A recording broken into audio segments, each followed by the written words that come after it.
Get ready for the show. We will go over many topics that matter in our everyday lives. Join us to discuss faith, entertainment, upliftment, opinions, confidence building, and encouragement. We will be honest and real as we explore different perspectives on situations in life. Grab your popcorn and let's get into it. Afternoon Deep Dive. Hello. Thank you for another episode of Afternoon Deep Dive. I'm so glad that and thankful that you decided to stop by and join us today. I am your host, Fear No Mortals, and this is my co-host, Freezy. What's going on? How everybody doing? How you doing, Fear No Mortals? I am doing well. Besides some things that I wasn't prepared for behind the scenes, I am doing well, and we're still here, nevertheless. Yeah. It's a blessing to be here and to be able to, do these when we can get on here and just to be able to share this time with you and your insight and your input and wisdom. It helps the show out so much. So I'm really grateful to have you on the streams with me every time we do this because it is really a blessing. Yeah, and I appreciate it. It's always an honor to be in the house with Fear No Mortals. Woman of God, I always stay prayed up. You know, you can if you be around Fear No Mortals, you might get some blessings rubbed off on you, you know. Look, that's the goal, Freezy. I'm trying to rub it off on myself and everybody else. but thank you all for tuning in. Don't be afraid to hit the like button. Subscribe if you haven't already. Share this out, especially if you think it'll help to encourage others. And if you would like to support my channel, it's Parlay24 on Cash App. That's Parlay24 on Cash App. So today we are talking about sorry guys, my notes this went all the way to the bottom. Today we are talking about being serious about our own progress in order to obtain the results we need. We will be talking about where we draw our inspiration from, and how it's important to find the right inspiration through being imitators of Christ and the Spirit and truth, and not imitating or trying to mimic or envy somebody else that could be a detriment to our own paths and our own journeys. There's many ways we have to navigate through these situations. So let's see who's in the building. Let's see who's in the building. Hey, Dea, thank you for coming in. I really appreciate it. Shout out to Dea. Sosa, that girl, thank you for coming in. I really appreciate it. Hi, Soso. Riaz, thank you for coming in. Hey, Riaz, I appreciate you, Riaz. Riaz be coming through. I'm telling you what. Yeah, shout out to Riaz. Good afternoon, Fear and Freezy. Hey, Joy, thank you for stopping by. What's up, Joy? Let's see. I think that's the beginning of the who's in the building right now. So we are going to get into it today. So I came up with a scripture of Acts 19. Now, I had actually, Freezy, went through this whole passage on a different video that on one of my pre-records, and I just thought that it was so intriguing and interesting that I wanted to share the scriptures and figure out a way to tie it into whatever it is that I'm talking about. I thought this was a good message. So that's why I decided to go with this as the main scripture and focus for the show today. Yep. So I'm going to get into it. It's Acts 19 and it's verse 11 through 16. And it just goes on to say, I'm going to read it real quick and then I want to get your thoughts on it, Freezy, as well. So it goes on to say, God did extraordinary miracles through Paul, so that even handkerchiefs and aprons that had touched him were taken to the sick, and their illnesses were cured, and the evil spirits left them. Now, some Jews who went around driving out evil spirits tried to invoke the name of the Lord Jesus over those who were demon possessed. They would say, "In the name of Jesus, whom Paul preaches, I command you to come out." 7 sons of Sceva, a Jewish chief priest, were doing this. One day the evil spirit answered them, "Jesus I know, and Paul I know about, but who are you?" Then the man who had the evil spirit jumped on them and overpowered them all. He gave them such a beating that they ran out of the house naked and bleeding. And just a little context before I let you go, Freezy, for the audience. If you read the whole passage, Paul was going to and fro, and he was witnessing in Jesus' name, and people were watching. He was performing miracles. He was, able to get rid of demons that were in people. Well, the 7 sons of Sceva saw this, and they was envious of all the attention that Paul was getting. They wanted that same praise. They wanted to be able to move the crowds and have people in awe.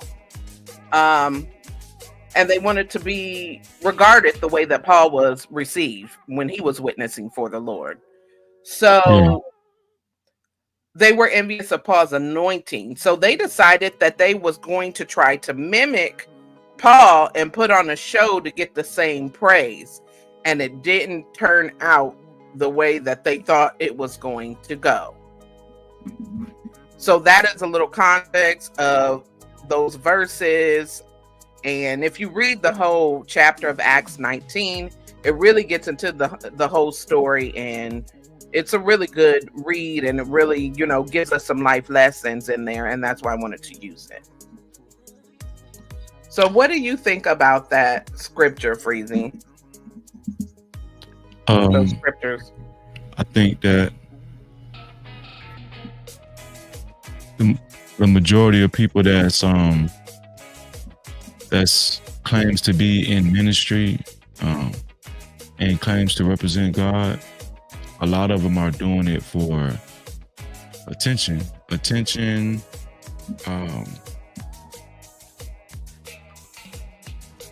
Of course,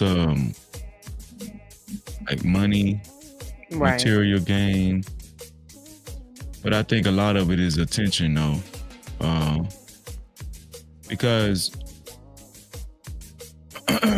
as we all know, people who perceive to be godly people are looked at a certain way. Right. They're giving more of a level of respect. They're perceived a certain way. And depending on all of the things that a person might have did in their past, it might make people who encounter them in the future look at them more in a positive light. And people want to be looked at in a positive light. People want to be looked at as a person that possesses a certain type of what is it called? Sophistication. Right.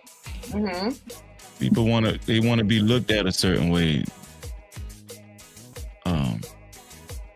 A lot of people, I'm gonna take a page out of your book. A lot of people they want that, they have that main character syndrome. Right. Mm-hmm. And I think that's what we're reading about right here with the 7 sons of Sceva. They wanted to be, they were envious of Paul. There was some covetousness in this scripture to where it was covetousness.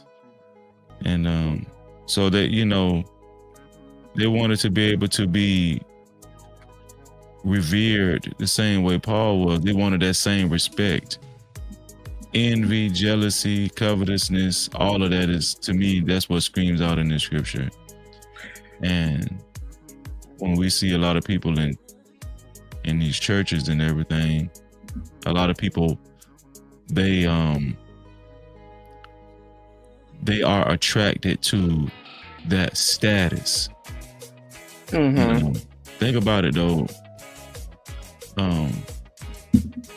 There are people they don't want to be looked at as a thug, right? They don't want to be looked at as a thug. They want to be looked at as more conservative. Yeah, that's true. You know, more of a,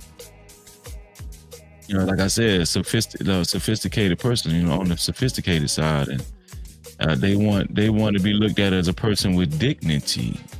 Mm-hmm. They want to be able to be looked at that way, but behind closed doors, when nobody's looking, they want to be able to do what they want to do. Ooh, that's a good way of putting it. Yeah, so they want their cake and they want to eat it too. They want to be able to have this sense of status that they see other people with on the godly plane,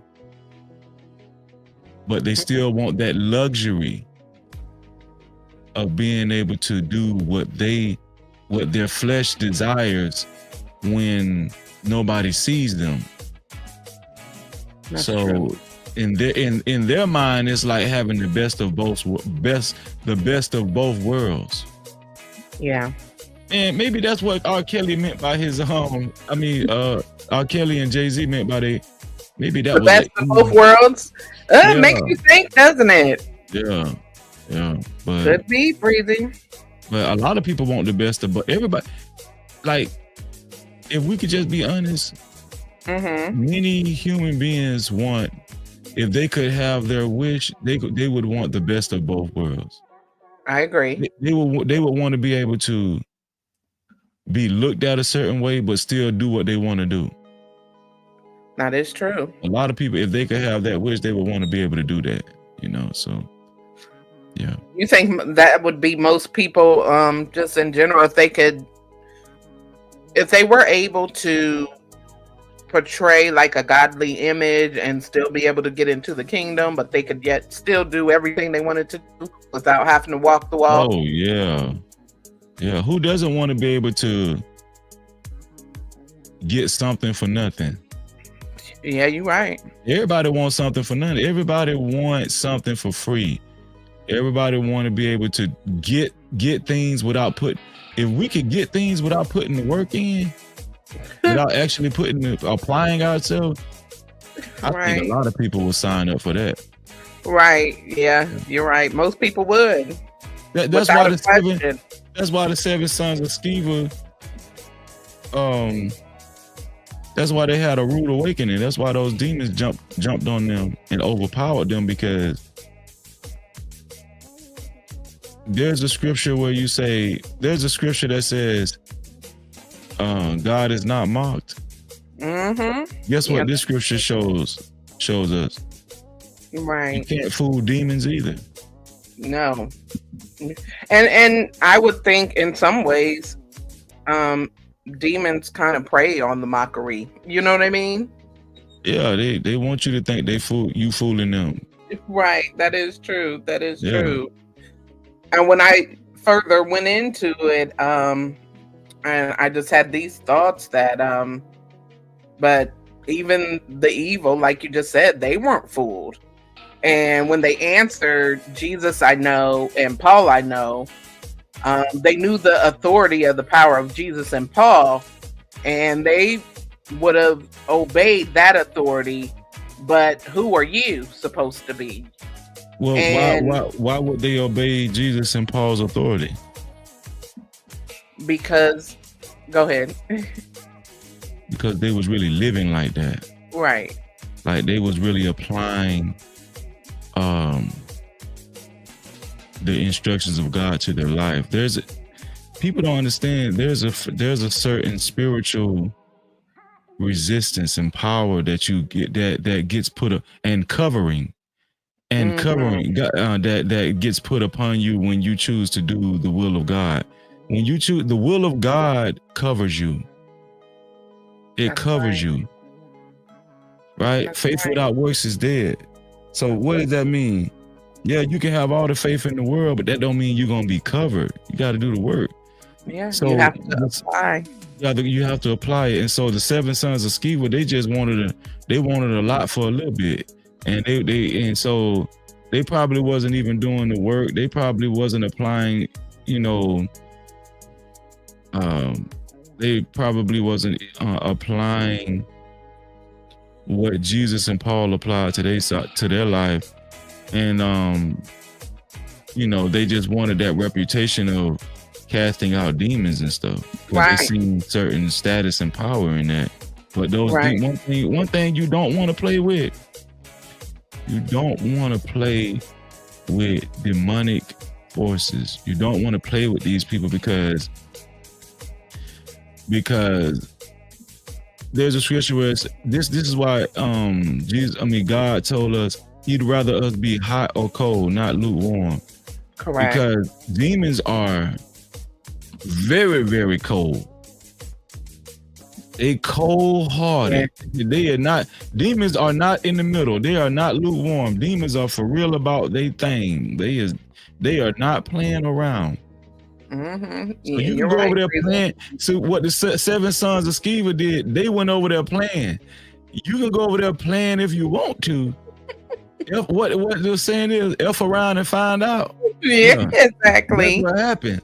And that's exactly what happened too, Freezy. When I Yeah. read this, it just gave me a lot to think about. I was like, you know what? In a way, Yeah. you're just like, they shouldn't have been playing around like that, That's right. They shouldn't have been doing that. And so, and when further getting into it, and I just, was thinking about how the evil spirit beat them down, even Yeah. to the point of tearing their clothes off their backs and beat them with great violence, So they Yeah. went running out of there when they was actually trying to just mimic Paul and remove the evil spirit, and they were the ones that end up getting removed. You know what I mean? And even in the public, if you continue to read the scriptures in that chapter, it says that the public, they became public spectacles. They were laughed at. They were the laughing stock of the town. They were ridiculed, and people now looked at them as worthless. So Doesn't that happen? Doesn't that happen to people that claim to be worshipers of God today? Haven't some of these people experience the same type of humility and a lot of these people they wanted to be perceived as men of God, women of God, and things ended up being uncovered. Yep. Things ended up being revealed about these people, and now they're disgraced. Yeah, you're right. Yeah. You're right. And that's exactly whenever I think about stuff like that, I think about Eddie Long. It always pops in my head every time, And then we've seen countless others, and it gives people a warning. Like, this is a warning to those that are using the name of Jesus and do not depart from iniquity. Right. The same enemy that overcomes them with his temptations will overcome them with his terrors.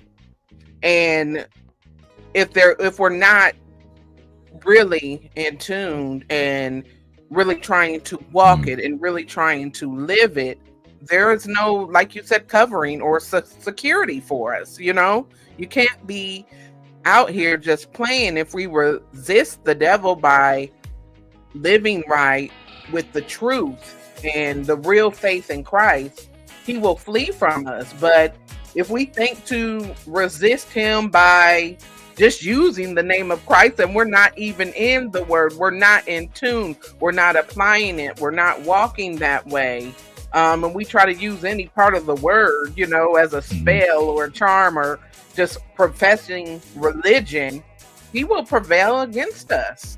The enemy will prevail.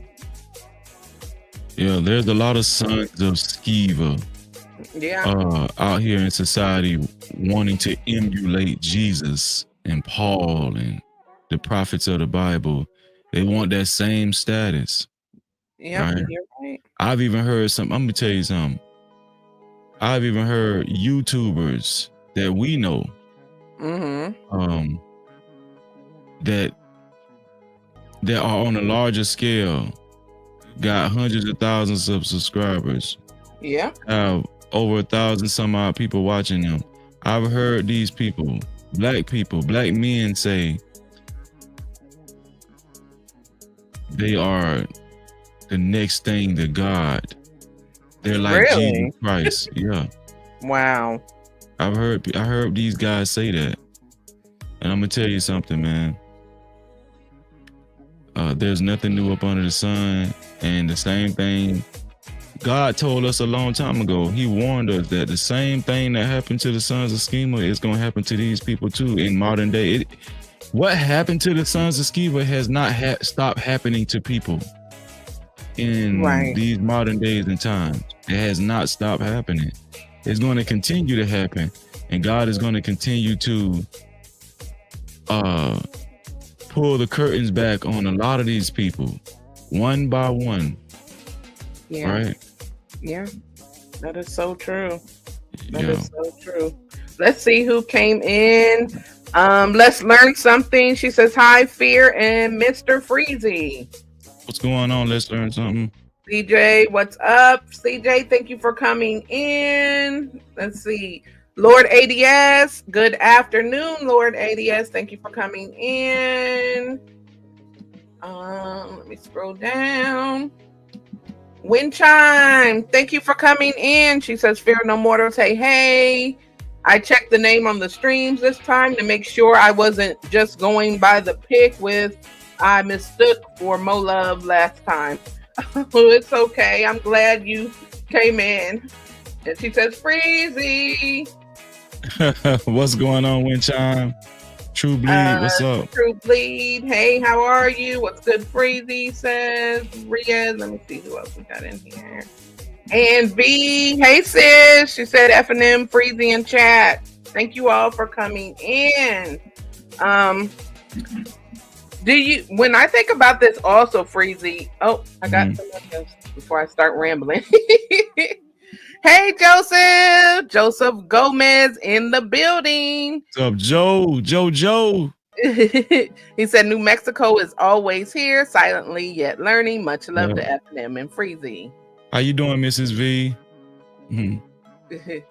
Hello, everybody. We are talking about the sons of Sceva who tried to mimic Paul and pretty much got beat down by the evil spirits because they did not have the power of the Lord.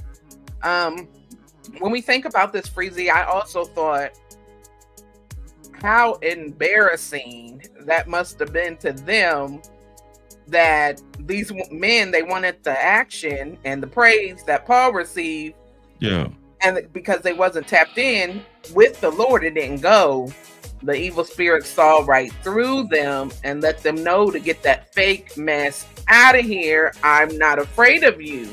So the enemy saw that they were not the real deal because they were not tapped in. And just like you said, Satan knows the scriptures front to back and how to manipulate people, and vanity is a big thing. Vanity, envy, ego, wanting the praise, that's a big thing, like you said. And when people want to achieve that without really knowing what they're doing or what they're talking about, it could end up in bad situations, because the forces of evil are not going to feel threatened if you do not have that connection to Christ and the Holy Spirit moving in our lives. If we don't, we will get beat down, you know what I mean? Trying to play around. So we would be the laughing stock. I think a lot of people underestimate the spiritual aspect of life in general. A lot of people are dealing with mental health issues and they're trying to see their way through these obstacles, these mental obstacles. Some people have got into a place where it's hard for them to actually put the pieces of the puzzle back together. Right. And so I'm not saying everybody is a result of this, but a lot of it is a result of the choices we made in our own life. Ooh, and I was going to get to that too, Freezy. Yes. Yeah, the choices that we make in our life, it could result in us actually being lost mentally and spiritually. What happened with the sons of Sceva was they bit off more than they could chew. And they thought that the spiritual, they thought that the spirit was something to play with. They thought that these spirits was something to play with, and they could just, get away with putting on this disguise, and they thought they could get away with disguising themselves as true healers and prophets of God. But one thing that people soon learn in this world is that you can't beat devils being devils. You can't beat a deceiver being a deceiver. Like you can't beat let me say it right. You can't beat Satan being a deceiver. You can't beat him being a deceiver. You can't deceive Satan. Right. That's what I was trying to say. You cannot deceive Satan. You can't.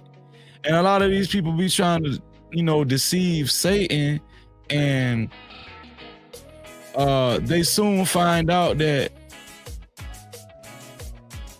they get overwhelmed. They get overwhelmed. When we say they bit off more than they could chew, didn't the scripture that you just read said, what did it say? It said, it says they got beat down. They were sent. Then the man who had the evil spirit jumped on them and overpowered them all. Correct. He overpowered them. It just got overwhelmed. So they thought that they could go in there and utilize the same antics. They thought that because Paul had handkerchiefs and Paul probably touched people and Jesus touched people, they thought that it was just as simple as them doing the same thing. Right. But it's way more than you looking a certain way and just acting a certain way. This is not an act. Well, real men of God, real women of God, they're not acting. That's right, Freezy. The spiritual journey that these men and women of God have gone through, you can't mimic that. You can't what is it called? Emulate? Yeah, you can't emulate that. You can't. This is not something that can be duplicated, imitated. You can't imitate that. You know what I'm saying? A lot of people try to imitate it, but they end up being overwhelmed and beat down and biting more off than they could chew. Correct. Yeah. That is so true, Freezy. And that poses a big problem when we look around, in life. We should never try to imitate, or just as Paul, he got his authority from Christ. You know what I mean? Yeah. He got his authority from Christ. They just looked at the action and thought the action was enough. the action was never enough because they didn't have the spiritual connection. That's a fact. And you know what, sis? A lot of people have learned how to walk a certain way, how to talk a certain way. I remember when I was I used to live in Tallahassee, Florida. And one of my good friends, his roommate, all of us was in Tallahassee going to school. And one of my friend's roommates, he was from the same place we was at. He was one of our friends too. He was he had aspirations of being a preacher. Okay. You know what he used to do? In their apartment when I used to go visit them? He used to pace back and forth in their living room on Saturday nights and practice breathing and talking. He used to practice that. Yeah. He had the act down pack. I'm telling you, he used to practice, and when Jesus, he used to practice he used to actually practice he used to practice that. That's awful. And that was my first time ever seeing and witness a man practicing that was trying to get into ministry as a preacher. And you know, on Sunday mornings he would wake up and go to church, and he was like a training minister. He was a training minister. And I'm gonna tell you something. That same guy, he's the pastor of a mega church in Orlando right now. Really? Yep. Wow. That same guy used to get drunk with us, smoke weed. I'm talking about while he was in the ministry. While he was practicing every Saturday, he used to practice. Actually, he probably used to practice through the week too, but he used to try to get his act down pat. But you know, he was drinking. He drunk more than all of us. He used to actually drink. I think one time he drunk so much. He was just walking around in his boxers and stuff. He stripped. Drunk. He was drunk. And he was always, trying to get some tail from women. Always he was, but we used to be like, boy, you gonna bust hell wide. If the people in your church actually knew who you was, not bad. But he ended up staying in it, and he ended up becoming a preacher of this church in Orlando, and eventually he became the head minister. It's a mega church now. Wow. Yeah. But if nobody knows, if nobody understands that church is a business, he does, because the people that he came up under was telling him the game. They was telling him the whole game and how to be effective with people in church, the people that come to church and stuff like that. Wow. That's crazy. Hey, Get Right. What's going on, Get Right? What's up with you? Hello, Gorgeous and Brother Freezy. I think that happens more often than not, Freezy. I just think that the same situation that we just read, you do the actions, you put on the act, you put on the show, but you're not really living it. You're not really doing what you're supposed to do. I mean, as we look at a lot of these situations, we don't know what's going on in people's real head and behind closed doors. We have no idea, Some people just know how to. Some people have trained themselves on how to talk what they think is godly. Some people know how to talk soft. Some people know how to talk. Some people know how to talk with conviction. Some people have the gift of gab. That's right. Right? Yep. Let me tell you something. Satan comes in many forms. Yeah. The Bible talks about wolves in sheep clothing. Yes. Right? And so these people who's playing around, they gonna get beat down like the 7 sons of Sceva did. That dude, whoever was demon possessed in that house or wherever they went to, Yeah. man, he beat they tail up. They had to run up out of that house screaming, bleeding, Naked. Even tore the clothes off of them. Yeah, but guess what? Isn't there a spiritual? Isn't there a spiritual aspect to them running out naked? Right? Isn't there like symbolism? They were exposed. There you go. Yeah, they were exposed. Yeah. Mm-hmm. They were exposed and they were wounded. Yes. Exactly. Yep, I totally agree, you know.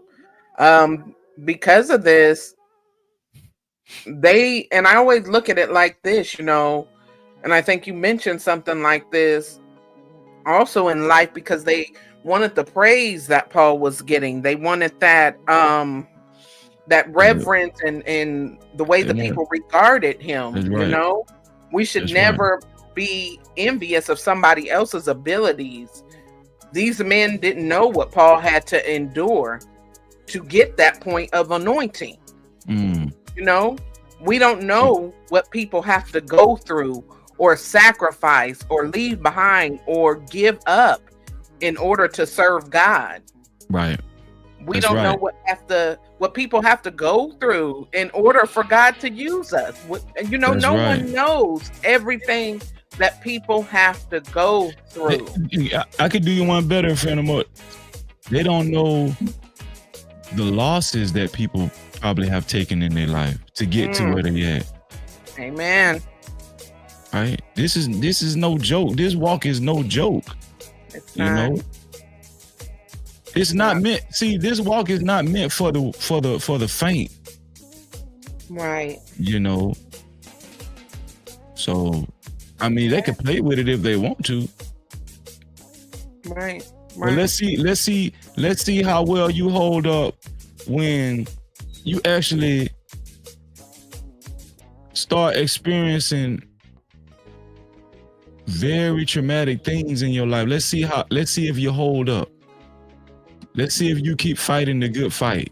Let's see how strong your faith is then. Let's see if you're just playing around in the beginning. Yes, that is so true, Freezy. Hey, Next Level. What's going on, my brother? Thank you for coming in, Next Level. Next Level said, God is love, so to be godly, it starts with your heart. That's right. Yep. Got to be in your mind. It's got to be in you, not on you. That's right. I definitely agree with that. The spiritual connection is it's not an act. It's not something you just do. When we're thinking about what people really have to go through, you know, we know that there are people that are serious about their experiences and the anointing that God has placed on our lives. You know, it's not beneficial to us in the end, just like the sons of Sceva was found out. In the end, everything comes. You know, what's done in the dark comes to the light every time. It might take long, it might take a short time, but we will never know until the time happens. You know, we have to be for real about this, you know, and everything we do in life, we have to examine the outcome and most definitely be serious about our connection with Christ. Right. And I think that's where a lot of people miss the mark. Yeah. Hey, Vaughn, greetings, peace, joy, and grace in abundance. Thank you for coming in. What's up, Vaughn? We are talking about when the 7 sons of Sceva tried to emulate Paul and tried to perform miracles in Acts 19 and got beat down by the evil spirit. So that is what we are talking about today. Yeah. But it's just, I've known people, Freezy, that had a bad past, did a lot of different things in their life, lost a lot of things, had to endure so much pain, heartache, everything to get to that point where they could truly surrender and do what God wanted them to do. A lot of us try to do things our own way for such a long time. Right. Until we get to the point of, you know what, Lord, I'm going to do it your way now. Yep. Because obviously my way hasn't been working out. Right. It just hasn't came to terms the way I needed to. I'm still stuck in a situation of not being at peace with my life and myself. And I think that transition that happens in a lot of people that are really following Christ and walking with that spiritual connection and guidance, it's just a different type of relief. It's like finally, even though we still go through stuff, but it's just a different type of relief in our life. Like, you know what? It's up to God. My way just didn't cut it. And I think that think about it. There are people that no matter how bad it gets for them, they'll rather stay in the world. Yeah. I think that you can get it. I think there's a certain addiction to the world and a certain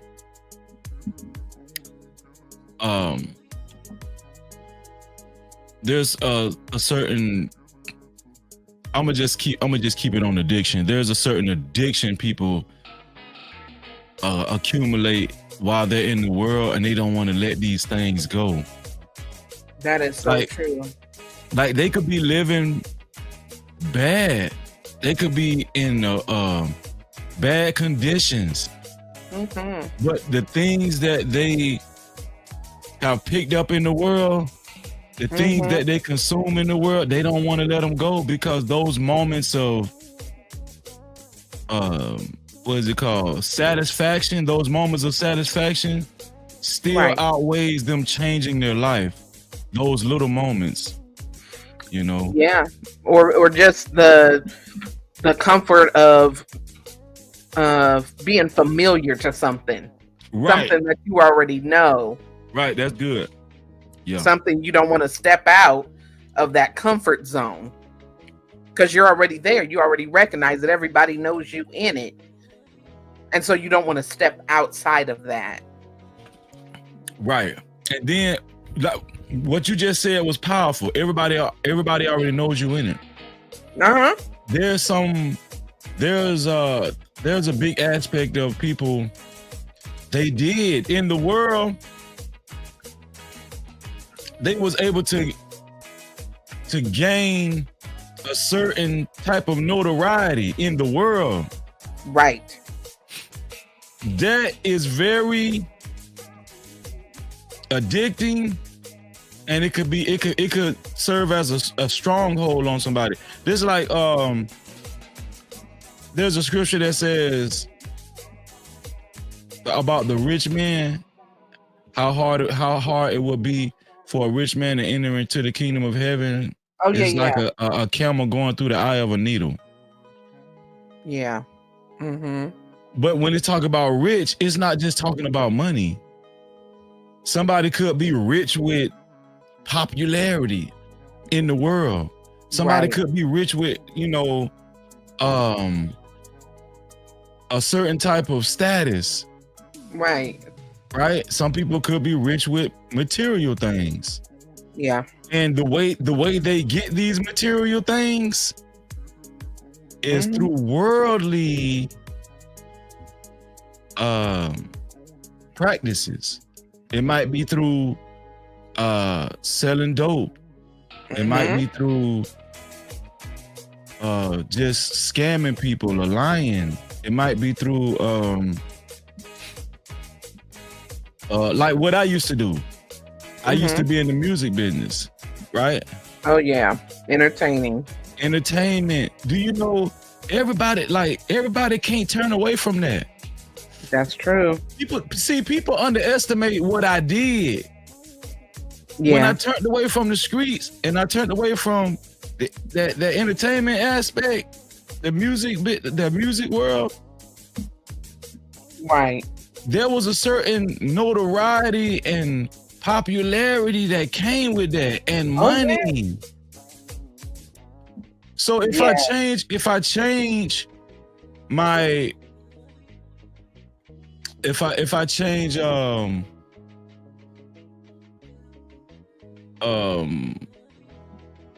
my life and the path that I took, and if I change my personality, I guess my spirituality and everything,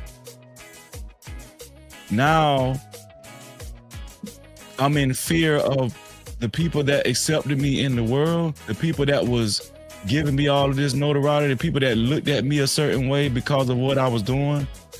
I might not have that same momentum anymore.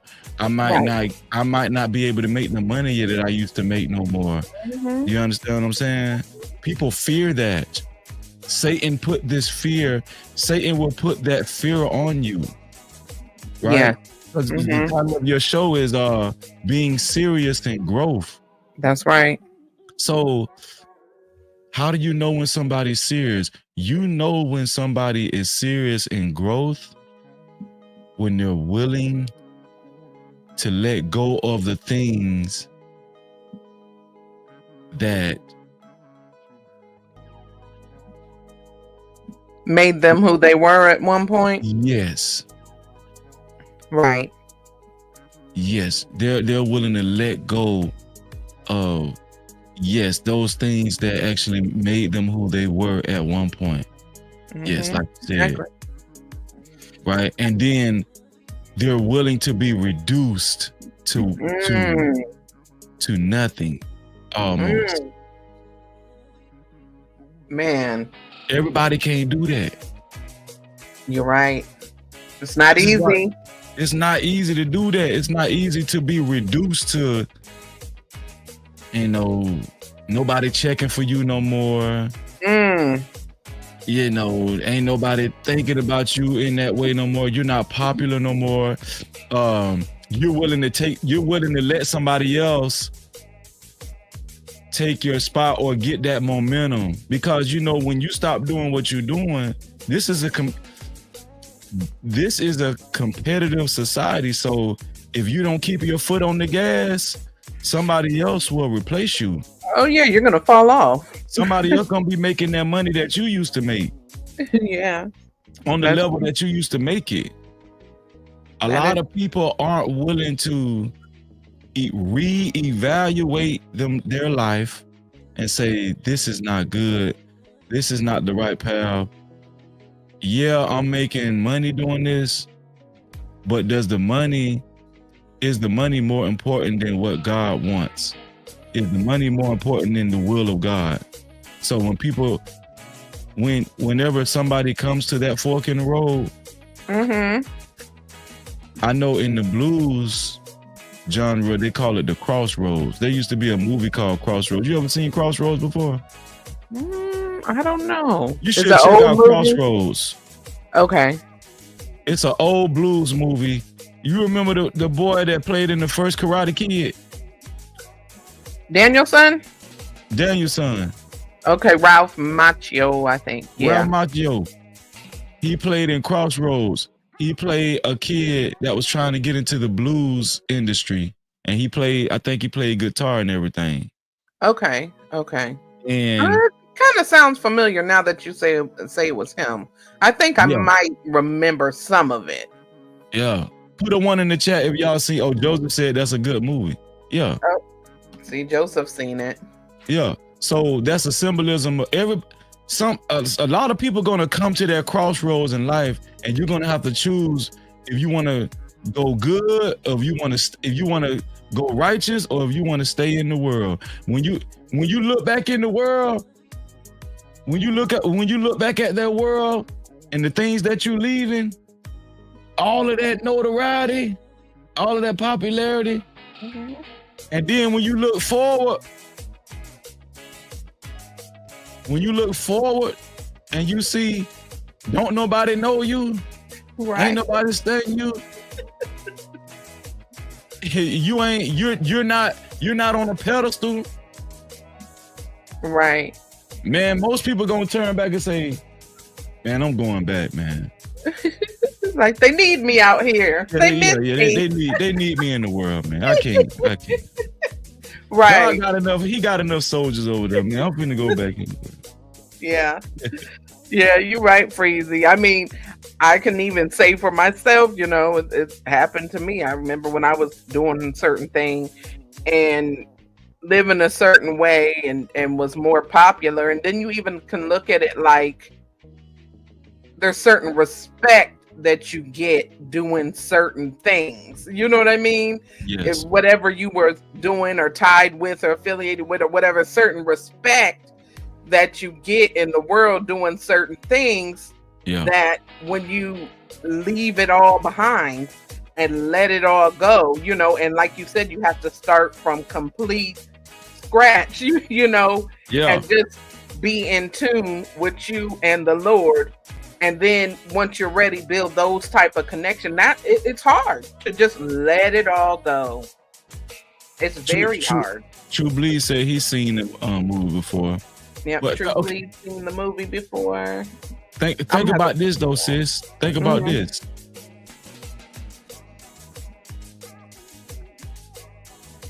To those type of people that would rather go back into the world and maintain their whatever status they had. Mm-hmm. What's the next best option to them if they want to be perceived as this righteous person? The next, instead of changing their lives and following the will of God altogether, the next best thing to them is having their cake and eating it too. Yep. Doing the act. Having the best of both worlds. So now when a lot of people get to the crossroads, guess what they try to do? They try to outsmart God by saying, how can I keep that world back there and still be accepted in this world up here? Okay. But here's the thing though, sis. They thought that they had the best of both worlds. But they, in true essence, they never left the world behind. They never left it. But they thought that they still would be able to do the worldly things that they wanted to do and be in the body of Christ and be a godly person too. Right. Yep, that's what a lot of people try to do, especially as they get older. As people get older, more people, you know, a lot of older people you find, you know, especially in my neighborhood, when I was going to church, you see more older people in church. As you like sitting, I'm talking about sitting closer to the front. You see more like the deacons and the deaconesses and stuff. Right. You know, the people that was catching the Holy Ghost and shouting and stuff. Right. You seen more older people doing. But what happened was, if you was in the streets, you still, like if you deep in the street, you will still hear and see some of these people still coming through, buying this, buying that. Oh yeah. Trying to pick up this woman, pick up that woman. You'll be like, man, ain't that brother such and such? Ain't exactly. Such and such? Exactly. You know? And so what you soon find out is they thought that they can outsmart the system. They thought that they could outsmart God by saying, okay, in this society, I want to be looked at as a godly person. I want to change my image. I want to, what do they call it? I want to reinvent myself. Right. Yeah. But those same people never understood you can't fool God at all. Once you understand you can't fool God, that's when you're gonna throw your hands up and say, man, let me stop playing around, man. God. Yeah, you're right. Yeah. And Bond says you cannot serve two masters. You will end up loving one and hating the other, and that is so true. And also, Right. Riaz shared a story. He said there was a UK rapper, Rimsey, that he knew. Well, I don't know if he knew him, but in 2010 was an upcoming rapper. But in 2013, he made mistakes, and he was sentenced to 13 years in jail, but he served 6.5, and he became a changed man. He said he's now a businessman, he's a Muslim, and he doubled his success. He said he returned in 2019 and never lost his natural talent. He was humbled, and he said he's a better father. And even though he grew up with a single mother at home, that happens to a lot of people, Riaz. A lot of people, it takes something tragic, something life-changing. It could be jail, it could be the loss of some people, it could be losing it all, in order for them to change. Yeah. I'm gonna tell you what else happens is when somebody really, really changed their life like you did, sis.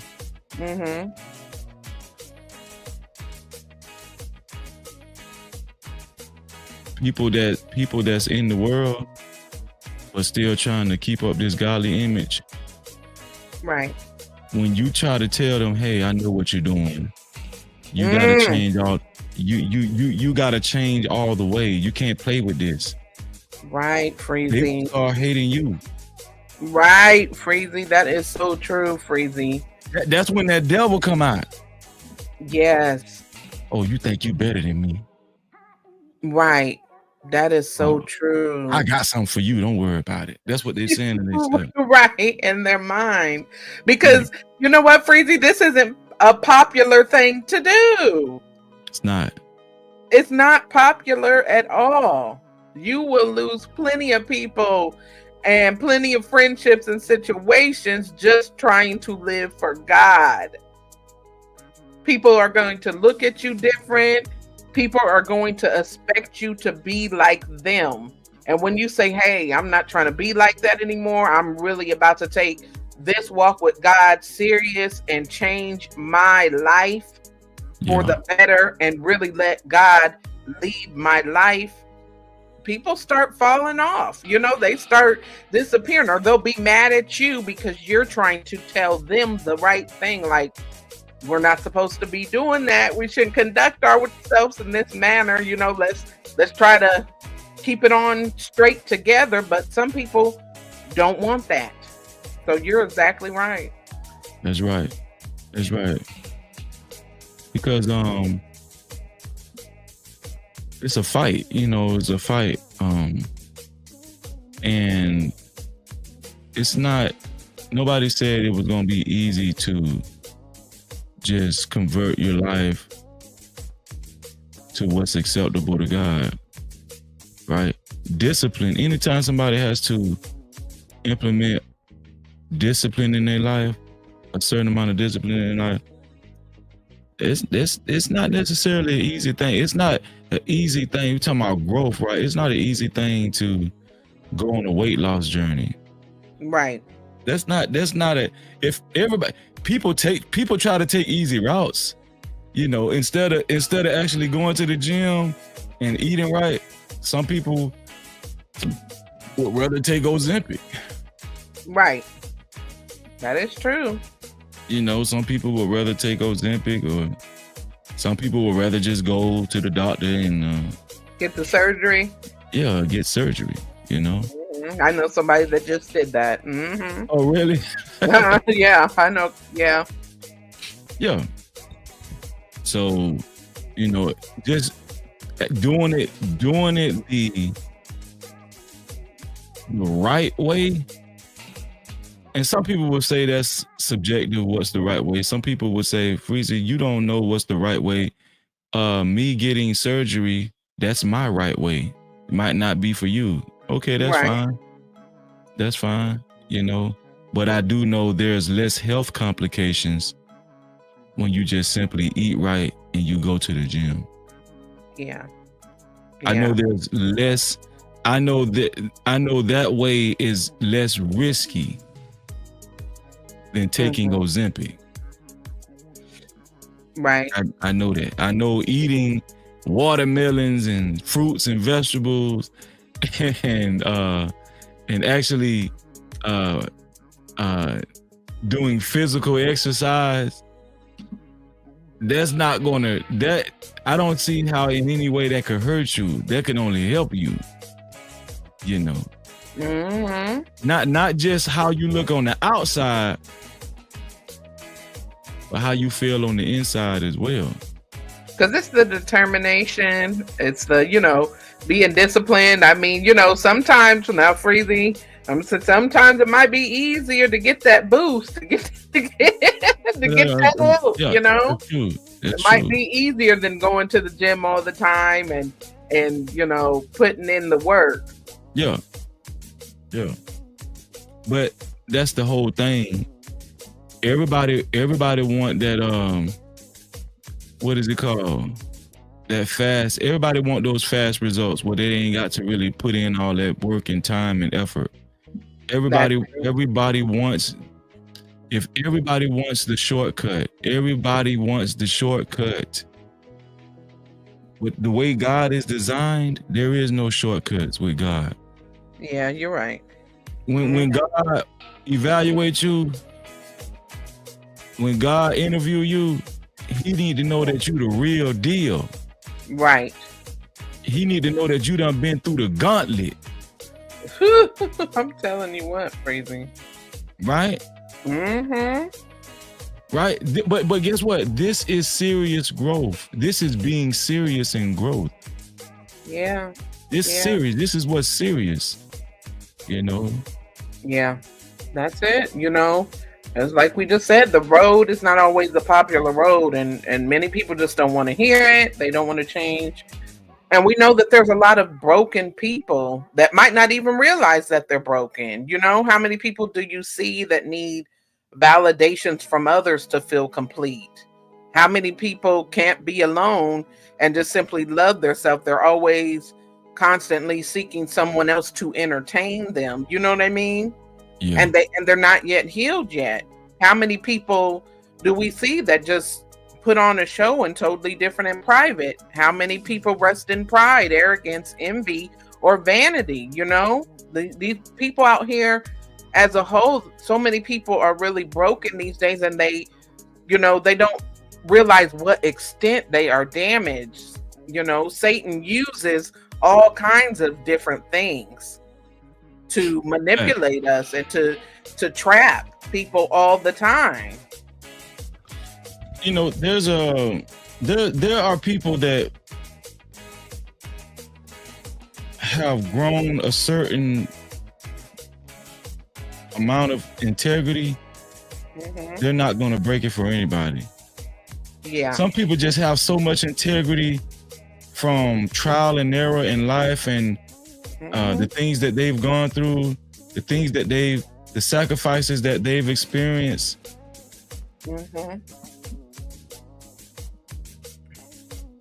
That's true. The things that it took for them to get to the place that they are now in life, the integrity that they've gotten over the years. Right. They ain't finna break that for nobody, because that integrity, right, that they accumulated, right, that they possess, that they've grown to possess, they're not going to break that for nobody, because they knew what it took to get that. Yeah. Money, you can't buy integrity. You can't buy, like, money cannot replace integrity. That's right. So, you know, where you've gotten in life, fear no mortals, the integrity that you have. Right. And you know where you've come from. You know what you've sacrificed. You know the losses that you took. You know where you used to be and where you are now. Right. You ain't going back to that, to where you was, that dark place where, that we probably still is trying to work ourselves out of, but you're better today than you used to be yesterday. Absolutely. I absolutely do, Freezy. That's that integrity. That's that serious growth. Right. Some people ain't finna just sacrifice that integrity that, that they've grown for themselves. Cause they know what it took to get that. That's right. And it's not easy. It's not easy. It's not easy, but when you go through all of that and you get to the point where you surrender to the Lord and say, okay, it's your way, not my way, Lord. Nobody wants to go back there. That's right. Nobody wants to go back to, say if you were scamming or stealing or out here doing this or doing that or addictions, whatever it is. Once you are recovered from that and you see a clear path in the word of the Lord, you're not going to risk your integrity. You're not going to risk it. And sometimes it takes giving up a lot of stuff. You're not going to risk it because you know what's at stake. Right.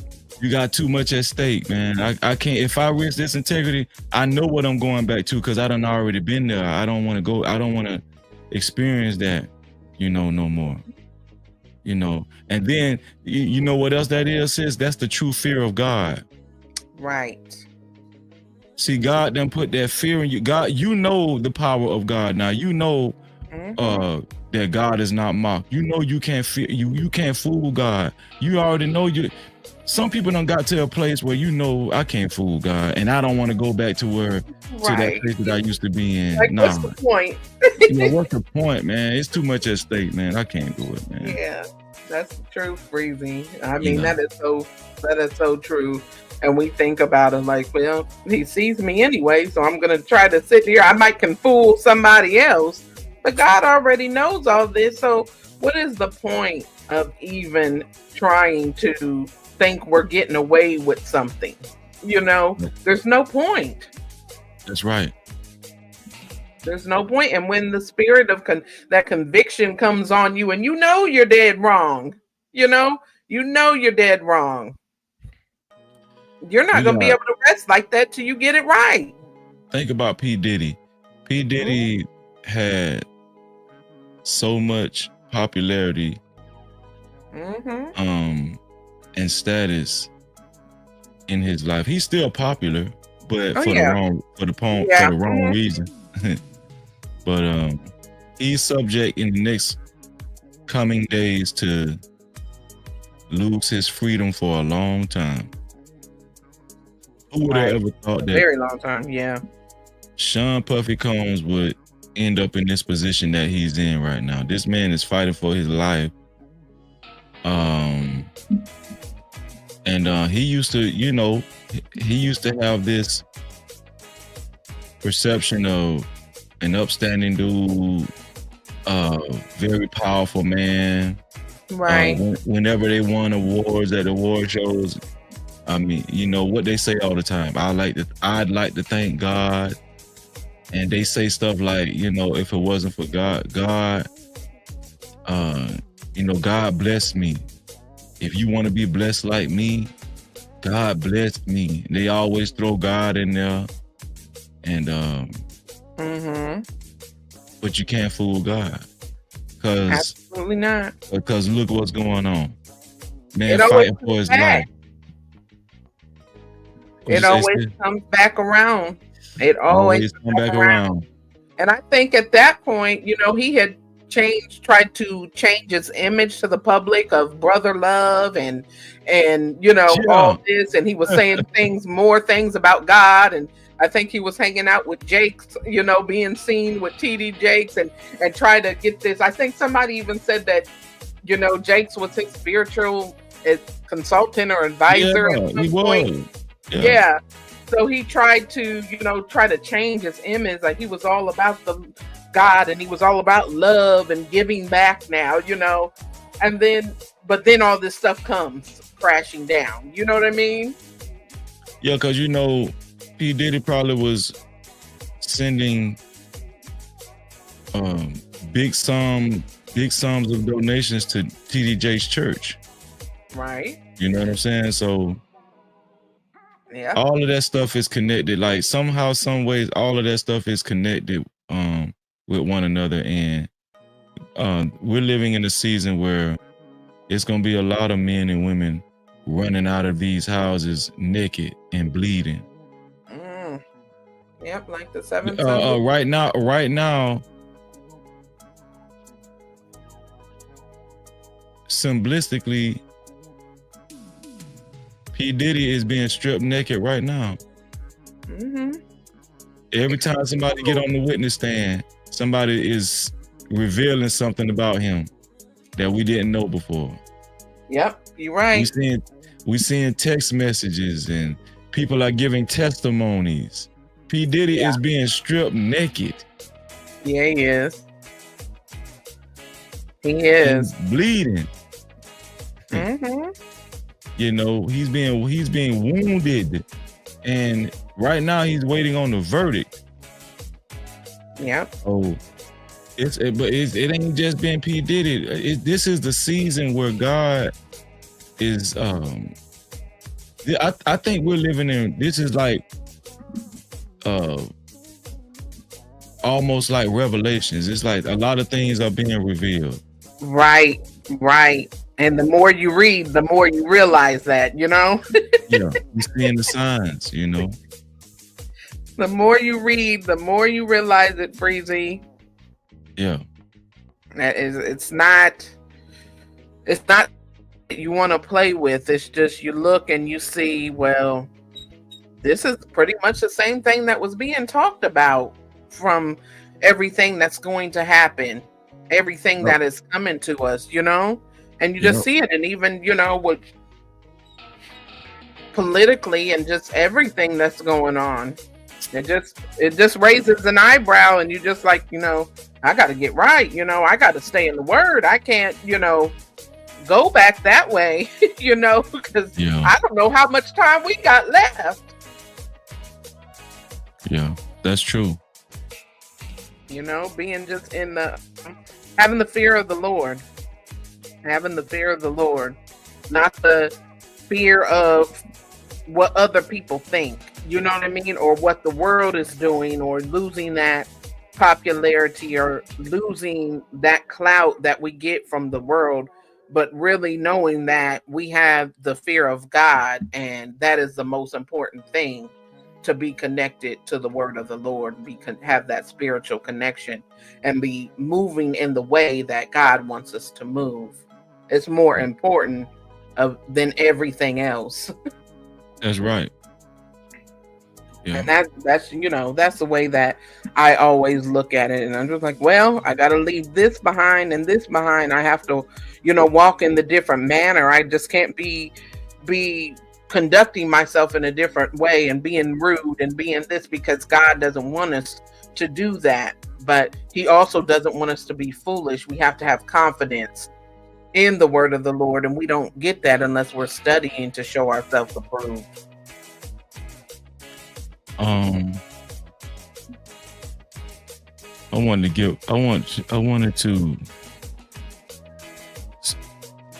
Can I say a scripture? Yeah, go ahead. You want me to put it up, or?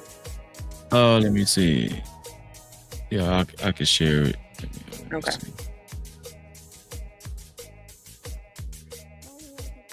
Here we go. All right. This is Matthew.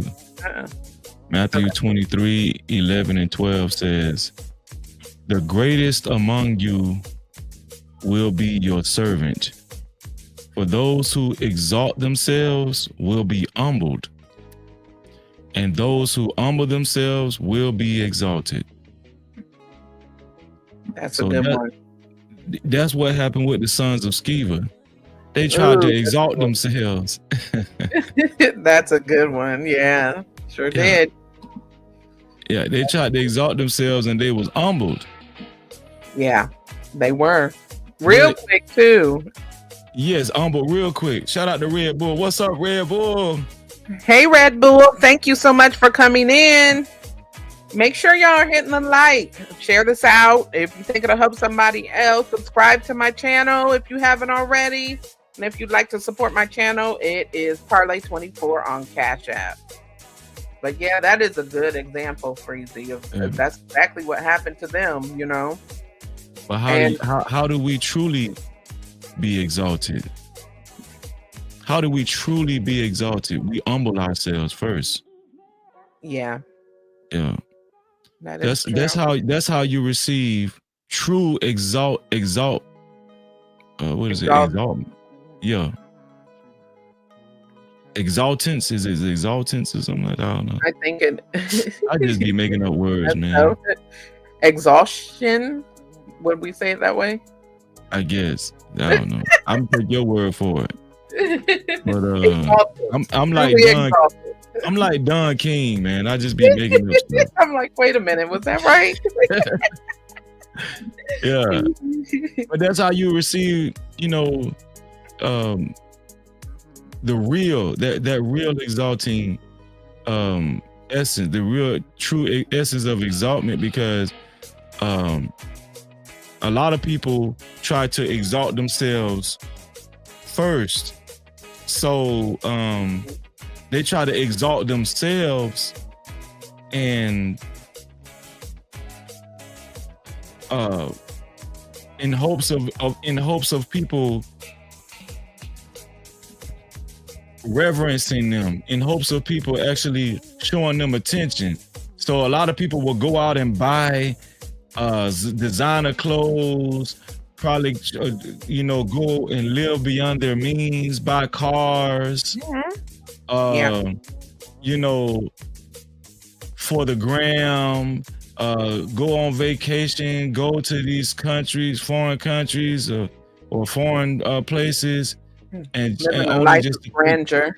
Yes, only to take pictures and everything so they can get likes and more followers. A lot of people will do things to be exalted, but then guess what? They're humbled because they done spent over budget.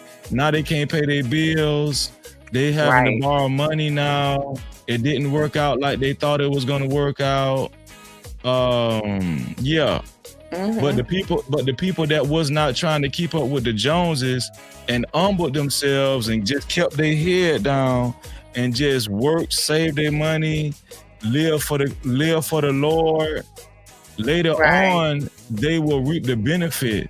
God will bless them for being faithful and humble servants. So a lot of people try to,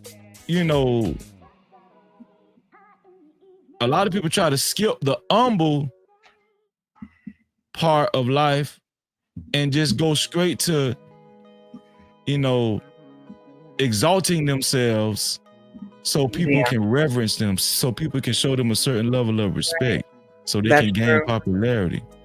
That's true, because it's a two-sided coin, I think, Freezy, where it could be, you lose the popularity of the world by changing your life and living for Christ. But then also, well, on the other side of it, when we're talking about people that, haven't put in the work, like you said, they didn't even humble themselves.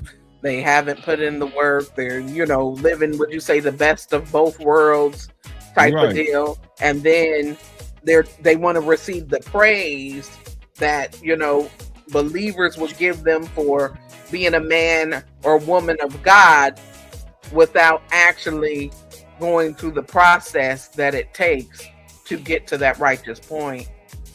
That's right. So, That's right. It's a lot that goes into it. And like you said, people's integrity is on the line. There's certain things that you can't be willing to go backwards. Yeah. It takes a certain type of humility to do hard work. Right.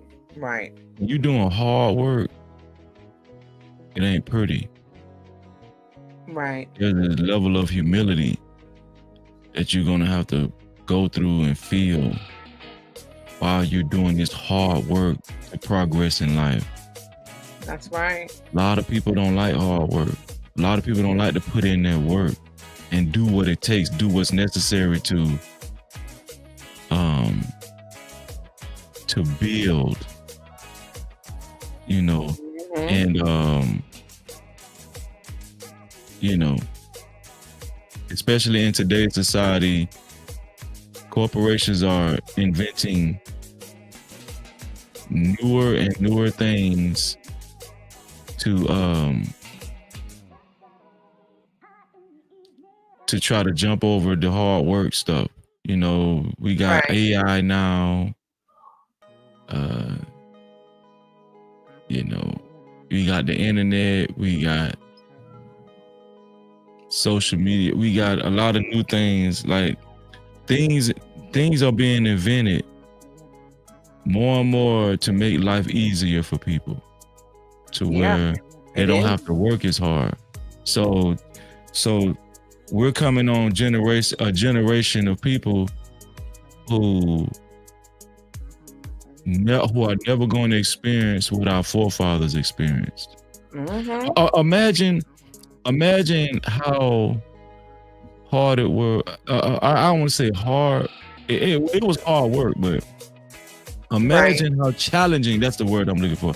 Imagine how challenging it was to wake up every morning before when the rooster crowed, and you have to, like, okay, you eat breakfast and then you got to leave your house and go out and do physical labor in fields every day in fields, and whether it's somebody else's farm or your farm, right? And you got to get your hands dirty.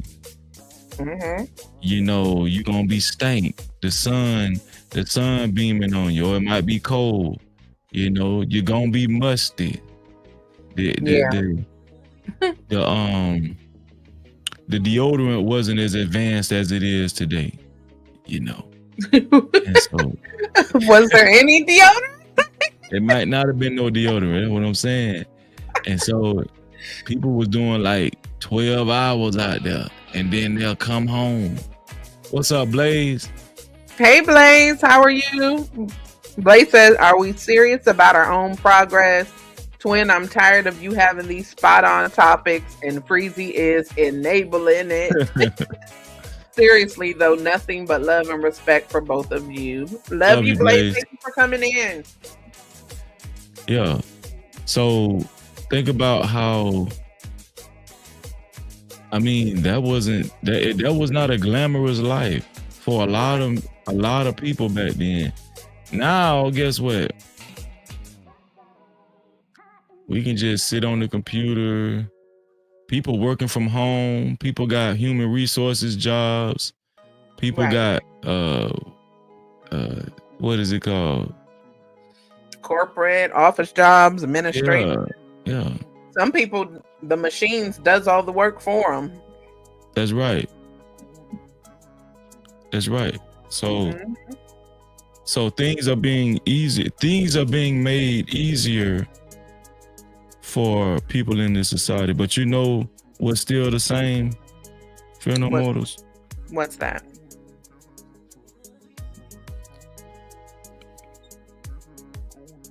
The will of God. There's no technology that's going to make it easier for you to shortcut the will of God. No, that's one thing.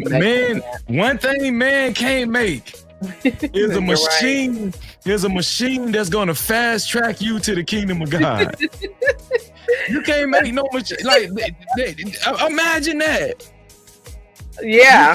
You can't make a machine that do that. Dang, is that about the only thing that we can't, like, take a shortcut on these days? It might be. If you really think about it, that's good, Freezy. Like, Wow. If they can make it, they'll make it. Right? Right. Now they're trying to make things, they're trying to make concepts that give us this clandestine sense of heavenly feelings and utopia. They try to make things to make us feel like we're in heaven, but it's just it's not really heaven. It's not really, a utopia. It's really not. You know what I'm saying? It's just like, it's a lot of that stuff is really like temporary moments of relief and stuff. Like they got drugs that make you hallucinate and make you feel like you're in heaven and you're euphoric and stuff. They got all that stuff. Yeah, that's true. They got places on this earth in society where it looks like a utopia. They got the bright lights and the colors. Yeah. Right? They, the trees and the grass is well manicured, big mansions. Right. They got places like that. They do. But it ain't the kingdom of God. It's not. Right? So that's one thing that we can't fast track. There's one thing that we can't cheat. There's no cheat code for the kingdom of God, and it never will be. Nope, you're right about that. Yeah, you can't cheat God. You sure can't. And yeah, Freezy, I think that might be the only thing that you can't. Like, I'm really been sitting here thinking about it, Freezy. Like, you can't do it. There's no way that you can do it. You can almost find a way to make everything else easier in life. That's right. Or you could find a way to make things go faster, even if it's the wrong decision. Like, can't pay my rent, I don't got a job, but I can get out here and do this and this to try to make the money. You know what I mean? Yeah. Listen, I'm gonna do you one better. I'm trying to make the Olympics, but I'm just not as fast as this other dude. Yeah. Guess what I could do? Steroids. I could take steroids and drugs and stuff to enhance my ability. Yep. It ain't too many things you can't cheat in this world. Yeah. Somebody told me, I think it was on Hemp. I heard this on Hemp channel. You ain't something if you ain't cheating. I forgot what it was. Something. Let me get that phrase. It's probably on the internet. You ain't doing nothing if you ain't cheating. If you ain't cheating, you ain't doing nothing. What do you think they meant by that? In this world, in order to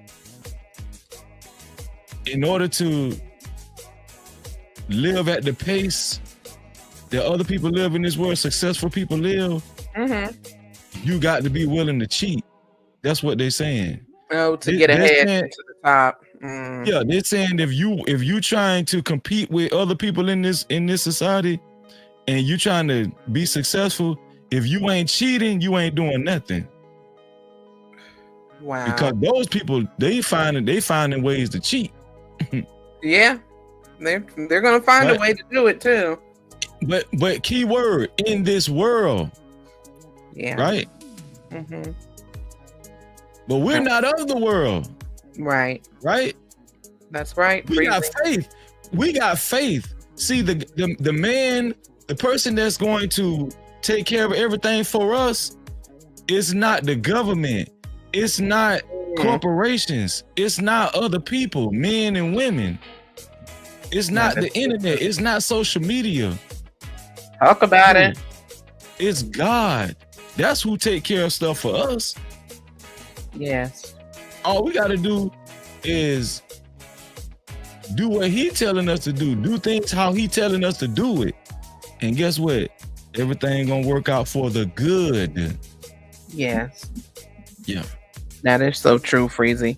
I definitely believe that. Do you think that? Well, let me read this real quick. Blaze says Freezy is 100% correct on that. And I know this because I tried to take shortcuts before, and what came back were setbacks. I know for a fact that me attempting to do that disappointed God, shaking my head. Shout out to Blaze, man. That was good, Blaze. You know what? Oh, the correct phrase is, if you ain't cheating, you ain't trying. You ain't never heard that before? I don't know if I've heard it being put like that, but I get it now. Yeah. That's the exact phrase. If you ain't cheating, you ain't trying. Yeah. Wow. Yeah. But if you know, which I think a lot of people in life learn the hard way, that when it comes down to it, taking the easy road, the fast track, yields detrimental results in the end, though. Right. It might work for the time being. It might work for a while, but in the end, it all comes back to bite you. Absolutely. You know? Let me ask you this, Breezy. Mm-hmm. Why do you think it's important to follow your own path and not simply do something because someone else is doing it? Do you think people fear stepping out on faith in their own journey, or think it's kind of scary? Well, that was a part of my growth, and let's face it, I'm still dealing with that. The fear of uncertainty. Right? So there's a certain sense of certainty and familiarity, like what you was talking about earlier in the live stream. Mm-hmm. When you've adopted certain type of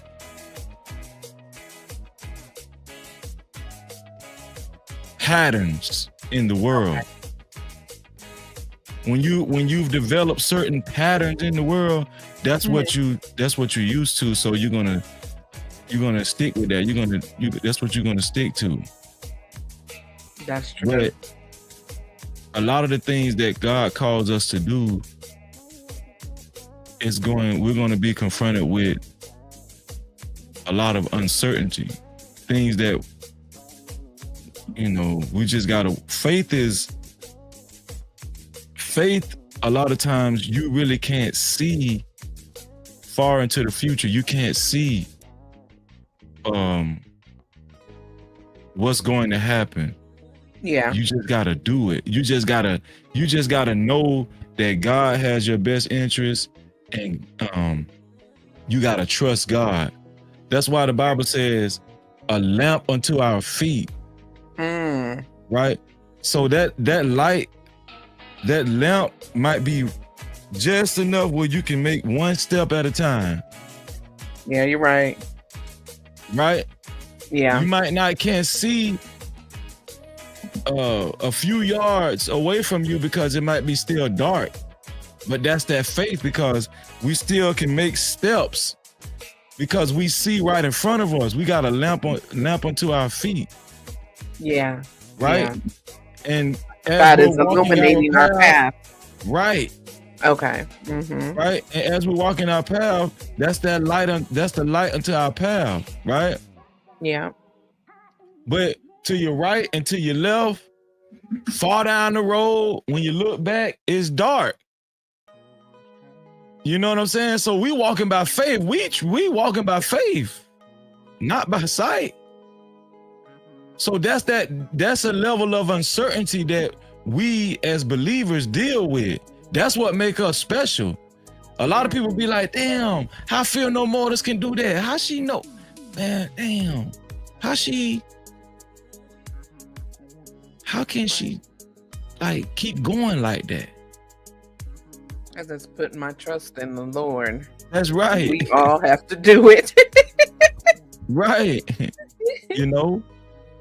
And so I think that is what most people are faced with, and why most people make a decision not to go that route, not to go their own path of well, essentially the path that God wants them to take, and do away with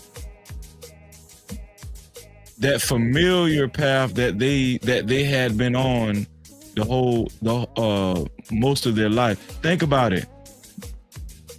It's easier to dwell in the place that you know and live in your old neighborhood, because you know all the back streets. You know you can basically drive with your eyes closed in a place that you've been living, all your life. You can close your eyes and drive damn near and get to the grocery store. You know what I'm saying? Or you can drive with one eye open. But when you're in foreign lands, you gotta learn new routes. You gotta have more faith, and you gotta trust that things are gonna work out. You don't know the people. You don't know the people in these new surrounding areas in these foreign places. You don't know them. You don't know, if you're in danger or if you're in good hands. You don't know who you can depend on. You're just trusting that things are you just trusting the process. That's what they call it in the world. Trust the process. Yeah, trust the process. Trust the process. That's why a lot of people that's why it's hard for a lot of people to live and just move out of the United States and live in foreign countries and stuff. Right. Now that's a big thing. Yeah. Because it's a lot of uncertainty. And as I'm talking, it's making me realize more that children of God, that's how we really supposed to live. We're supposed to live being faced with uncertainty all the time. You know what I'm saying? Because a lot of times, the only thing that's certain, the only thing that we should have certain in our life is the will of God, knowing what the will of God is. Right. This is, we know at the end of the day, this is certain in our life right here. Absolutely, yes. So this is our certainty. This is our certainty. That's right. What's uncertain is, what are we going to be faced with once we choose to leave all of that stuff behind, all that old stuff behind? What are we going to be faced with? Are we going to make less money? Are some of our family members not going to cut us off? Our friends, some of our closest friends, are they going to leave us alone? Are they going to not want to be around us anymore? Are we going to be more lonely? Is it going to be more of a lonely life? Yeah. Those are am I going to be able to get past these spiritual challenges, these mental challenges that I used to be able to cope with just by drinking a lot of alcohol or taking some drugs? Now that I don't do those things anymore, how am I going to deal with these mental health issues that I deal with now? How am I going to deal with it? Will I be able to make it? Will I be able to,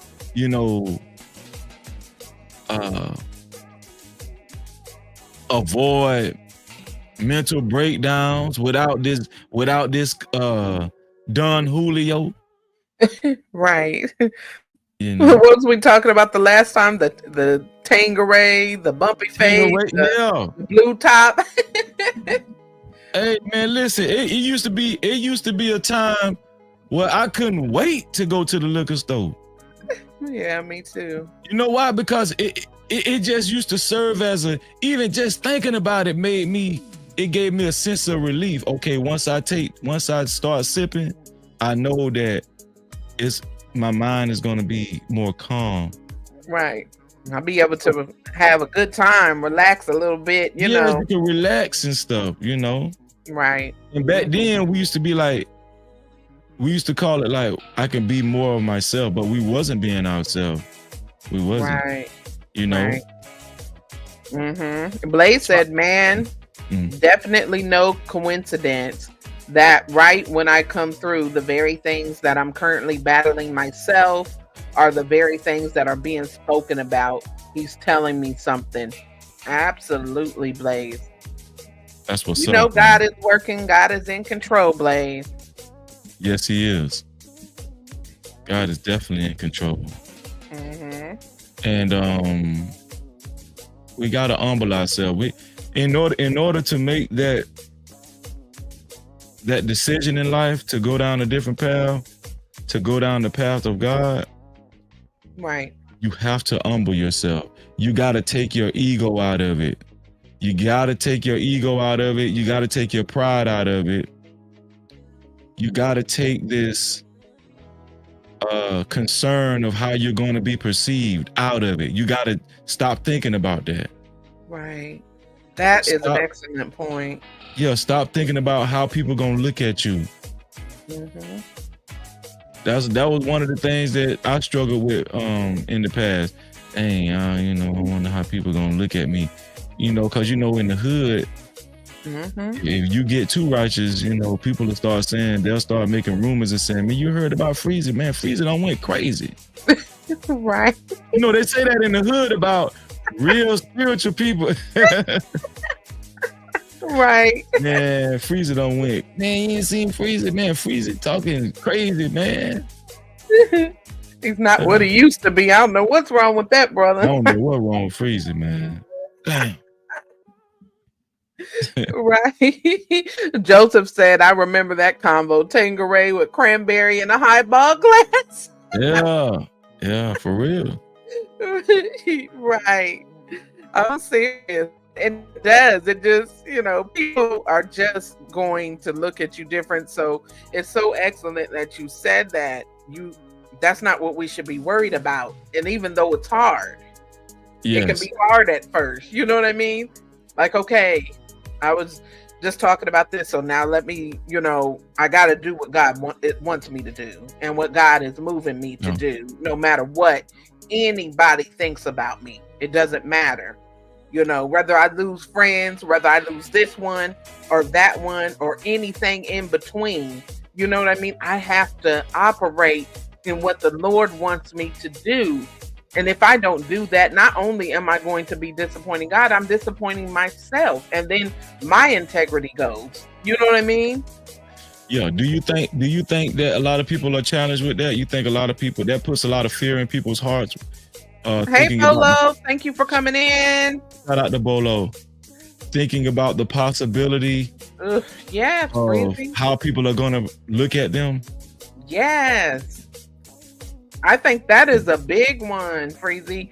I mean, even now, let's look at this right now. And my channel is a faith-based channel. Right. You know what I mean? A lot of faith-based channels, and I've looked at 2, 3, 4, 5 of them that don't get that much traction. We're not talking about anything other than God. You know what I mean? That's all we're talking about. A lot of people don't want to tune into the scriptures or tune into, you know, me talking about how to be encouraged in the word, you know? So even that, then when I decided to start my channel, it's even a thought of, okay, well, because I had original plans, Freezy, that I was either going to do like movie and show reviews. This is what I was on my mind track a couple of years ago. You know what I mean? Yeah. Movie reviews, track reviews, or do I want to do celebrity news and gossip? What do I want to do? I know I want to start a channel, but what do I want to do? And as that time went on, and I'm getting closer to God, and God's like, nope, you know, this is what I want you to do. And this is the way you're going to do it. You know what I mean? And so when I had that long prayer and talked to him, you know, it does go through your mind like, okay, well, I'm not going to get as much traction maybe, you know, What are people going to think about that?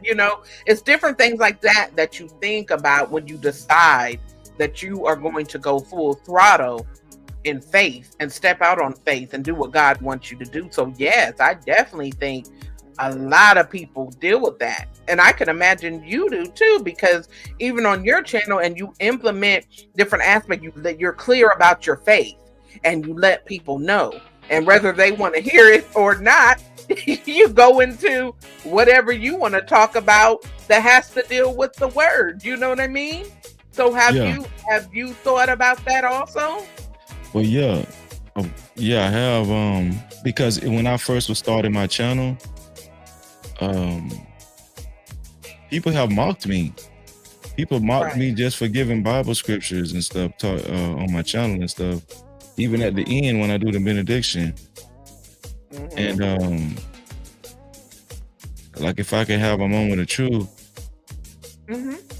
I too have even contemplated if I was putting my channel in jeopardy. Okay, yeah. That's just the human side. Now I never stopped doing what I was doing, but I said, am I jeopardizing, how far my channel could go by doing this? Right. Me too. You know what I'm saying? But these are the challenges that we're faced with mentally and spiritually that we have to break through. We have to, get through that. And then you got to snap out of it, slap yourself in the face and say, man, it's all about keeping faith, trusting in God. Are we trusting in man? Or are we trusting in God? That's right. And that's what's going to keep things in the right perspective for you moving forward. You know what I'm saying? And so I think a lot of people are faced with that. A lot of people are faced with, if they're jeopardizing their current status or their current, the way people look at them currently, if they're jeopardizing that, if they're jeopardizing the wealth that they have accumulated, if they're jeopardizing that, or even their future wealth, or even their future wealth if they take a different path, or even their future wealth, because they, look like they was on the trajectory to achieve certain things in life, whatnot. But we know that the scripture tells us, Jesus told the rich man, you want to know how I know you serious about me? Take everything, sell everything, and just follow me. And then the dude went to crying. He went to crying. He wasn't ready for that. And he just couldn't do it. The reason why he went to crying is because he truly did want to please the Most High God. He wanted to please the Most High God, but it just wasn't enough for him to change his lifestyle. Yeah, he couldn't give up all the riches. No, that's too much. Now you're asking for too much. You know what that cry was? That's that. Now you're asking too much, and now you're asking for too much cry. Right. Now you're asking. I can do everything else, but yeah, man, come on, man. That's unfair. Why you doing this? Right, crazy. That is so true. That is. It gives you a lot to think about. Like I told you before, that's exactly. I was prepared more doing this and doing, a faith-based YouTube channel because it had already happened to me before on Facebook. You know what I mean? Yeah. Like I had the maximum when it was the maximum cutoff at 5,000 subscribers or followers or whatever it was before they had changed it and everything. I had all that, and I was popular, just cutting up, doing me.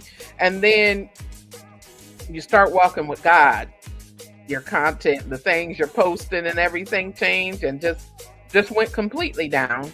People are not trying to hear that. So I think in hindsight, that kind of prepared me, because I already went through it. And at that time, I'm just like, oh man, well, there goes that, where there goes this and that and whatever.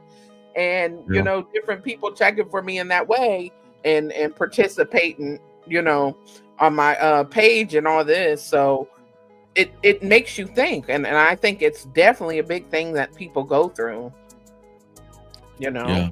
And that's why And God says that it's not for everybody. It's not, there's a few, you know what I mean? A few will be chosen. Everybody is not going to be able to handle giving up everything, losing popularity, losing all these things, and have to completely turn things around. It's not for everybody. well, see, even under God's management, he shows his children how to navigate through this world. The Bible says to be wise as a serpent and harmless as a dove. Absolutely. So even while we're living in this world, he wants us to be very observant, and maybe we can develop some types of strategies to draw people to our platforms. Yeah. God wants us to do that. He doesn't want us to be so overly righteous to where Right. we just cut off all possibilities of how we can grow our channels. Yeah. Because he still wants us to be reachable. That's right. Because even Jesus was, Right. and Jesus was out. He wasn't out preaching to the holier than thou. He was preaching to the people that needed the word. Those were the drunks. Right. Those were the prostitutes. Those were, all those, the tax collectors and all those. And in the midst of doing that, you don't think Jesus learned different lingos in the streets and stuff like that? And I'm pretty sure he did. Learn how to talk to people in order to be relatable and reachable. Right. But guess what? When he got these people's attention, now it's time to get down to the nitty gritty. That is true, Freezy. And I think that is exactly why God puts us through different tests and through our lives before we are ready to go out and, encourage others. You know what I mean? Facts. Because like we talked about before, you have to have been through something. You have to have recognized something in order for you to overcome it so that you can encourage others. You know what I mean?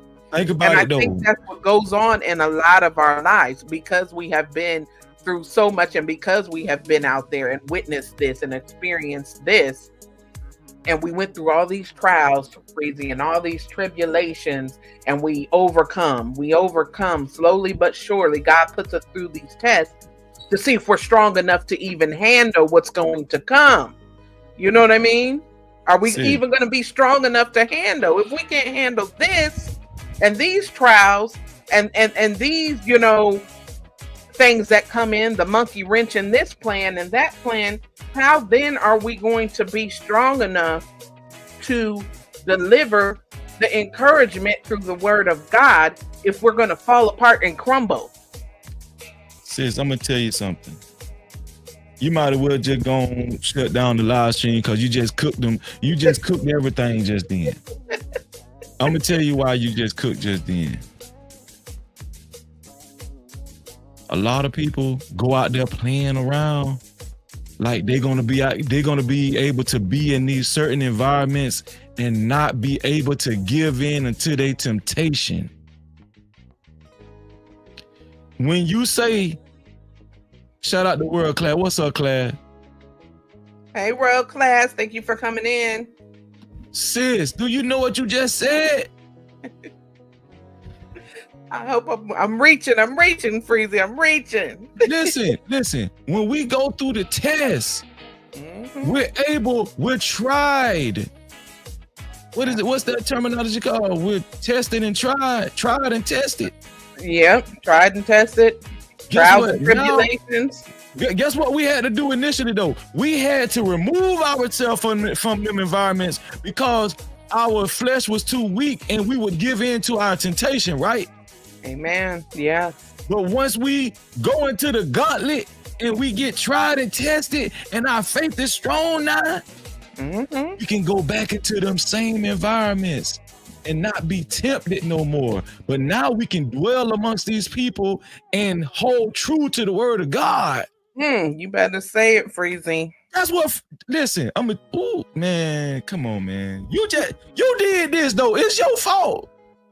It's the truth, Freezy.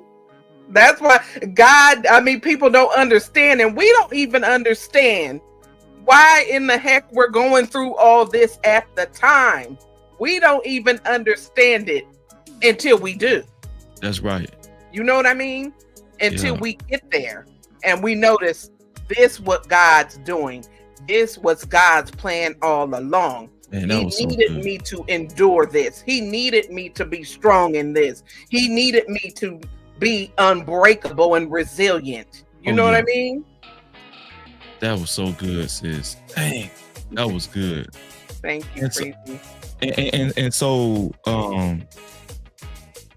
there's a method to God's madness. Exactly. The reason why I call it madness because it's mysteries. It's the mysteries that a lot of people still to this day can't figure out when it comes to God, right? How he works the way he works and why he works the way he works. Why he do this. Some people just can't, like, you've been you witnessed shows and been a part of shows where you have been in the midst of atheists and they just got all these questions. Well, why God did this and why he do that? That don't make no sense. You know? Hey, Brandon, how are you? Thank you for coming in. Brandon, what's up, Brandon? It don't make no sense to you because you ain't really been through the fire. Right. You ain't been through the gauntlet. You ain't been tried and tested, so it ain't gonna make sense to you. Right. It ain't gonna make sense to you. But when you actually come to that crossroad of life and you make the right decision to follow the Most High and to do His will. Correct. There's a process, isn't it? Isn't it a process? God ain't just gonna just put you out there with the wolves. With the wolves. He ain't just gonna just throw you out there in the jungle where you was already, your flesh was already weak. No, what we're going through is basic training. Basic training. What you said the acronym for the Bible is? Basic instructions before leaving Earth. We going through basic training. Yep. That's what we're doing. We're learning the basics on how to actually fulfill the will of God and to, we really are soldiers on a mission. We have a mission. I'm gonna tell you what we are, Fear No Mortals. We in basic training and we in training, and when we get done with this training and that training, they're gonna call us into this boardroom, and then it's gonna be Jesus gonna be at the chalkboard outlining what the mission is that we finna embark on, that we have to actually complete successfully. We like Navy SEALs for God. Right. Yeah, that's what we are. That's it, Freezy. That's exactly it. You look at it that way, and I want to read this question from Blaze in just a minute. Blaze, we have to look at it that way. We have to, we have to be strong in this fight. We cannot be the weak links that are going to fall apart. We can't be the ones that are going to fall apart every time someone doesn't like us anymore.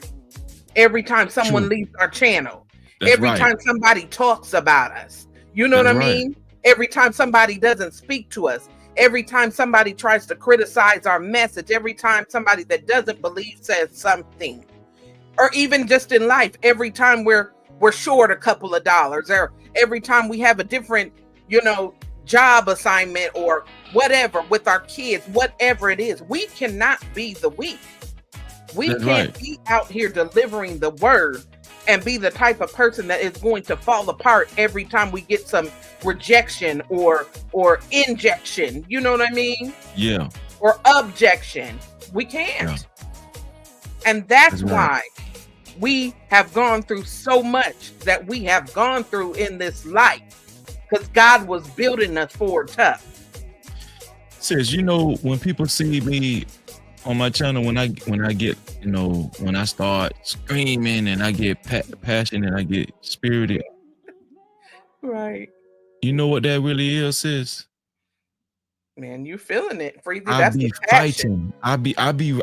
It's like I'm tired of the BS, sis. I get it. And I fight for righteousness. It might be in a weird way to people, but you can best believe within that aggression that they see from Freezy, it's righteousness in there. I'm telling you, it's righteousness in there. But sis, let me tell you something. I know where I'm at. I'm in the world, and I'm talking to these worldly people.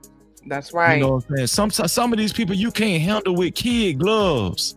You can't, Freezy. You just simply can't. You can't handle some of these people with kid gloves. They're gonna try to run all over you. You know it.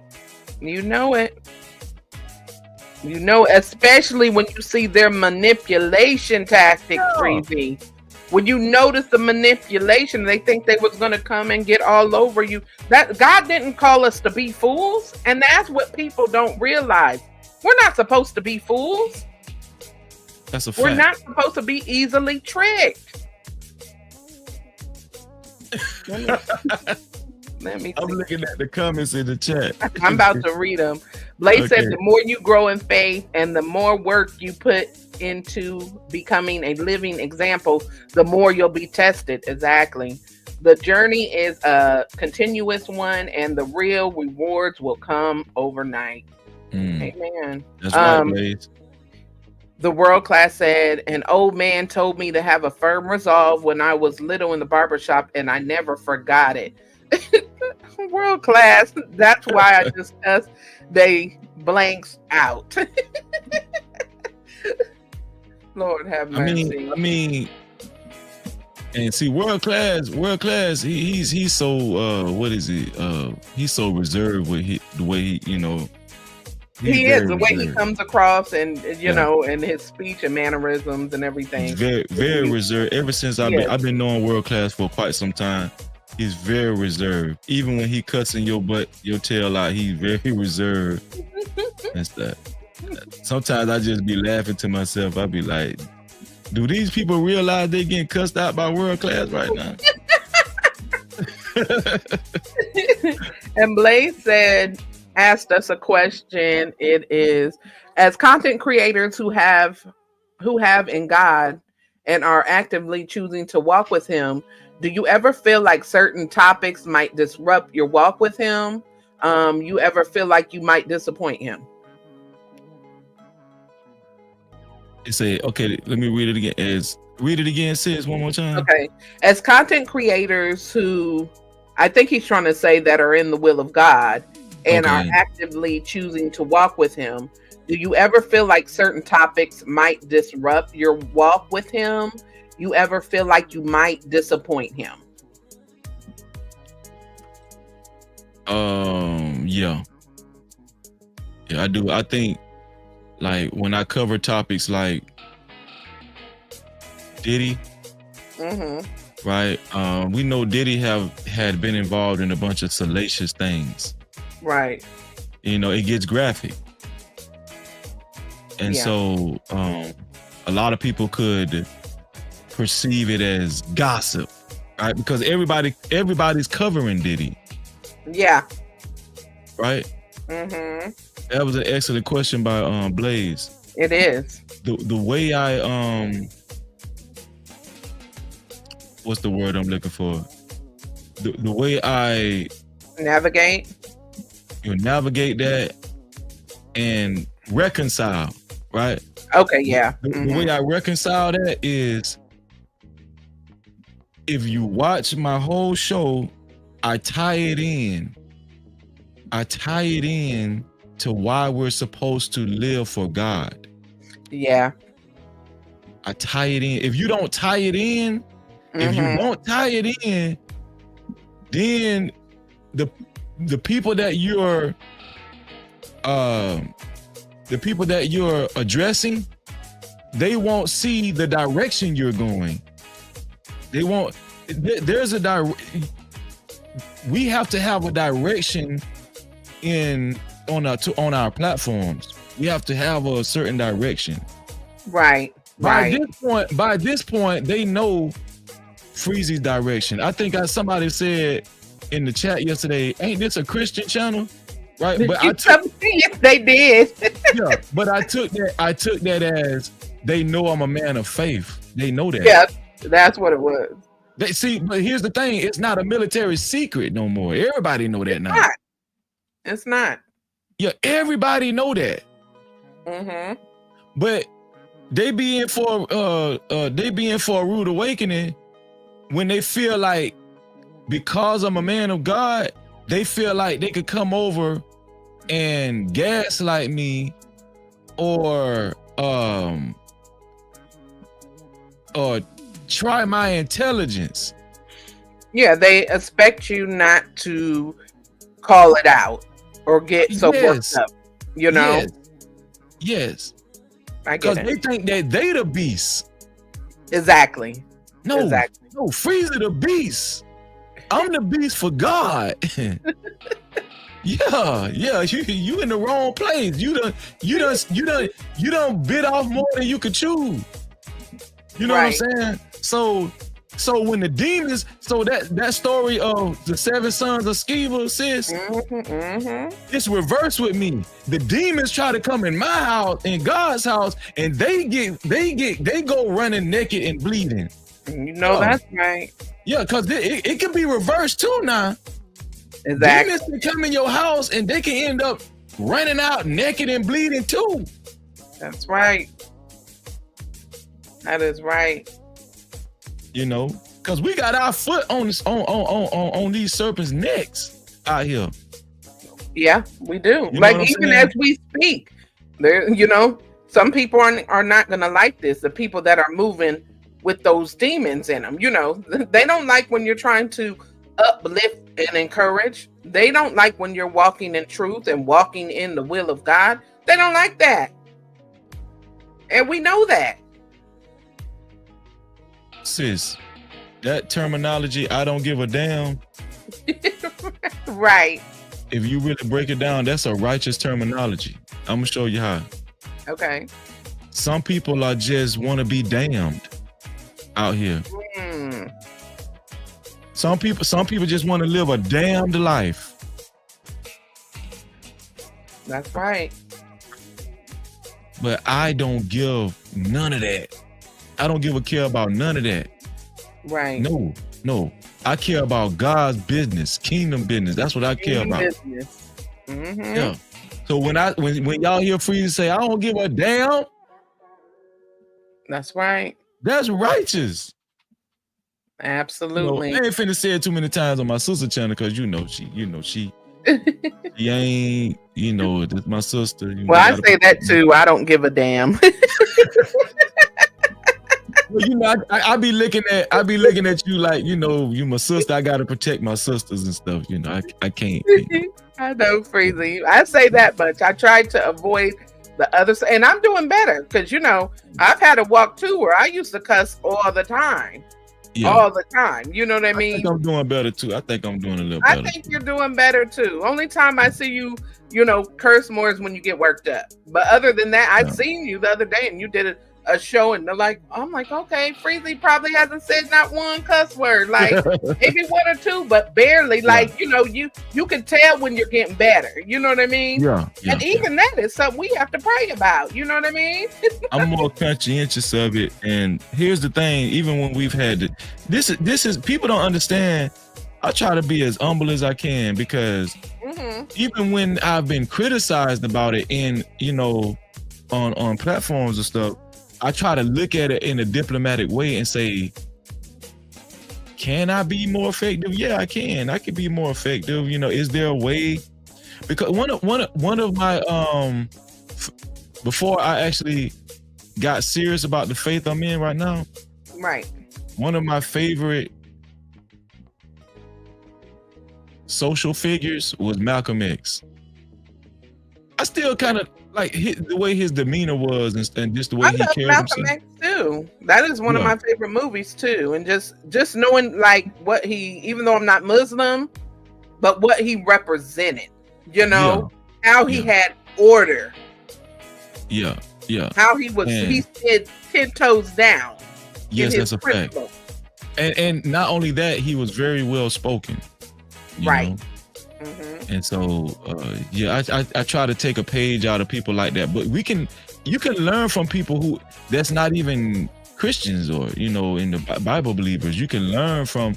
I truly believe that's what the Bible means by be wise as a serpent, because we're supposed to be able to like we're supposed to be able to pick up different types of skills that doesn't violate the tenements of God, but just like knowing how to be reachable, right? Knowing how to you can still develop a certain type of savvy and charisma, right? Yeah. You can still do that. A certain You can still decorum. do that. Right, exactly. So I've learned that. I'm learning more and more that when it come down, a lot of church people think that God only made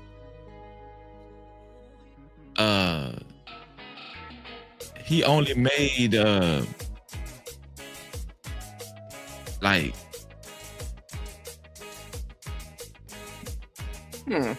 he only made churchy stuff. Like, no, God made everything. Everything. Yeah. You can't. You want to know the reason why we can't fool God? Because God made everything. Absolutely. The good and the bad. Absolutely. So you ain't gonna be able to act a certain. Even the people in the world.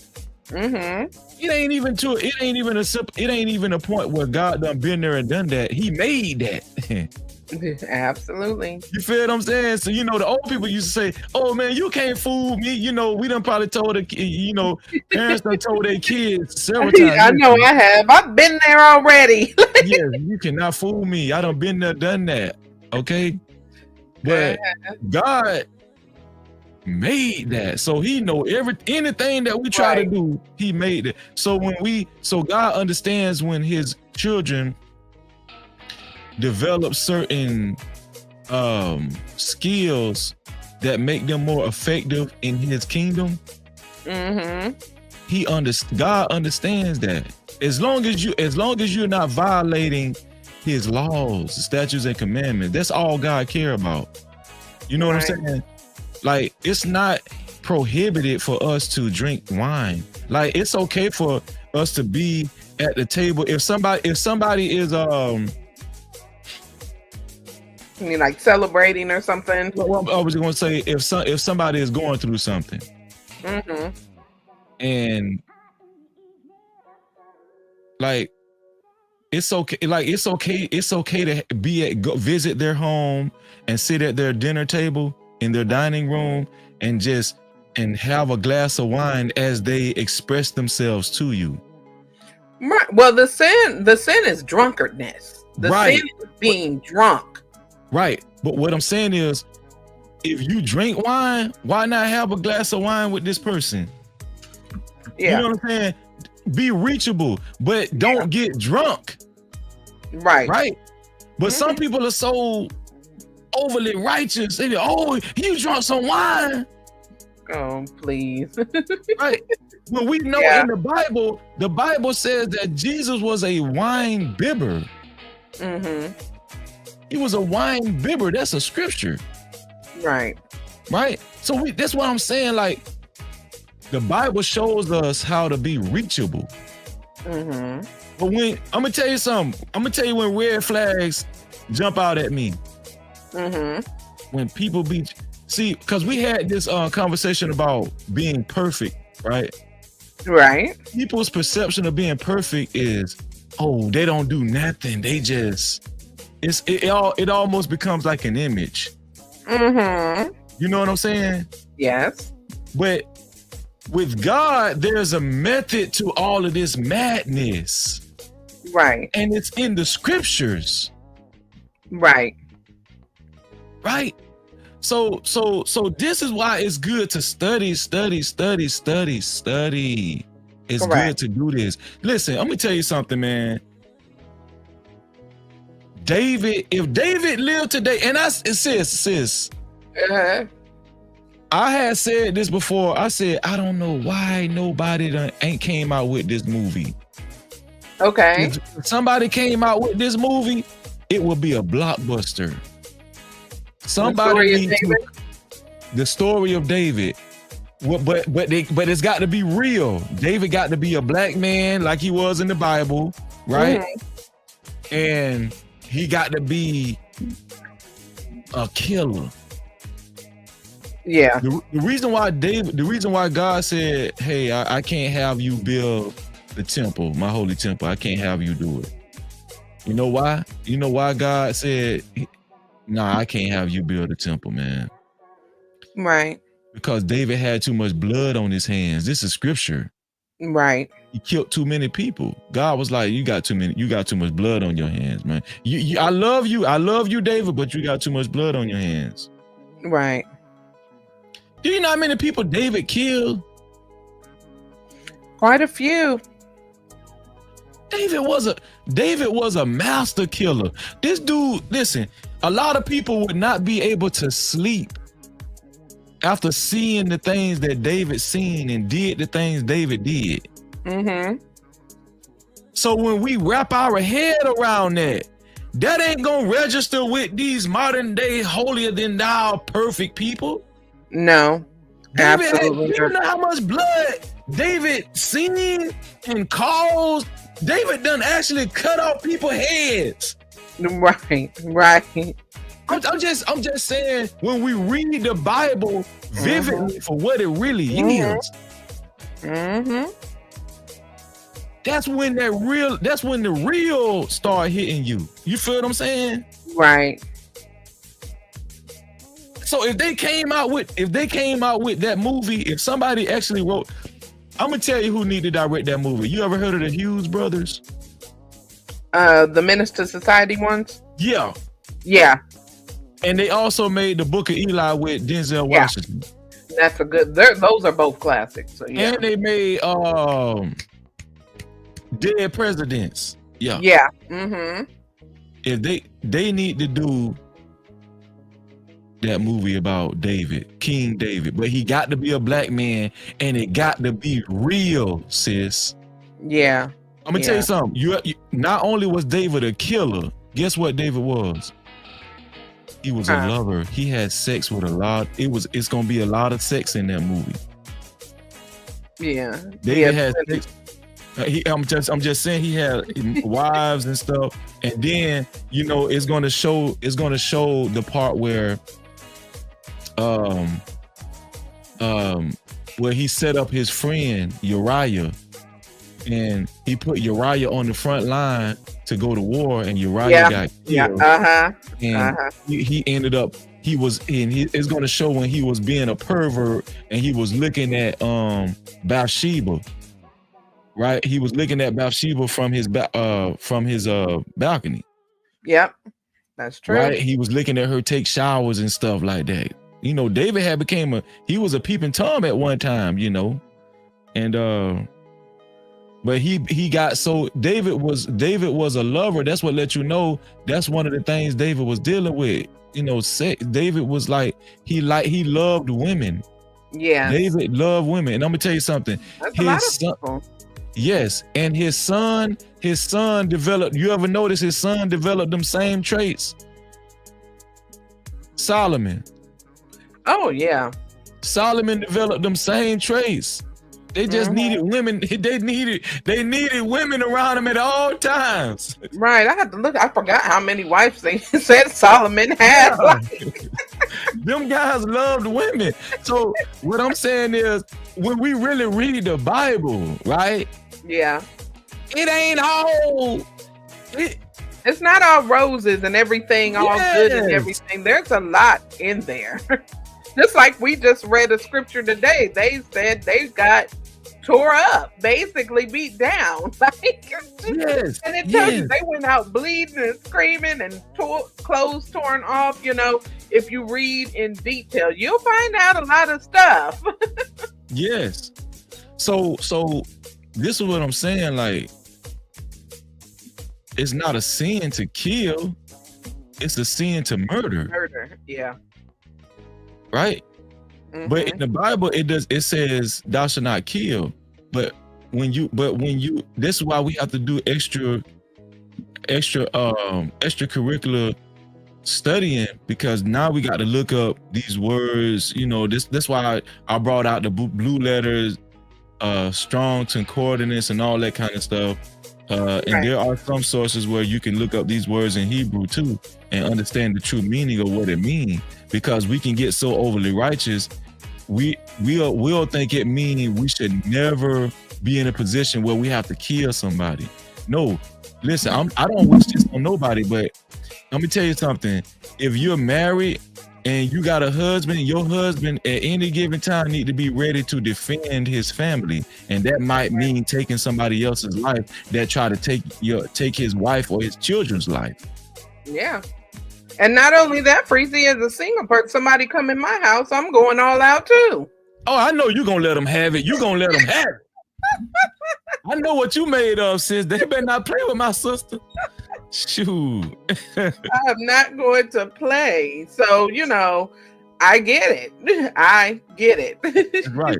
Let me That's read right. some of these comments. Blaze Okay. said, on the real though, I've disappointed him before and I know I'm doing it again right now. My faith is riddled with bullet holes and it's like every day there's something that's trying to bury it for good. Mm, I'm gonna let you respond. Let me just keep reading for a minute. Freezy. okay. Sounds good about the David movie. Just don't let Tyler Perry direct it. I know that's right, because he just gonna mess it all up for real. And Bond said, and David inquired at the Lord, saying, shall I pursue after this truth? Shall I overtake them? And he answered him, pursue, for thou shalt surely overtake them, and without fail recover all. That's Yeah, right. that's a And good what one. Vaughn just wrote, that's right, because this shows you that God gave all of those killings that David did. God Mhm. gave the green light to that. So Yeah. there's significance to that. God is not God. A lot of people think God is supposed to be this goody two shoe. Oh, that's why the atheists be asking, well, why would God allow this? And what? Listen, God gangster. That's one way of looking at it, Freezy. I'm Yeah, telling you. man, don't be trying God like that. Shoot. Right. And he said David will consult the Lord before he went into battle. Right. Yeah. That's true. I mean, when we was just talking about it earlier, why do you think God recovers so many gangsters out in this world and turns right. their life around? You know, That's right. people's already been through stuff. People are already, have that certain kind of strength to know that this spiritual battle is going to be even harder than the physical battle. Can I respond to Blaze's comment too earlier? Let's do it. Yeah. There you go. So Blaze, let me tell you something. Just by you being self-aware of what you're going through, it shows that you're trying to change. That what you just wrote, it shows that you are aware of what you're going through. You are cognizant of what's happening in your life, right? And so this is the path to deliverance. This is the path. You're not going to be able to do it on your own. You need God. God's strength is made perfect in your weakness. What does that mean? Us needing God, us continuing to study and find and learn God's wisdom. This is why we need God's understanding and not our own. The reason why in the beginning, when we're changing our life, we're going through these changes and we're experiencing these changes in our life,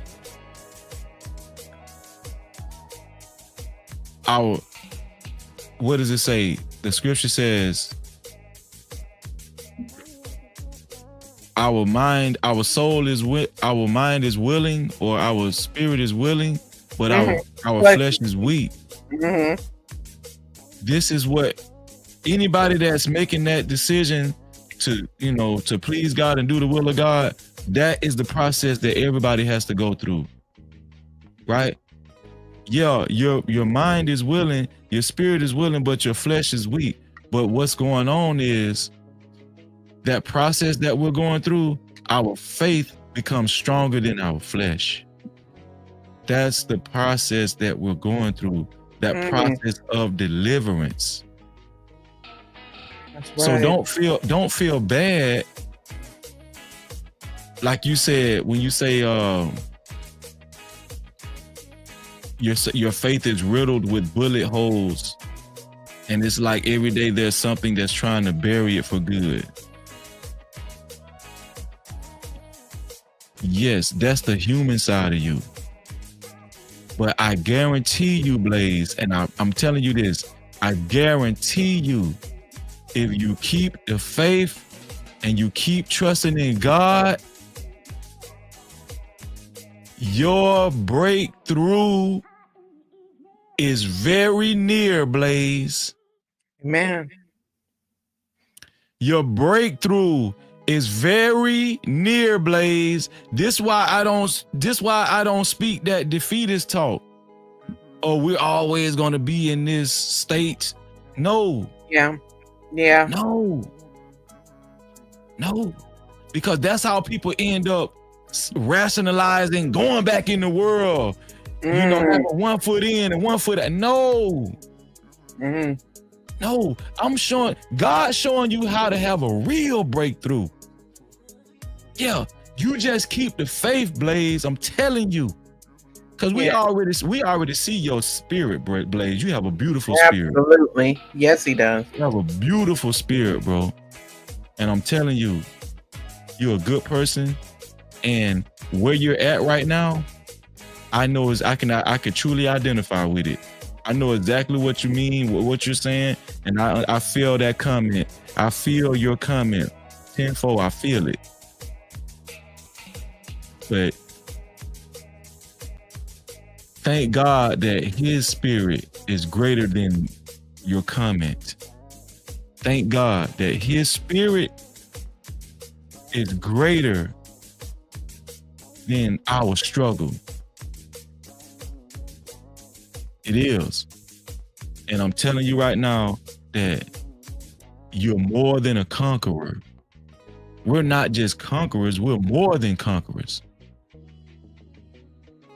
This is scripture. These things that I'm saying is scripture. So I'm encouraging you. And another thing is, you're not alone. I told Fear No Motors that I was going to reach out to you, Blaze.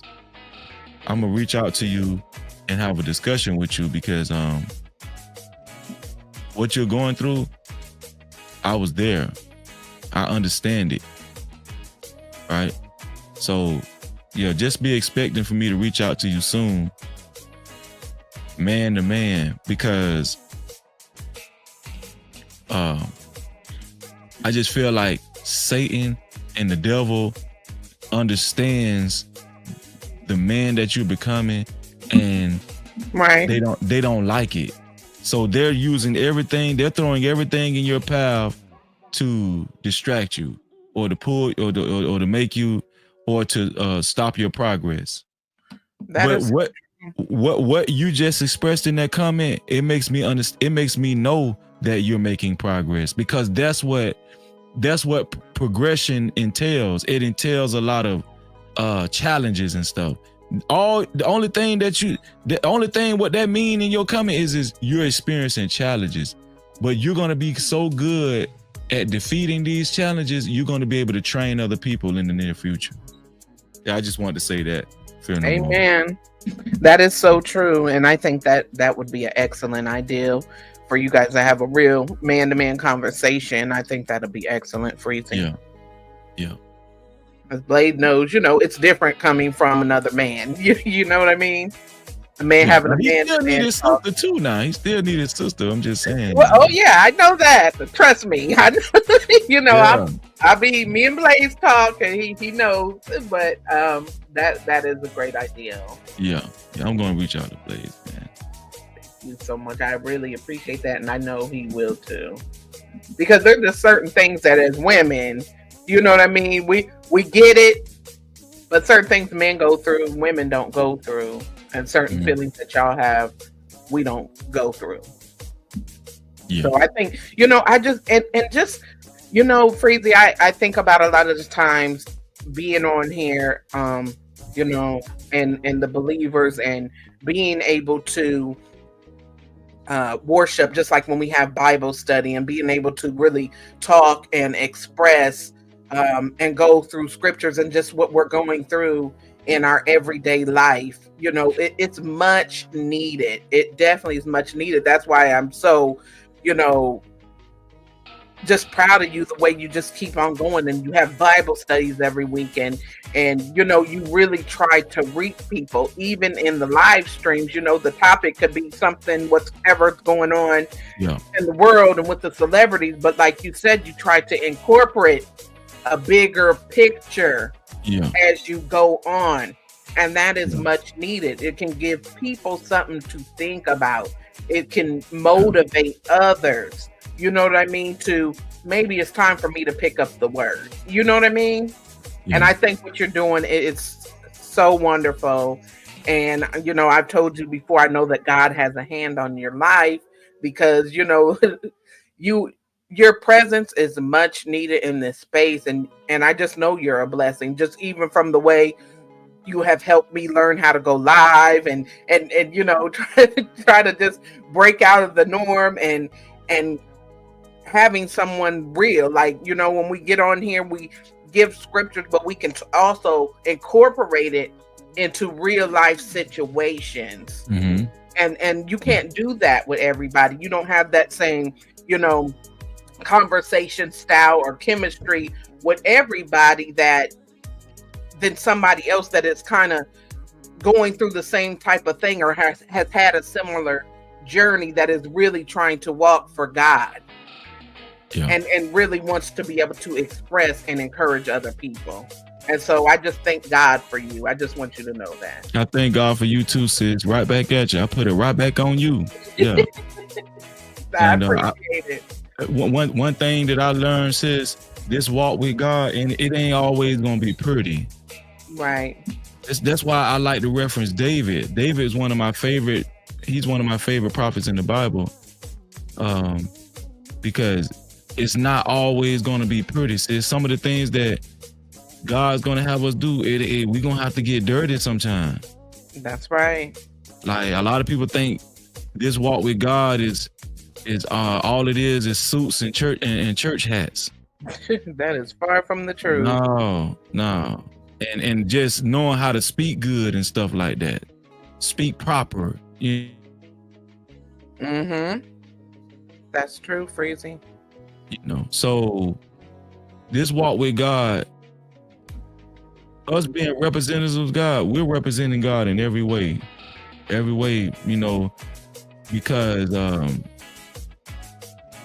sometimes you gotta fight fire with fire. That's right. That's all of this. Everything I'm saying is biblical. That is true. And so, but at the same time, we understand what's at the center of our spirit. What's at the center that's guiding us the whole time. We're getting to a place where we know that God is guiding us. That's just like what Vaughn wrote earlier. He said, And David inquired at the Lord, saying, Shall I pursue after this troop? Shall I overtake them? And he answered him, Pursue. what God said? Pursue. Mhm. Yeah. Get them. Kill them. Yeah. Go. Right. You know what I'm saying? So if we think David was on the battlefield tiptoeing and trying to be proper, if we think that that's what it took for him to kill all these people, yeah. No, God said, man, go get them. Yeah. Go do it in my name. Whatever you got to do it in the name of the Most High, of your Father. Absolutely. Let these people know who sent you, and let them know how I operate. This ain't pretty right here. No. Absolutely, Freezy. Because a lot of times people perceive you as, because they think that you're a believer, they perceive you as this. You're not gonna offend anybody, and then they're gonna try to use that to their advantage. You know what I'm saying? Yeah, like they can talk to you any kind of way or say anything. Yeah, you're gonna be nice all the time, so then they feel like they can take advantage of that. Right. Yeah. Right. And that's, you know what, at the same time, and you say that even what David did, he consulted with the Lord before every situation. And I find myself doing that more and more and more every day. It could be just anything, Freezy. You know what I mean? Just anything out of nowhere. And I just stop out. Okay, Lord, do you want me to do this? That's right. Do you want me to do that? And I just find so much clarity and peace in doing that, where as before when I wasn't doing that, you know what I mean? It's a totally different feeling of, okay, I know God's going to steer me in the right direction. If God gives me the push, that it's okay. You know what I mean? Thanks. Yep. Mm-hmm. And Blaze said, Bible study is one of few things that is saving me. The defeatist talk has been like a demon glued to my back, whispering in my ear, but at my core, I don't want Satan to win. He's not, Blaze. Yeah. He is not. I'm gonna reach out to you, Blaze. Don't worry. And it's a true blessing that you have in Fear No Mortals as well. That's a really, really, really big blessing. In that sister, I just can't say enough, I can't say enough, but that just goes to show you that we built a body, family, you know what I'm saying? Right. Yeah. It's nothing like, having genuine connections, That's when if I'm going through Freezy, can I talk to you? You know what I'm saying? Yeah. Or whatever, we need to talk, whatever. And it's just that genuine connection. And, I have that with Blaze too, when I was going through, and when I lost my son, there was just all kinds of messages in the Discord. Their contact, they're praying for me and whatever. And you don't forget that type of, you know what I mean? You don't forget those type of people that you can talk to and be real with. You know what I mean? Yeah. And get that encouragement from. And it's very important. And people places people in your life. And then also, people that are going to be honest with you. Right. Like, look, watch out now. You know what I mean? And this and the third, because God, He knows what He's doing, even if we don't. Oh, that's factual. That's right. But that's what gives me a sense of security too, and comfort with God, because I know there was a scripture we went over in Bible study too, where it says sometimes things can get so bad, or when I say challenging. Yes. Where we don't even know what to pray for, but God was send a spirit of intercession. He will send a spirit to intercede with us that will make groanings for us. Right. You know what I'm saying? That's how magnificent the Most High God is. Even when we don't know what to pray for ourselves, He will send a spirit to cover us and make groanings for us to, you know what I'm saying? For us. Absolutely. Yeah. And Blaze said, Lord knows I'm thankful for F and M. Her prayers come right on time and she doesn't tolerate no negativity whatsoever. That's right. She tells me all the time to wipe my feet at the door. Blaze is crazy, but he knows I'd be like, well, Blaze, what about this? You know, but we have to do that for each other, I feel like. That's you right. know? We have That's to right. keep each other from jumping off that ledge. That's right. And shout out to True Bleed too for the for the Right. strong arms in the chat, man. It just shows that you all feeling the message. All praises to the Most High God. You know. Praises. Yeah. Praises. And it's, you know, this is a good message because so many people are going through the same thing. Can we even imagine how many people are going through the same thing? There's so many people that are feeling the way Blaze is feeling. There's so many Yeah. people that are dealing with so There's many a lot of people. things. Yeah, exactly. Yep. And we have to be mindful of that. You know, I realized something one time that, and I had to say to myself that just like no one knows what you're going through, you don't know what somebody else is going through. You know? Mm-hmm. You don't. You know, some people like, you know, and I like to use 907 as an example, you know, and how much 907 has been inspiration because you would never know. That's right. You know, what she's going through. She's always upbeat. She's never, you know what I mean? She's Yeah. never like rude or, you know what I'm saying, going off on anybody or whatever. She's very pleasant to watch and to, you know, and to talk to and everything like that.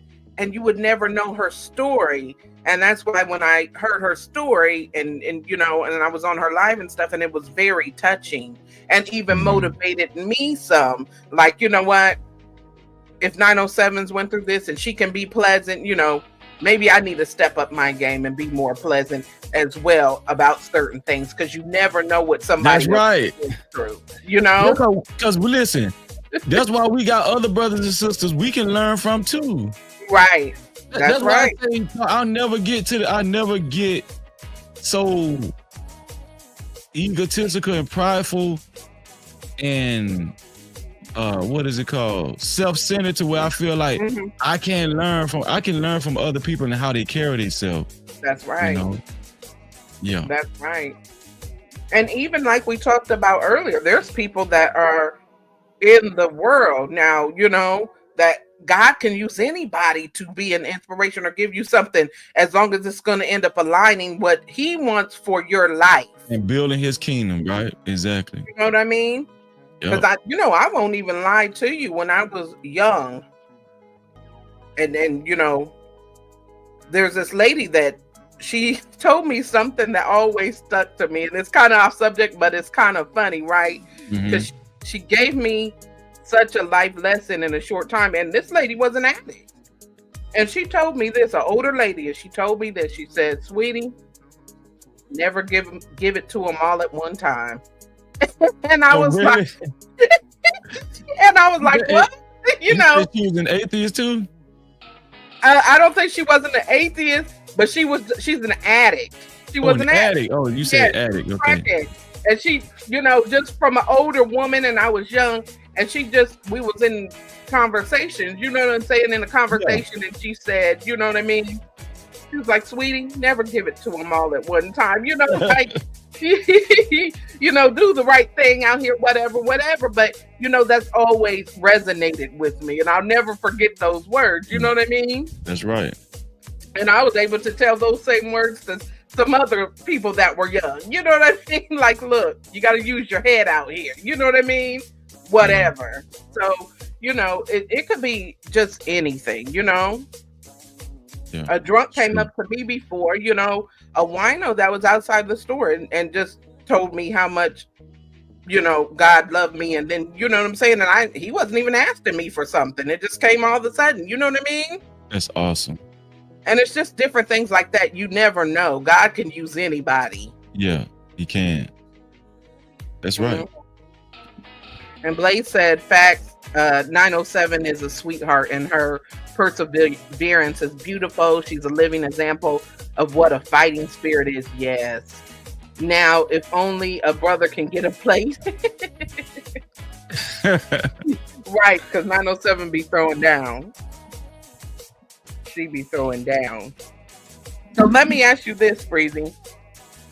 When we think about the scripture that we went into today, and just on the part of how they were trying to emulate, and just do the actions and not the work, that because they, didn't even know what Paul went through to get to that point. Yeah. We know in the Bible, it encourages us to imitate positive examples. You know what I mean? Yeah. Imitate people that are in faith and have the virtue. Paul urges believers to imitate him as he imitates Christ. Mm-hmm. And in doing that, this imitation is not about blind faith, just being conformed to something that you aren't seeking yourself. But it's about how to emulate Christ-like characters and conduct. The Bible also warns us against imitating negative examples, such as those that engage in ungodly behaviors and attitudes and things of the world. Like for example, Paul repeatedly encourages believers to imitate him as he imitates Christ. He emphasizes that this imitation should focus on his conduct and character, particularly his self-sacrificing love and commitment to the gospel. So in Ephesians 5:1-2, it says, "Follow God's example, therefore, as dearly loved children, and walk in a way of love, just as Christ loved us and gave himself up for us as a fragrant offering and sacrifice to God." And this encourages believers to imitate God and walk in love, just as Christ loved and sacrificed for us. It's important to imitate the things of God's character and actions as we are seeking the truth and the wisdom that God gives us in our lives, particularly in demonstrating love and compassion. So we think about that, and we think about what we said earlier, that we have to try to, like you even said, you go and you learn things along the way, and you learn how to speak to people, to draw people in. You don't lose the part of walking uprightly. You don't bend on your faith, but you learn how to talk to certain people that you need to reach. How important do you think that is? Oh, okay. So during our life experiences, everybody has their own experiences in life that shape them into the person that they are. Mm-hmm. So that personality that you develop, fear no mortals, those characteristics that you develop through your life experiences, Right. that savvy that you have, that charisma that you developed, Mm-hmm. that was given to you for a reason. You have your own spiritual DNA. Right. So when we come to the Lord, and when we start doing the Lord's work, God didn't mean for you to just throw that whole personality away. Ooh, that's good, Freezy. No, listen, everything happens for a reason. You are fear no mortals for a reason. The Right. the woman that you developed into, your personality, the way you talk, your lingo, your characteristics, how you move, Right. the way you pronounce words and stuff, how Right. you deal with people. God saw you through that, and he's the reason why you developed that. But the same way you used this charisma for the world. Now God wants you to use it for his kingdom. He does. A lot of people think they need that when they come to the Lord, they just need to change who they are. They need to like change their personality, and they don't need to be who they're themselves. You know, no, Right. God wants you, if you're a humorous person, Right. he wants you to be humorous for his people. He wants you to use those same relatable drawing power for God's kingdom. Right. That's right. Right? But there's a way to do it. You can be fear no mortals in God's kingdom. I can still be Freezy in the will of God. That's true. I can still be him. Right? I can still, like, the way I talk, like, I talk like this. So when I become a believer and then I'm supposed to talk like this is how I'm supposed to talk. Huh? Right. You know, this is what people's perceptions of perfect is. You know, you clean up your talk and you talk, you know. God don't care about that. Right. You know what I'm saying? He don't care about none of that. He wants you to be who you naturally are, but for him. He wants you to utilize your characteristics to do his will. Yeah, that's true. That's what he wants. That's true. Yeah. And that's definitely good that you say that, and it's very important, because I think a lot of people do think that they have to, well, now I have to be something that I'm not. You know what I mean? Yeah, you got to be proper and sure. And who can say what's proper? You know, Right. I told somebody one time, I was just like, you know, and we were talking about, well, how do you pray? You know, how are you supposed to pray? And I said, look, you know, you have to talk to God the same way you are. You don't go in there with using words like thee and thou and, you know, and all this, and you don't Right. talk like that. You know what I mean? You go in, you talk to God the way you talk. You come as you are and you talk to God.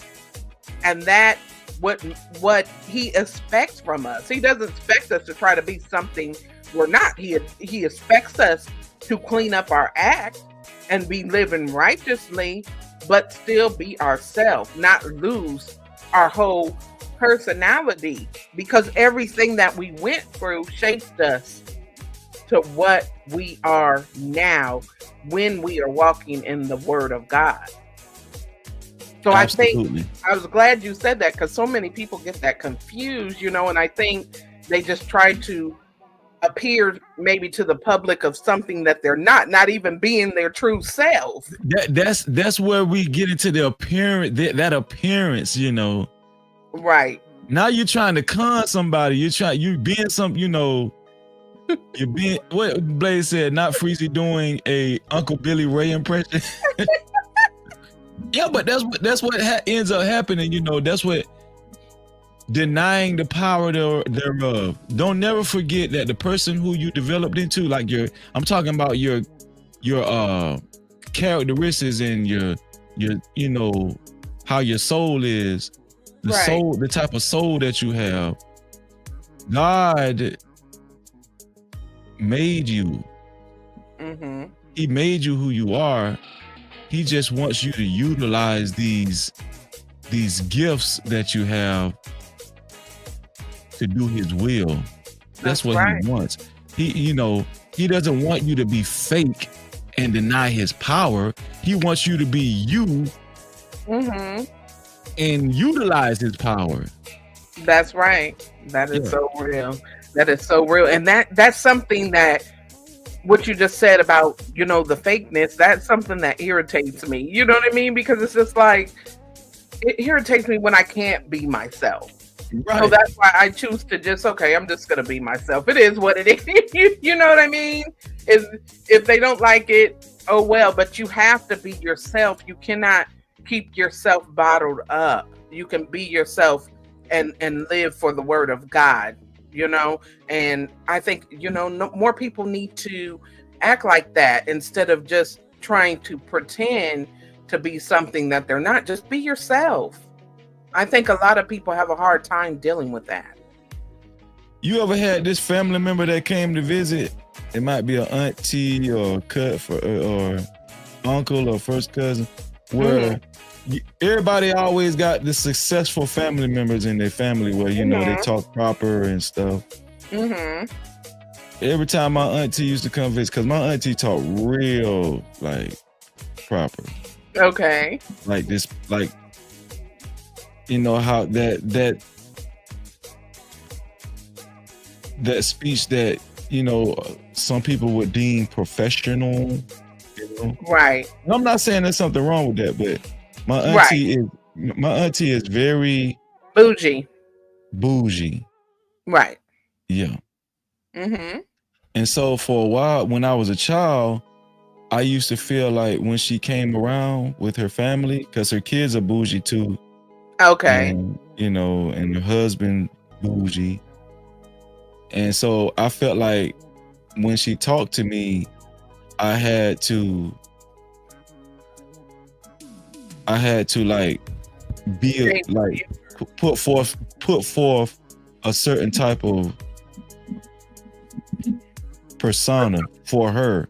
Okay. I felt like I had to be somebody to be so I could be accepted by them at a young age.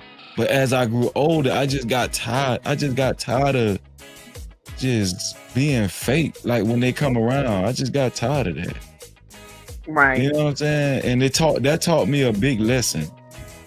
Like, man, be yourself. Yeah. Right.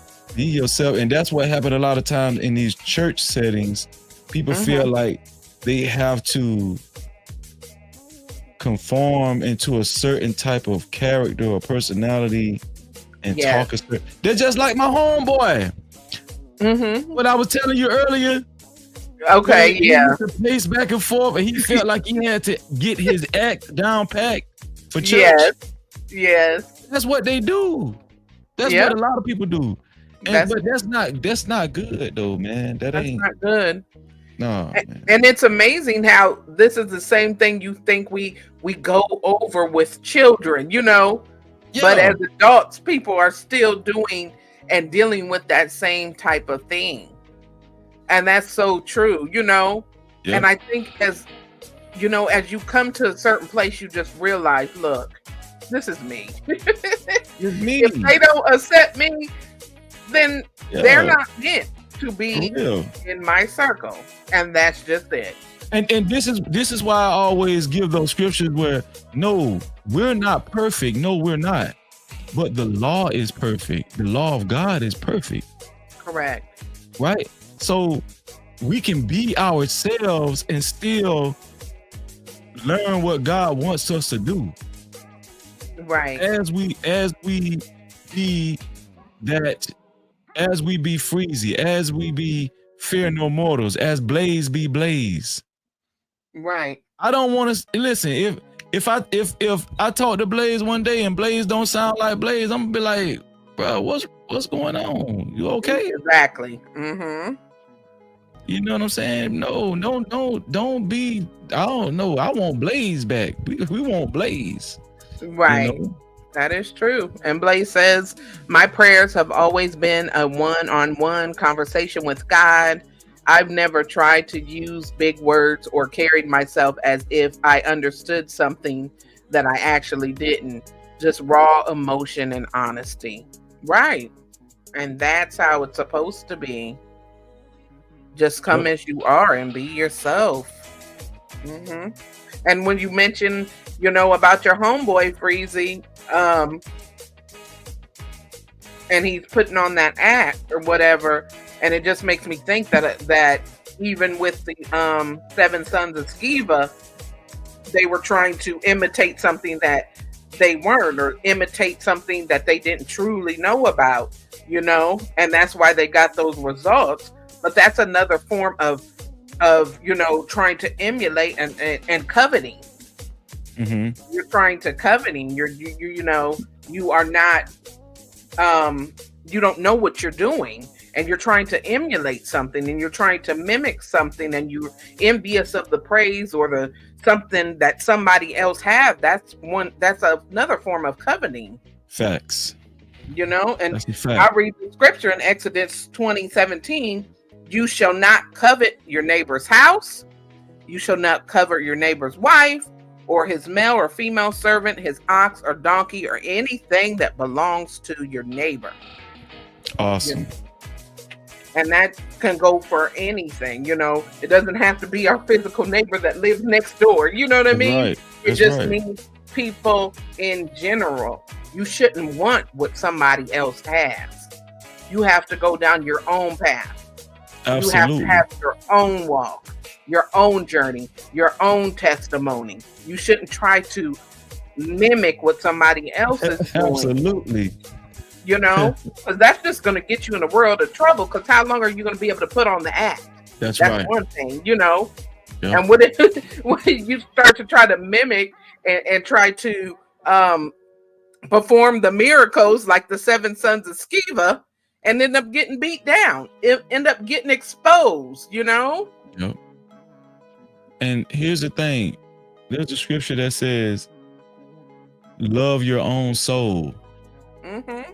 Like, I mean, you ain't trying, if you don't love your own soul, that's a sign of insecurity. Yeah, that is true. You trying to be somebody else? No, love your own soul. Love who you are in Christ. Just love you. Bring that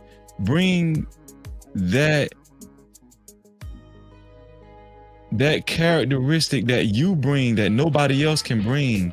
Bring that to the fold. Bring that to the body of Christ. Mm-hmm. Bring it.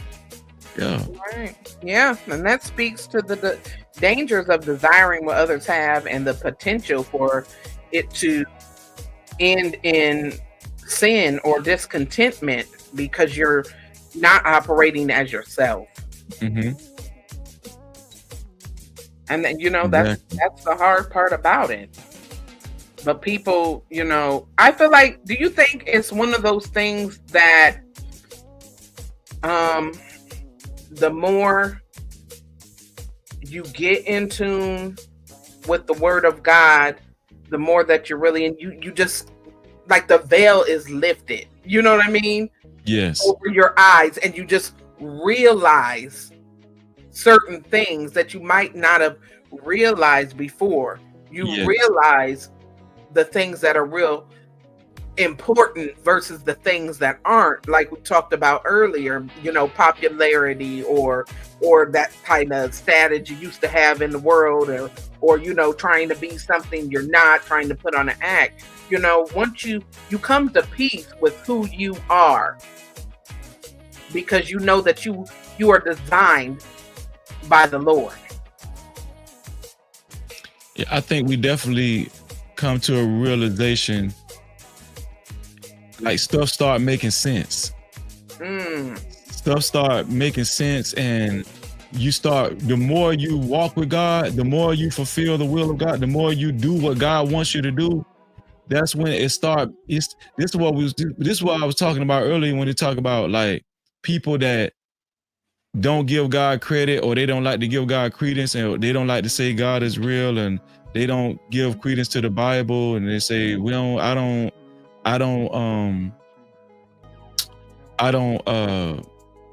adhere to that type of stuff. I don't do that. Right. I don't believe that. I don't believe. It don't make no sense to me. It don't make no sense to me. It don't make no sense to me. Well, it's a reason why it don't make no sense to you, because you're not walking in it. Mm-hmm. You don't have that experience. But once you actually, it's almost like, let me see. Let me give another example. Okay.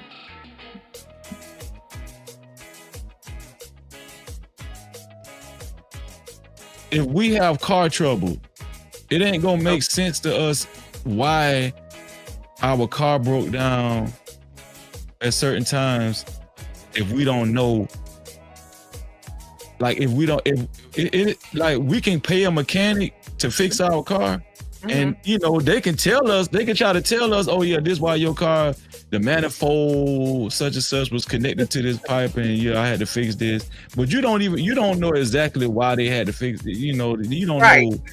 Right. You just know that, okay, you know what part they said you needed or whatever, but you don't know why this part is so important. Why, you know, the function. Yeah. What'd you say, sis? The functions of it and why. Yeah. But I know. But until you become a mechanic or you actually work on your car, if you practice working on your car, you then after a while, it'll start making sense. Oh, this why I needed this part, and this why I needed that other part. This why I need to keep an oil change. Oh, because the oil goes through my engine and it helps other parts to be preserved. Okay, now I know why I needed to do this, and why. Not only until you actually study and go through the motions and live it and do the work, will this stuff start making sense to you. Right.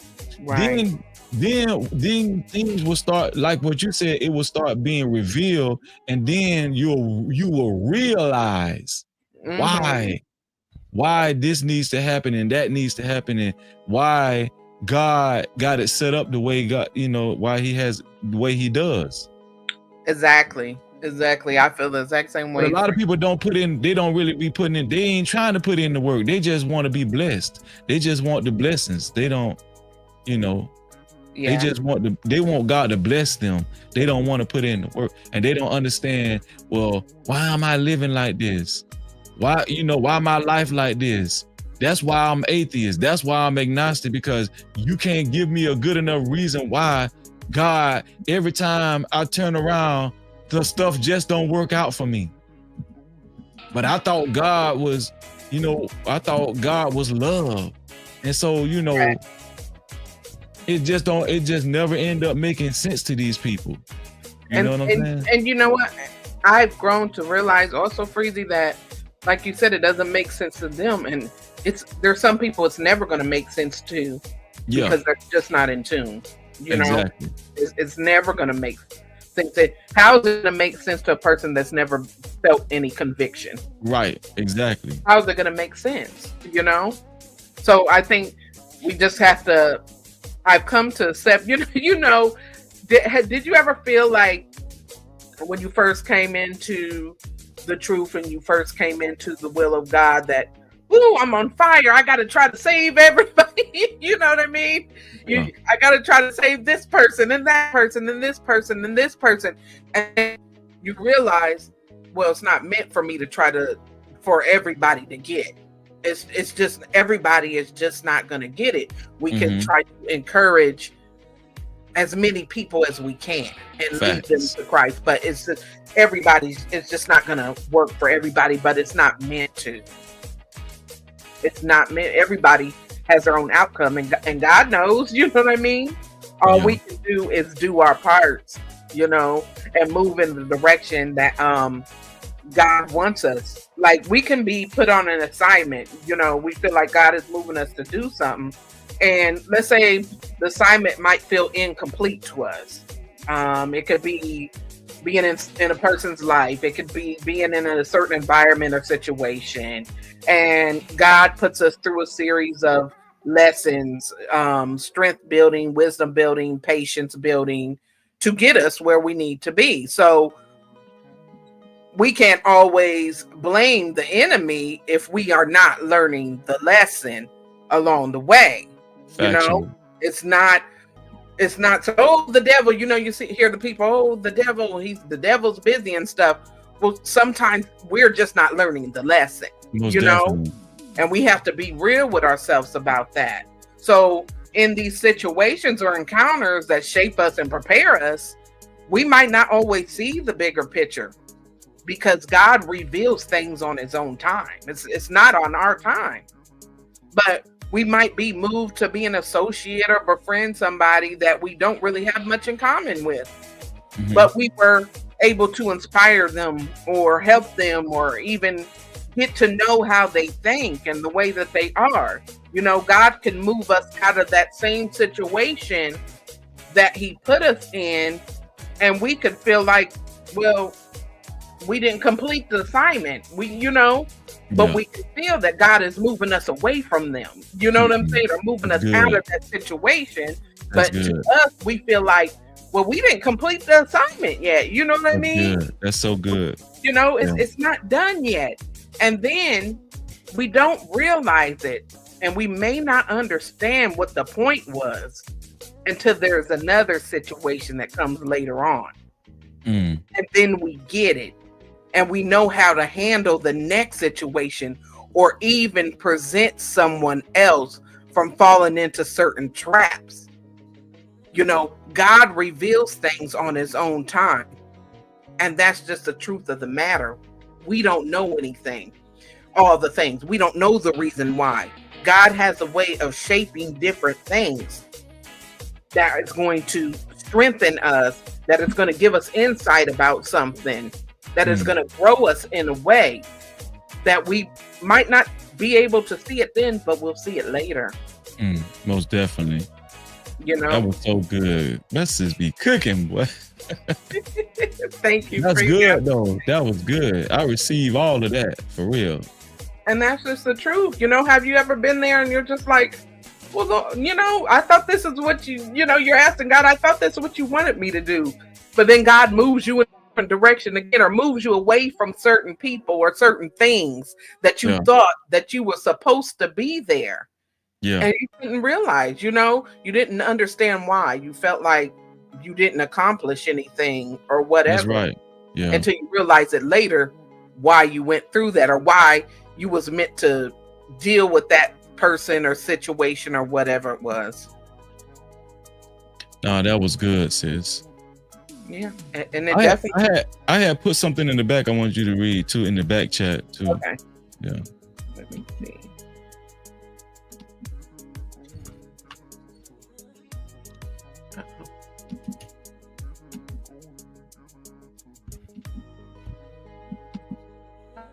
I think I'm pushing something wrong here. In the private chat, you say.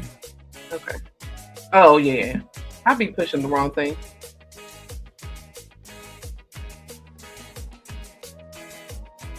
Okay, I read it. I'm reading it.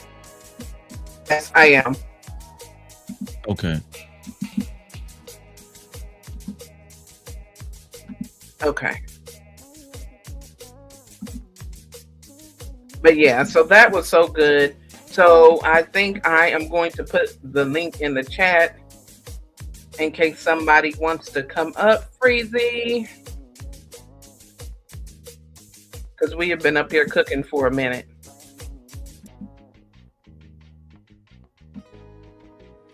I'm sorry, sis. No, you're right. 3 hours went by fast though. Yeah, it did. Yeah. It definitely did go by fast. We've been up here cooking. I know, right?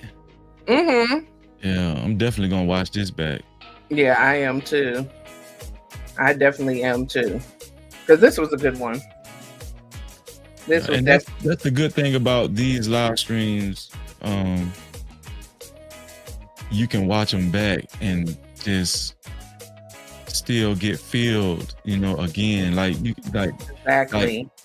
You doing a great work, sis, because people will be able to reference different parts of your live streams and timestamps and stuff, and it's going to help them, and they can always take these words with them, these you know, these different timestamps with them. That's going to help them. Right. I'm writing you back right now.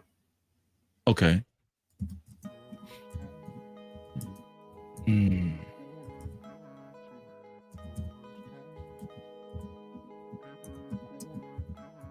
I do that same thing with my video. When I dealt with something that, you know, I think I need to go back and revisit, then I definitely do that.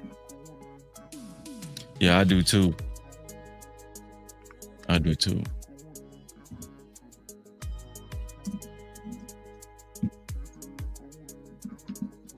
But yeah. Okay. I see So it, sis. I see it. Okay. Yeah. So, you know, it's definitely a thing. I think, and Freezy had to step away for a second, but I think that when we are trying to figure out where to get the right inspiration from, we definitely have to know where we're getting that inspiration from. We can't pull the inspiration from places that are of the world, that are not pleasing to God. We definitely have to be looking at people that are a walking example and the characteristics that exemplify God's message and God's will for our lives. Yeah. I agree. Yeah. So when we look at the example of, I go into 2 Thessalonians 3:6-15, in the name of the Lord Jesus Christ, we command you, brothers and sisters, to keep away from every believer who is idle and disruptive and does not live according to the teachings you received from us. For you yourselves know how you ought to follow our example. We were not idle when we were with you, nor did we eat anyone's food without paying for it. On the contrary, we worked night and day, laboring and toiling so that we could not be a burden to any of you. We did this not because we do not have the right to such help, but in order to offer ourselves as a model for you to imitate. For even when we were with you, we gave you this rule: the one who is unwilling to work shall not eat. We hear that some among you were idle and disruptive. They are not busy, they are busybodies. Such people we command and urge in the Lord Jesus Christ to settle down and earn the food they eat. And as for you, brothers and sisters, never tire of doing what is good. Take special note of anyone who does not obey our instruction in this letter. Do not associate with them, in order that they may feel ashamed. Yet do not regard them as an enemy, but warn them as you would a fellow believer. Now, that was so good. What was the scriptures again? Okay, that was 2 Thessalonians 3:6-15. Okay, gotcha. Yeah, 2 Thessalonians 3. And that's just telling us basically to, emulate the right teaching. Do not emulate and try to be like whoever is unruly, whoever is, not walking in the will of God. They give, the Bible gives us clear instructions. If we just read it for ourselves, we get an understanding of it, we will be able to recognize who not to try to be like. And that's just the bottom line. Right. Hey, Artifacts, thank you for coming in. What's up, Artifacts? Hey, Liberated, thank you for coming in. He says much love, sis, and look out, bro. Chat, hope everybody is good. What's up, Liberated? Hey, Dragonfly. Oh Lord, sniff, sniff. Ooh wee. What's that I smell? Smell like coal, fire, brimstone, diamonds, and prosperity. Smelling like a chicken dinner fresh from the styrofoam after church. Really, Dragon? Shout out to Dragonfly. That's great. Thank you for coming in, Dragon. You said 2 Thessalonians, you said 3rd chapter 6-15, right? Yeah, 3, Okay. 6 through 15. Yeah, I'm bookmarking that. Right. Hey, thank you for coming in. I'm glad you finally got me live. Love you. I'm glad you're here. But yeah, so, when Paul addresses those who are living in idleness and not working, urging believers to not imitate their behavior, he emphasizes the importance of hard work and responsibility here as well. So those just give us things to live by, a guideline right there from everything that we have been talking about today.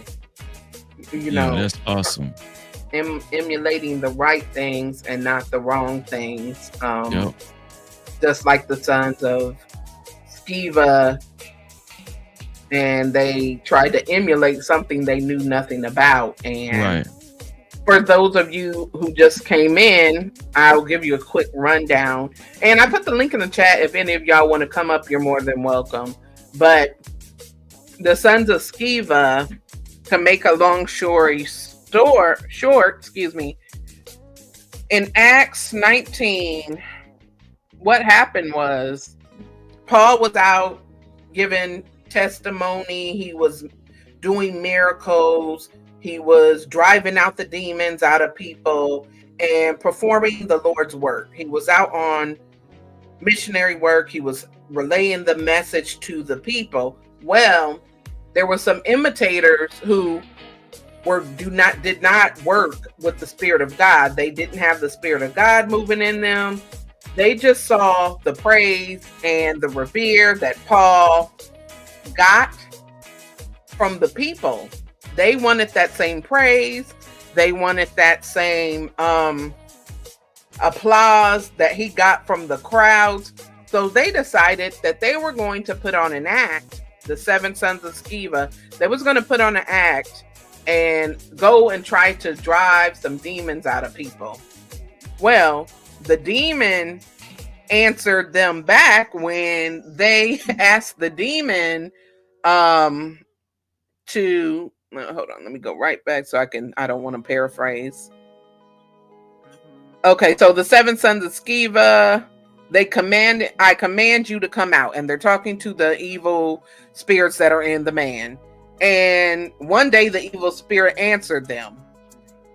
The evil spirit pretty much told them, Jesus I know and Paul I know, but who are you? Letting them know that they knew, the evil spirits knew that these 7 sons of Sceva did not have the power or the authority from the Lord to drive out any demons, and that they were fake, basically. So what happened was the evil spirits jumped on these men, beat them down, ripped their clothes off, send them screaming out, naked and bloody and embarrassed in the street. And so that's what we've been talking about today. I know it's kind of deep, but this is a true thing that happened. And we've just been talking about how it is important to really be in the Word of God and not to try to emulate other people, but to go on your own journey, receive your own teachings and blessings, studying yourself to show yourself approved, And so what I just read before that was just an example of what not to follow. And we went into a lot of different things, just showing how people can get caught up in listening to the wrong people or trying to be like somebody else or be something that we are not. And that's not the way we can go about it. We can still be ourselves and be true to ourselves at the same time as praising God and trying to live for the kingdom, because this is not always easy. When you're trying to make a change, there are some things that you're going to have to sacrifice. And sometimes it might be things you used to do in the world. Sometimes it might be different people that you used to associate with. It could be a lot of things that, because you have now changed your life and because you are moving forward in the will of God, people might not see you the same. They might not want to associate with you. They might not care about your walk with God. It might not be important to them. And so sometimes we can expect that we're going to lose people, lose things, and we're going to have to change our situations. But we can still be ourselves. Just ourselves that is now walking with God. It's not meant for us to come into the Spirit of the Lord and change our whole personality. You know, and Freezy mentioned before, if you're a funny person, that doesn't mean you have to stop being humorous. That just means you're walking with God now. You can still be humorous. You can still make people laugh. Even on your path of walking with God. And make sure you guys are hitting the like. If you haven't subscribed, please do so. Share. And if you want to support my channel, hit the Cash App at Parlay24. That's Parlay24 on Cash App. And so that's what we have been talking about today. And the different challenges that people may face if they are drawing the wrong inspiration, or if they're trying to be something that they're not, and they're not fully equipped with the Word of God. You know, I think we all have had moments also when we weren't serious about something and it came back to bite us, either because we weren't prepared or it wasn't the right thing to do at the time, which is the same thing we saw with the men who were not prepared and didn't know what they were doing. We've all been through that. It could be a test. Maybe when we were in school, we had a test. We wasn't prepared. We thought we'd stay up all night, not study, and we end up not doing so well on the test. It could be anything because we didn't take it seriously. We didn't take it seriously, so we did not get the best results. But as we learned that lesson, we realized, okay, well, the next test, I need to study. I need to be able to really learn something here so that I can do better and get the right answers. It could be as simple as that.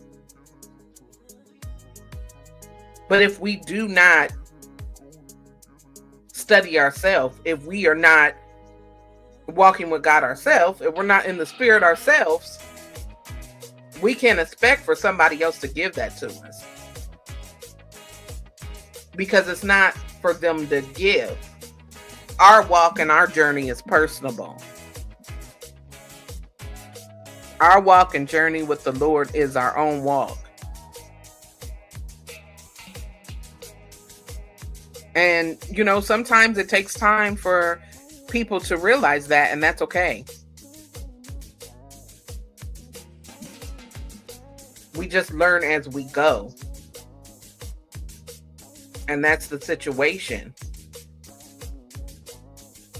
It takes time. Everything doesn't happen all at one time. But you just have to make sure that you are getting the wisdom and the knowledge that you need in order for you to keep going, in order for you not to fall apart. You know, God doesn't want us to be out here weak and fragile where we're just going to fall apart at the slightest thing that happens in life. If somebody ridicules you and you just fall apart, you lose friendships, you know, You might lose a job, a contract. It could be anything. You might lose a spouse, a girlfriend and boyfriend. And these are all hard situations that people encounter in life. But because of everything that we go through, it shapes us.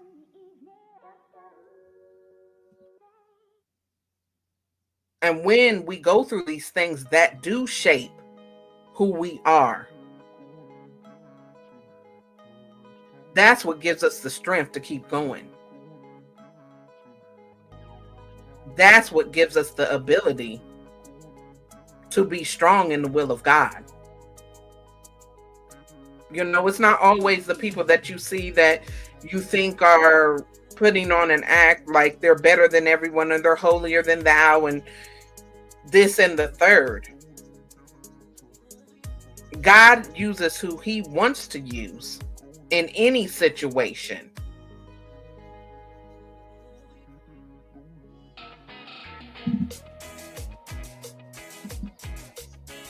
Hey, Blaze. Hey, can you hear me pretty good? I can. I can't believe that it worked for you. For once. You remember? You already know how StreamYard get down when it come to me, so. Praise God. I'm so happy you was able to make it up today. How are you doing?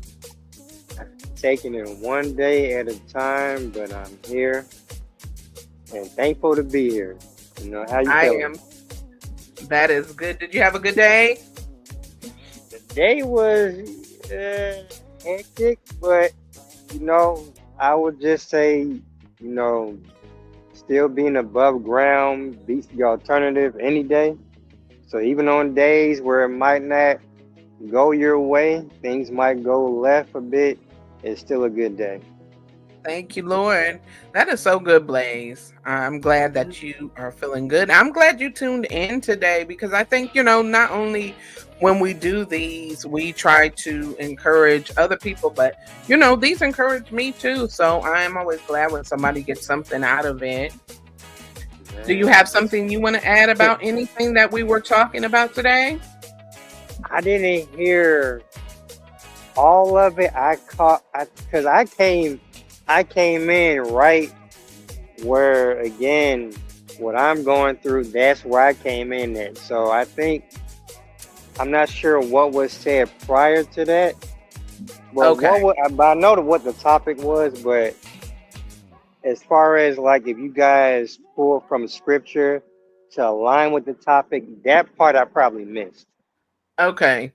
I'm about to tell you. I have to read. Liberated said, StreamYard about to shut Blaze whole operation down in 5, 4, 3, 2.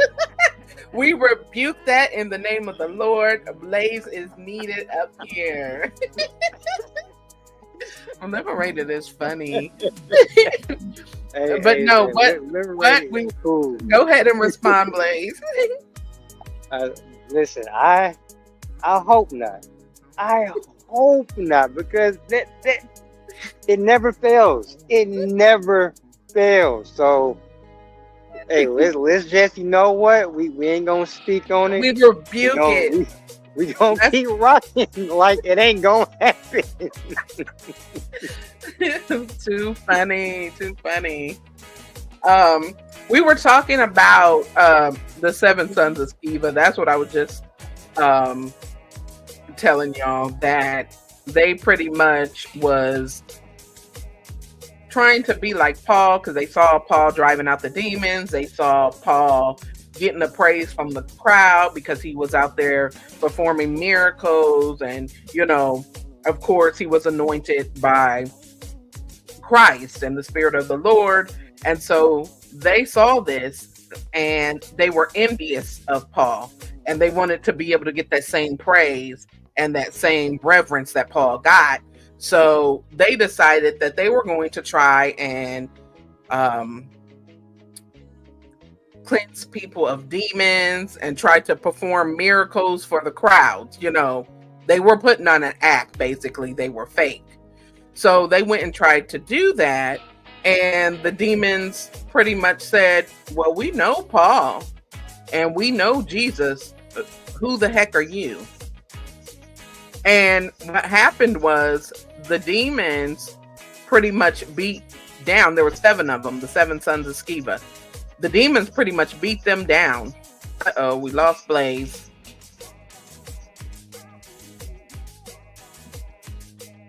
See, liberated, this is your fault.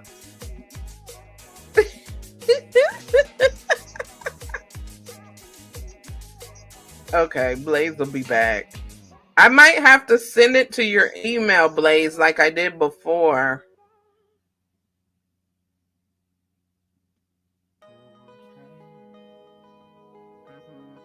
Matter of fact, let me just go ahead and do that.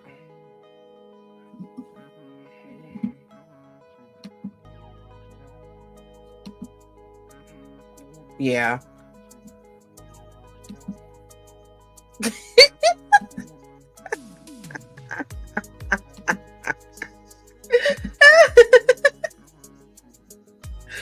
Oh my gosh, Blaze, I'm about to send it to your email.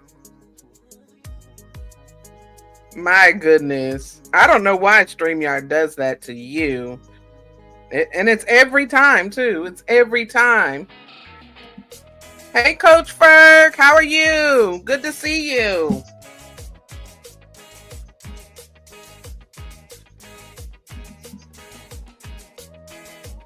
Blaze is having a little technical difficulties. I'm trying to get him back up in the panel. But if anybody wants to come up, you are free to come up. I don't think I pinned the link. It's because you're black, Blaze. Oh my goodness.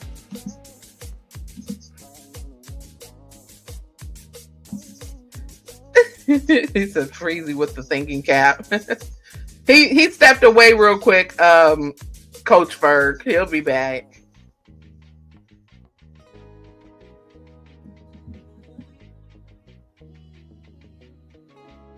Blaze, I'm about to send you the link back.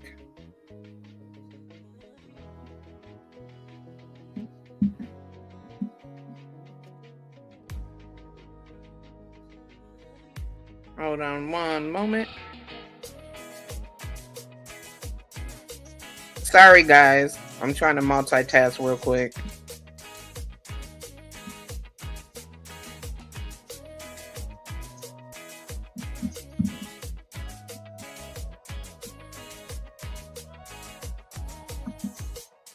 Give me 1 second, y'all.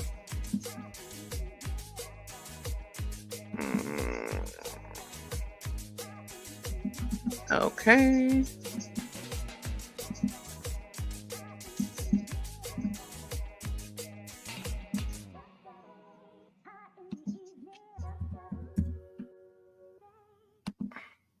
Okay. All right, Blaze, I sent it to you. So hopefully that works. Let me know if you got it. But yeah, so that's basically what we were talking about. Check the link, Blaze, in your email. That is so weird. I think you're about the only person that it happens to like that continuously.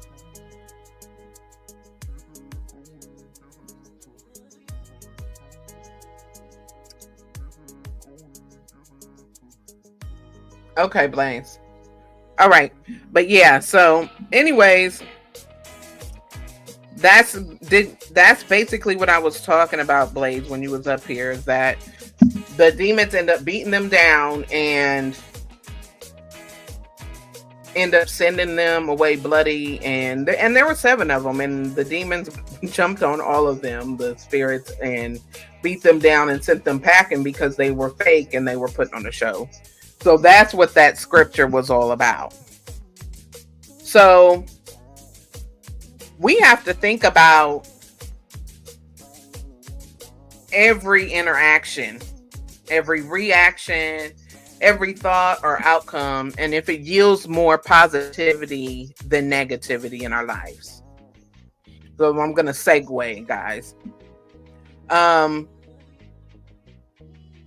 Is everything that we are doing in life affecting us and the ones we love in more of a good way or bad way? And that's something that I've been thinking about a lot lately. Whether the things that I encounter and the people that I am around, do they affect me more of a positive way, or do they affect me more in a negative way? And when we really stop and think about that, sometimes we have to clean some stuff up. And that's okay. It happens like that sometimes. Sometimes you just simply have to clean some stuff up in life. So let's say I'm a motivational speaker, right? And this is something I do. Let's say I know other motivational speakers or other people that are in entertainment. I'm going to use this as an example. So an associate of mine asked me to speak in an event, and I agree to show up in hopes that it'll be an encouraging or motivational experience for the audience. Now, let's keep in mind that this associate only calls when they need me to show up or do something for them. Maybe we're not really friends like that, but it's good for appearances, or a lot of people think we are. Now, this person may have dropped the ball or not came through for me before on other business ventures or collabs. And I know that they don't really care for me all that much, but they are clocking my progress and how I'm going, being a motivational speakers and the events I'm getting booked at and everything like that. So they see me beneficial for a moment. Now, I might know that this person is only using me for this event because they need another speaker. I hear you, Blaze. And maybe someone else wasn't available to do the event, so they called me. Okay? So this is a situation. This is a scenario. Now, in this situation, was the message that I brought to the crowd or the audience more important than the fact that I know this person is fake? Or does it bring joy to the spirit to know that I may have encouraged people with my message? Or does it bring me more disappointment to know that the person who contacted me to help them isn't genuine? Now, that's just a scenario, but those are things we have to consider and make the decisions that make the most sense in our spirit. Does the good outweigh the bad? Those are things that we have to consider. And this type of thing happens all the time in everyday life. And it definitely happens in business. It happens with connections and relationships. The certain people or certain situation give you more positive outcomes or more negative outcomes. That's what we have to consider. So, did you hear that, Blaze? Oh, hey, can you hear me pretty good? I can hear you. Okay, it sounded like you was going in and out just a bit, so I didn't hear all of it. Okay, I was just using a question of what would be more important in a scenario where, let's say I'm a motivational speaker, somebody wants me to speak in an event, right? And me and this person, we're familiar with each other, but say I know that this person is only using me, or they probably really don't like me like that, but it's okay, it's good for experience, for appearances, and somebody else maybe flaked on them, right? So they need somebody else to speak at their event. So let's say they contact me. Now, what is more important? Would it be the people I encourage at the event Or would it be the fact that I know this person really doesn't rock with me? They're only using me because they couldn't get somebody else, you know, and I know they're not genuine. Or would it be the fact that I encouraged others at that I went ahead and did the event because I knew that it was going to encourage others. So that's the type of thing I'm talking about. Does the good outweigh the bad in these type of scenarios? And these are the things that we need to consider in our everyday lives. Does the good outweigh the bad in any situation? Because often too many times, go ahead, Blaze. That is very true. I would say in a scenario like that, me personally, you know, I guess for me, you know, I'm able to set aside, you know, a personal beef or a personal vendetta if we're working towards a common goal and it is for the good. I can do that. You know, people do that in business all the time. They might not necessarily, you know, care for this particular person on a personal level. They might not be friends. They might not hang out with them. But as far as business goes, oh, they're A plus. They're great. They, you know, their working relationship, they work pretty well. But on a personal level, they just don't, you know, connect like that. So to me, if you're able to set aside your differences and combine what makes you strong, you combine your strength, that person combines their strength, and together you're able to make a change in somebody's life for the better, then yeah, go for it. I wouldn't let my personal beef with somebody stop me or hinder my movements from, you know, implementing something positive upon somebody else. That's because good. You never know what that can, you never know what the outcome from that will be. You know, you never know what a person will eventually become. You know, this person could be at the end of their rope. They can't see past tomorrow. But for some reason, they took a chance and came to one of your seminars. They heard you speak. They heard your partner speak. And that turned things around for them. Yeah. And for all you got, and again, you guys are unaware of any of this. But you still decide to take a chance to say, you know what? We might not see eye to eye on everything, but I gotta respect but I do respect the way that you move. I do respect the work that you do, because you do try your best to help others. You do try your best to allow your experiences, what you went through, to let the next person know that, look, I've been there. If I can make it out, you can make it out too. That is true. So yeah, me personally, I do believe the good outweighs the bad. And again, you know, with just how the world is at large, you know, a lot of people might think opposite, but to me, again, I'm trying to, you know, correct myself. I'm trying to allow God to order my steps. I'm trying to course correct myself. So for me to think like the rest of the world is just going to hold me back. So I'm not trying to think like that. So I got to say, you know what? Tomorrow's going to be better. Even if things go wrong, I still got a tomorrow, and that's still a win. So I can still use the 24 hours that I have to do some kind of good. And it doesn't have to be anything spectacular. It doesn't have to be anything on a grand scale.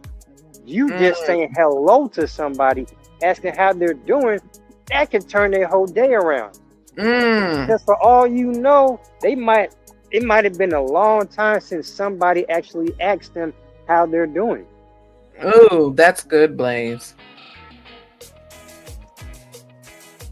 Do you think people neglect to do that a lot of the time? Yeah. I can say that because I'm guilty of that myself. Sometimes I do be so swept up with what I got going on that I forget to check in on the people that I care about. Because even I know that they also have other stuff going on themselves. We all, got our own battles that we're facing. Some battles you might be well aware of. Some battles you might not know anything about. But regardless, they're a battle nonetheless. Yeah, that is So true. for me, and it's very, very rare to find, solid, genuine people that you really connect with, that your values are on the same, pretty much aligned together. Now you guys might not agree on every single thing, but you guys agree on the core stuff. So that matters. Right. So to Right. me, I am guilty of sometimes, not checking in on folks. A person might call me and I might intend to call them back, but I forget. They might shoot me a text. I might forget to hit them back. So yeah, I think at some point or another we've all done it. Again, we're human. Yeah. We're gonna make mistakes. We're gonna, get things wrong. It's okay. It happens. But to me, I think it's all about have enough awareness to Mhm. recognize what you're doing wrong, and then having the courage to not only admit to it, but then working towards correcting it to making sure it doesn't happen again. Yeah, that is true, Blaze. That is true. And that was very good, Blaze. That was very good. And I agree. I couldn't agree more. Liberated chimed in too. He said, yeah, I'm with Blaze. I'm trying to do better and not get in my own way. Because I guess he was saying, because I'm sure contemplate working with that particular individual. Yeah. I got to start seeing that it's bigger than the individual I may not rock with like that. My problem, my reputation means so much to me. I don't want my association with that individual to mess up what I am trying to do. Now that's a really good point too, Liberated. That is an excellent point. Yes, it is. Excellent. Excellent point. Right, because at the end of the day, especially, if you're walking in integrity, you don't want to seem like the disgruntled, you know what I mean, partner in the business or whatever, you know what I mean, or co-worker, or even just individual in life. So I think we all definitely have to look at the bigger picture. Yeah. So I definitely appreciate that comment because that was good. That was excellent comment. Excellent point. And I think it's also about, just using better judgment. If it's something that you're unsure about, again, take it to God, pray on it, meditate, and also just don't have your blinders on. Like, see what you need to see, not what you want to see. Right. Yes. Now that's good. And we kind of talked about earlier, taking the veil over your eyes, because it's always a bigger picture. I agree. I agree with y'all. I think what liberated also is intends that, is as far as in just, whether it's, content creation or just any form of business, or even just, just being who you are, your character, your name, you are your brand. So it's so if even if somebody is pretty good at what they do, but some of the things, maybe some of the things that they practice, some of their movements might, it could possibly affect your brand, your name, your rep in a negative way. So even if that's they true too, Blaze. so even if they excel at what they do, sometimes their personal life can leak over to the professional one. The two can collide, and before you know it, there's controversy, there's problems, There's the big blow up, and then since you decided to, attach yourself to this person, you're pulled into the mix. So I think also you have to be careful of who you associate yourself with too. Even they might, like I said, they might be very good from a professional standpoint, but sometimes what they do off, after hours, that can, that can come into play as well. So that is true too. So it's just about, just using discretion. Yeah, I definitely agree with you on that one, Blaze. And, it goes back to kind of what me and Freezy was talking about earlier, just in the way of, a lot of people, they might be good at something. They can also be putting on an act. You know what I mean? Mm-hmm. And they're putting on this act. And if they're doing that, then,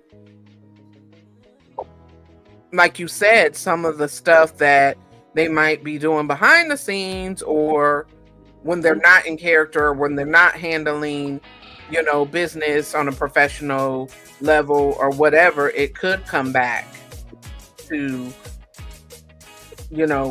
kind of affect you in a negative way as well. So, that is a good point too. Really, especially nowadays where, again, technology is advancing every single day. Social media is, Lord, it done took over. So you really have to mind your steps. You truly, truly do. Yes. It's not to say that you need to move. It's not to say that you got to operate in fear. Absolutely not. But at the same time, you don't want to portray yourself as something that you're not as well. Like, you don't want to put on a show just for, just to, look good or gain popularity or whatever. And at the end of the day, you pretty much know that that's going to do more harm than good. Right. That is so true, Blaze. Mm-hmm. Yeah, it's just things that we really got to be mindful of, You just have to be mindful, even in the sense of us, not only just business, but choosing friends, choosing a spouse. Absolutely. We just can't. We have to keep in mind these people's character. Mm-hmm. Because if you don't, you're just like, oh man, you get stuck in situations that are not encouraging your growth at all and could cause you to go backwards. Yeah, I agree, 100%. Even like, and again, to me, it's not even, some people might not see it as a big deal, but to me, even though it's, it might not be as big as, you being a content creator, you running your own platform, you being a regular person that be on the panel all the time. It might not be as big as that, but regardless, even when you're in the chat, you still should be, careful about what you say in the chat, because even then, that's showing your character. Yeah, that's true too. Oh man, that's good, Blaze. That's definitely good. I agree with you on that. Like, people can watch the replay. They can watch the live chat replay. They can see what this person said. They can see what that person said. So even then, you don't want to say anything that might can come back on you and ruin something else for you further down the line. Yeah. Because the internet, once you put it out there, it's out there. You see all the time how what people did in the past 5, 10, 15, 20 years ago, all of a sudden it's resurfacing later on down the line, and now their whole life, their livelihood, their life's work is being blown up over something that they said or did 2-3 decades ago. Oh man. Yeah, that's true. We see that happen all the time. All the time. You're right about that, Blaze. So it's like, if you say it to me, if you say it, stick with it. Stand on it. Stand Like on it. whatever comes with it. Hey, you know what? I said this. I said what I said. Whatever comes with it, I'll accept it. But I'm not taking it back because it's exactly how I feel. And if that's how it is, okay. Right. But if That is you so just true. trying to just put on the show, are you thinking it's cool? Are you just trying to, hop on the bandwagon because you see everybody else doing it? Then yeah, that's most definitely gonna come back on you. It always does. It You might, always does. yeah, everything circles back to you. I don't care what nobody says. I'm speaking from real life experience. You might can get away with it today, tomorrow, next week, next year, next month, whatever. But it's gonna come back, and it might not come back to you directly. Might come back to somebody that you care about. Oh man. So now I they don't gotta think you suffer think of for that. something that you did. Blaze. Oh man. You're cooking right there. That is so true. Thanks for coming in. Positive thoughts. He said, please, peace and blessings, sister, panel, and chat. Thanks for coming in. And Liberated said he'll be listening from the clouds. He got to get baby girl fed. All right, Liberated. But yeah, Blaze, that is so Liberated true. baby girl. And I don't know. I gotta fix StreamYard something's going on because it won't even allow me to, like, if I'm on the panel, I can see the chat, but I can't even participate in the chat. It won't even allow me to type. That happens to me when, like, if I'm on Freezies and I'm doing StreamYard Saturday, it wants you to click something where I think you have to log something in or something. Yep, I've tried that multiple times. I'm always get this error. So really? That's why I have to, once I leave, if someone was speaking to me directly, I have to go back and respond once I leave the panel. But while I'm on the panel, I can't respond at all. Right. It's the same thing with me. When I get on other people's platforms. And I don't know if it was always like that, Blaze, but I know it is now. It'll say join the chat or something, and then you have to try to, so that's why, I actually sometimes I get on my other device and mod in the chats, like if I'm on Freezy's panel, if I'm on the panel. Hey man, Freezy need to go ahead and stop playing and give you a promotion. That is so funny. Hey man, the mod game is top tier. So, and I know he appreciates it. Oh yeah. I'll be working as a mod now. There'll be a lot going on in that chat sometimes. Hey, man, but I think it prepares you. Weekend is going up, so. I learned a lot of different stuff from Freezy and just being on, his panel and just watching his show all the time, and Freezy is really good at what he does. Oh yeah, so he has taught me a lot, Yeah, definitely. Hey man, from here it's to the top. Right, we are all growing in just whether you're a content creator or not. It's all about growth in general. That content creation, I'm leaving that to y'all. That's y'all lane.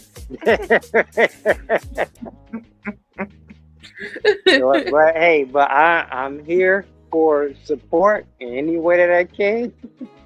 But, yeah. And I appreciate your support always, Like I said when you wasn't on here earlier when I was talking to Freezy, just the genuine support that Blaze gives, and he, it's good to have people that are genuinely supportive, and it's good to have people that you actually develop connections with and friendships with, that we can talk about stuff that's not just content creation, not just you know what I mean, YouTube stuff, but we can actually talk about life things and situations that encourage each other and the word of God. Oh, man, listen. that last one is probably the biggest and most important aspect out of all of this. That is so true, Blaze. It's important, Blaze. It is important, because you don't develop a lot of you can develop a lot of associates or a lot of people. Like I can be cordial with anybody. You know what I mean? I can say hey and how you doing and speak to them or whatever, but not everybody is meant for you to really tap in with and really speak on a personal level and develop a genuine friendship with. It just doesn't work that way a lot of the time. And that's okay. You know what I mean? Like before I really wanted to walk with God, I was the type of person that was like, whew, well, thank God, it's another person I don't have to talk to or be bothered with, or you know what I mean? I didn't want to be bothered. I didn't talk I talked to the people that I talked to, but the people, if I just wasn't rocking with you, I didn't try to go out of my way to talk to you or break my neck or whatever, which I still don't, you know what I mean? But my job is to do God's will and to encourage and uplift people, and that's what I tried to do. And in doing that, you come across different personalities and everything versus being in the world where it's like, man, please, I don't have to do what you think. God, I'm glad you don't like me. Don't speak to me. You know what I mean? But you have to be able to talk to people and relate to people and encourage other people. You can't just be mean and rude and nasty with people, because how is that going to help bring them closer to the Lord? It's not. No. That's not going to help them, and it most certainly won't help you. Exactly. So it's things that you navigate and then you come to when you're trying your hardest to walk with integrity and do what God wants you to do. There's a lot of things you can still be yourself, but you need to be able to grow and change for the better. Growing and changing, that is the name of the game. Right. That is, it's not an easy task, and we all know that. And we all know that everybody goes through things. You don't know what anybody else is going through. You don't know, there are certain type of people out here, like, now let's say me and you, and we talk about our different situations and what we're going through or whatever, we're cool like that. But, there's other people that you can go say, if I'm going through, Blaze, and say I come to you and you're the type of person that it disregards whatever I'm going through, and all you want to do is talk about you. All you want to do is talk about yourself and what you got going on and whatever, and you have no regard for whatever I got going on and whatever I'm going through, because maybe you're the type of person that has main character syndrome, or the type of person that just talks about themselves all the time, and that's all you care about. There are a lot of people like that, and you have to recognize when certain things aren't good for your personal growth. You have to recognize when certain people don't care about your personal growth, because some people take and they never give.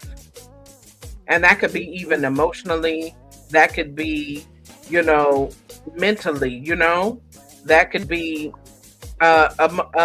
financially, in any way that it comes about. Some people just take and they never give. They want you to show up for them, but they don't want to listen to your problems, because everything is all about them. And I'm sure you've encountered people like that in life. Plenty. You know what I mean? Plenty. So when it comes... I'm sorry, go ahead. I'm sorry. No, go ahead. I think for me, because it's very easy to, have who you truly are be chipped away at, whether it's things that happen that's outside of your control, whether it's people that you might encounter and their upbringing was vastly different from you. So they operate in a way that's go against, your faith, your value system. Right, And right, you right, being who you are, you're trying to, show them a different way, encourage them a different way. right. And what they'll probably do is they'll try to manipulate that, or they'll target it for their own benefit. And now you're stuck holding the sign like, you know what, I did it, even though you didn't do it. Right, right. That's true. So it's just, I hate to say it, but it's the truth. Everybody can't be saved. That is true too. And that's the way we have to look at it. Yeah, and the ones that really and the ones that to me that you should not waste your time on are the ones who choose to not want to try to change. They're choosing me. They know, Right. And again, I've met plenty of people who done some real heinous stuff, but they were okay with that. They knew what they was doing. They accepted what might happen if they got caught. And That's right. Okay. People like that just got to leave it alone because they made their decision and they're 100% rocking with it. There's nothing that you can do or say that can sway them to go a different way. Yeah, that's true. So when you meet people like that and they've made that very clear to you and you come to the realization yourself, you prayed about it, you talked to God about it, and you can make peace with, you know what, I did what I can do. Yes. The rest is on you. Yes, that's true. This is a lesson I've had to learn multiple times. Yeah, I've been there too, Blaze. I've been there too. And the key point you said, you have to make peace with it and make peace with it with God, And I think that's the most important thing that we can do, even if it's just the smallest thing, Well, Lord, I'm going through this. I don't know. It could be some of the smallest things that you can name, or it could be like, well, Lord, I don't like the way somebody spoke to me, and maybe it bothered you or something, just hypothetically. Maybe that's not the right person I should associate with anymore. Mm-hmm. You have to take that to God. And you find clarity. I find when I take every little single situation to the Lord, even if it's just a quick, Lord, what should I do about this? What should I do about that? It could be a quick 5 minutes or whatever. But I know that the Lord is going to give me some kind of clarity, some kind of sign, some kind of something, and I'm not going to feel a way about it. I'm going to stand on my decision. You know what I mean? Mm-hmm. That is true. As long as I feel at peace about it, because if you are in tune with the Spirit of God and the Spirit of Christ, you're going to know when you made the wrong decision. Because God's going to, you're going to get that conviction in your spirit. Mm-hmm. So that's why it's important to take every little smallest thing to God. And it doesn't have to be no deep dive prayer. It can be like, look, God, this is how I feel about this. This is what I'm going through, That is exactly how I talk to him. Right. I talk how we're talking right now. That's how I talk to him. That's exactly how I come off. Right. There's different styles of talking to God and different styles of praying. You know what I mean? Mm-hmm. Sometimes you're at a point where you can't drop to your knees and get down on your knees for an hour and go into deep prayer. Sometimes you just have to stop what you're doing and take that few minutes and just be like, look, Lord, this is what's going on. This is how I feel. I know you hear me and you know what's going on. I need clarity. What should I do here? How should I feel about this? You know what I mean? Oh yeah. And then right now, mm-hmm. that is like that is probably one of the biggest missteps I have took recently. Is that I'm trying to solve stuff or go about it, my way without bringing it to him. Right. So even if whether it's like you just said, whether it's something big, small, I'm not even speaking to him. I'm so busy moving from point A to point B that I'm not even the things that I know that are weighing on me heavy. I'm not even bringing it to him. So That's right now, I know for a fact that's where I'm messing up at. I'm trying to solve it without him. You're trying to solve it in your own way. Yep. And again, I can't blame nobody but me because it's no one's fault but mine. I'm literally tripping myself up. And I can't say, oh, it's this person's fault, it's that person. No. This is my own action, this is my own doing. It's on me. So and I know it's on me. So I got to where I know what I have to do. That I gotta go to him. Right.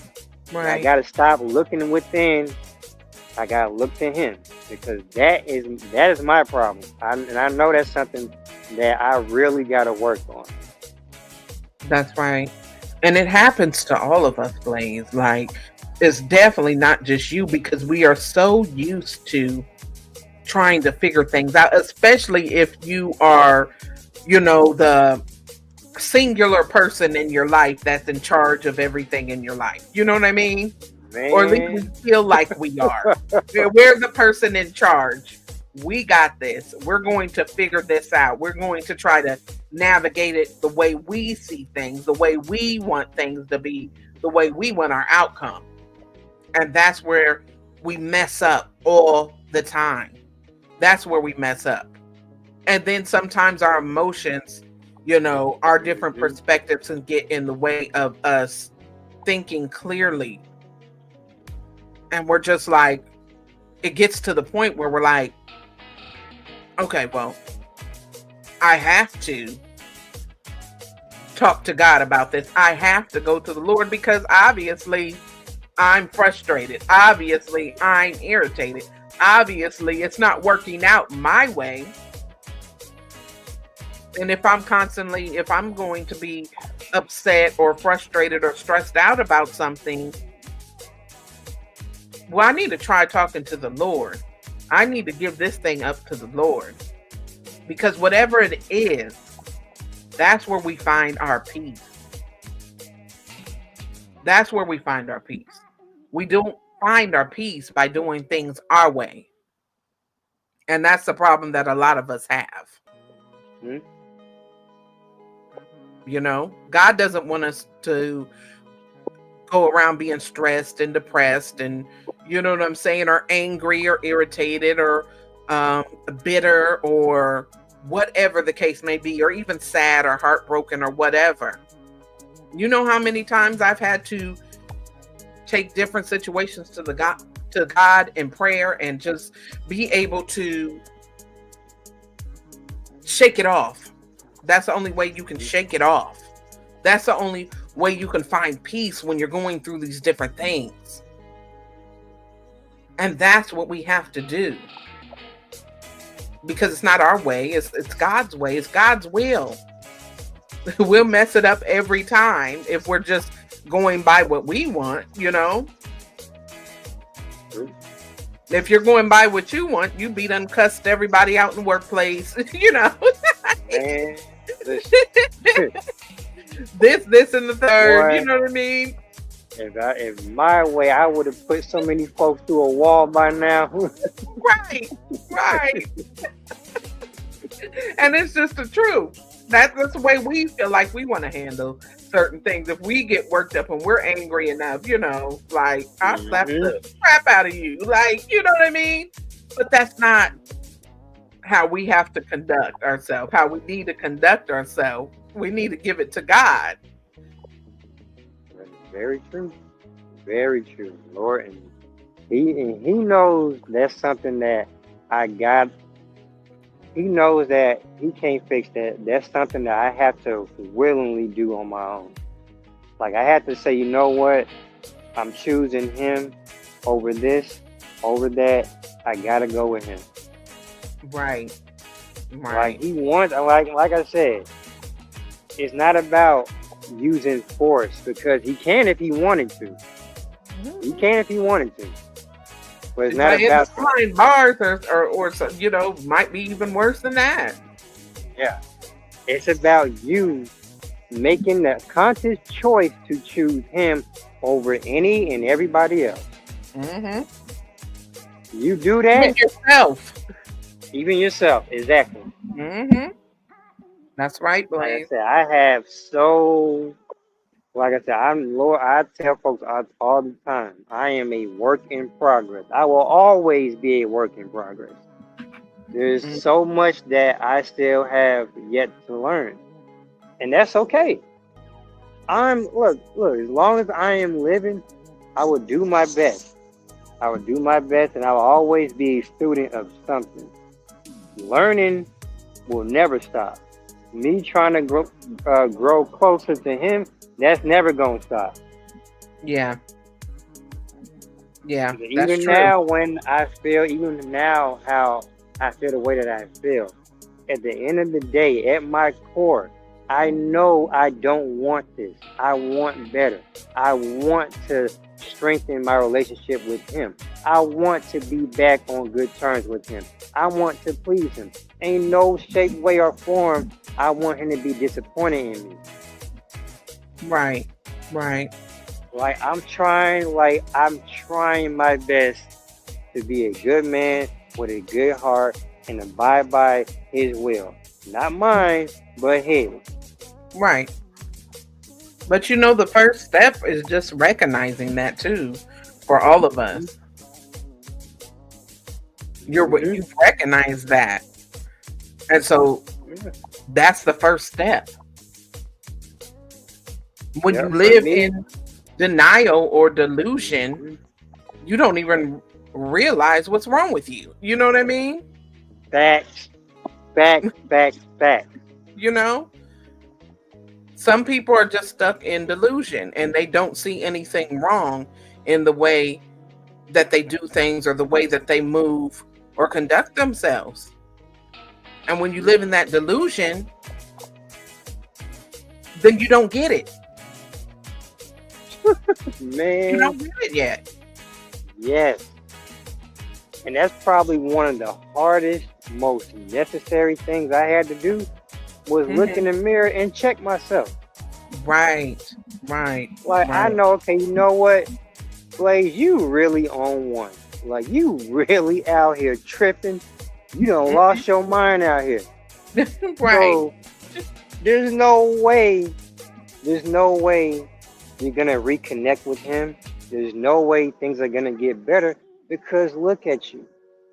You're moving in a way that says, I don't want them to get better. I want things to stay the way that they are. I want to stay right in this dark pit that I am right now. Yes, that is true. That's true, Blaze. So you really got to just say, you really have to dig deep, get to the root cause and ask yourself, do you want to go right or do you want to go left? That's do you want to go with him or do you want to go with Satan and the rest of the world? That's right. It's a choice. It's a choice. And it's up to you. It is. Like I say, you got more time behind you than you got in front of you. And whatever time I have left, I just want to use it to get closer to him and be the best person I can be and do good with whatever time I have left on this earth. Yeah, that's absolutely wonderful. Yeah, I feel the same way, Blaze. I definitely do, And like I said, at least we recognize that, I'm not going to sit here and think that everything in life is because the devil is out to get me, although we know we're in spiritual warfare, but sometimes, absolutely, you know what I mean? But sometimes our own denials and actions and things are at our own detriment. Mm-hmm. You know, sometimes it's not the enemy Mm-hmm. after you chose to make that choice. Yep. Yep. I remember when I used to pray. I remember I used to pray heavy, like heavy, heavy, every day, never missed a beat praying. Right. And I would ask God all the time. One of the things I would always ask him is, don't let me get me. That's a good one, Blaze. That's really good. Like, And that's because real. I felt myself like playing tug of war, if that makes any sense. It does. Like I'm trying to go one way, but I'm getting pulled another way. And Yeah. I knew, and I can feel it. I can feel me changing. I can feel me starting to come apart. And I recognize this. I would ask him, please, Lord, no matter what happens, don't let me get me. Yes. Because sometimes it's not that the next person is you. In Mhm. fact, it is you. It is. It Like, is. let's just be like, you know what? Do we have outside forces that can really try to trip you up? Absolutely. There's no shortage of that at all in this world. Right. But ultimately, the only person that can truly stop you is you. Mhm. Yeah, that is true. We can be our own downfall and detriment. Mm-hmm. Mm-hmm. Yep. I recognize that, and I'm not going to lie to you. That shook me. Mm-hmm. It did. It shook me in a way that I don't want to go back to that feeling. I'm telling you what, Blaze, I don't either. Like I don't want, I don't want me to be the cause of my own downfall. Knowing that I had it in me to make the change and to become better. But I chose to go another way. Like just the thought of that actually scares me. I'm not even lying. That legit scares me. Yeah. And why do you say that?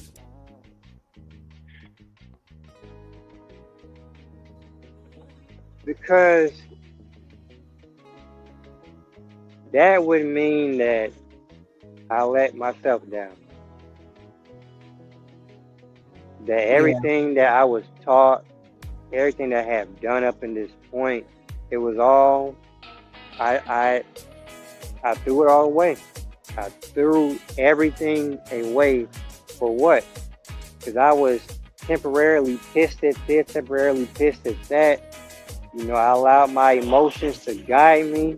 And I made a decision that I couldn't take back. Right. It's like you don't want to let God down. You don't want to let yourself down.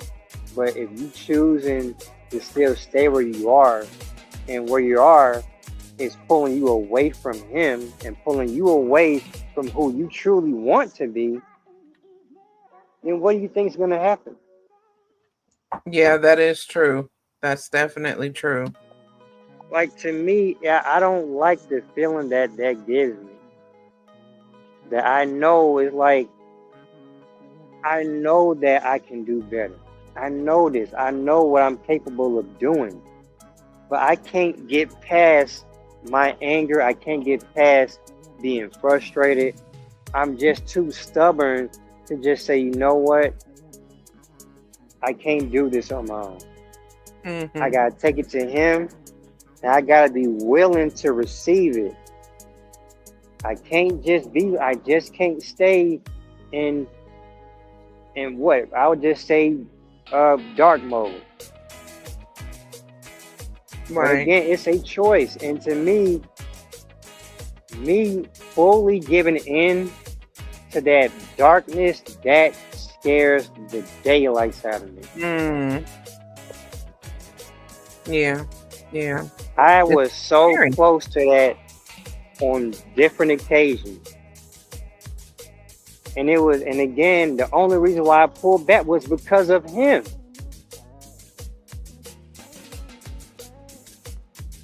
Yeah. So I know, like I said, I know me better than anyone. I know what that darkness can do. And I know it's still there. And I'm working on just ridding myself of it completely. But as we speak, it is still very present. But I'm just choosing to not tap into it because I don't want that for myself. At the end of the day, I don't care how angry I get. I don't care how frustrated I get. I don't care. I can have 1,000 bad days stacked up, lined up one after the next. I don't want to give in to that darkness. I understand. I understand completely. And so it's a everyday fight to not do it. To not just say, you know what? Pull the trigger on the good. Pull the trigger on everything that makes you good. That's true. That's true. Sometimes we have to really search inside ourselves, Blaze, and just look at yourself in a realistic light and just say, okay, I know I messed up here, or maybe I failed there, or I'm flawed here, but I'm good here. You know what I mean? Yeah, you are. I'm good there. I'm good right here with this. I can do this. I can do that. I've done it. And then realizing that all those qualities that you have that are good, you can get back to that point where you're seeing more good qualities, more good outcomes than the bad ones.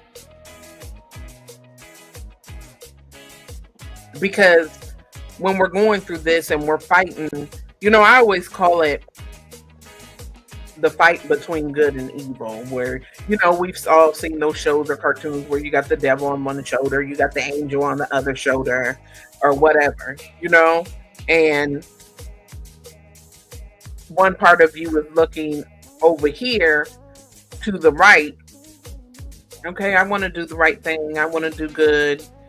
But then the other part of you is looking over here to the left, and you're like, no, forget that. You know what I mean? I want to still be able to do this stuff that I know I'm not supposed to be doing, that's not pleasing to God, that's still of the world. And then we have to make some decisions, you know? And we were talking about that earlier, of some people who don't want to make the full commitment and the full turnaround, you know what I mean, of walking and dependent on the Lord.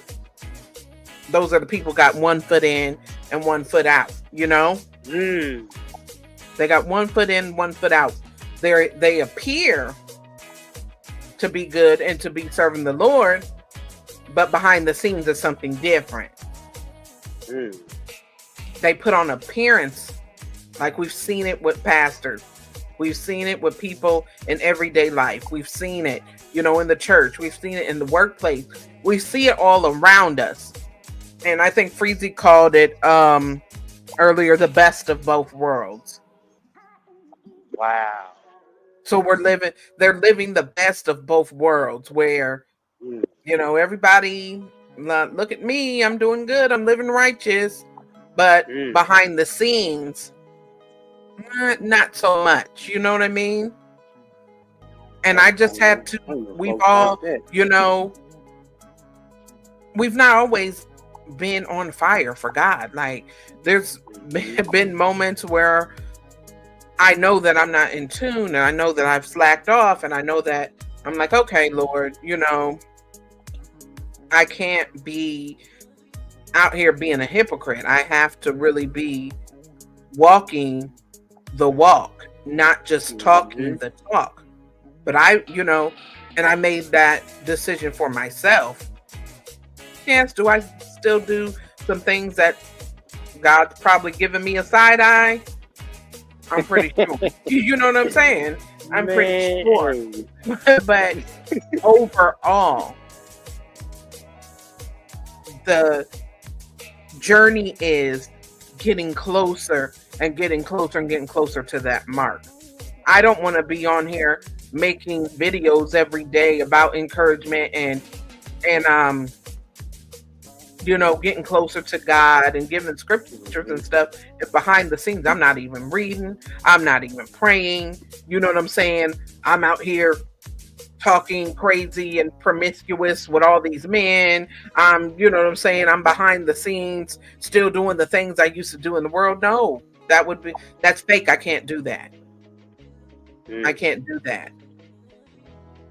But it seems like that's what, when people manipulate how we're supposed to be and how we're supposed to conduct ourselves, people will try to manipulate that. Where it just appears. And that's why a lot of people fall away and leave the church and look, hey man, please, you're still doing the same thing I'm doing, That is true. You're still doing the same thing. Or they see the people and they look, in public, they're holier than thou and everybody thinks they're doing this and doing that. But, behind the scenes, they got all this other stuff going on that is not of God. They're out here sneaking around. They're not even healed. They're not even walking what they're telling other people to walk. They're trying to make it seem like there's something they are not. But God knows that, and God recognizes that. And so that's why every day I try to take a reevaluation of my own self. I'm like, okay, God. Well, God, maybe I spoke in a manner that wasn't, pleasant today. I can't keep doing that. I gotta evolve. I gotta do better. You know what I mean? I can't sit up here and be doing all this and doing all that when it's just fake. It doesn't make me feel good. I get convicted. And if you're really a believer, that when you get in tune with the Spirit of God, you're going to feel that conviction. I can't be rude, like you said, even in the chat. I can't be rude, cussing people out in the chat and then pretending like I'm holier than thou. And I'm I'm very guilty of that. You know what I mean? But I done called you 10 B mother effers. You know what I mean? In 10.10 seconds. But then I was expecting people to come to my channel, Blaze, and listen to the word of God. Man, listen, man. Hey, listen, don't look, one of us gotta be gotta be walking it like we talking now. We can't both just be out here tripping. Like we can't do it. The Lord knows I dropped so many bombs yesterday. Yeah, but see what I'm saying about it, you recognize that, but at the same time, Blaze, you don't have a YouTube channel, trying to uplift others and whatever. Can you imagine the way you said okay, so it's okay because you don't have a channel. Okay, so that means I can go back and say, hey, you know what? Hey, you. Don't try it. Don't try it, Blaze. But it's just the point. It would even be worse. I'm sure yesterday God is like, you know what? There's really no raising this brother right here because you don't get a pass either.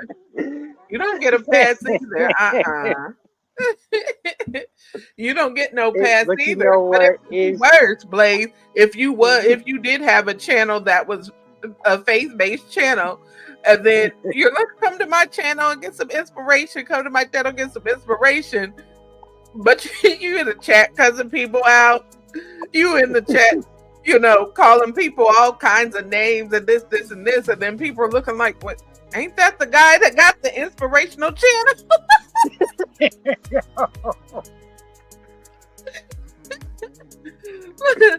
like wait a minute. That's the guy called. But wait a minute. Just yesterday over at Freezy's, he called me a BAN.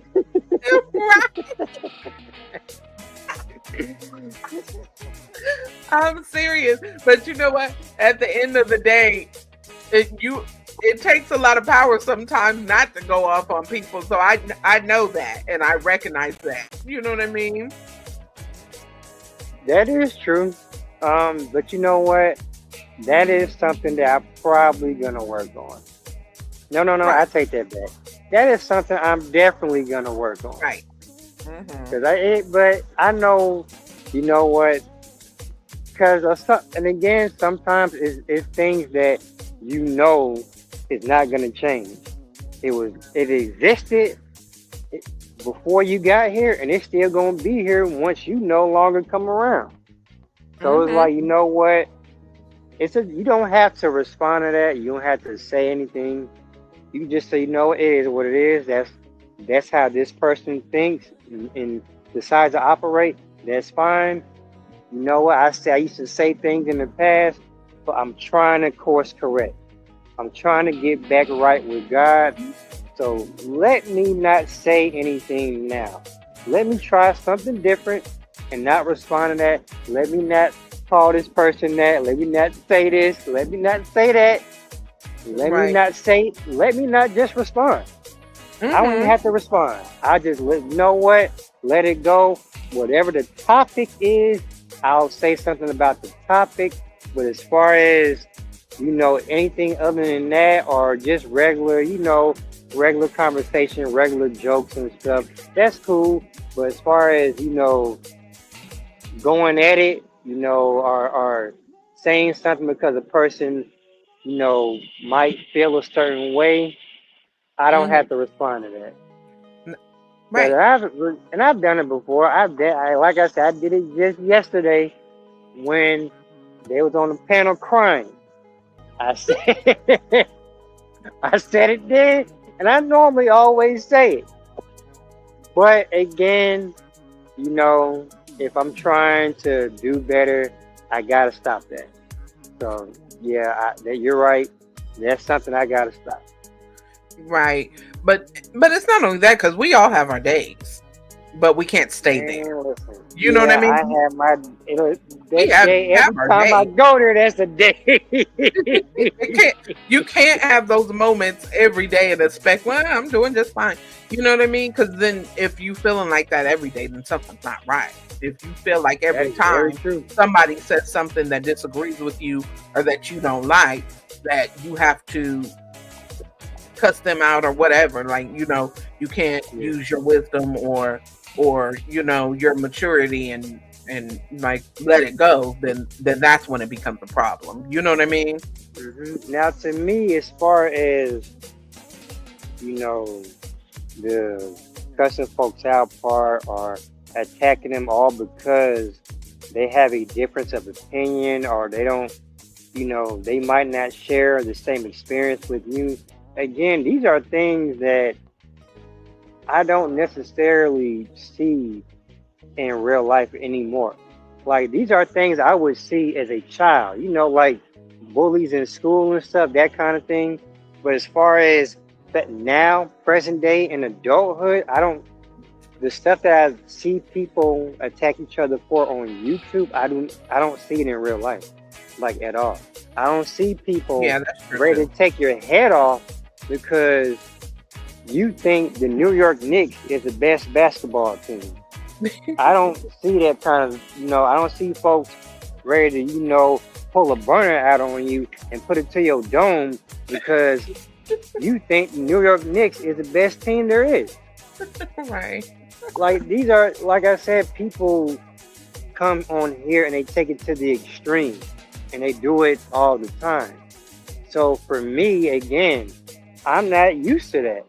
Like I don't operate like that at all. And again, in my everyday life, I rarely see it. Right. So Right. it's weird so for me, it's weird to see it on here, and it's even weirder for it to be like just a regular thing among so many people. And if Yeah. you were to say, you know I agree. what, no, I disagree, nah, I don't agree with that, and you state why you don't agree with it, it's a problem. And Yeah, that that's is where I true. go into my, you know what, I don't give a F, which I don't. Yeah. But you have to care about something, and that's the thing.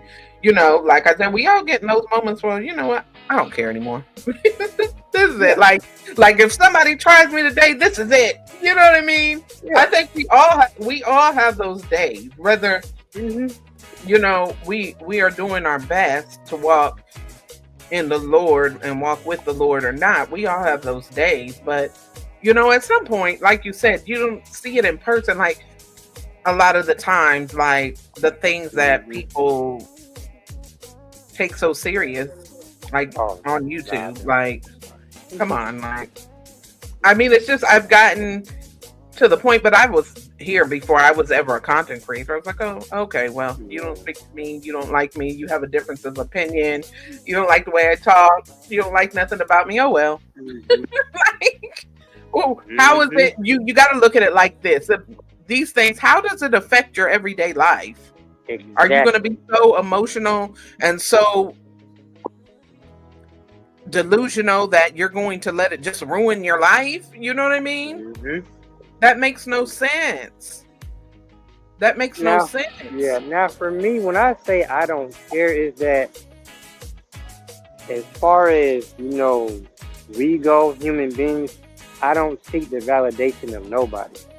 Like, I don't care what another person thinks, says, whatever. Like, I don't live for your validation. I'm trying to get right with God and please Him, not you. If you so, and again, that's how I was raised.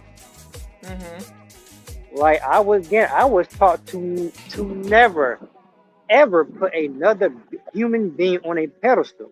Don't ever do that. Absolutely, Blaze. And again, that's carried me all the way through adulthood. I'm still like that. Right. So everything that all these the mindset that a lot of people have on here, I don't align with none of it. Because again, that's not my experience. So why would I agree with something and I've never experienced it for myself? Yeah, I agree with that. I definitely agree with that. I'm not the kind that go along to get along. Like I said, I'm a grown man. I stand on my own too. I think for myself. Always Hold have on, been, Blake. always There's will be. somebody in the back that I have no idea who that is. Hold on 1 second.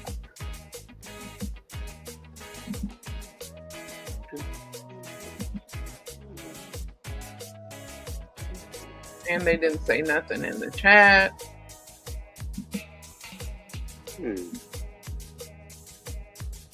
Hold on 1 second.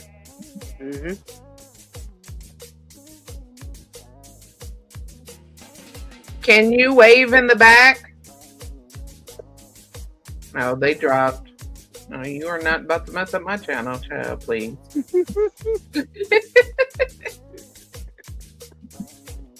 I don't think so. Okay, hold on. Let me take this off the screen, Blaze.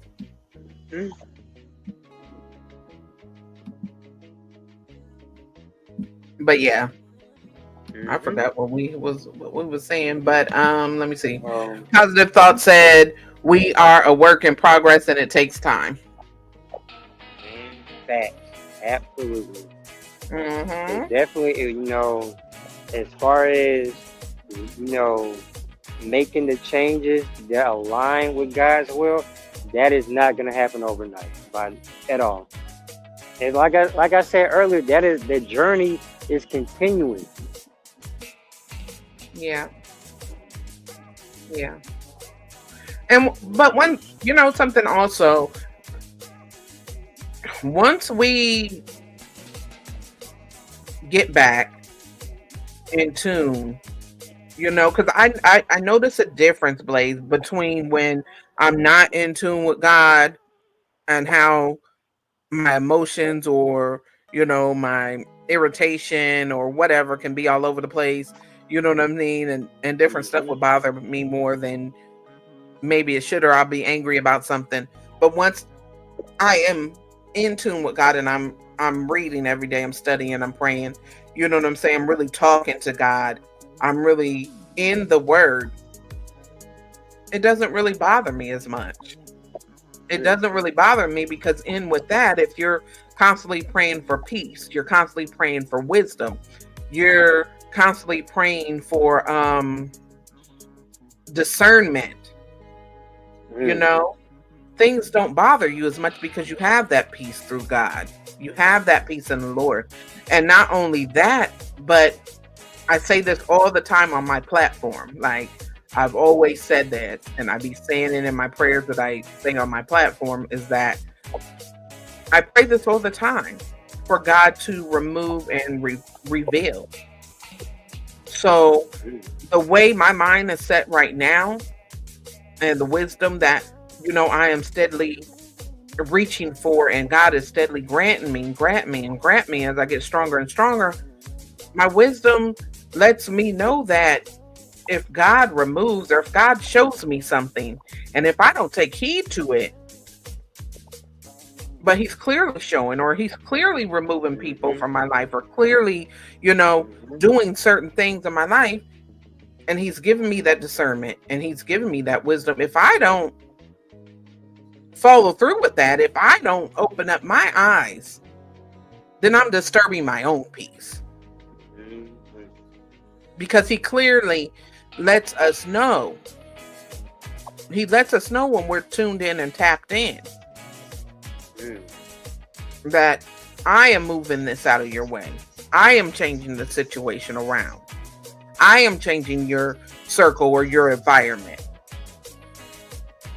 And I think it's also important for us to pray that God sends his destiny helpers in our lives, which meaning the people that will propel us and help us get to the next level spiritually, people that are genuine, people that mean us good. You know what I mean? Versus people that are going to make us angry, piss us off, or even, you know, be fake or talk about us behind our backs or whatever it is. You know what I mean? We have to be, if we're praying for God to reveal or remove, or to show us who someone really is, or to show us if this situation is going to be a bad one or a good one, or this environment's going to be a bad one or a good one, we have to be receptive to that revelation that God gives us. We can't ask God to give us the discernment, wisdom, and reveal and remove things out of our life if we're not going to listen when he does. If we're not going to take heed, you know? And that goes back to us wanting what we want.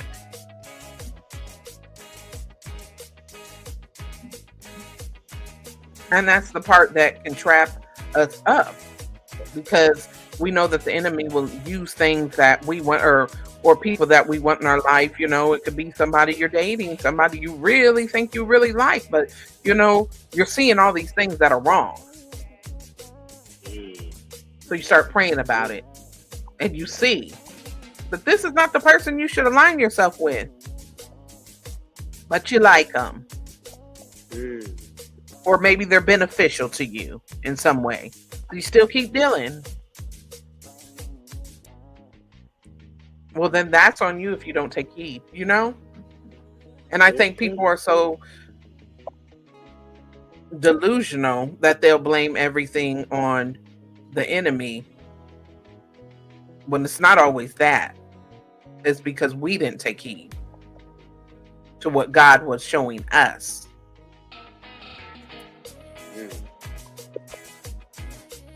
Very true. Like for me, I think now, and this is just from what I've been seeing and noticing, the same way how you said he speaks to you when you're fully tapped in, I believe he's actually trying to tell me to tap back in. Yeah, that's part of it. I believe what he's showing me is that he's trying to get my attention to come back to him. That's exactly what's going on. That's what I believe is going on because there is just no coincidence. Like there isn't. Like I just so happy, like just everything, like just little stuff the past couple of days, little stuff, and even today, where right where I coming into your live, the very stuff that I am dealing with is coming in right at that moment, Right when you tuned in, right? right when I'm tuning in. See how God works in mysterious ways. So I believe He's telling me to let it go and bring it to Him. Right. So that's my belief. And that's going, exactly going. Yeah, and if I have any good sense, I might want to take heed. That's right. That's right. That is definitely true because He has a way of getting our attention. And like we just said, it's up to us. Yeah. It's up to us. We have the choice. We have the free will. It's up to us. Mm-hmm. If we decide that we don't want to listen, if we don't want to pay attention, what do they say, to the signs? If we're not paying attention to the signs, well then, hey, you get what you get, basically, you know? Yeah. That even comes down to changing ourselves. Yeah. You know? If you're not paying attention to the signs, if you want to live in denial and delusion that it's not you, you're not doing nothing wrong. It's always everybody else. Have you ever met somebody that always plays the victim? Man, I've lost count. Right. Way too many folks. There's people that always play the victim. Well, I didn't do anything wrong. It's them. It's not me. I didn't do anything wrong. I'm the victim here. Nope. But they're not reevaluating themselves. Mm-hmm. To see what part they played. Yep. It's kind of like, I can give an example. It's kind of like, okay, you have a guy, or you just say you have a guy named Timmy. You know, Mm-hmm. Timmy had 4 different girlfriends. Right. And again, and none of the relationships worked out. Okay. But fast forward sometime later, Timmy runs into all 4 different girlfriends at different points in time. Every last girlfriend is either married or pretty much close to being married. Mm-hmm. They done went on, met other guys, and now they're in very far better successful relationships. That makes Timmy the common denominator. Exactly. So again, okay, were they perfect? No. Did they do things that might have, rubbed you the wrong way? Yes, more than likely they did. But ultimately, you had 4 different relationships and you could not get not one to work. And yet all 4 of these women went on. They're married, they're having kids, they're happy. That's a good example too. Come on, Timmy. What are you doing, Timmy?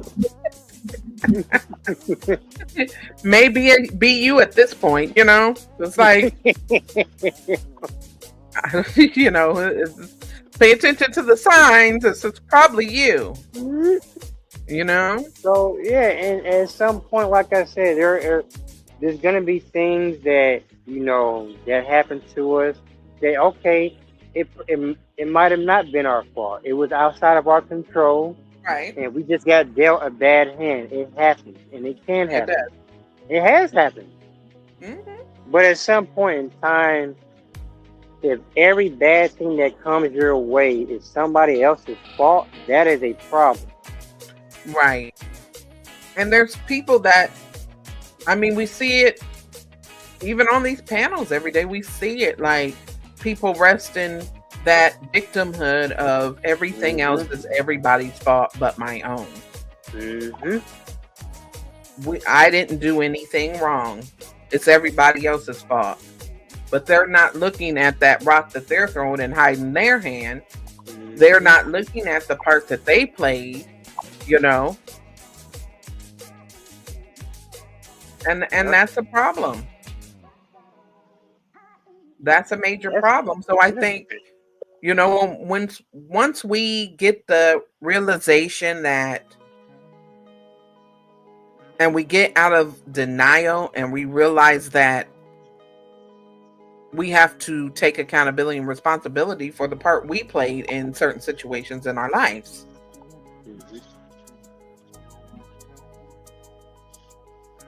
And some people don't know how to do that. And of course, you want to tell everybody, you know, tap in with the Lord and God will show you the right thing to do. But that's even for people that are really trying to tap in. Because people walk the walk, but I mean, they talk the talk, but don't walk the walk.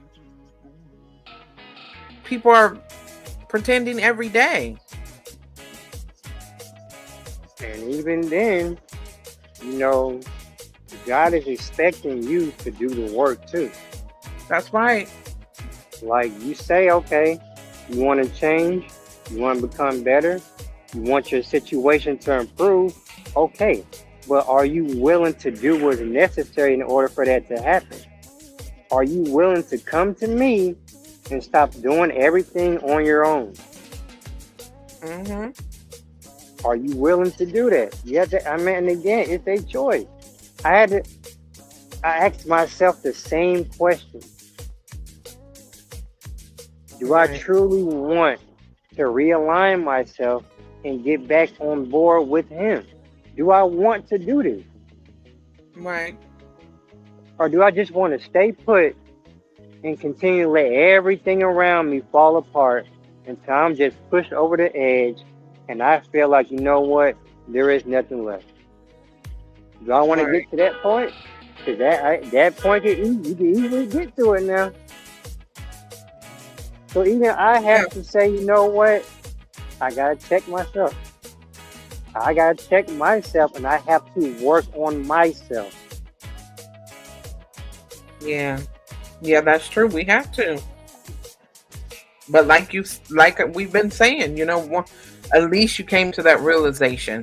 Once you come to that realization, that's the first step. And then it's time to put the work in. The realization, that is by far the easiest step. Yeah. Well, I won't say it's the easiest place, because sometimes it's hard for a lot of people to even realize that what they're doing is part of the problem.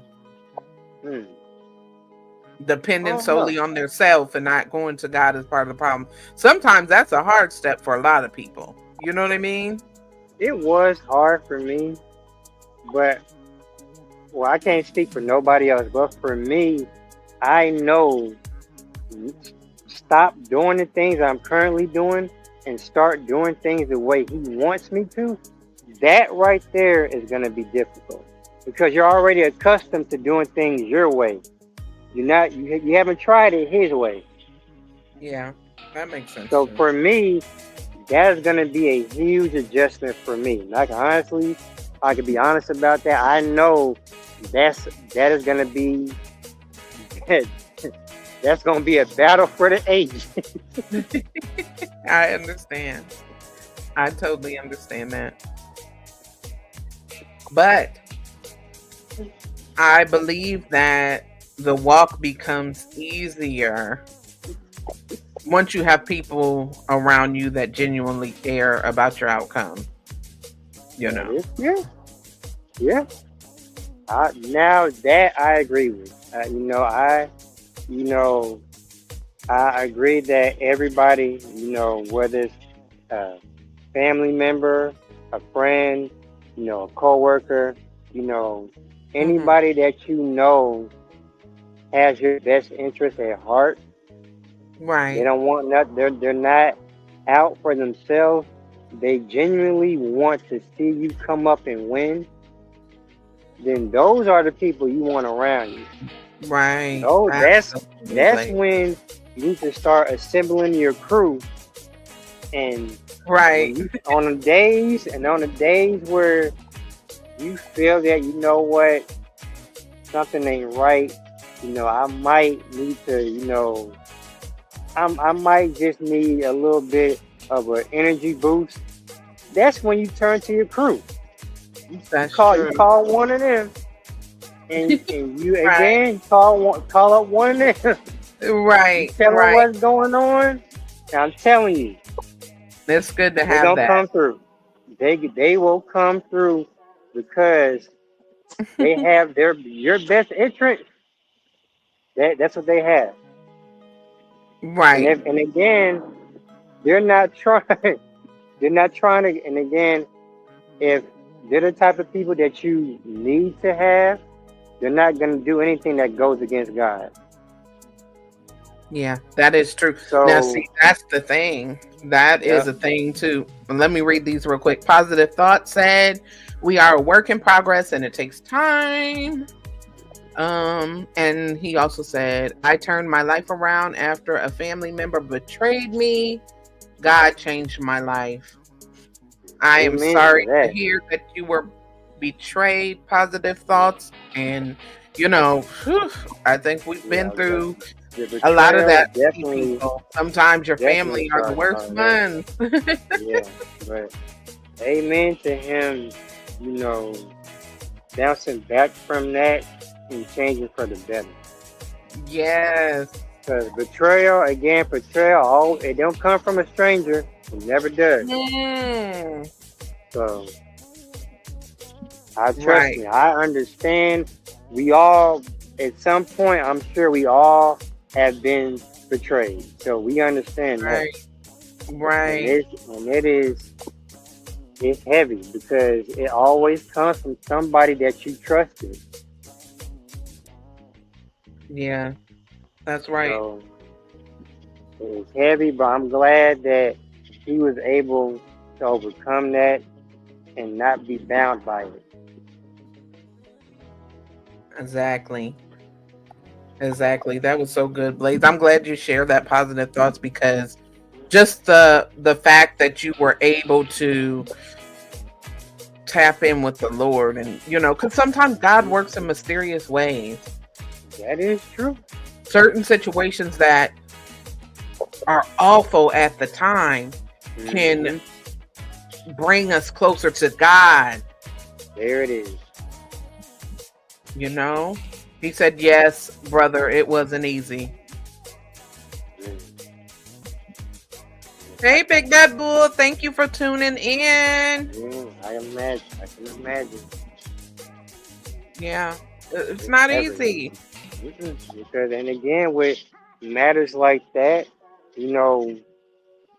just like with a lot of other different things that happen in life, we're going to navigate it differently. How I might respond to something like that might not be the same way Positive Thoughts responded to it. Right. I'm able to make peace with it and move on. He might have went about it a different way. And it might have took him maybe less or more time to make peace and move on. Mm-hmm. Yeah, but you're regardless, right. As long as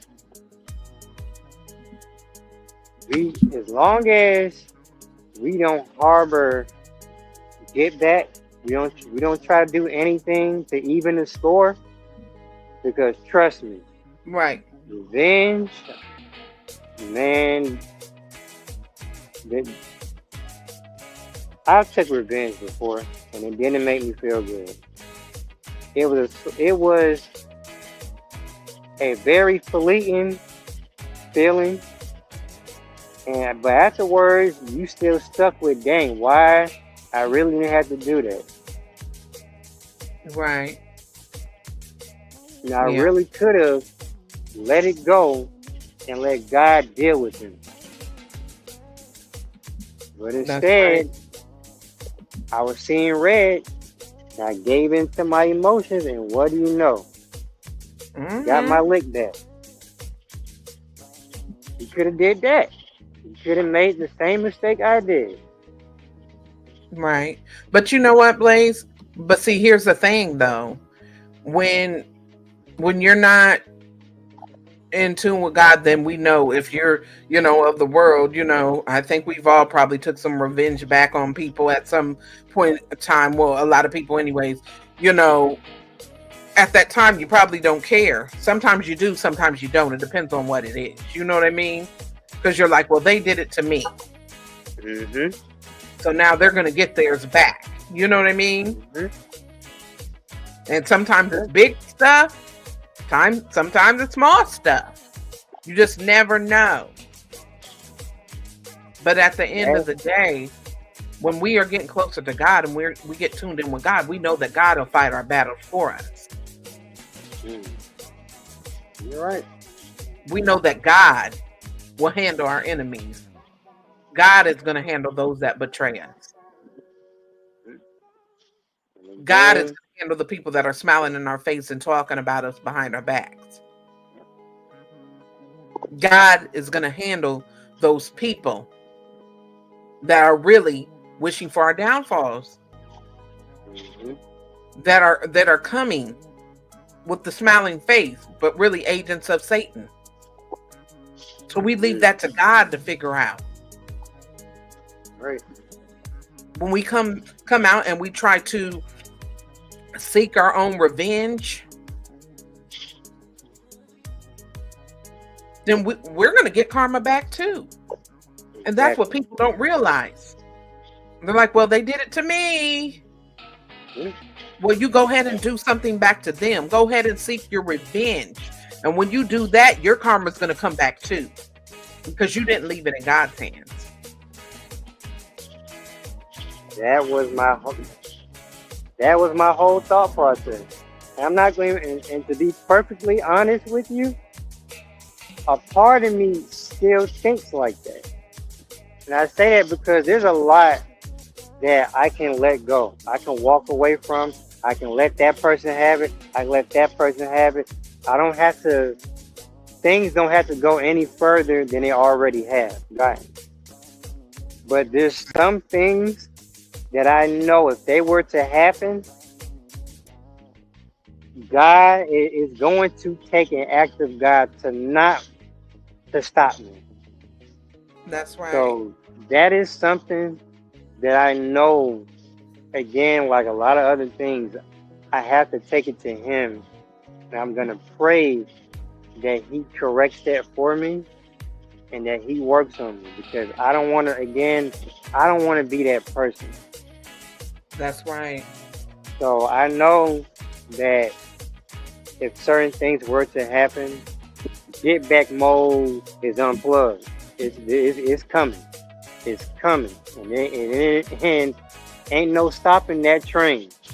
That's right. I'm gonna find a way. So I know that about me. But again, I also know that I want to change that about me. Right. So I know the only way that's gonna happen, I have to take it to Him. That's right. And Positive Thought says karma comes in all forms. Most definitely. Most definitely.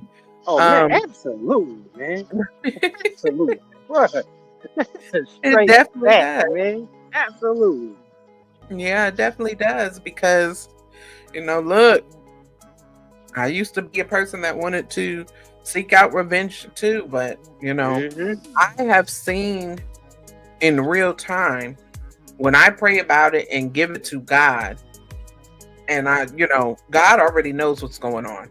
We take it to God as a concern, and God knows that we're doing the right things, and God knows how we're feeling, and whatever the case is, and we take it to God.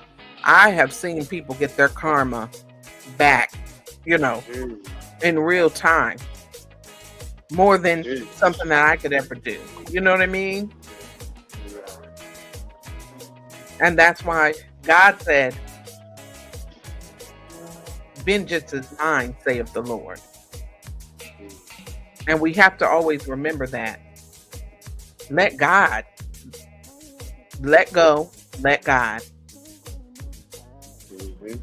Because as much a satisfaction it might make us feel for the moment of trying to get somebody back and play the get back game, Well, when that karma comes back around to us, Mm-hmm. it's not going to feel so good. And that's all it is. It's a temporary high. Yeah. Yeah, you gonna feel. Trust me, you gonna feel all good and dandy because you got them back for what they did to you. Right. But at your core, if that goes against who you truly are, Right. you're gonna come down from that high and you're gonna feel like complete crap. The same way I did it. Yeah. And that's when you knew you made a mistake. You shouldn't have did that. You really shouldn't have did that. Yeah. So, and again, if you have you have to really look in the mirror and recognize and just admit what you did wrong, and again, what you did wrong, and are you willing to change it so it doesn't happen again? Right. Right. That's So true. I know, as far as being in that mode to where you really ready to run down somebody and give them what Right. they got coming, that I know, and that's something I gotta start doing today. Is pray on that and bring it to God. Yes. And ask Him to really give me the strength to not retaliate anymore. Because right now, I'm gonna be honest with you. Right now, I don't have that strength. I don't have it. If somebody was to do some real foul stuff to me or to somebody I care about, I'm going after them.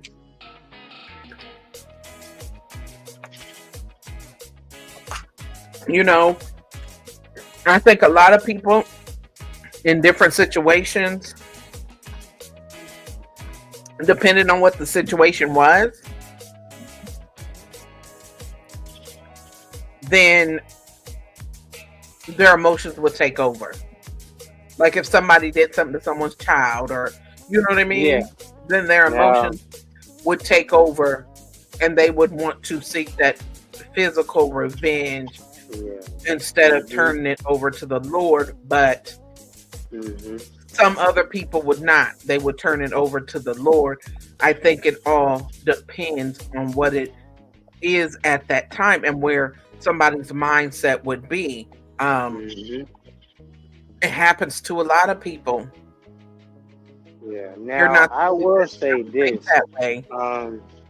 Based just from my upbringing, I don't like it when just tragedy or just some real or just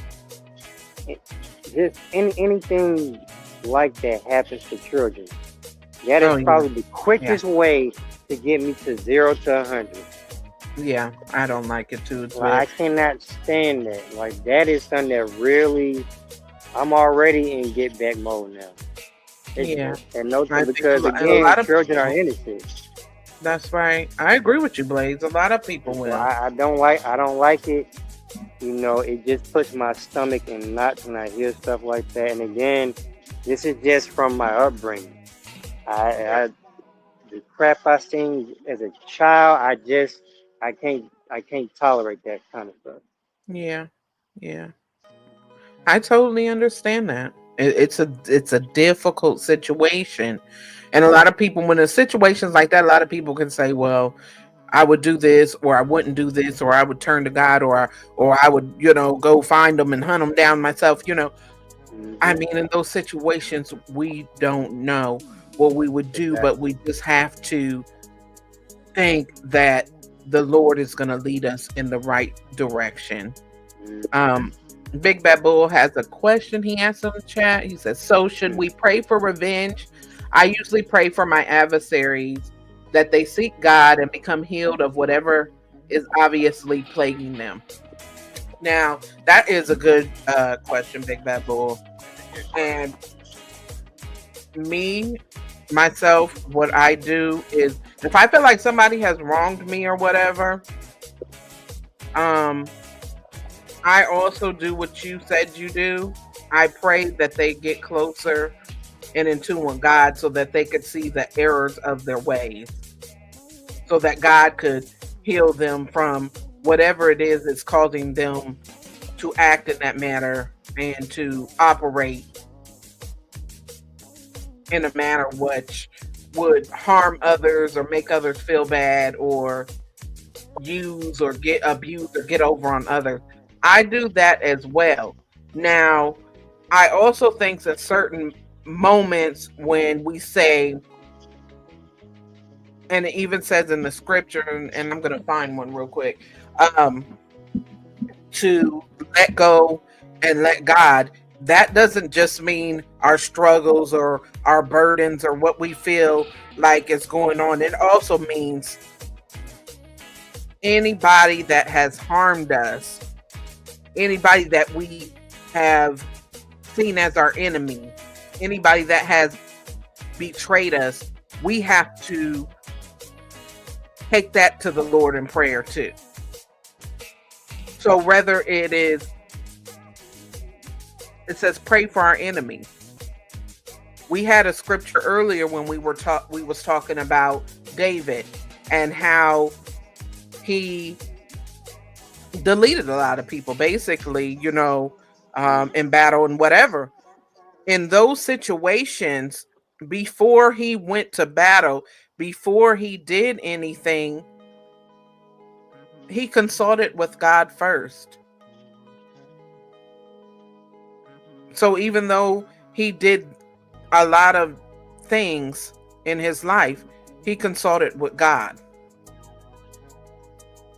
So I think whatever we are doing, whoever we feel like did something to us, it's important for us to say, we might not say, Lord, go and delete them now or whatever, you know what I mean? But we would go to the Lord and say, Lord, you said that vengeance is yours. Mm-hmm. So do whatever you say fit in this situation. It's your will, not mine. And that's how I think is a better way to handle these situations. Now, for me, I don't want to pray for revenge, but I want to pray that God gives me the strength to not take revenge against another person ever again. Right.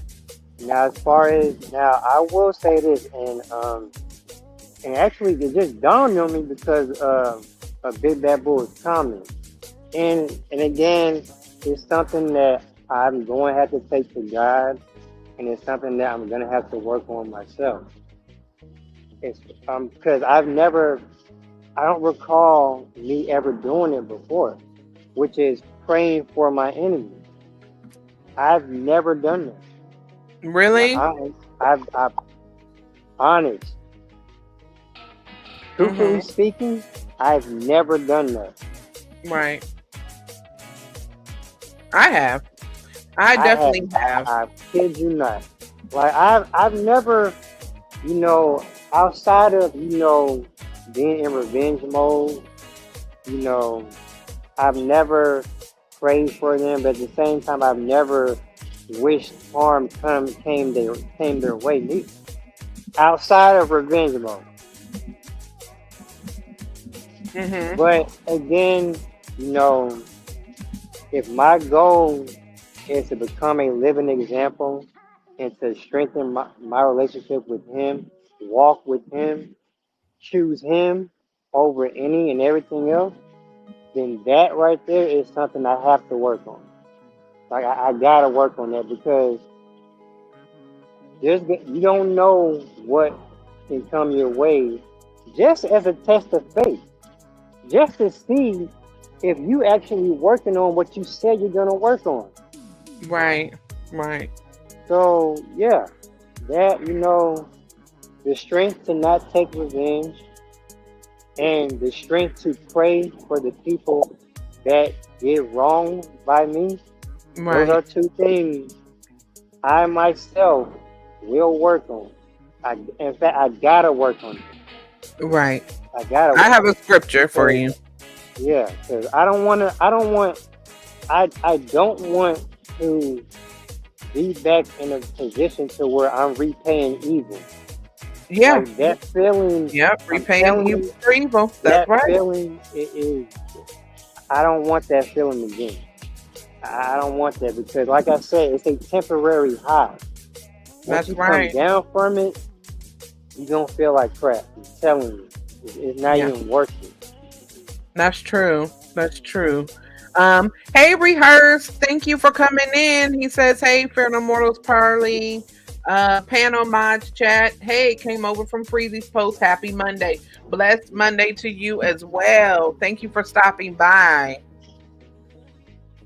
Yeah, when it comes down to revenge, a clear scripture is Romans 12 and 19, which says, Beloved, never avenge yourselves, but leave it to the wrath of God. For it is written, vengeance is mine. I will repay, says the Lord. And that is just, one I've always kept with me.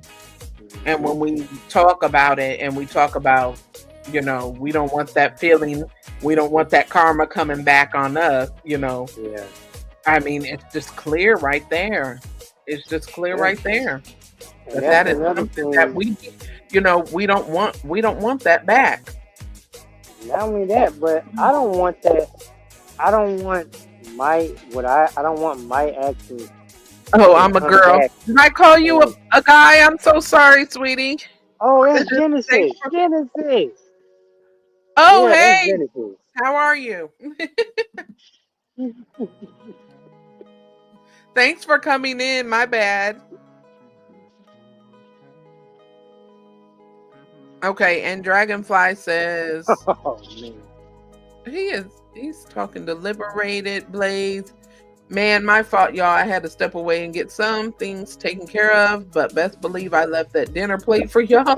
I ain't trying to lose a couple wrists. Whatever y'all are saying in the chat earlier, I don't know.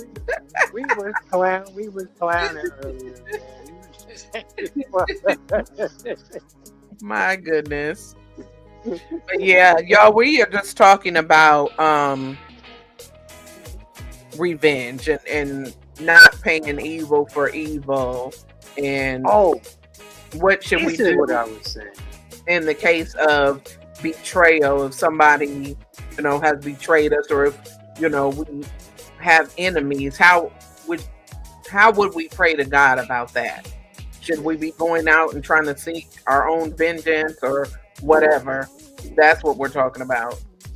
Go ahead, Blaze. Okay, so you remember how vengeance is his? We need to let whatever was done to us. We need to let God take care of it. Right.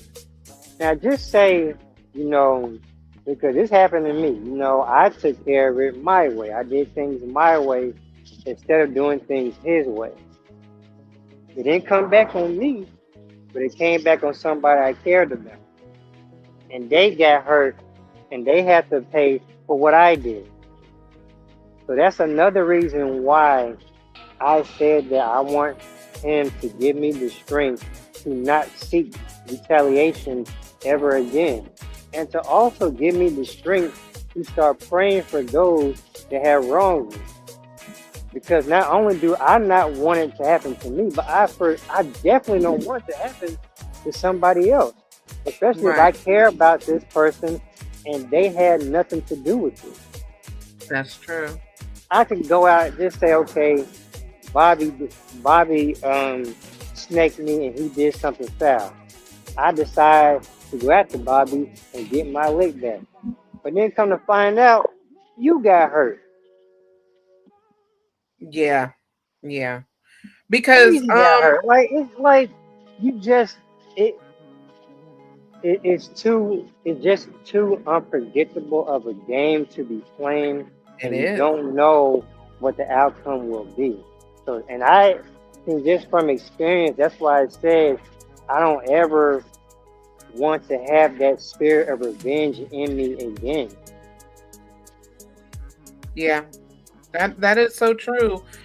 Blaze, because we mentioned this earlier. We don't never know how our karma is going to come back. It could come back in the form of a loved one, a child, a friend, or whatever. We have to be mindful of that. We don't want to put things in motion to set up something that's going to affect others.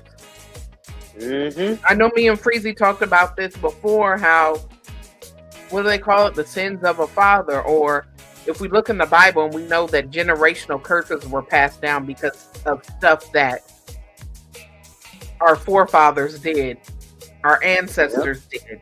You know what I mean? Mm-hmm. Curses that God placed upon them. Yeah. So we need to think about this, because in some situations we know better. You know what I mean? Absolutely. You're right. I agree 100%.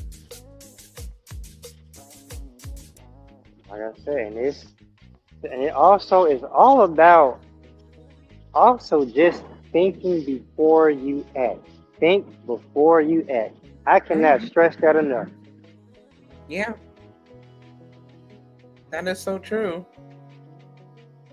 That is definitely true, Blaze. And that's the most important thing. And Rehearse said, walk away, leave it to the universe. How I know, it's easy to say, very hard to do. Yeah, it's very hard to. We have to leave it in God's hands, and sometimes that's easier said than done. It's not always easy. It's like I said, it's very easy to just tap into that and just go ahead and ride on somebody. It is. Yeah. The harder thing to do is to let it go. Yeah. It might be the hard thing to do, but trust me, it's the right thing to do. I totally agree with that, Blaze. It is the right thing to do.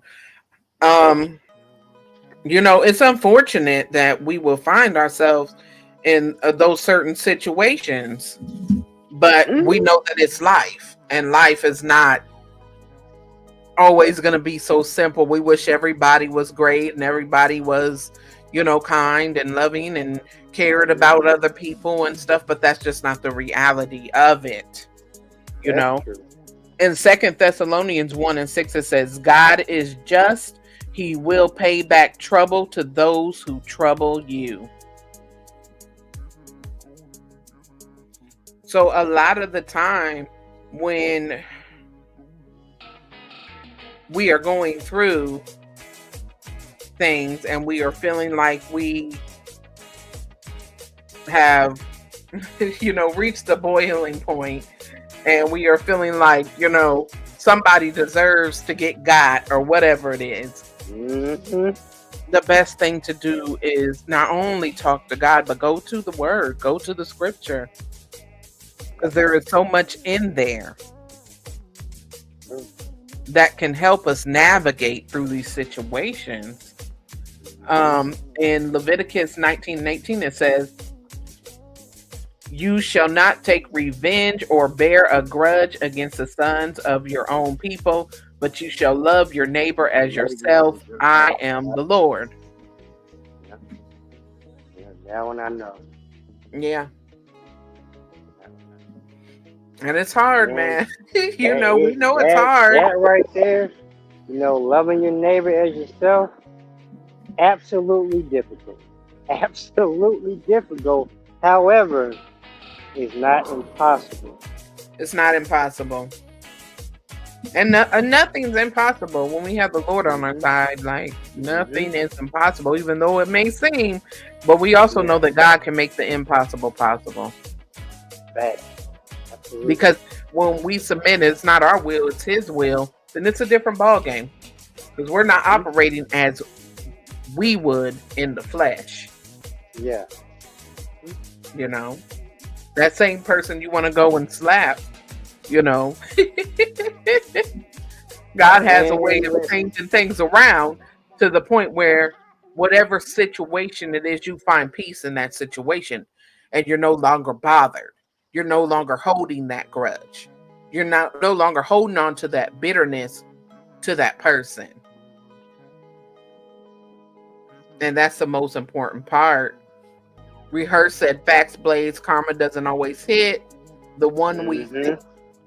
Yep. Yep. And she also said the graveyard in prison is full of people who acted in the heat of the moment. Man, look. Big fact. Yep. That's what we said earlier. Sure is. You go ahead and make that wrong decision because you're mad or because you're emotional. You might end up somewhere you don't want to be. Yep. Plenty of folks went their whole lives well off into adulthood. Never got so much as a speeding ticket. Yeah. But one night they made a choice that caused them, and now they will never see the light of day ever again. Yep. I agree, Blaze. I totally agree. I said, trust me. I know a couple of folks, they never had no kind of record of any kind. They was clean. Squeaky clean. They went out, they did dirt, and they were, and again, they in there for life. No parole.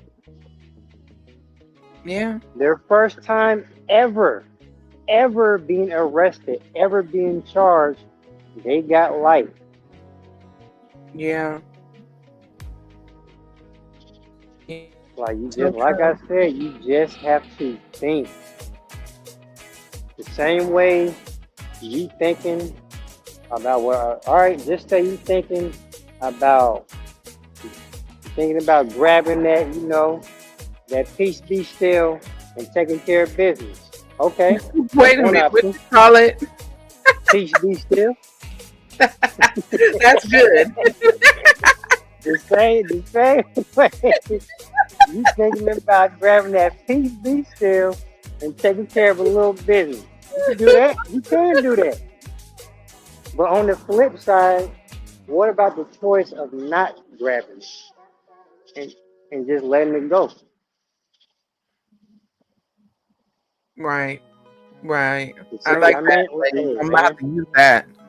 Yeah, it's like, because, all right, if you can choose, it's like you have to, whatever decision you make, you gotta know what the flip side of that will be too. You don't know, because you think you're going out to repay somebody for something they did to you, and you might be the one that gets hurt in the end also. Like, it could go all kinds of different ways here. So, it is what it is. And Dragon said, amazing scripture. Here's a curveball. Well, of course. It's you, Dragon. Yeah. Here's a curveball that I'm going to throw just for the fun of it. I hardly know my neighbors enough to love them like I do myself, but I got the love of Jesus in me, so it works. Man, listen, I got one word for that. Kickback.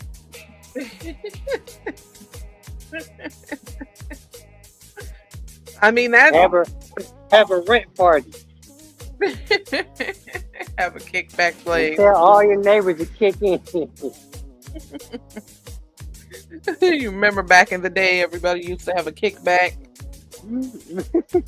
But you know what? When you really think about it, though, Dragon actually brings up a very solid point.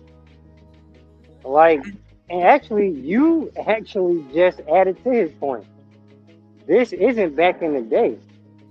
That's true. Like, a lot of, I'm just going to say many, because I'm not sure, but I'll just say many people don't even know their next door neighbor's name. They don't even, at the very least, they don't even know who their next door neighbor is. Right. Like, back in the day, when we was kids, or growing up, or whatever, the whole community. In the neighborhood, you pretty much know everybody. You know, everybody was outside. Like, you knew your next door neighbor. You knew Mr. Johnson 3 houses down. You knew Miss Beverly on the other side of the block. Like, you knew people. Yeah. But now it's like everybody is just so disconnected. Yeah. Like, human interaction is at an all-time low. That is true. That is true. It's just way different. I think people just mind their own business these days. They don't try to get to know someone or Mhm. talk and a lot of things. And then like even think it may be a little bit easier if you live in a house and you just wave as you're going in, or you might stop and talk outside if, hey, I'm your new neighbor, or whatever. But think of people that live in an apartment complex with hundreds of people. Like they just try to hurry up and get out the parking lot and get inside their apartment or something. People just That don't is bother to true. get to know one another. But it's because the world is a dangerous place too. That is true. So a lot of people take keeping to themselves. They use it as another safety measure. You're That's right. right. You're right. I agree. That's unfortunate, but it's true. It's the truth. We can't expect times to go back the way they used to be because it's never gonna happen. Yeah, you're right. But back then also to that point is the term that it takes a village. Mm-hmm. People don't have that same mindset anymore. Man, you are right. People Dang. simply don't have that mindset anymore. It's the world is totally different. People are not invested in their neighborhoods, their communities, and things like that. People are just invested in their own individual interest. So, Yeah. that's it. Just is what it is at that I point. listen, I would never knock or tell somebody to not invest in themselves. That is probably one of the greatest things you can ever do. That is so true. But And at the Dragon same said, now time, that would be dope if I didn't live in a neighborhood watch community and mostly everyone on my street is 50 and up. oh man. So see, And dang, so basically, he throw a party and the police getting called. Dragon said he's not having a quick kickback with all the older people, I guess. Hey man, And just have bingo and Matlock marathon on, and you all good. oh man. And Rehearse said conflict resolution, interpersonal skills are a lost art. Yep. How do we resolve issues? Is it nature versus nurture? That's a good one. Hey, Very Scam. good. Yeah. Hey, what's going on? Any dust around? We're not operated in dust. Oh, no dust. Okay, just checking. No dust today. How are you doing? All is well.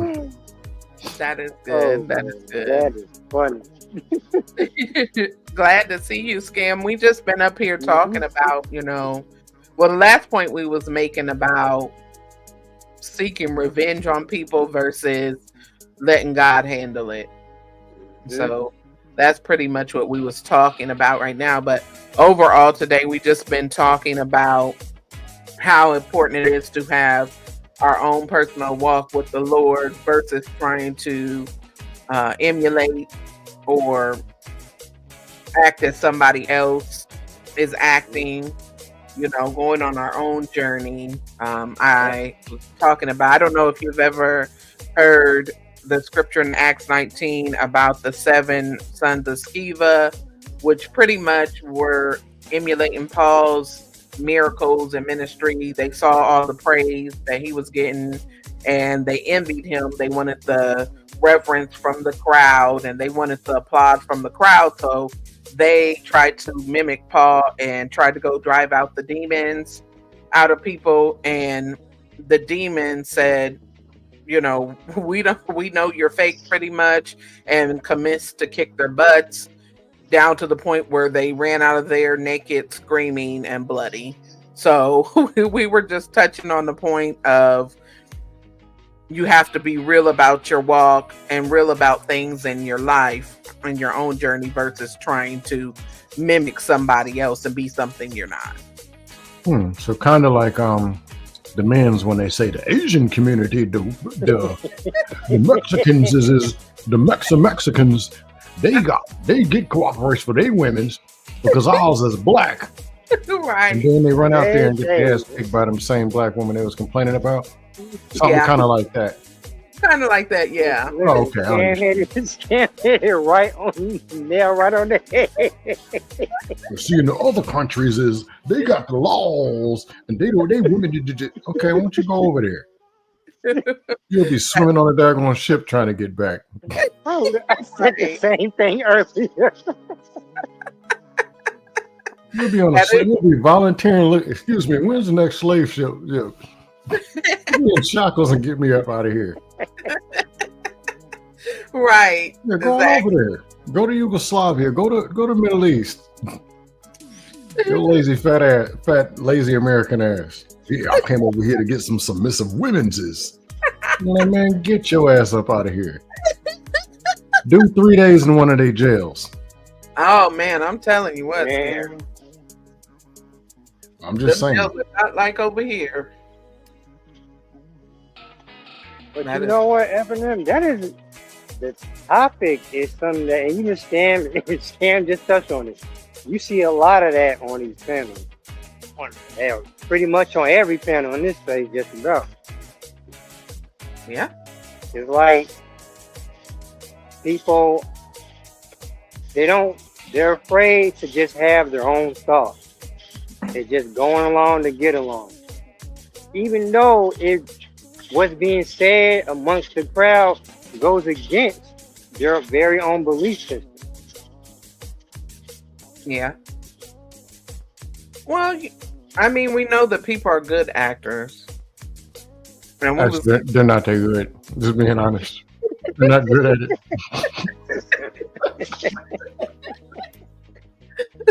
you think they're bad actors, Cam? Not even good at it. Word. The good actors at least Sam got said, YouTube they channels don't making even- money. He said, well. "Hey, listen, man, I would hire them for a Tubi movie, man. Even they better than that."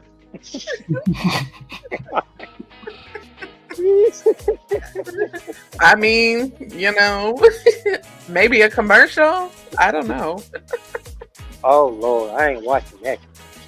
Hey Blaze, you don't do dust panel. You don't do dust, do you? I notice you be in the chat, but you don't get into the jungle. Mm-mm. Everything. It depends. I gave F&M my word that I was coming, so I showed up. But again, this ain't this. What Scam called? This ain't a dust topic. I can't lie, I love dust. But I'm built for it. Some people ain't built for the dust game. I understand. But I can be sensual, I can be spiritual, I can be intellectual. But I Right. can be dustosophical too. And unfortunately, when the first three don't work, we got to get down to the dust. Right. I actually love when you go on the panel, Scam, because I you're was not going just to about be to say. saying the same thing that everybody else is saying. We can guarantee that. I was just about to say, at the very least, I know if you have someone like Freezy, damn, all right, the panel got some sense now. Okay, we good. Now, they be saying, like a couple days ago, you're talking about, is it safer for men or women or something? You got Right. a 13-year-old son and a 13-year-old daughter. Who you worried about? I'm worried about both of them. Come on. Let's Yeah. not play stupid. Oh, yeah, I You know. tell your I remember. 13-year-old son to walk your little cousin. My sister's a year older than me. But hey, won't you go with your sister to the store? Like, let's not play these games. Yeah, that's true. That is very true.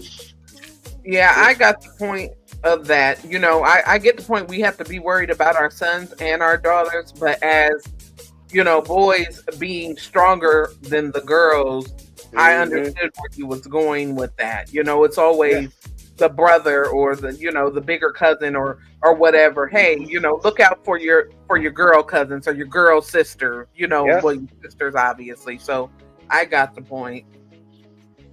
Mm-hmm. But it is what it was. I wasn't about These to. are the same people talking about you need a man for protection. Ooh, That's what they're doing, just to try to be right. yeah, yeah. I get it. Man, oh man, that is like running rampant. The need to be right. Mhm. Like that. Ooh boy. Like I said, I don't see none of this in real life. So to hear on these panels, it be comedy gold to me because I can't take none of them serious. Yeah, I mean, I don't know. Some people seem like they are dead serious, though, and that's the scary part. Man, hey, dude. I'm gonna let Scam handle all the dusting. I'm It's gonna good leave when it. I have some help, though. I'm gonna leave it to Scam because Maybe somebody else can get in there with me. Versus going Yeah, a one lot on of times you are over team Scam. I will say that, but you be getting in there. But 1-on-6, I'm built for it. But I mean, you know, man. They be mad at you, Scam. like, all right, somebody's blood pressure's going up tonight because I'm hearing some stupid stuff.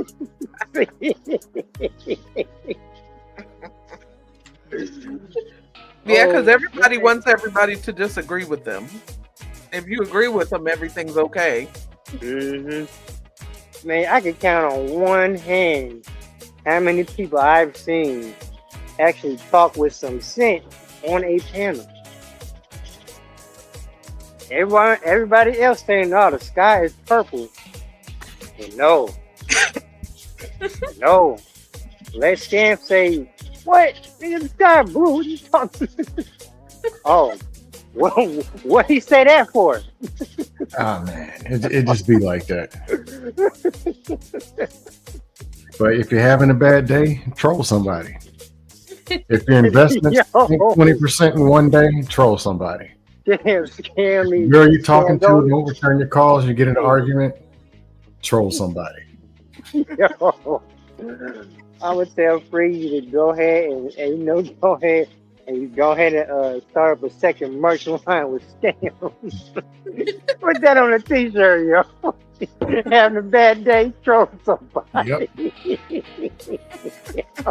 I ain't gonna lie, I'll rock that shirt too. You're having a bad day at work, the boss gets to tripping, and you get home, log on and troll somebody. Trust me, there's a dust panel every hour on the hour. Yeah, you don't want to troll your You're boss. not trust lying me, either. man. You troll your boss. That's pretty much a write-up. I already know. I got one. But I'm You're still not tripping. Usually I don't think about this dumb stuff when I log off. Yeah. But this morning, woke up and I was like, Venus really dropped some fire the other day. Mhm. She told them, you know what? The black woman is y'all's God. Dogs always talk about the black man is God. The black woman is y'all's God. We're the creators. We said everything. Single moms created all the kids. Every problem, everything is a complaint with black women. So yeah, we are your God. Everything you think of, everything y'all talk about is the black woman. We are your God. And I thought about it. Not only that, You're right. but they iron their suits, fly up and down the interstate, chasing after the ones they complain about. Yeah, the black woman's your God. Mm. That's That what she is said. I was like, oh my God. She dropped some fire on him. All right, Venus with the triple double. Okay. I mean, it makes sense. In their minds, it makes sense. Because, why do you always talk about people you clearly have a problem with and don't want? That's what baffles me. The I sun don't know. rises, the sun came up, and the sun went down because of black women. Man, That's your God. I said that same. I think I said that in the chat yesterday. I said, okay, y'all spend hell of time talking about the women that y'all claim y'all don't like. But what about the women y'all actually do like? I never hear this. So I never hear y'all say anything about the women y'all do like. I actually like women's. Yeah. Now, do I have my complaints about women's? Yes. Mm-hmm. The majority, I'm really disappointed. But after hearing the men's talk, there's a high level of grace because I see why they are the way they are. Mm-hmm. So I know, why are these women's out of control like this? 2022, 23, 24, listening to more and more and more men's talk. I'm like, oh, even the 50-year-old fathers and, even the ones back in my day, 1952, we didn't live like. I'm like, oh, so the men lying too. See, ours was perfect. We had a community back then. You're a liar. Then when they talk about kids, you got to beat them, get them, get beat. Oh, that's why the people crazy. They are. Y'all still chasing kids around the house with belts because you don't know how to talk to them. Oh, okay. That's what's wrong with the. Oh, okay. Mm-hmm. Yeah, and unfortunately, like, me and Blaze just said that a while ago. Like, it's never going to go back to how people perceive that it used to be. So, only thing we can do is deal with what's going on now in this present day time. The truth is, they didn't deal with what they say they used to deal with. They didn't deal with it, and that's why the world looks the way it does now. That's the truth. Very true. Yeah. Them problems in the 70s that they couldn't handle. Yeah. They just don't. We don't have the videotapes. That's a good point, That's Scam. the thing. We just don't have the videotapes. So they can grab a microphone and start lying. Yeah. Yeah, you're right. They were getting simped and pimped, ganked and shanked back then. Ain't nothing new. They was getting what, Scam? Simped and pimped and ganked and shanked by their women. Yep. And it wasn't even 58 laws and none of that. Now that's the truth. Freezy be trying to stay neutral. But when they, man, we got to get these women's right because of the law. I'm like, I always ask a married person, hey, Bolo, you've been married and you're rocking with your wife, right? Yes. What's the name of the attorney and law firm that you got sitting in your living room keeping her in order? Right. Right. Who are these attorneys and how much do they charge per hour?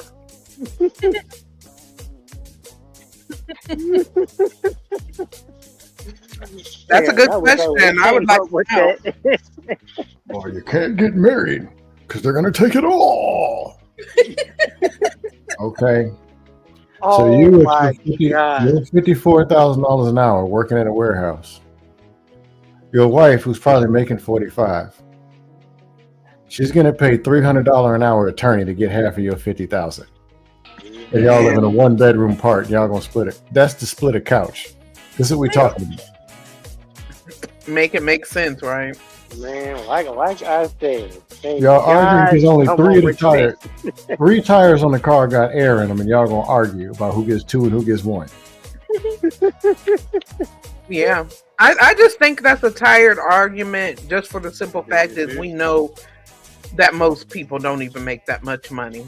Like you just said, you're making $50,000 a year, $45,000 a year. What are we talking about here? I know somebody right now in my family. They're about to get divorced. They've been married 24 years. Mm-hmm. Yeah. They talked about it. This ain't working. A couple days later, they went out to karaoke. So when they split or how they split, hey man, you good? I guess. Hey man, okay, cool. I'll get the kids at 6. So this is what we got going on. Right. Most people, hey, this ain't working or something most people ain't chasing somebody in the backyard with a frying pan. Right. Very true. Very, very true. Most people have regular situations, cry 2 or 3 or 4 times, and that's it. Yeah. Yeah, all right, somebody cheated, they get depressed, they get over it, and they move on. Yeah, that is true.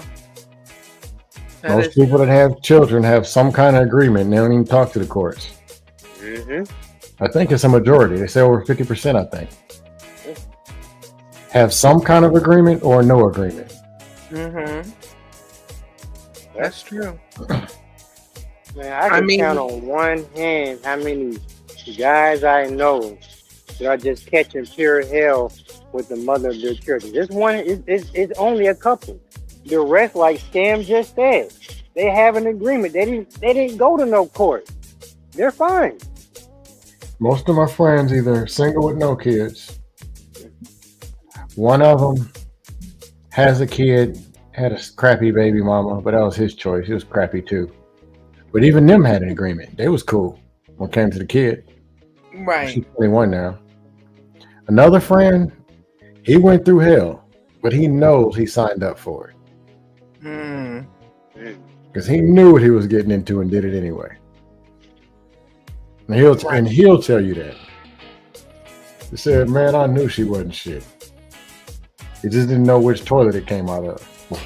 Oh, Lord. I like that one. I like that person. They won't lie. Hey, wow. This thing ain't working. You know, it's all about choices then. That's the way I look at it. But I feel like on these panels, people just use the extreme cases, which are not the majority. I again, I said this earlier. Right. Oh, listen, man. And then if it was really that bad, if it really was that bad, what, like, all right, bro, what you doing this weekend? I'm going in the club to go chase some of them same women I'm complaining about. Why y'all keep signing up for it? Yeah. Isn't it the truth, though? Sometimes it feels like it's one of those things where, you know, back in school where if you was in grade school and you liked the girl and you would hit her or pull her hair. Yeah, that was me. Know how to express yourself. I still do that. You know, and we see it on the panels like, okay, y'all are actually talking bad about the same woman that you're steadily chasing. It just doesn't make sense. For every woman I date, I pick on all day. I always pick on them, and they get it. It's just business. It's business. Oh Lord. Yeah, I talked to a girl I used to date. I actually talked to her today. It's a piece of work. But she thought it weird at first, but she's sitting somewhere and I just grab her arm and bite. All right, it's time to bite you. Like, no, it's not. I'm like, yes, it is. Oh my goodness, Sam. You can't stop your biting people now. But I liked her. She was cute, so I figured the right thing to do is bite her. Initially, she just understood. That approach also. Or other ones I dated, they just understand. Okay.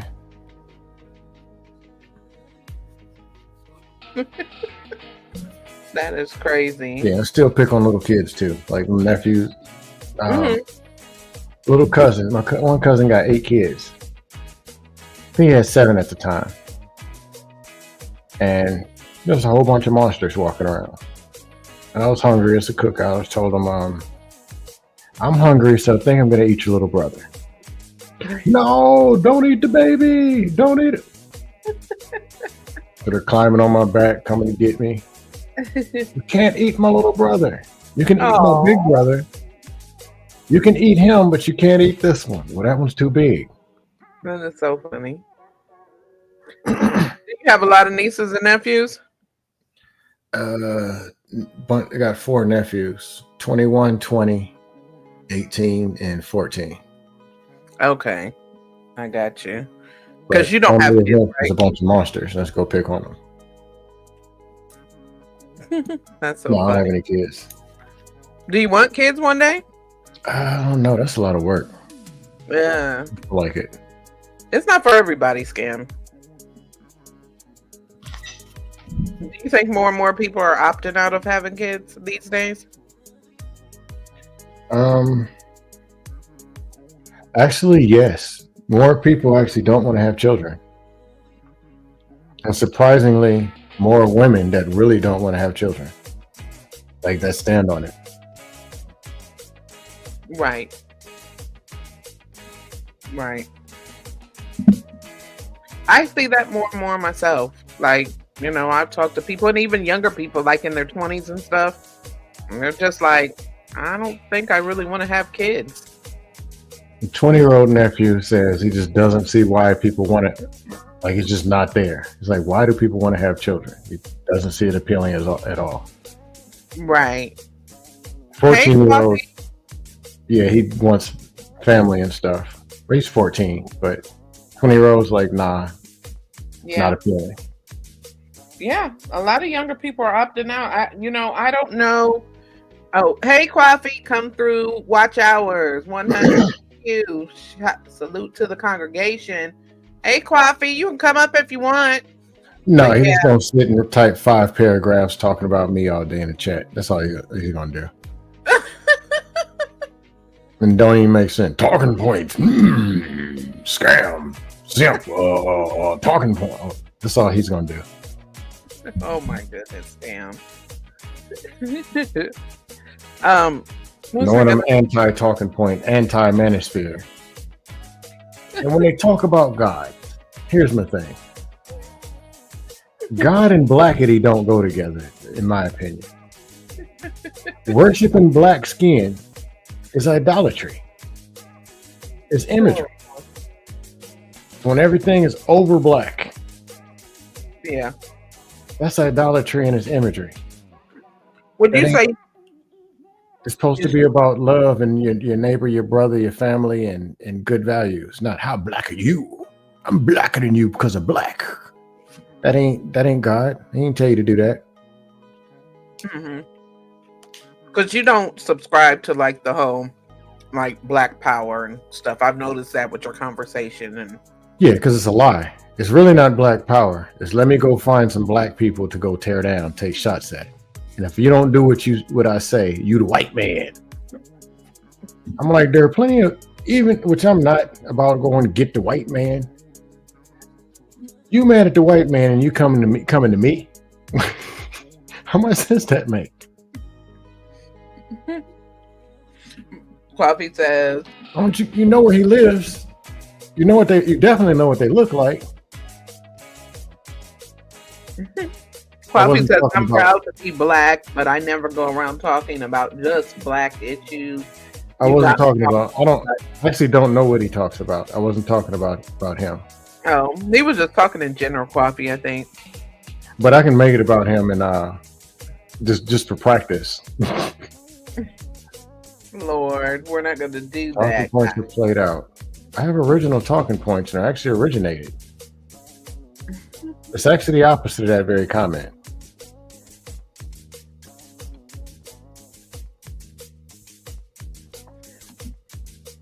Why do you think people are opting out of having kids?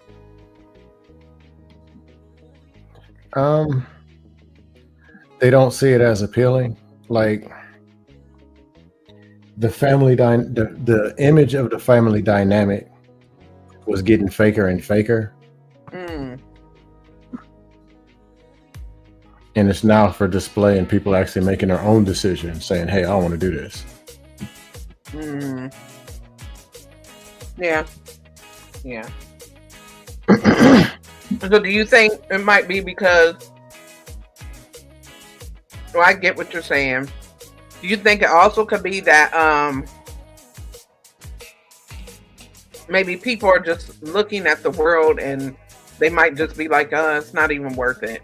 You know, things just cost too much, or it's a dangerous place out here. Because that's the way I look at it now. I can't imagine myself, because, you know, I'm raising 2 boys, but I can't imagine just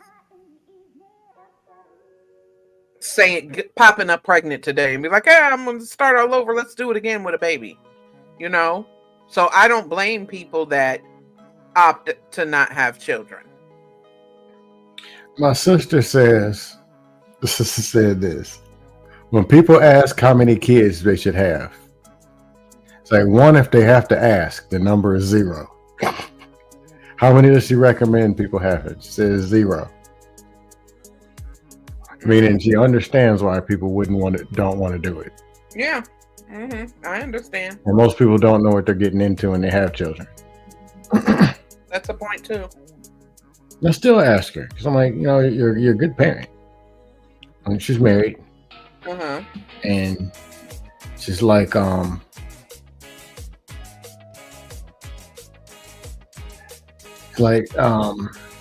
they're cute. They come out as cute little babies and are all adorable. Then you wake up one day and they turn into actual people. Mm-hmm. I know that's the truth. That is definitely the truth. A cousin of mine told me this like 2 years ago, Mm-hmm. and I never thought about it. She's saying with marriage, the expectation, because a lot of people don't know what the expectation is when they get in relationships, marriage, because ain't nobody teach us nothing. But they taught us some stuff and it was just wrong. So now I understand, me personally. I understand if people say they got married, they didn't know what they were getting into. I get it. Right. Though the old school liars would say, you knew what it was. No, they didn't. Y'all was the ones lying to them. But right. At least you get to pick your spouse. Yeah. But yeah. With a kid, you don't get to pick nothing. You don't get to pick the gender, and you do not get to pick their personality. If they come out and they're an introvert and they like dogs and zebras, that's what you got to deal with. The other one likes drawing and doing backflips in the grass, that's what you got. Man, I thought about it, oh my God. Yeah. You don't get to pick what comes out, and you got to manage that. Yeah, that is true too. And decent parents don't want to be the them 1958 colonizer parents trying to turn them into something that you're not even yourself. Yeah, that's true too. That is definitely true, Scam. You know, it's totally different way that people parent, and I think maybe these days people just have more information than maybe they did back then, and I think it was just passed down from one generation to the next of here's what it is, you know, do as I say, not as I do, you know what I mean? Yeah, that's that bullshit right there. Right. But that was how a lot of people parented back then, and that was a dynamic versus now today more people are taking different approaches. Well, just like the conversation the other day, everybody with leadership, they talk leadership, man leaders. Okay. So the people all screwed the hell up, and then you want to say you're a good leader. How that make sense? Well, you can't be a good leader and everybody else going to hell. That means you led them to hell, right? Mm-hmm. But I told them to go to heaven, but you led them to hell. Yeah. Yep. Like everybody wants to say good, man. I'm good at it. I'm good leader. Okay, well, we're going to judge this. A good way is look at the followers. That's if you look behind you, I'm trying to say, let's go east, and you got 4 people behind you going west, or you look around, you can't even find them. There might be a problem. Well, I told them. Okay. Right. And Kwafi said that is life. When you have children, you must understand that they are their individuals. You cannot make them be what you want them to be outside of things that are morally within your home. Yeah, Kwafi, I just said that. So when I just said it, you go back and say it. Then you go back and say talking points. Y'all are crazy. Decide. Pick one. She said the same See old what I'm talking about? Against the black manosphere and leadership. It's insane. If they do not want to take your knee, then there's something wrong with your teaching. You see pick a side, Kwafi. Pick one. I got the same old talking point. Then you come back and say what I just said. What are you doing? Do you see this? Are you watching this? Oh, I'm reading it wrong, right? I'm wrong. But yeah, I'm about to turn this into a dustathon. I could use some dust practice. It's a Monday. It's a slow day. I'll get pumped up so I can go 1-on-6 by about Thursday.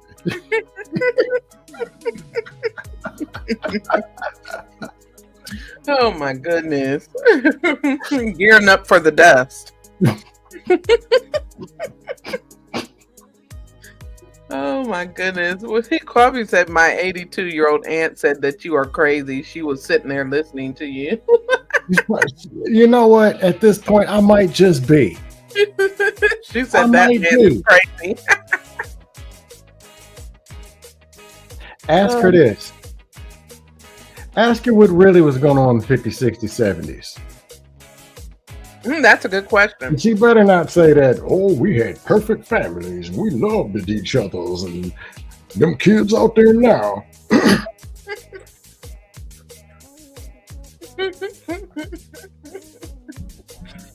Luckily, I got people in the family that tell me the truth.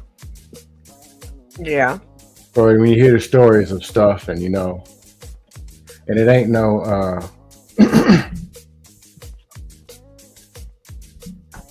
and it's not like it was, parents they weren't growing up in the projects and people shooting heroin on the blue. It wasn't that. But just in regular whatever, people just wasn't perfect. And there was problems, and there still is. That's just what it is and what it was. Oh, he said, oh no, she's a strict Christian from the Seventh-day Adventist community. What was going on in the community up the block? She said that you are good and crazy. Probably am.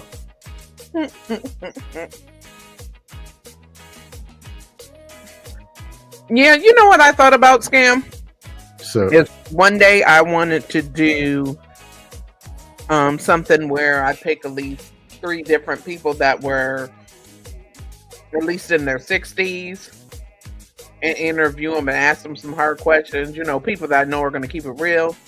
And yeah, then, you want to tell the truth. Yeah, exactly. Don't get Frank Ferg up here.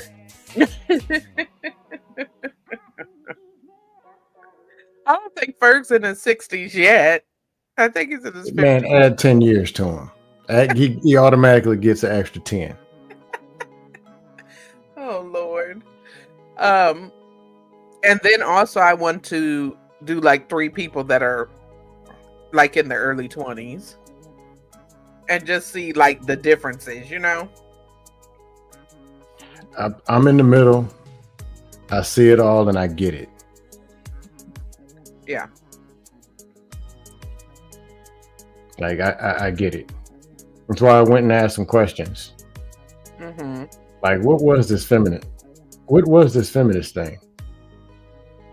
But I didn't know. Like, what was it? The having to have a bank? You couldn't have a bank account without man's. I didn't know that was the truth. I thought it was some bullshit they were saying on the internet. Oh, really? Yeah, I didn't know that. Yeah, you could have. And I didn't know. I did know that there weren't child abuse laws. Right. I did know. I knew. I was a supervisor at a job in 2019, and we watched a video during Women's Day or Women's Month something. Okay. And somebody showed a video on. I don't know if I can say the word. It ends in O side and it starts with film. Okay, yeah. I don't know if I can what words I can say. I know what you mean though. This was mainly white men, and this was in the 1910s. It was a whole movement. Meaning they're stepping up trying to get rights and they just get waxed. Really? Yeah. Feminism. There was pushback. Like it was, but I think when there's women going out, instead of frying chicken and grease, Right. they're catching Ubers, which they didn't have back then. Riding bikes or whatever, standing on top of a bridge with signs. Kids probably even at home saying, look, we want something to change. There is a reason for that. They didn't just come up with that back overnight because nothing was on TV. Something's probably going on. And I'm not going to say each side was perfect or is all right here and all, but But for them to leave and never come back, something had to have happened and been going on. Who's that, Trucker Yell? Hey, what up? Hey, Trucker Yell, how are you? Finally coming to show. Hey, I Trucker can't Yell. hear you, Trucker. Say that again. Trucker Yell, did you see what I saw this weekend on the dust panels? Did you hear this stuff? No, let me answer a question first. Oh, go ahead. I was saying I finally caught your show. Oh, well, I'm glad you came here. I'm happy. You know, I have a growing channel. I just started doing lives. I'm a pre-record person, so I try to do a live every now and then. Understand? I was like, wait a minute. But go ahead, Scam. Trucker Yell, you was on the panel the Friday or Saturday, one of them nights. Did you hear that stuff, man? I'll be right back, y'all. Yeah, man. I was sitting there like from Ruthless to the what's the one dude's name? American Negro or American Dad? American Man. It's just like, man, I see it. I saw it all. I was just. But Trucker, yeah, something wrong with me though, right? It's me. I'm just wrong, right? You're just wrong, right? I'm just saying. It's us, right? We the problem. Was sitting there, Ruthless talking about once you get married, you start acting timid, and you know, I'm like, what kind of woman this nigga around? What kind of women you be around? That don't even make sense. Like, dude, well, you gotta slap her around and cut her down, and just disrespect her and call her B's and H's to get her in line. Like, bro, you pray like what? I don't want to do none of that. If I gotta do any of that, I don't need to be with you. Can't even be around you. That's right. But Trucker, yeah, we got it wrong, right? We the wrong ones. Listen, I'll be wrong today. That one thing I ain't gonna do is disrespect my lady. That's right. Not gonna do it. I'm gonna be me. I don't walk timid. I don't do none of that goofy stuff. But I still respect my lady, and I enjoy my conversations. I enjoy my family time.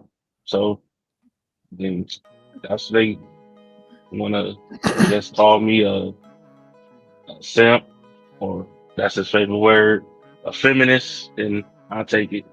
I don't give a damn. I actually do support feminism.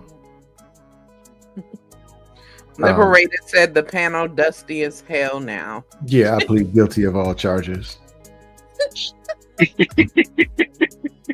But I support feminism because my mom sold cars in the 80s, and she made some cars selling money because she was good at it. My dad was in the Navy. Then he got out, he had a job. She was making more than he was throughout the 80s. Oh, wow. So there was 2 cars in the driveway, and the house and electricity and stuff, and we had our own rooms, gas and food. And lived in a city where you can walk anywhere at nighttime. Shout out to feminism. Versus the dad, back broken up, working 19 hours a day. I don't know who he is. But somehow the man got to provide. Caveman. So he got to work 8 jobs. But then you say that we need fathers in the homes. If they working 19 hours a day, you don't know who he is. Then they say the moms can't raise the kids, the man. So how he going? So if he working 18 hours a day, and the man is so important, and you only see him when it's time to go to sleep, that means the kids with the woman that y'all say can't do nothing. Talking points. I'm just telling. I'm just saying. Coffee is back. He said, "Oh my God!" So he is a feminist. Yeah, absolutely. I support feminism. I mean, feminism got some things right. I ain't really into the feminism thing. I'm just more into right or wrong. I don't like the some stuff is correct and a lot of things is wrong in today's time, as you see. Like, Right. you know, the American dad with the, you know, my woman leaves the home. I send her out to fight the robbers, and I protect the kids. Like, no, bruh. Yeah, he was trolling, but still, like, come on, bro. Regardless, there was a problem. Now, support feminism doesn't mean how to say it? I support women having choices and having options. I don't support patriarchy. Just because you're a man, because you're a man, I don't support that. I don't know. Like, is Freezy still on here? He probably been quiet. Freezy What? Yeah, that nigga been working 93 hours. Mm-hmm. Freezy stepped away sometimes. Sometimes he falls asleep, but he comes back eventually.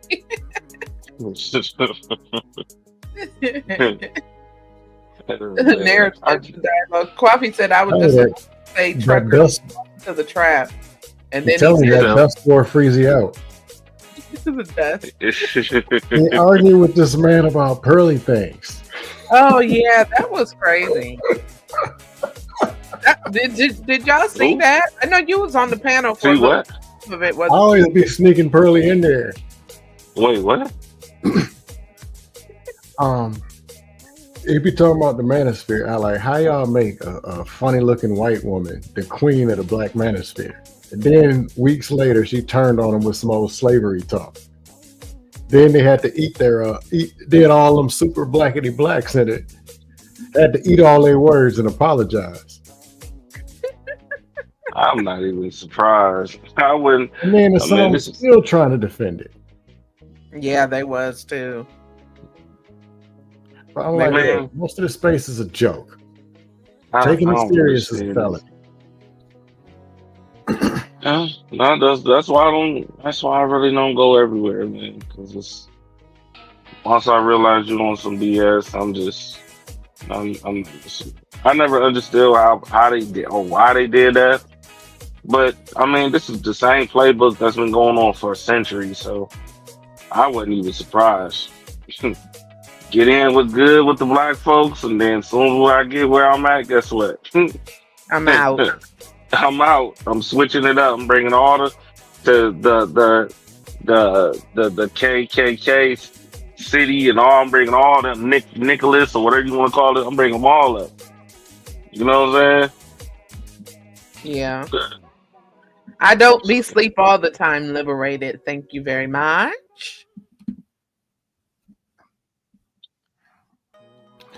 Coffee said you got it all wrong, and you had the best of the best on the panel to explain to you about the black manosphere, yet you still going against it scam. Oh Lord. Oh, okay. Who in the hell is the best of the best? And if they claim manosphere, that tells you they ain't the best of nothing.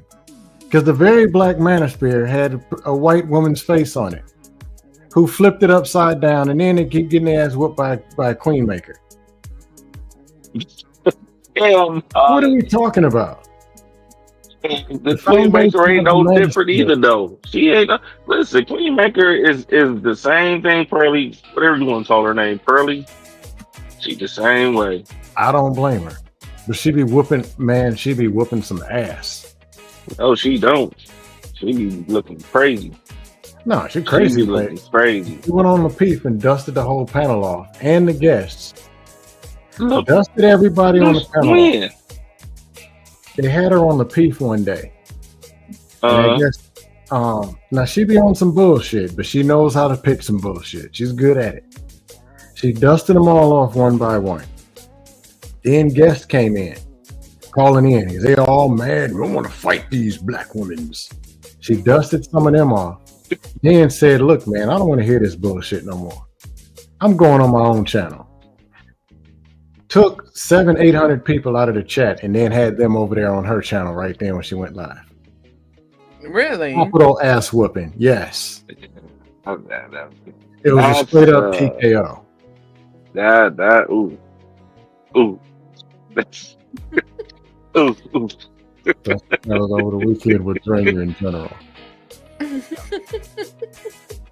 They say I was for a loop. Panel. I didn't this week. Huh? No, Liberated says I always won't agree about Pearly. But I didn't. This one that threw me for a loop scam. What's up? Is when she was up there with Jay Prince.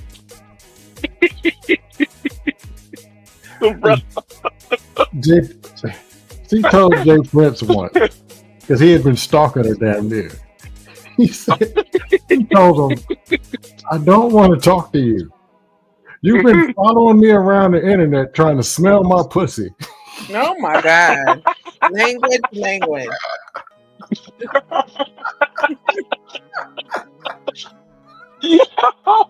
I didn't see that one.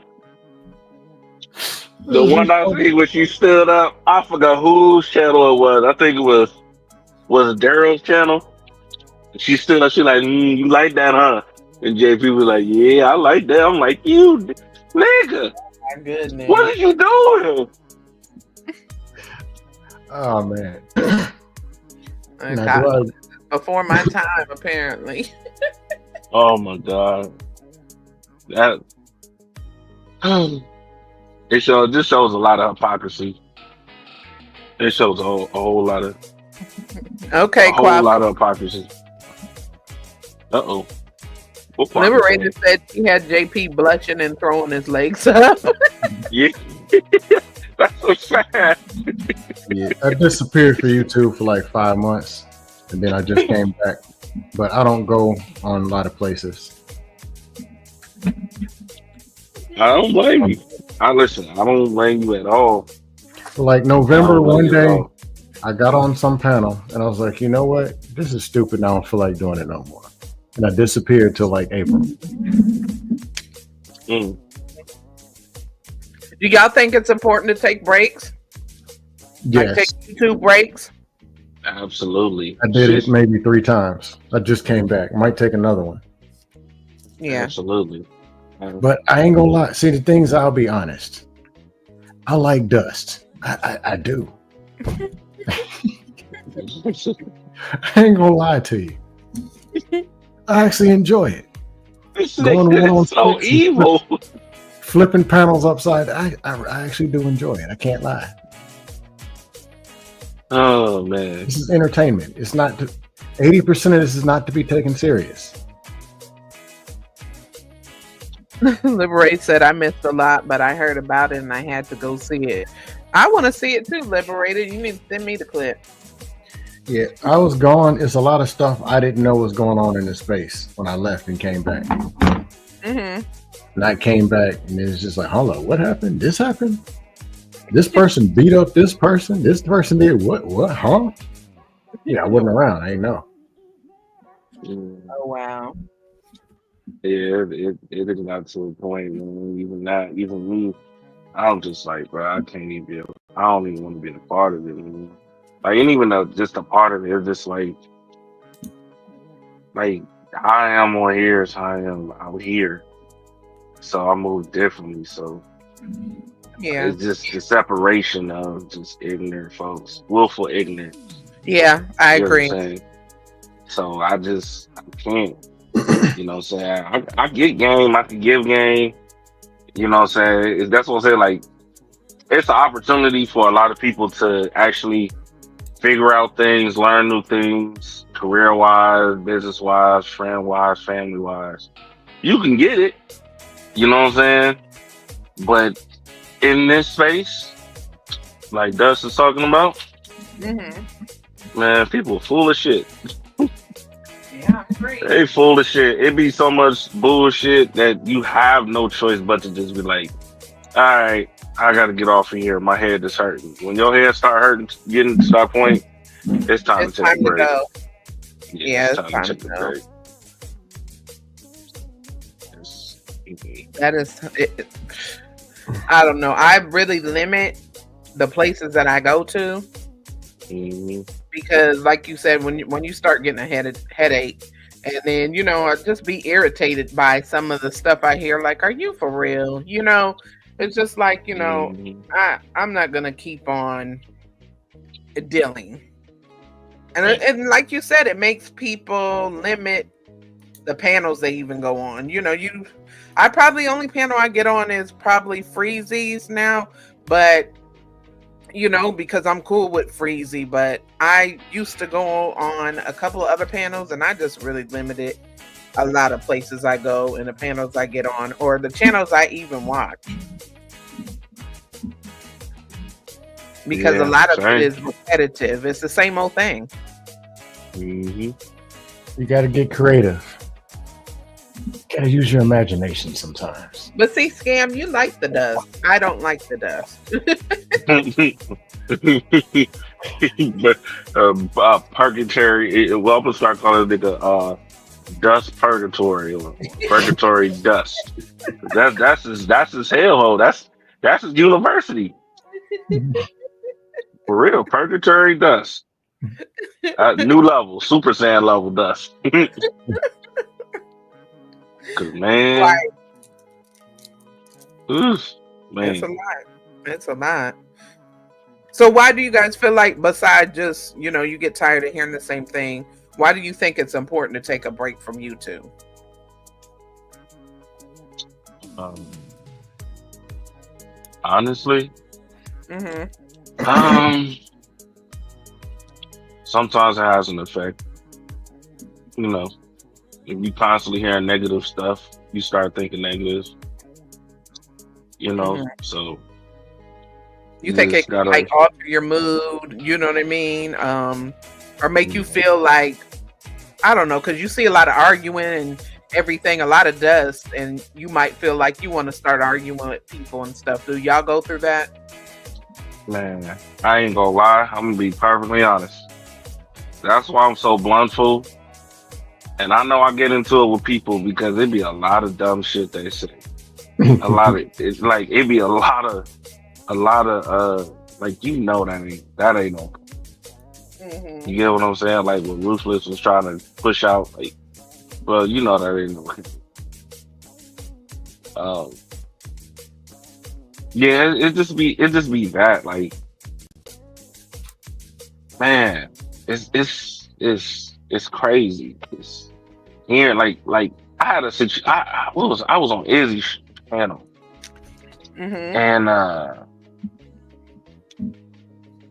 this woman came on the panel, and we was just having a conversation, but she was kind of getting hyped or whatever, and she was talking about how the government should pay her to go get her kids from school because the kid is acting up. And I'm like,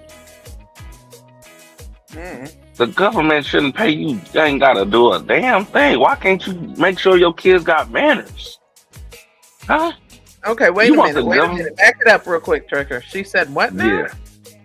She wants the government to pay her because she has to take off and go get her own kid from school because the kid was acting up in school. And I'm like, nobody else wouldn't say anything. Everybody else, I'm like, the government don't owe you shit. You know what I'm saying? That's your kid. That is your responsibility. Why can't you raise your kid to have manners and respect so you won't have to leave your job? They shouldn't have to pay you to be a parent. Like, what the hell are we talking about here? Right. I was just like, all right, I gotta go. This shit. I've never heard that before, but man, sadly, it's a lot of people that think like that. To be honest, really, I mean, I don't know. That's just different to me. That's kind of weird because it's just like you just said, you raise the kid, so if they get in trouble, I'd like my son's gotten a fight at school before, and I had to go up to school. You know what I mean? Right. And it's one of those situations I'm not thinking about, oh man, somebody should be paying me for this, because at the end of the day, it's my kid. Right. It just shocked the hell out of me though, with that the government gotta pay me to go get my kid. I'm like, kids gonna be kids, but the government don't have to pay you. You should be a parent. Like, you're not, it's not a, like, people take life for granted. Like, everybody ain't got no respect for life no more, for real. Giving birth, raising children, marriage, families, village. Respect is the last thing on earth. Yeah, that's true. Mm-hmm. Here. Do y'all think that could be the reason why so many of these panels go sideways, because people just don't have any respect for others or themselves. That's a start, yes. Okay. I mean, it's a madhouse. This is what it is. Right. Some of it is a place of pain. Some of it is a place of dust. Some of it just, and shout out to the trolls because we have our space in this. Yeah, you definitely do. Hey, Quappy, how are you? I said, hush that fuss. I ain't got no dust. Purgatory dust. All right, Coffee. Fire up the dust. What you got? Fire it up. I didn't think the dust could burn. It doesn't burn. Fire up the dust. What you got? I got African dust, African blue dust. I blow it in your face, you might not wake back up. Fire up the dust. What you got? What? I need some practice for later on this for the week. topic. I did not come to the Scam Likely show. You got dust, my friend. Come through. Where is the dust? You got it. Now bring it here. What you got? What's the topic? The topic is dust. Afternoon deep dive, being serious in growth. Right. Where is your growth, brother? Tell us about your growth. From the dust. Okay, now you're probably getting fat. That's probably your growth. I'm losing weight. Oh, nah, not at all. Not at all. Not at all. Not at all. On the dust panels, a bunch of fat dudes. They think they're getting fat as growth. I'm not against fat folks. Huh? But for the record, you know what I'm saying? But that ain't me. He's talking all kind of shit. He don't know what he's talking about. Oh, I know what I'm talking about. Oh, it makes perfect sense. Where's the dust? Crazy. Got in trouble. She immediately asked the principal for an empty classroom. Poppy said he didn't come up here for the dust. He came up for the topic. That's right. Yeah. I'm an anti. Blaze. What's been going on? Your ass whooped. Blaze got that ass whooped, dog. He got whooped, boy. She asked for an empty classroom. Ooh, she wore you out. Not whooping kids. That's not what it is. That's the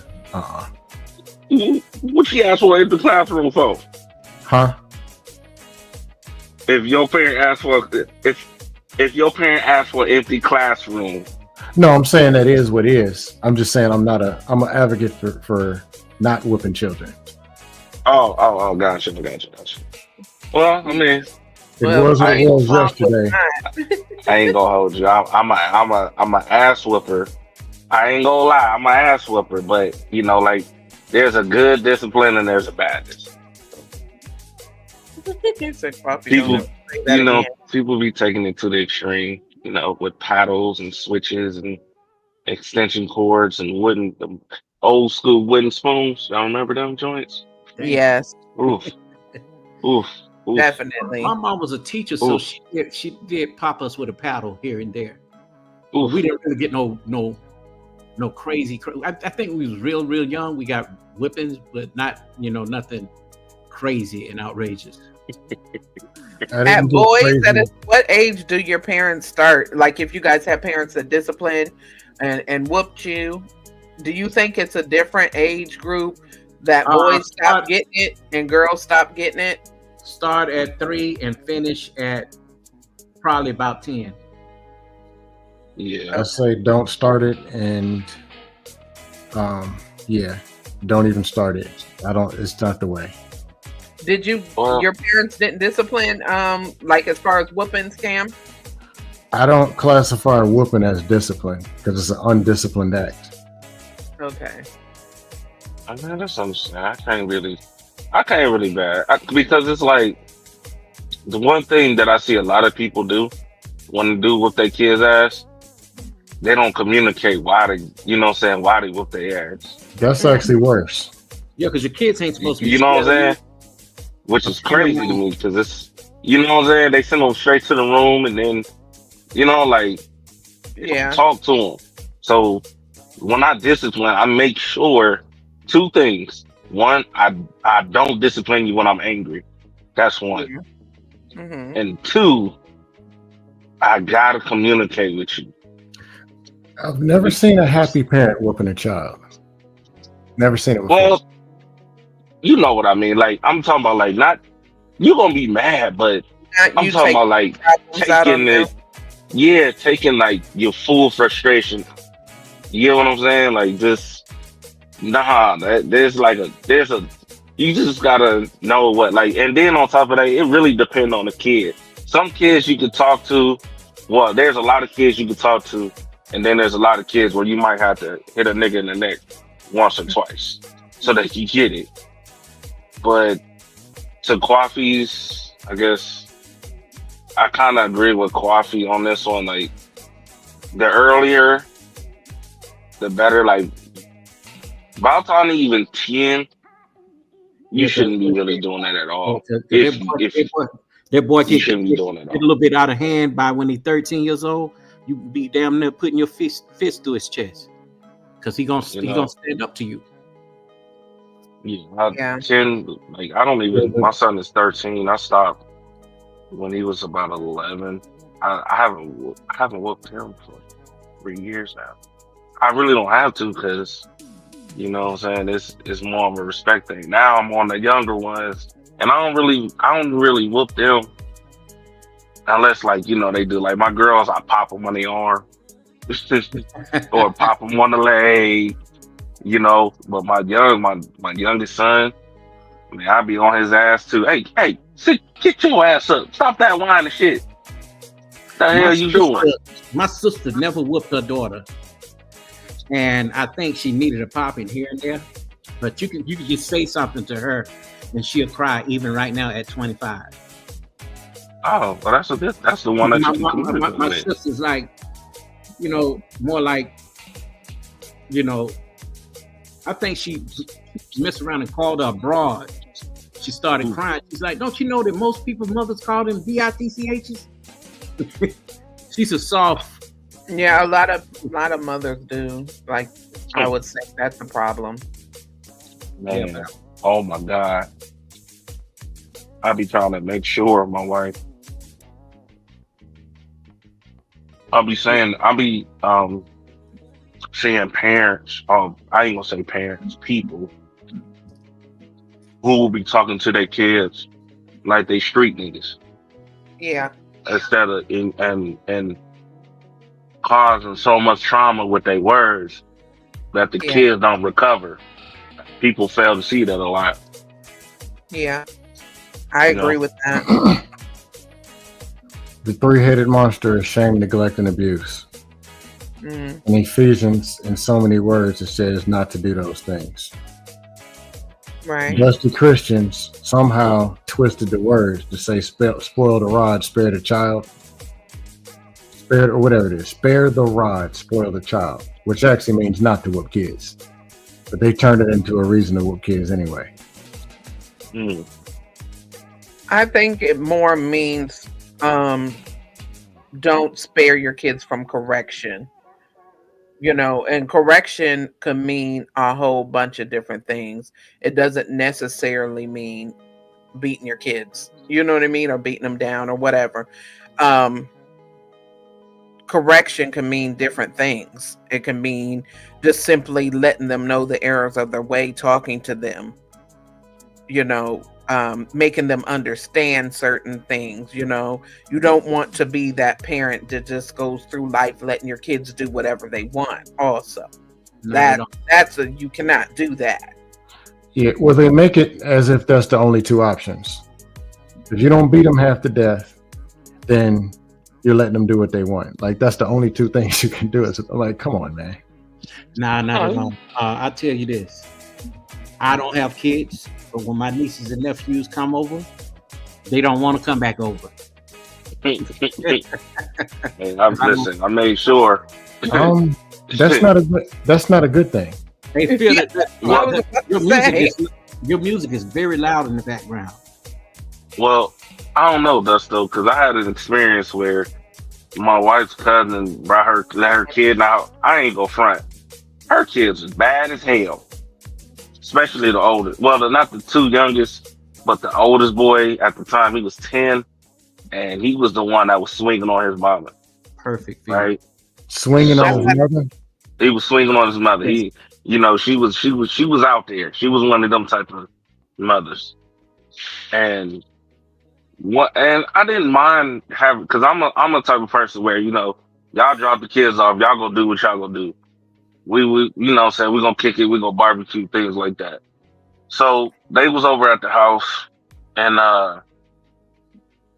he jumping up like he a grown ass man. So I had to set him straight. Boy, you know what I'm saying? I had to set him straight. Like, man, I'll fuck you up, dude. Like, dude, don't play. I'm not the the person that's gonna let you do whatever you want to do. You trying to jump on couches, that's disrespectful.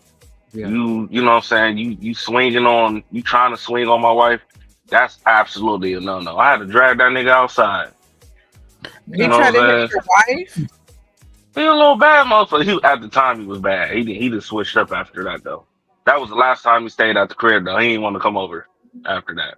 But that was the last time I seen him ever put his hands on any woman after that.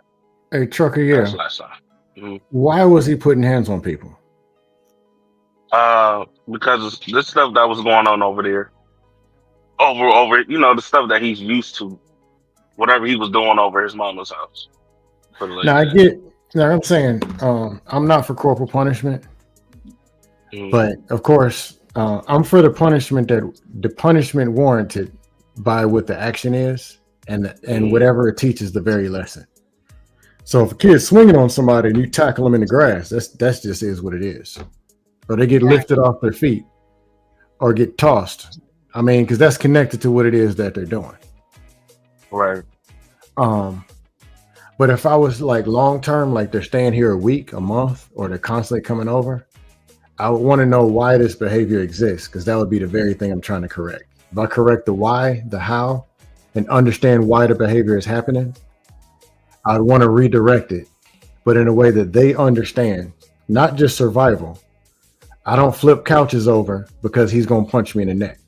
I want it to be, I don't flip couches over because it's not the right thing to do. Oh my God. I teach them, this is how we respect the living room. This is why. This is why I respect that, especially if they haven't been taught that. Jesus Christ. It comes from disaster. I agree. Listen. And But that's short term, I get you. He came over, he was out of line, and you tackled him in the street. I get it. Let me ask you something, Scam. What's up?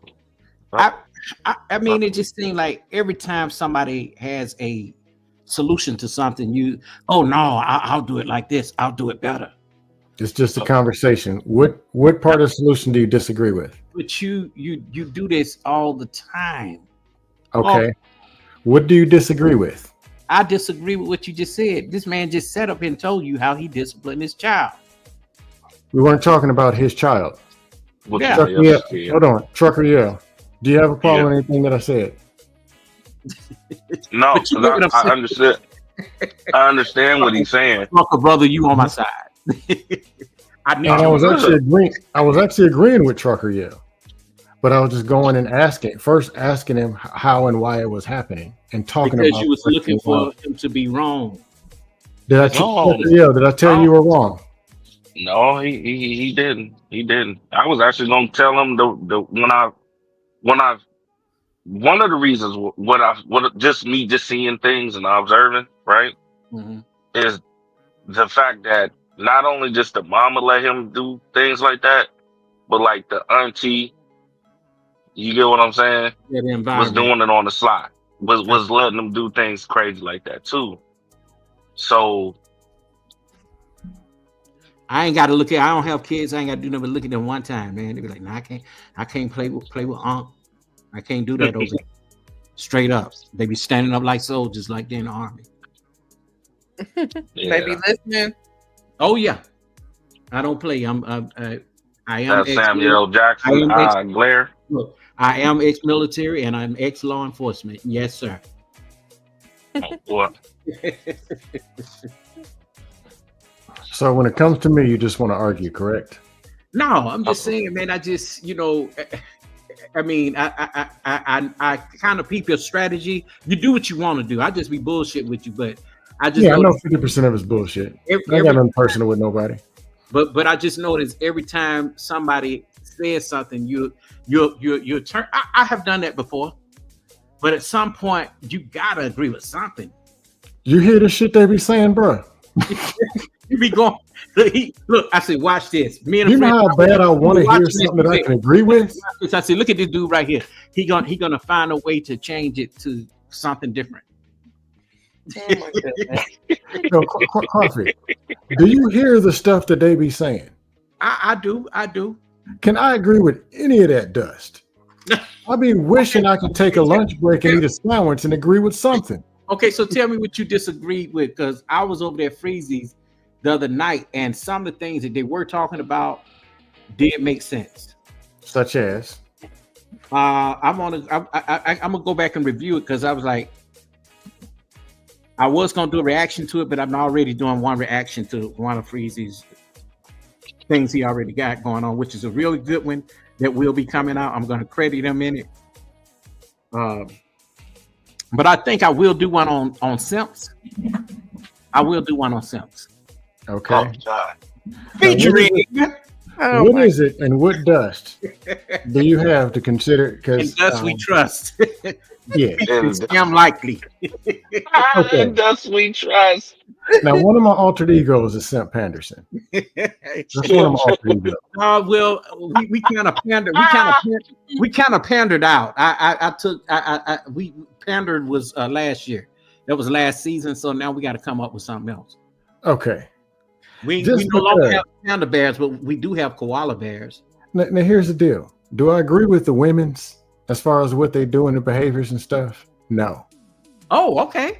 But when you see, now here's the deal. When you hear the dust that these dudes be putting out about the divorces and they're going to get them and we got to slap the women to keep them in line, what in the hell do you expect the women to be acting like? When that's the dudes walking around here. Who said that you can do that to a woman, man? Who said that? Ruthless. Listen. Coffee, you need to go back and see. What was that? Was that Friday or Saturday? The scam. What was that? It was one of them 2 damn days. One of them long streams. But I'm telling you, Ruthless was on some other yet. It was Ruthless. It was American Man and somebody else, and they were going nonstop. He don't represent the black manosphere. He don't. He's foolish. But that's not the black manosphere. That's just pure ignorance. That right there, like I gotta yoke her up and smack her head through the wall and all this other shit and get her like, nigga, you get married and all of a sudden you lose yourself and you walking around the house on tippy toes and all this weird shit. I'm like, what women you been around? How? The thing is, most of these dudes do lead with their wallet, and that's the issue. And they think that, okay, if I do this and that for her, she owed me something. You know what I'm saying? I agree with that. And so that's one of the problems right there. Number 2, that may be all that they have to gain that kind of control. What you say? It is. But I also tell women, do not play games with men like that, because they will hurt you. I have a friend that was just like that. And I think I told you about her funeral mortals from Charlotte. I agree with that. I think you mentioned it. Yeah, she was playing games with a guy. Every time he got his paycheck, she would be there. She'd be nice to him and rubbing his shoulders and everything, and disappear after she get the money from him. So the whole weekend she's gone. And then when he called up with her, he said, "Hey, I need to talk with you. With money." And also she had also, sweet talked him until she got his tax money, and then turned around. The man acted like he was gonna take her out, and then when he got her back to his crib, he roughed her up a little bit. He didn't do nothing, sexual, but he roughed up and said, "Listen, hold on, guys. Y'all know somebody named Thomas Grover?" No. No. You know somebody about? No. Hold on 1 second, guys. I'll be right back. All right. Hold on, let me put my thing up. Somebody tried to come up earlier. I don't play those games. I'm glad y'all smart about that. You gotta be. Hey, Thomas, can you wave in the back?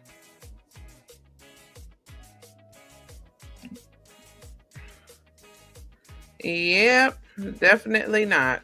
What he did. It was a pervert. I knew it. See, anytime black people are over, talking about anything that's, productive or anything that's trying to, just having a good time, they would do that, But some people will let them up, and I think it's for that got you moment and to get a few cash apps. It ain't work. If you really call yourself working on your channel, you don't let just anybody up on the panel. Yeah. I do not play those games. Damn, I'm sorry that happened to you. That's okay. It's like, okay, I can imagine what he was doing, because one dude came up on one of our shows and when I was hanging out in the manosphere. Man, that video was so crazy. When he did not cover it up, it was you would not believe what this man was doing.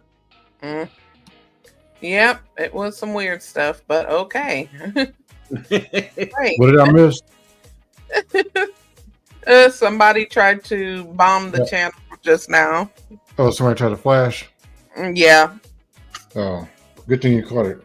Yeah, they do a lot of that. I don't let nobody up that I don't know unless I put the banner over and ask them to wave on the back. And when I ask them to wave in the back, then here comes the weird stuff.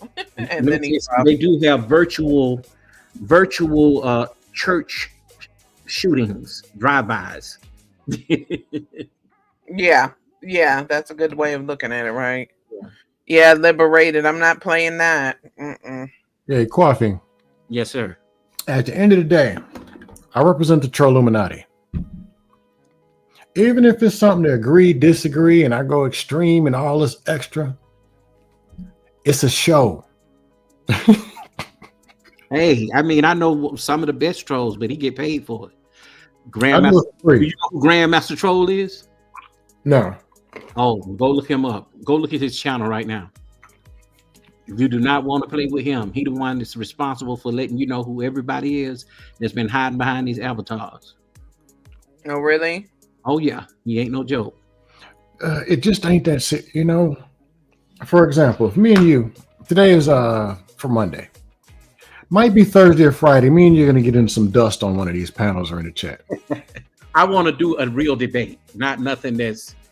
I can do a real debate. But I'll be roasting your ass in the chat. No, here's the deal. Because it ain't just you. I've been heard all kind of dust. They didn't say it about me. It's the internet. It just ain't that serious. I'm not flying to nobody's house. I'm not meeting somebody in the back of a cookout. I'm not booking a hotel in Memphis nowhere. It just ain't that serious over some freaking men's and women's. Let me tell you something. Telecoon right now has been following me all over YouTube talking about he gonna pay me $2,000 to come and whoop my ass. For me, honestly, like even fantastic. Every time me and him see each other, it's dust. Why if I saw him in the mall, if I saw the dude in the mall, I might just go say what's up to him. Yeah, I don't think you just ain't that serious. It's the internet. It's most of it is bullshit that ain't even real. No, but you got to understand those scams. Some of these guys, they've been in the manosphere for a long time, and he was one of them that was doing the work. I don't agree with Fantastic on a lot of things. One time, Fantastic called me a BIH, and this was five years ago, and he still ain't apologized for it. You know. I'm just using him as an example. I ain't no problem with him. I'm just somebody who, if you see me and Fantastic on the panel, we're probably gonna get in some dust. It's gonna be some arguing, disagreement. Uncle Jeff. Oh no, don't might go. Be some dust. No, don't go at Uncle Jeff. Or who else? Hot Sauce. It's gonna be some dust. I haven't seen Hot Sauce lately. Shit, Hot Sauce been parlaying. He been laying back. He cloud watch. But like order. Saying I don't have anything personal. Again, it's not something personal with even Ruthless Truth. I ain't got nothing personal against these people. Y'all were cool. I thought you and him were cool. Y'all kind of be agreeing. No, A lot of things. Being ruthless? Oh, hell no. Hell no. But I'm saying even the wildest stuff, I understand the internet is an asylum. Some of these people that come up here, I won't say names, you think I'm only medicated? Or I can't see certain real trauma that people been through and the stuff that they say. Right. So it's not even really personal. And then some of these people, I've been around a while. Some of these people I know. Like we didn't talk in back chats or talked or whatever. Some of this you see, it's a show. Yeah, I know. I'm not fighting nobody. I don't hate nobody. I'm not robbing nobody. I'm not flying out to put boxing gloves on. It's not that serious. I got a good life. I'm chilling. Now I know that you just be, with women. And so okay, now that's just act, right? Some of it is overly expressing. How I say it? You know you be pissing dudes off. They were pissed off before they clicked the link. Yeah, some of them They're are. mad this big dick Tony stuck their chick 2 weeks ago and won't call them back. That's what they're really mad about. Man, you a best, man. You crazy. Am I wrong? You crazy. Am I wrong? That could be the case in a lot of these situations. I tell you this, I don't think that is the issue because some of these dudes, man, they have really had real trauma. If they come from Mr. Palmer's channel, some of the real Manosphere channels, I think a lot of these guys save these guys from doing some things they shouldn't do, And when you talk about dust, go ahead. You would probably be a part of the Manosphere, but you would probably be the part that shit on other black men, for their dust when they come into the place to get help. Now, men that's been to prison, they do accept them inside the black Manosphere as well too. But there are the educated lames that are out there that love to talk shit about Pookie and Ray Ray. They love to talk about a no good father. They love, all that. They would even invite a person like Jay Prince in there. But I think that the issue with him is that he don't know how to take off the rage. There are channels for when you first come into the black manosphere where you have the rage, but at some point you got to get up and move on from that. But because if you're still doing it and you've been there 3 or 4 years and you're raging, that's a problem. Or Well, what I see is, I see it weird, as. though. Well, go ahead, Trucker. You go. My bad. Y'all was having to go out with you. Go ahead. Go ahead. I'll say my comment. I was just gonna say, like, then you don't need to. This is what I'm saying. If you at that point where you like frustrated with life, you shouldn't be on here. Like, go get some damn help.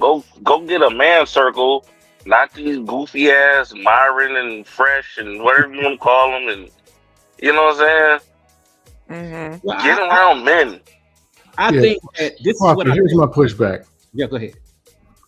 I don't know who Palmer is. The Palmer dude you said, but he's the child support advocate.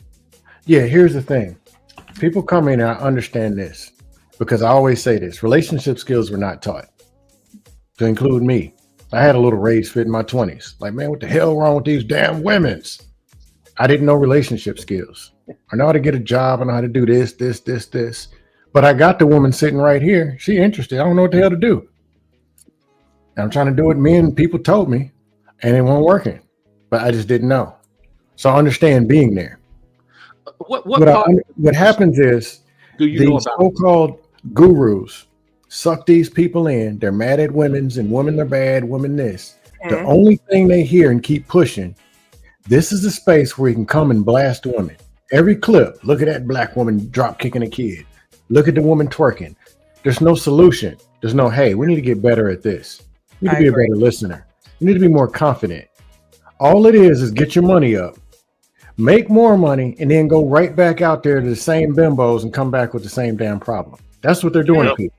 I disagree with with them doing that kind of stuff. Again, that's leading with their pockets. See, but what I'm saying is, Scam, I mean, everybody, y'all don't know about certain, I mean, those are the dudes that make it bad for the space. Real talk. Like, I mean, you have like the Black Brain Trust. You know, the Black Brain Trust, they are a tech group from the Black Manosphere that get brothers jobs and all of that. And they talk about tech, the stock market. They never really just speaking on women. That's when you have graduated from the women thing. You get what I'm saying? Nobody graduates. Yeah, I have a channel called the Manosphere Graduates.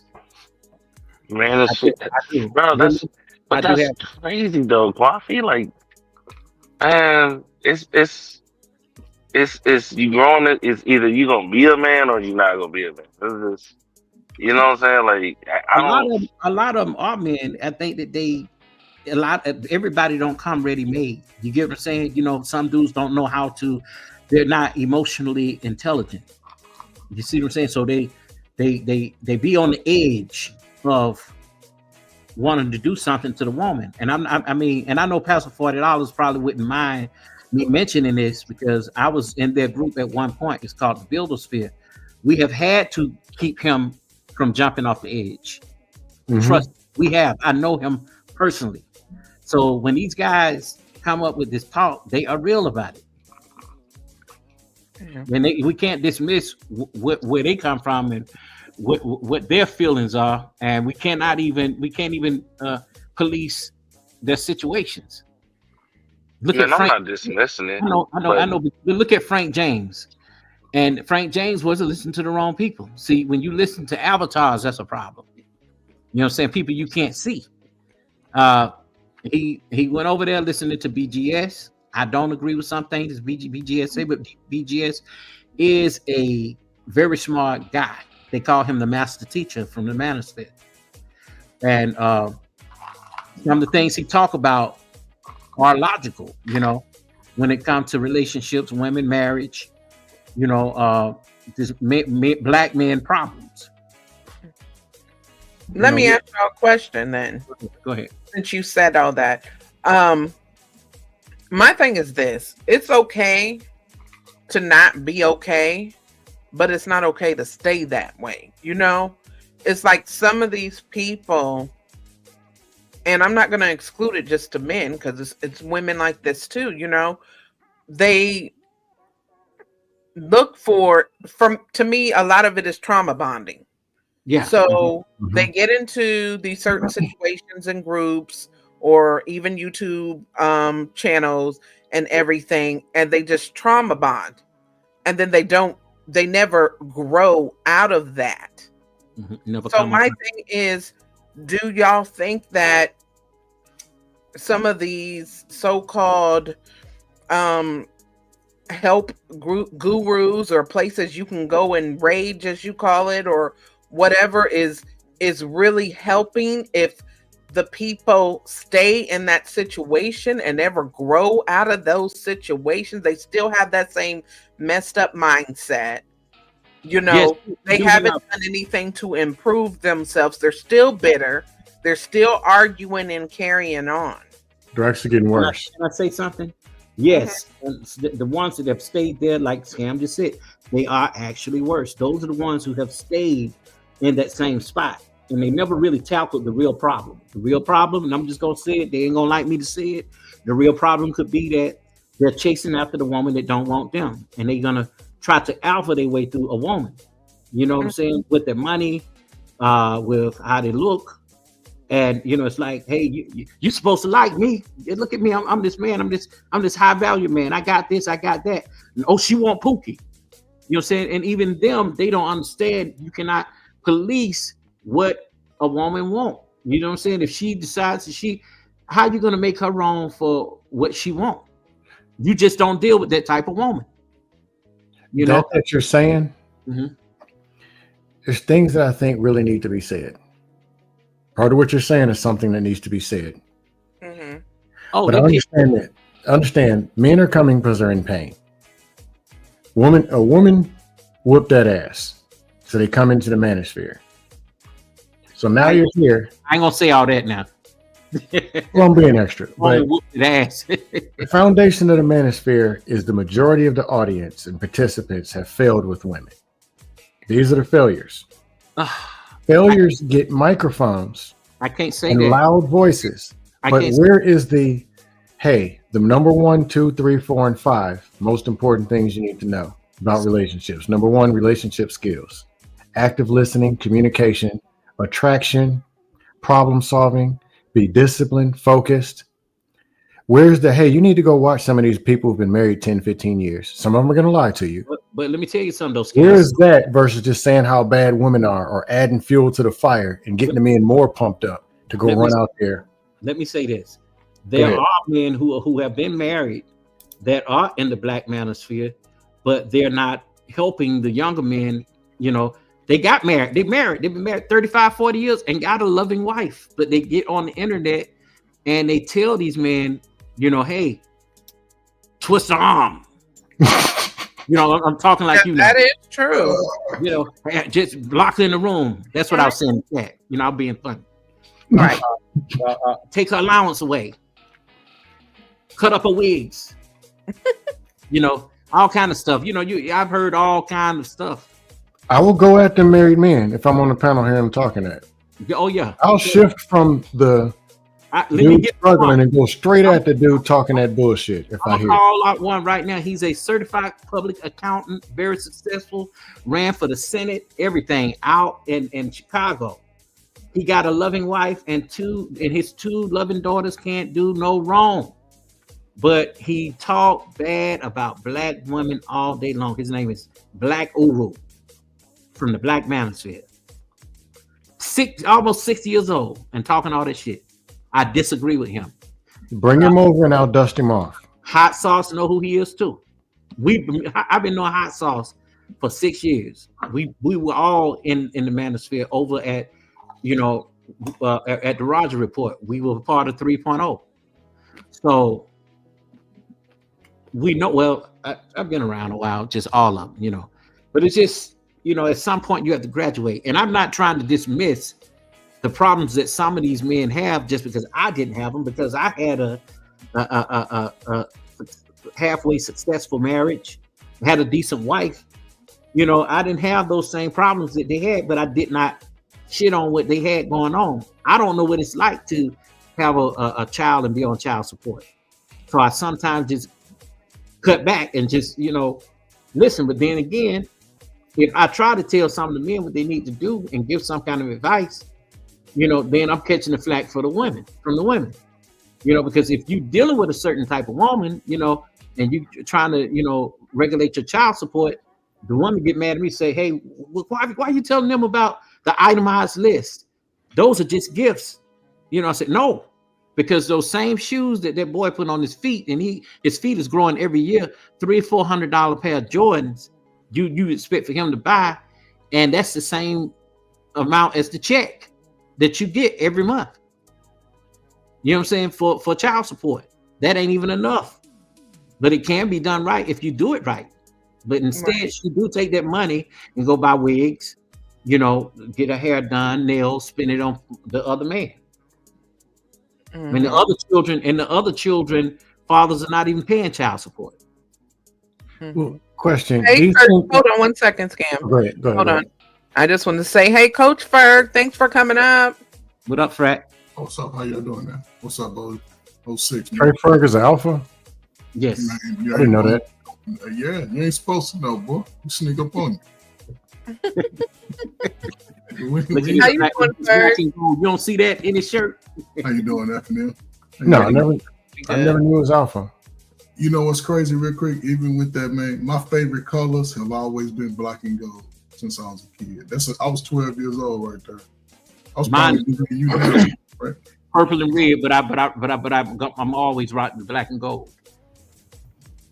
I wanted to be a Q when I first got into understanding the process, but I went to a step show when my sister was in college, and I saw an Omega with a Q branded on the side of his head. I was like, no. I was like, no. But yeah,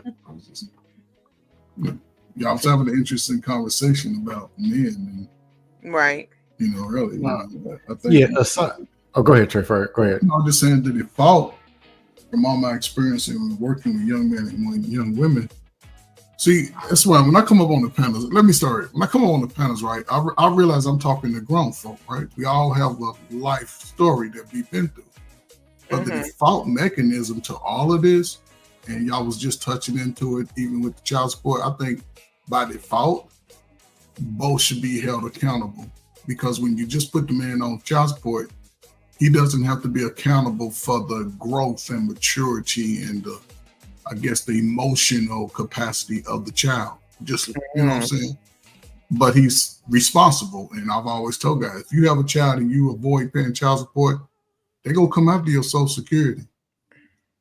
They don't dismiss it ever. Some states put it on your credit report. So when you think you balling and you still owe over $2,000, it going on your credit report. That must be in the South. That happens in the South. I know they not here. Well, they'll take your taxes too, from what I understand. Yes, they'll take your taxes. They'll stop your certifications.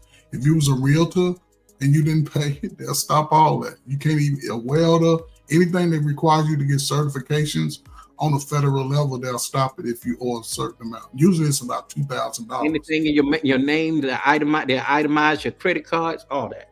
Yeah, so I just always said, you know, if you're going to have a child, support your child on the income that you are early in your life. You know, and it's the best time to sort of write. I used to help guys write a list, an itemized list of things to ask the judge while in court. And the judge will read it, and now it's not trying to deliberate your case, because a lot of people are not good when they, you know what I'm saying, public speaking. They don't, but if you write it down ahead of time and you allow the judge to read it, most of the time they came out in their favor. You know, as long as now though, the judges are listening because they see, and I know a lot of women don't like me to see this, but they see the bad behavior in the parenting of the woman. Yes, they're starting to see that, and it's starting to show. That's why I would, like you said, one of the greatest things, especially by default, where brothers and sisters can come out of this defeater's mindset, is the father giving that confidence. That's the greatest default for any man or woman. The father there every day, he's telling you to be better, be respectful, work hard. Can't nobody else do it better. You could be a father in the home, man, every day. And if she don't like something and she just want to give up the marriage, she don't want to be with you no more. Some places used to just let women do that, you know, be like, oh yeah, you know, he's wrong. She's right about the divorce. So, and since she's divorcing him, you know, she knows that she can get that, you know, get that money. But now I think they should take a playbook out of Mary J. Blige's book. Who else had to pay? Sherry Shepherd. Who else? Oh yeah, Sherry Shepherd. Go ahead. But I'm sorry. I think Janet Jackson at some point for that marriage when she was young. Hold on one second. Liberator had a question real quick, Coach Ferg. He said, hold on, I missed that. What will force all that to stop? Do you remember what you said? All of what to stop? The court system.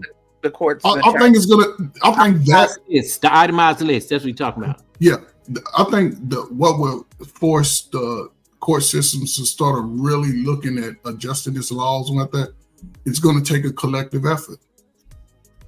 If it's not listen, we already understand us as brothers in America. They don't listen to our voice. They don't really give our voice any validation in society in America. But they do listen to the women. That's what they create.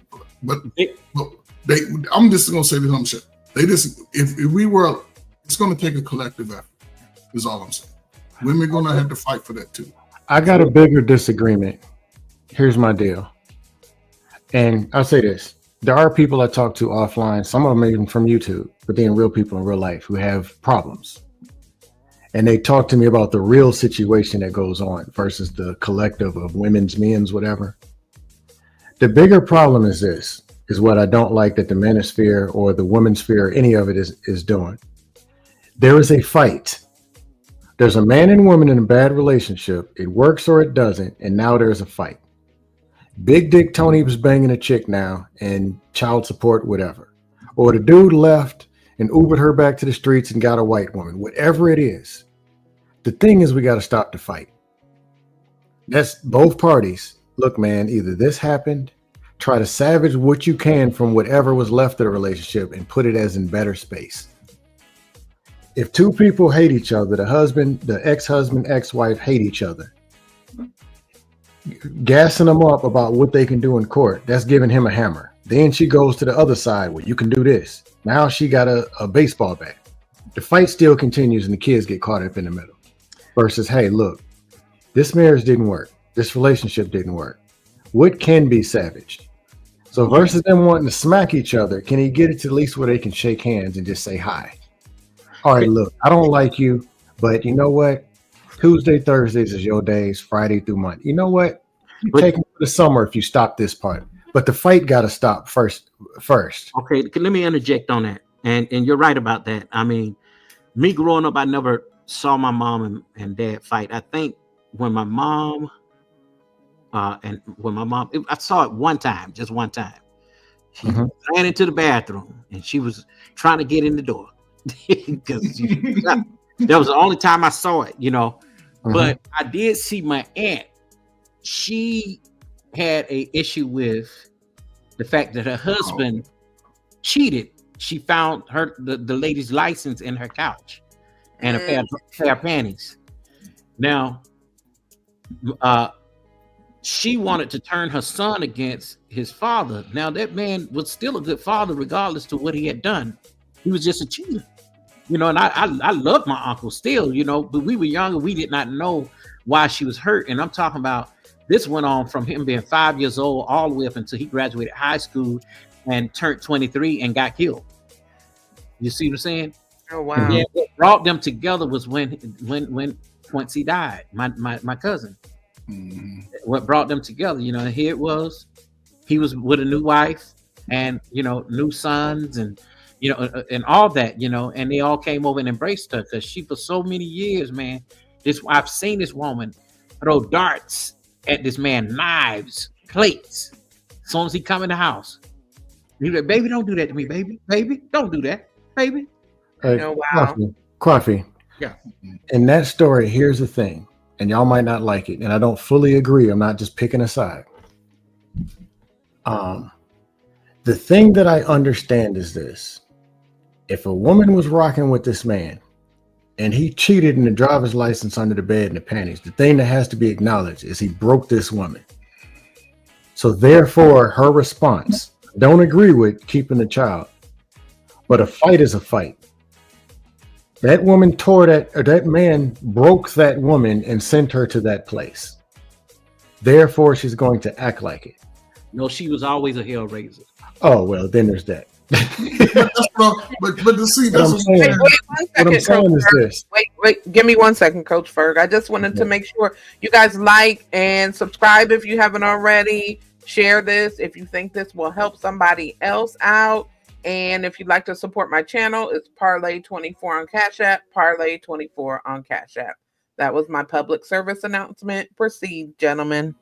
Yeah, I don't agree with the behavior. Share it right now so people like, share, subscribe, everybody. Yeah, I don't agree with the behavior, but I can understand that a man or a woman can do something to a man or a woman that can break them and put them into the place where they're just doing stuff. Yeah, that's true. And if you can fix some of it, like maybe just look, I apologize for cheating. But maybe in her brain, when she was 5, her dad walked out, whatever it is, understand that she's there to where she's in warfare.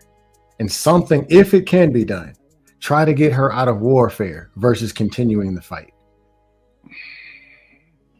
I get where you're coming from. And if it can't be done, it can't be done, because I understand. I'm not built for Big Dick Tony banging my chick. No, you ain't built for Coach. You ain't built for falling up behind me. That's gonna be your problem. What you talking about? That's gonna be your problem right there when you see me come out of the room. Man, you just gonna rub it around the edge. You ain't gonna do no damage. Damn, Coach, you did it. Fall up. Or you can't even warm it up for me.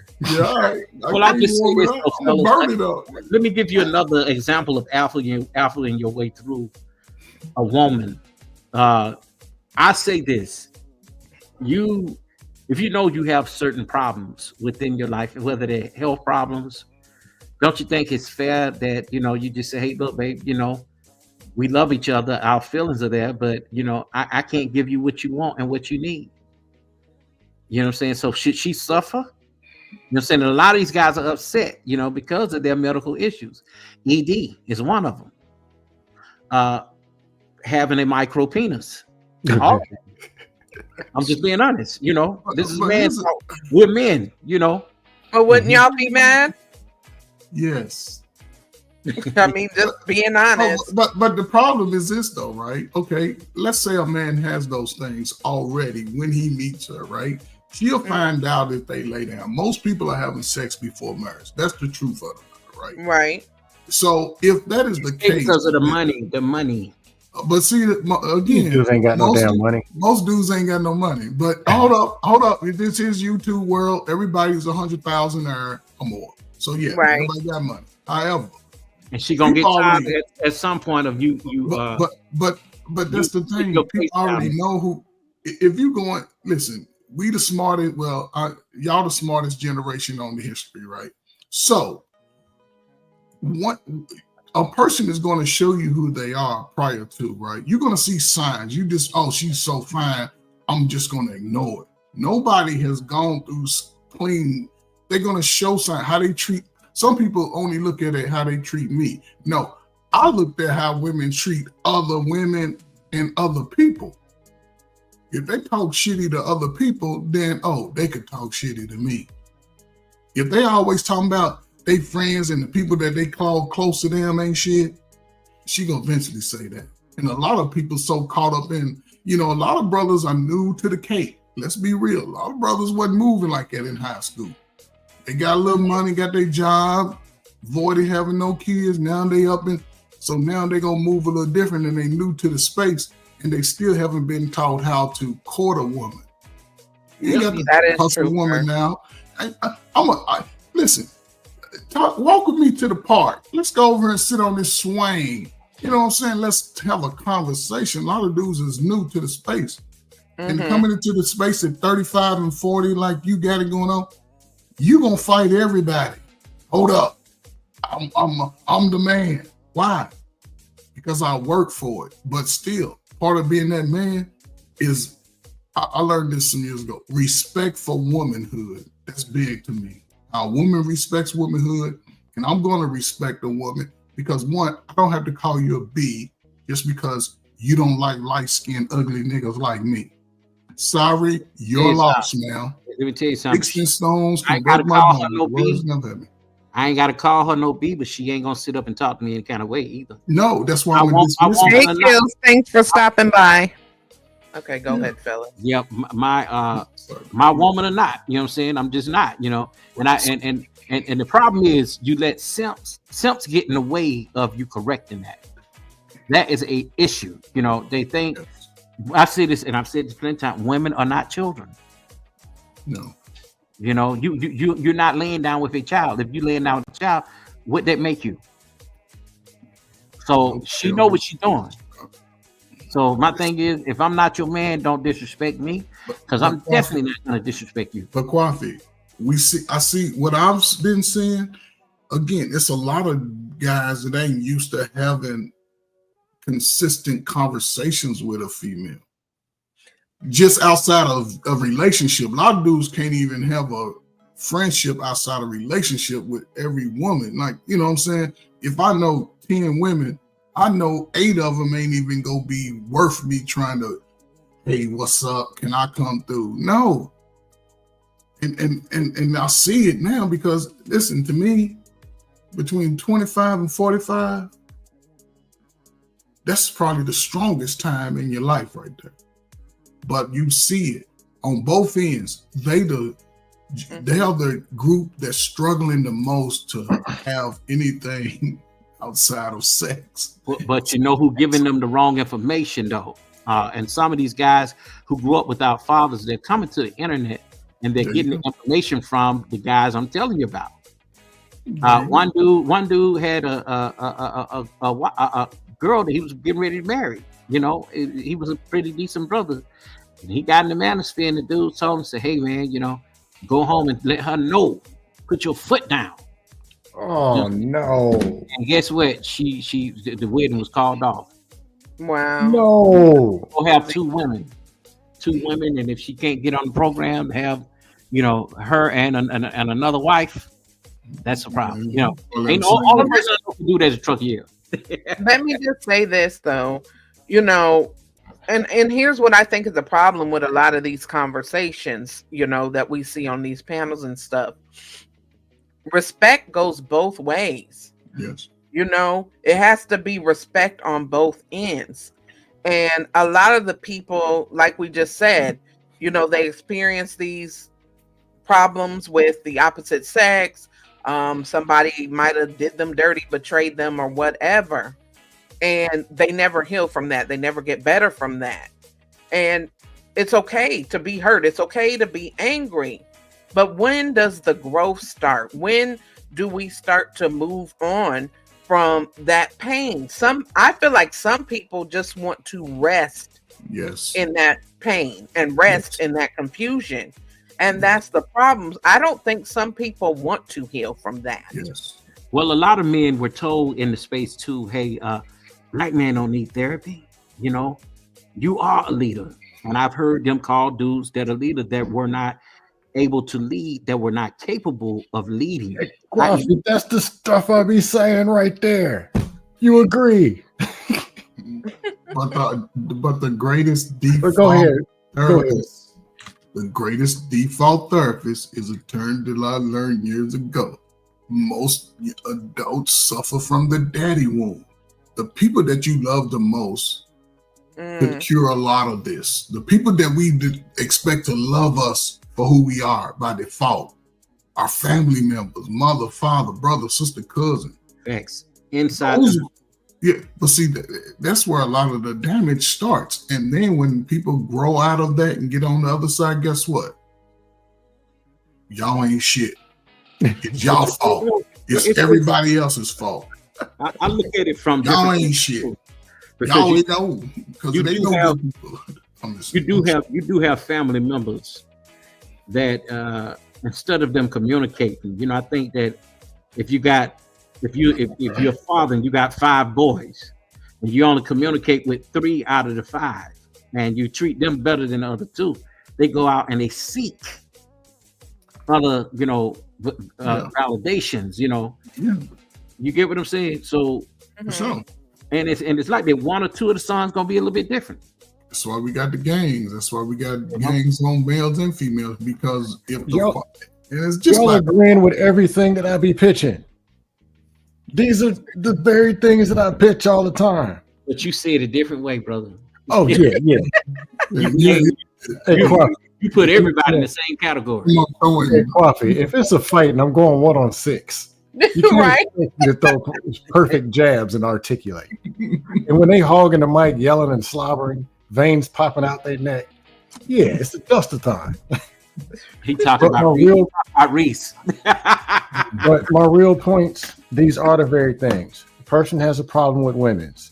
You need women's skills to solve that. You need women's healing and you need women's skills. Yeah. Not to go attack and start a fight and get them back. You need life skills. You don't need women's life skills, period. You got to go through life first to even think about, That's true.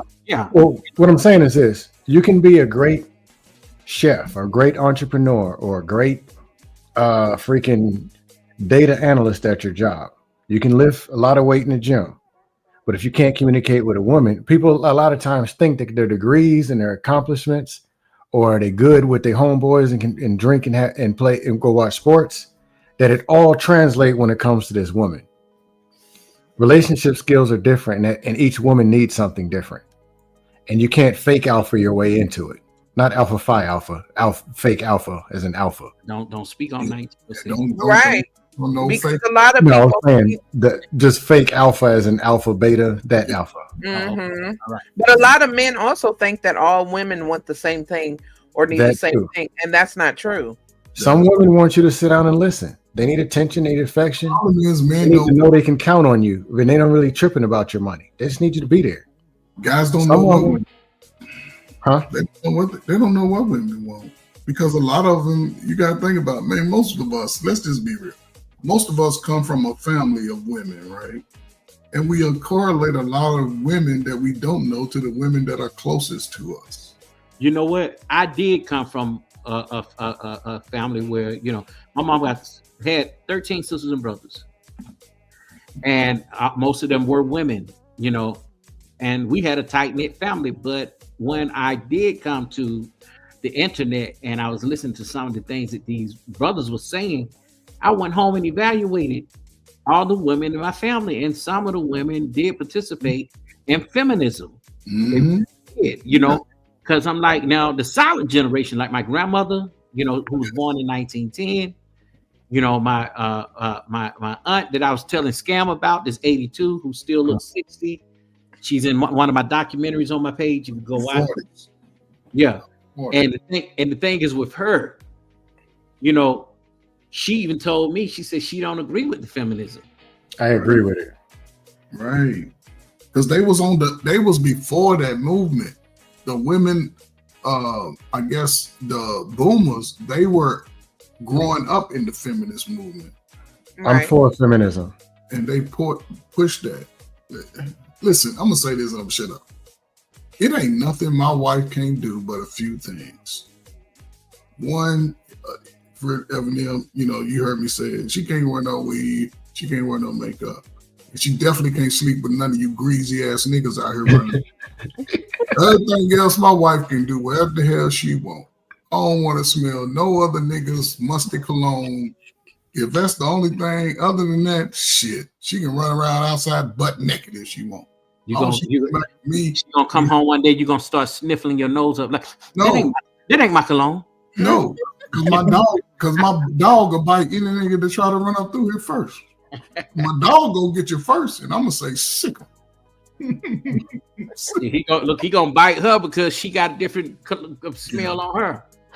Like, you know, I don't know, man, but again, the strongest of us right now are struggling with just having any type of union going forward. That's scary as hell. That's scary. It is. Man. That's why I'm so heavily against gender wars, and I'm really heavily against men who help out in the gender war, whether they're the red pill ragers or the simps. Both of them two are the problems on YouTube. Those are the extremes. Coffee, those are the extremes. Ooh, the simps. Simps on one side, pandering, and then the red pill ragers trying to beat on them and choke the women's out. Both of them ain't no good. Which one are you? Neither one. The point is, those are extremes. I want better women and I want better men. And I want better kids, better dogs, and better goldfish. That's what I really want. My solutions are stopping the amount of a 2-year-old. Huh? The dog is in his habitat. You went and you came into his world, so you got to train him. No, I'm saying I want better for people, and it's going to have to start with men. If the men said no, we just want to chase booty and then complain about it on the way back home, I expect the women to act a certain way. So you ain't gonna hear me saying stop feminism. No, keep whipping the dude's ass if they gonna act like this. But there are some women that are okay with a man having 2-3 wives and doing certain things as long as the money is right. So sometimes you got to understand women. That doesn't last. Any man look good to a woman today if he got money.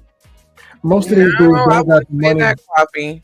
I mean, it's good to some women, but and some that don't women last for 2 weeks. Are not. It doesn't last for that. Yeah, so my aunt say, "Do he got a job? Then he look good." Scam, this 82-year-old. Scam, I think you are underestimating, you know, the transition of young bros, right?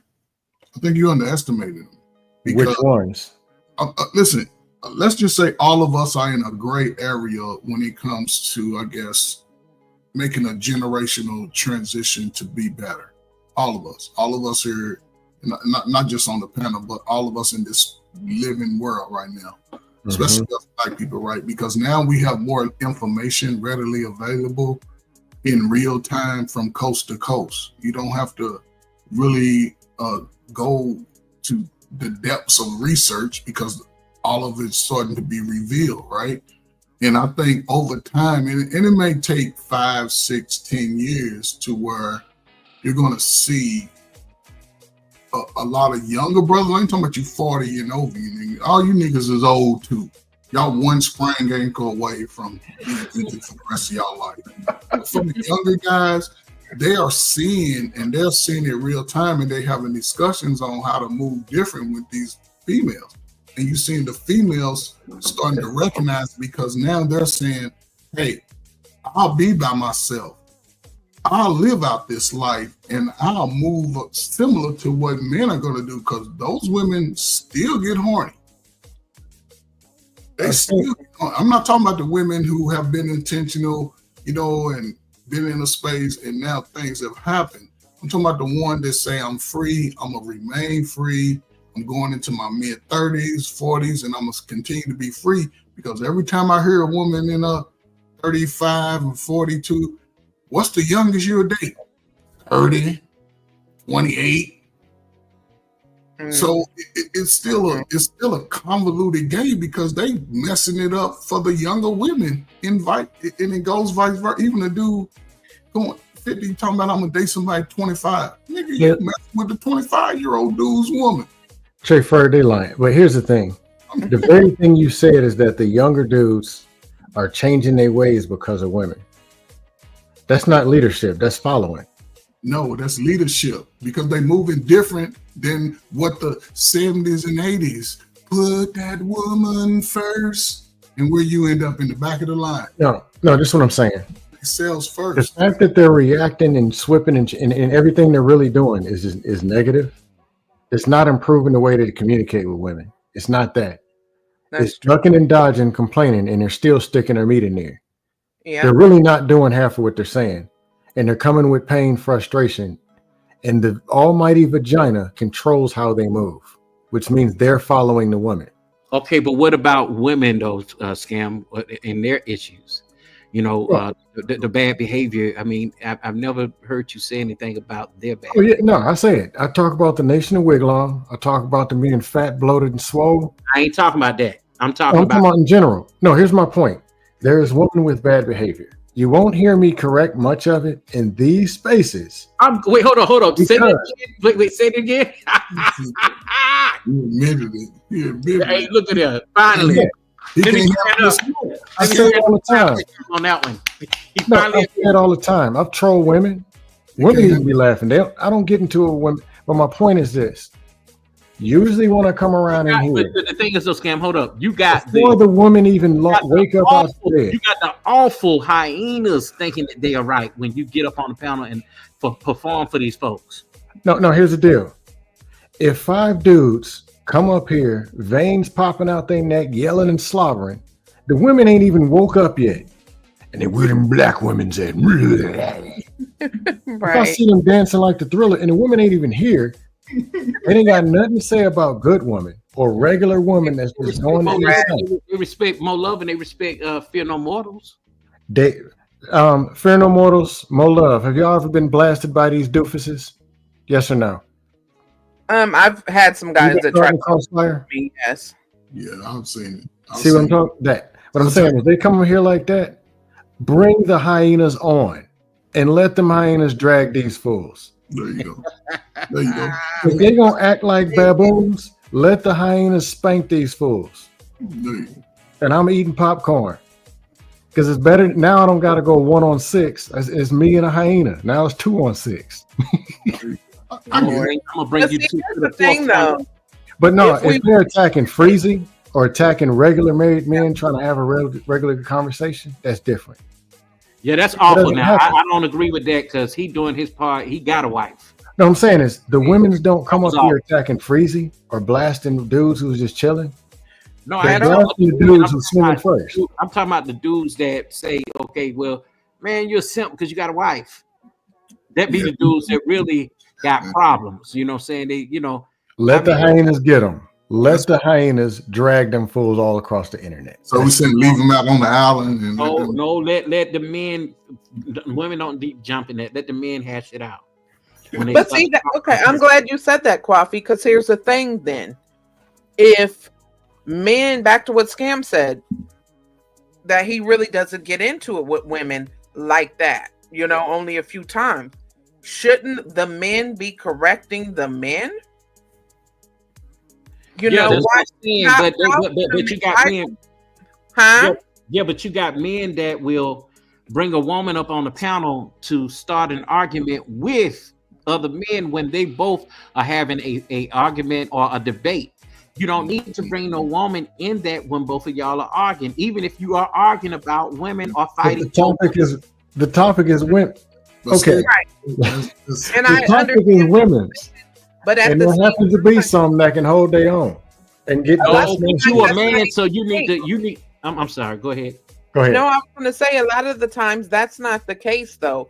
A lot of the times a woman's not coming up to, just to argue, or a man's bringing her up just to get into it with the men. A lot of the times the men just come up with a lot of that pressure. They just come up and they're already pressed. You just talking about, you know what I'll say? This is what I'll say, Fear. Hey, ladies, not right now. Don't come up yet, because I'm about to dust the dust off this dust. Right. They might fall back and let you go ahead and get it, but there's some, I won't put names out there, but there are some women's with some nice loud microphones that can get dust nasty and go 1-on-3 and dust them dudes right on off. And I hate when y'all be praising them. Y'all be giving credit to the wrong women. That's what they ask for. Give it to Fear No Mortals. Those are only two. Huh?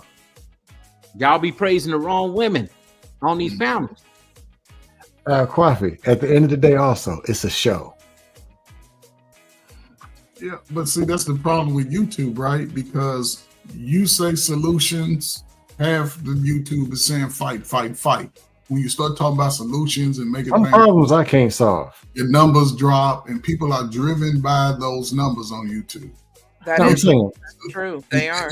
And normally the conversations would typically be held separately, because there's issues that men need to iron out specifically for men, and there's issues that women need to iron out specifically for women. However, when people come to YouTube, they all bring their problems to the same damn table, and it doesn't work like that, because this is what I noticed from the difference, right?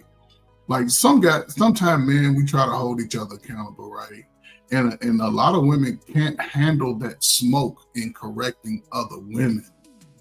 They can't handle that, because women, when they shame other women, they go in hard. They talk about everything. Shaming don't work. The women get it even harder when they try to see. Me and Fear, we talked about this before, because she kind of agreed, and everything, but she was listening. Thing is, like I was saying before, usually when women go and correct each other, they don't really do it. They say, well, that ain't my problem. She ain't, they keep silent about that because they don't want to feel like they're stepping on another woman's toes. I think it also comes down to certain women just don't deal with certain women. Everybody is not in.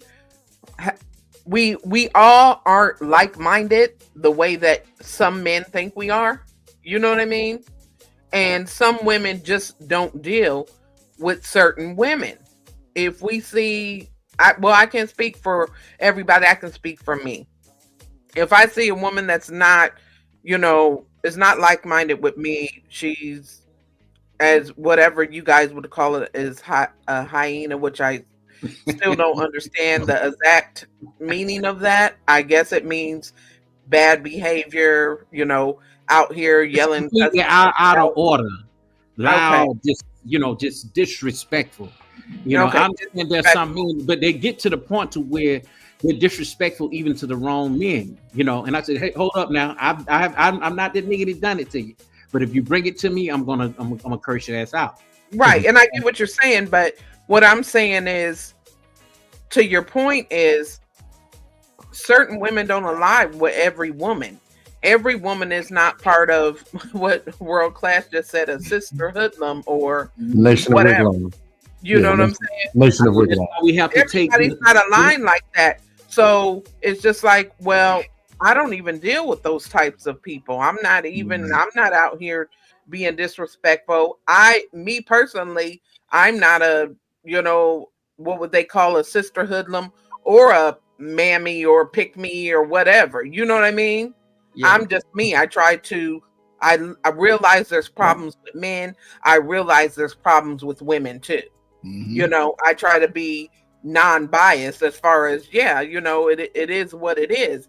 But if I am, you know, asked specific things or whatever, I'm not going to be like, oh, it's just the men, just because I don't want to. But let me say something. But when you're silent and you're on the panel with those type women, people think that you're a part of them. However, no, they don't. Sometimes, not saying you, not you, but just in general, I've seen it. Some women will be quiet. Why? You got that one that's just that straight up hoodlum. You're saying, and it's not right. And she's taking over the panel. She's over talking to other women. You know, the other women are scared of her too. So my thing is, I just say, when you come up on a panel to have a discussion, I do like women like Tyranny who will speak up. I do like women like Wife School Podcast, because they have a mind of their own. They're not going to, you know, they're just not going to agree. I like Shish Trish, because Shish Trish still will get into another woman's ass about, hey, no, I disagree. You know, point blank. Like the men, we can disagree and still keep it moving. I think the women need to be able to do that too. But some of the men not either. I know, but what I notice about some of the women, when they disagree, they do not. They kind of like, you know, take it personal. Yeah, take it personal. Yeah.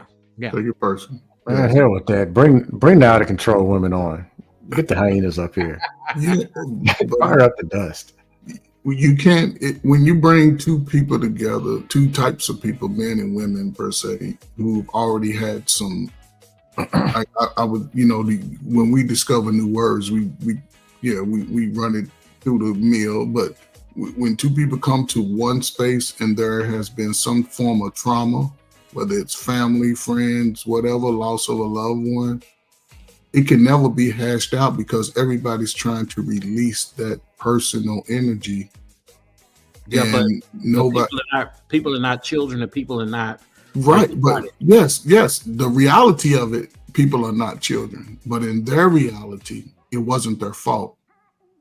It wasn't their fault, and that's why I think a lot in my work, as the ones that understand that they can only point at their actions are better on the other side after having that discussion 2 or 3, you know, as many times they need, but also practicing in that space. And sometimes I learned that some friends are only meant to be on your journey for a certain period of time.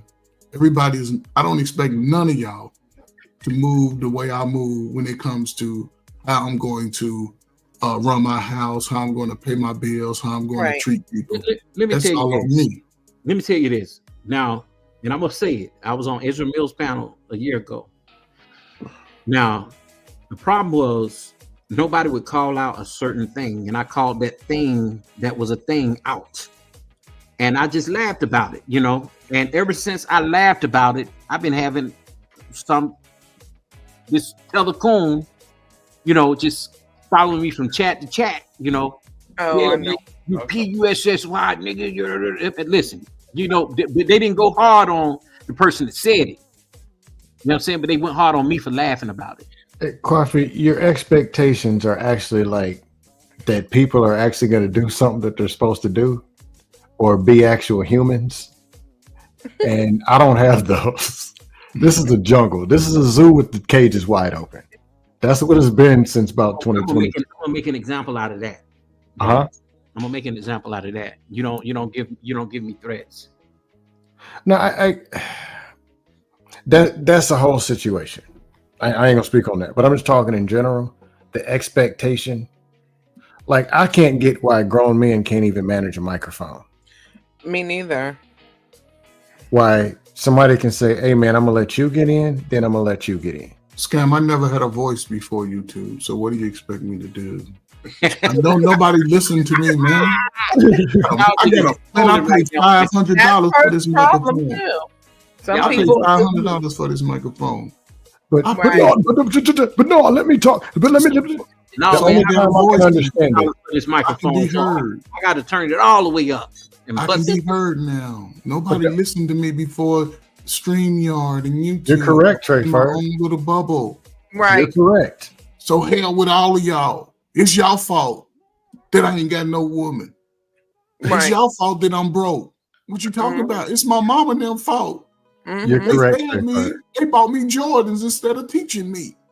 It's somebody Right. else's fault, and nobody can go through life like that. Nobody. Shit, when my mama didn't want to buy me Jordans or the sneakers I wanted, I went out and worked for the motherfuckers. I wasn't wearing no Pro Kids. Exactly. Man, I got a video of you stealing out of Foot Locker. What you talking about? So I know. I know you ain't. I know you lying.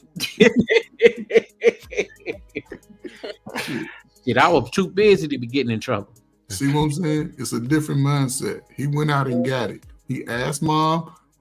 He ain't want to put all that pressure. Now these kids, I'll wait 30 years. Mama, let me hold 10. Let me hold 20. No, get that shit on you. You know what, guys? The truth of the matter is people are just damaged.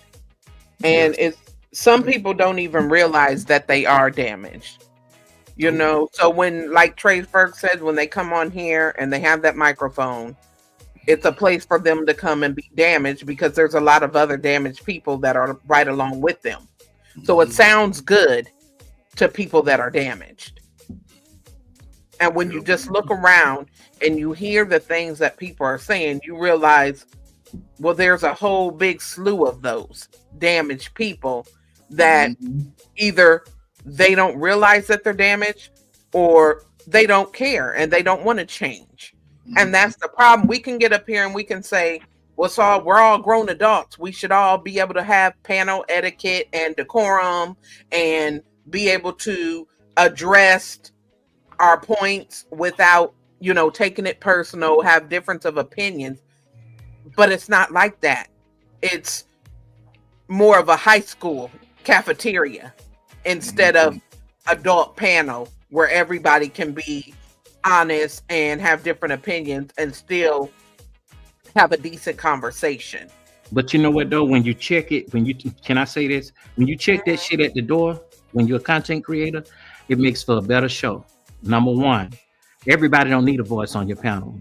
People go from panel to panel doing this. Somebody got to be heard out in a civilized way, like an adult. And sometimes you don't even have to do all that. When people cannot get with the conversation, there's more grown folk and intelligent. They would disappear themselves. They'll drop off the panel. You notice that? That's true. That's about environment. But if it's welcoming, if there's dust going on, hey, send me the link. If it's a real conversation, send me the link. I can do both. Put you in the pit over there with Grandmaster Troll. Ask James Kill about Grandmaster Troll. You don't Now, want if it's B sector and they doing too much, flying people's ad, I want nothing to do with that. It just ain't that serious. All over a talking point about some women's. It ain't that serious. It's not. And some of us, like, you know, from your point earlier, Coffee, some of us don't like to argue. Like, to me, it's just like not worth getting worked up. Like, what am I getting worked up for? You know what I mean? I have no intelligence. I'm not getting worked up from some dusty dude or chick on a panel that, you know, has issues and wants to just be seen or heard or come up and spew some foolishness. I'm not. You know what though? What keep me from doing that? I have to look at how hard I worked and how none of these people have been with me when I've had a camera in my hand, filming, getting real content, feet on the ground, doing what I do best, writing the story, editing. You get what I'm saying? And I look at them and I look at what I do in real life. I'm like, whoa, man, is it worth it?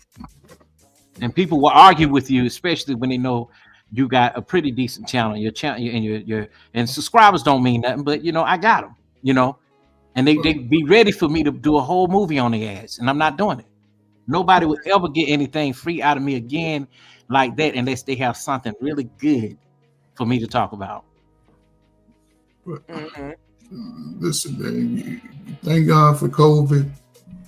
You know what I'm saying? Thank God for COVID, man, because, you know, although it appears to be bad in a sense, it gave a lot of people a chance to realize they need to grow up. And sometimes when you grow up, man, sometimes you come out fighting and swinging. You've been blind all these years, and now you realize, hey, I do have a voice. I can protect myself. I can defend myself. And most people, listen, it's easier for me to come on here and attack y'all, but my cousin who still owe me $5,000, I won't say shit to them. I'll just be walking around mad at the picnic. You know what it is, so frat. You know what it is, so frat. It's more of, yeah, nigga, you gonna give me my respect. And it's sad but I ain't had none, Coffee. I ain't had none before YouTube. And YouTube, think about it. Everybody on YouTube is 100,000 there. Everybody got a fake name. I can be whoever I want to be right here. And it gives me a platform. I tell people all the time now. I tell people all the time now. I'm poor. I ain't got no money. I sold it all. I tell people all the time now, you know, I ain't gonna give you your respect, but you know what? And because you're asking me to, I'm giving you respect because you're human. And not because you owed it. Yeah, nigga, you gonna give me my respect. Put some respect on my name. Really? I'm gonna give you respect just because you're here. Right. And the same thing with me. I respect people who show respect. If you just a clown and you a fool, and you know, I choose to check out of that because I'm not listening to that foolishness. And some people we all know that some people get out on these panels and they're really irritating. Like you said, they're either they got so much money and their life is perfect, or they're the hardest gangster in the world and they come on the panels to prove themselves. Either or, it's to the extreme. And a lot of people are lying. And a lot of people are just coming to put their trauma on everybody else. You know what bothers me a lot? You know what bothers me a lot, though? I see a lot of potential in a lot of people that I really respect. And when they connect themselves with the wrong people, I say just a matter of time they're going to see the people. And you can't tell people things because they don't want you to tell them nothing. And they think that, hey, oh, you jealous. Got nothing to do with that. It's just that I'm looking out for you because trust me, I'm a silent nigga. I move in silence. Silence is golden. Right. And the problem that I've had in the past was, you know, you're trying to look out and they turn around and they don't understand because they don't know. Instead of them just studying the history of what has been going on YouTube, they don't understand that these people flock to their channels who have been the most problematic of the most problematic. And when you got something, now you talk about people jealous, those are the ones that want to get your channel flagged. If you really not one of them, hey, this is just YouTube type shit, you know, you got to know the difference between a YouTuber and a real content creator. Right. I don't know all the deep politics and the 4,000 subscribers, 88 clickety views. I don't be knowing. I did the Dustosphere back in 2022. It was for fun. It was funny. Then I stopped. I had my channel. I might have did 10 shows. Then I got lazy. But I don't know. But people know you. They know who you are. They know me because I didn't. Because I run the Illuminati. Yeah. Switched it up. Come here. Hey, Fear No Mortals, was that you or Mo Love? One of y'all was like, "Scam, you trolled me like 2 years ago." I think that was her. Oh, because I don't even remember. I trolled so many people. They know me and I don't know them. But again, it allows people to be somebody who they not really are in real life. Hey, Ferg, it's a show. Scam. I'm sure. No, but see, that's what I'm saying. We caught up in trying to have it's like YouTube is a catch-22.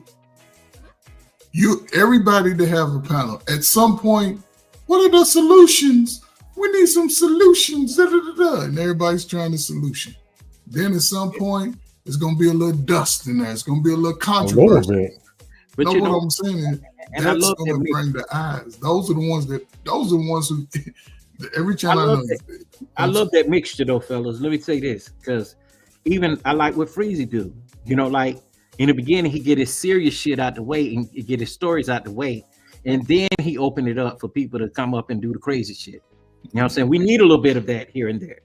Same thing with Sheep Slay Sleep. He don't do that, but he do, do his, what he's gonna talk about for that day that ties in with the thumbnail and the actual topic before the derail to, send their messages and come up and change the story to what they want it to be. And I think you grow when you can stick to the topic what's on your thumbnail.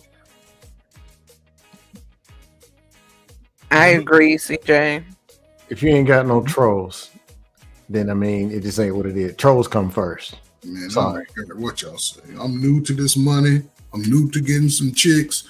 I don't give a damn what y'all gonna say. I'm gonna keep doing what I'm doing.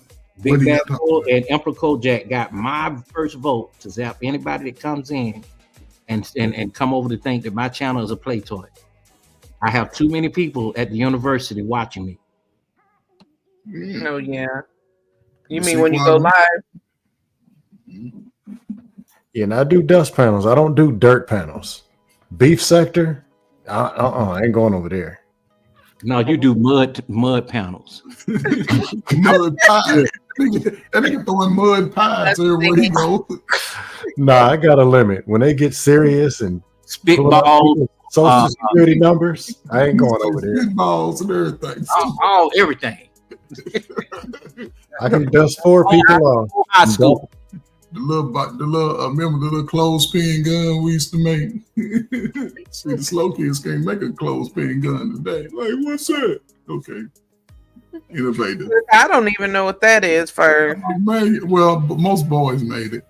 Okay. You just take an old broomstick or some, you take some rubber bands and remember the old clothespin when people used to hang their clothes on the line? The wooden ones. Yeah, the wooden ones are plastic or whatever kind. You just sort of like attach it to the stick, and then you stretch the rubber band and you clamp. You would take a rubber band and you would take one of those clothespins and take it apart and use the metal piece. And you would the clothespin that's fastened to the stick, you would press down on it, open it up, and you would take the metal piece attached to the rubber band and attach to the end of your stick, and you'll stretch it back to that little clothespin and you'll close it. And then when you wanted to shoot it, you just smash the clothespin down. It was just a little metal piece. Okay. Y'all I ain't never heard nothing like that. Oh man, y'all see, y'all wasn't playing outside like that. No. Trey all day. Trey Ferg. Y'all didn't have water guns? Yeah, we had water guns, but that wasn't fun. The water gun you bought at the store. The best invention of all time, invented by a black man, for you blackities, the Super Soaker 50. You wasn't around for that? Yes. What I'm saying is, I'm a troll and a prankster in real life. My water guns is my thing. Listen, Scam, here's the thing though. Unless we had on swimming trunks, you sprayed one of us, you might have got beat up. We came outside to style. We ironed our clothes. We cleaned our shoes. You wasn't gonna spray me with no water gun. I was one of them. I was one of them, sir. Yes, sir. I'm around FDM and you roll up on me with a water gun and you spray me, dude. Y'all was going outside to catch something. No, look, I walked out, in my new tracksuit. Yes. My nice shoes, my chains, all that. Don't come near me, nigga. I just got no water gun. You know how you get a fresh haircut, your cousins want to mess your hair up and all that. He going to see a girl, want to mess with you before you go. You just got yourself together, practicing in the mirror, all that. Young teenagers, 12, 13. That was different because I'm walking, I see him, he sees me. I pull out my strap, he pulls out his. But they catch me slipping one day. I'm running at 440. They remember I got them Thursday. I come home drenched. That's what it was. That's that time when brothers started to turn on each other. During that time, I always talk about brothers wasn't turning on each other like that. You know what, Frat? Let me tell you something. You know what, Frat? When I came home from college, look at no dudes. We looking at the girls. Niggas used to be. They used to move. They shoot the girls up with water guns too. They used to make They say, "Hey man, don't fuck with him. He one of them good boys. He went to college." Even the streets had honor, didn't they? My brother even put his beer up when I come over to his house. Yeah, see, the streets had honor. Now they ain't no honor in the streets. I didn't grow up in the streets. Our neighborhood, it was other pranksters. It was parents and Yeah, Cadillacs and whatever. Scam, you came up watching that the little prank shows and shit. So you couldn't prank us back in the day. I was doing my own pranks. I didn't need to watch the show. I was better than them. You must live. Hey, Joy. Yes, we're still up here. Hey, Joy. Oh shit! I forgot Freezy was up here. Is he asleep still? Yeah, he knocked out. Came off mute. He need to be asleep for 2 days. Oh, shit.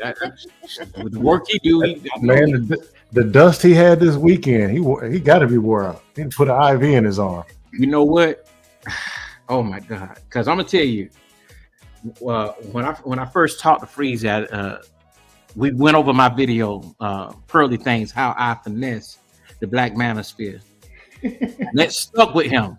He was like, "Oh man, so I can't believe this is what they did." You know, and that didn't go for everybody. You know, Sheep Say Sleep didn't go for it. The people that he had on his panel didn't go for it. Now, Hood Conservatives and what's fantastic, they did. If you go back and watch the video that I had done, they were on one side. There were a few on. There were some in the middle, some on the left and right. You know, down the middle that agreed with it. You know, but there are some dudes that were just really praising this woman, man. And even her best friend disappeared from the scene. That's how bad it was. I just don't respect the man. Just me personally. I think it's a freaking joke. Listen to KS in 2020. Cool, he got his show. It was a good show. The garbage he was pitching, I threw it out the window. The cool stuff and how the show was going, whatever, that was cool.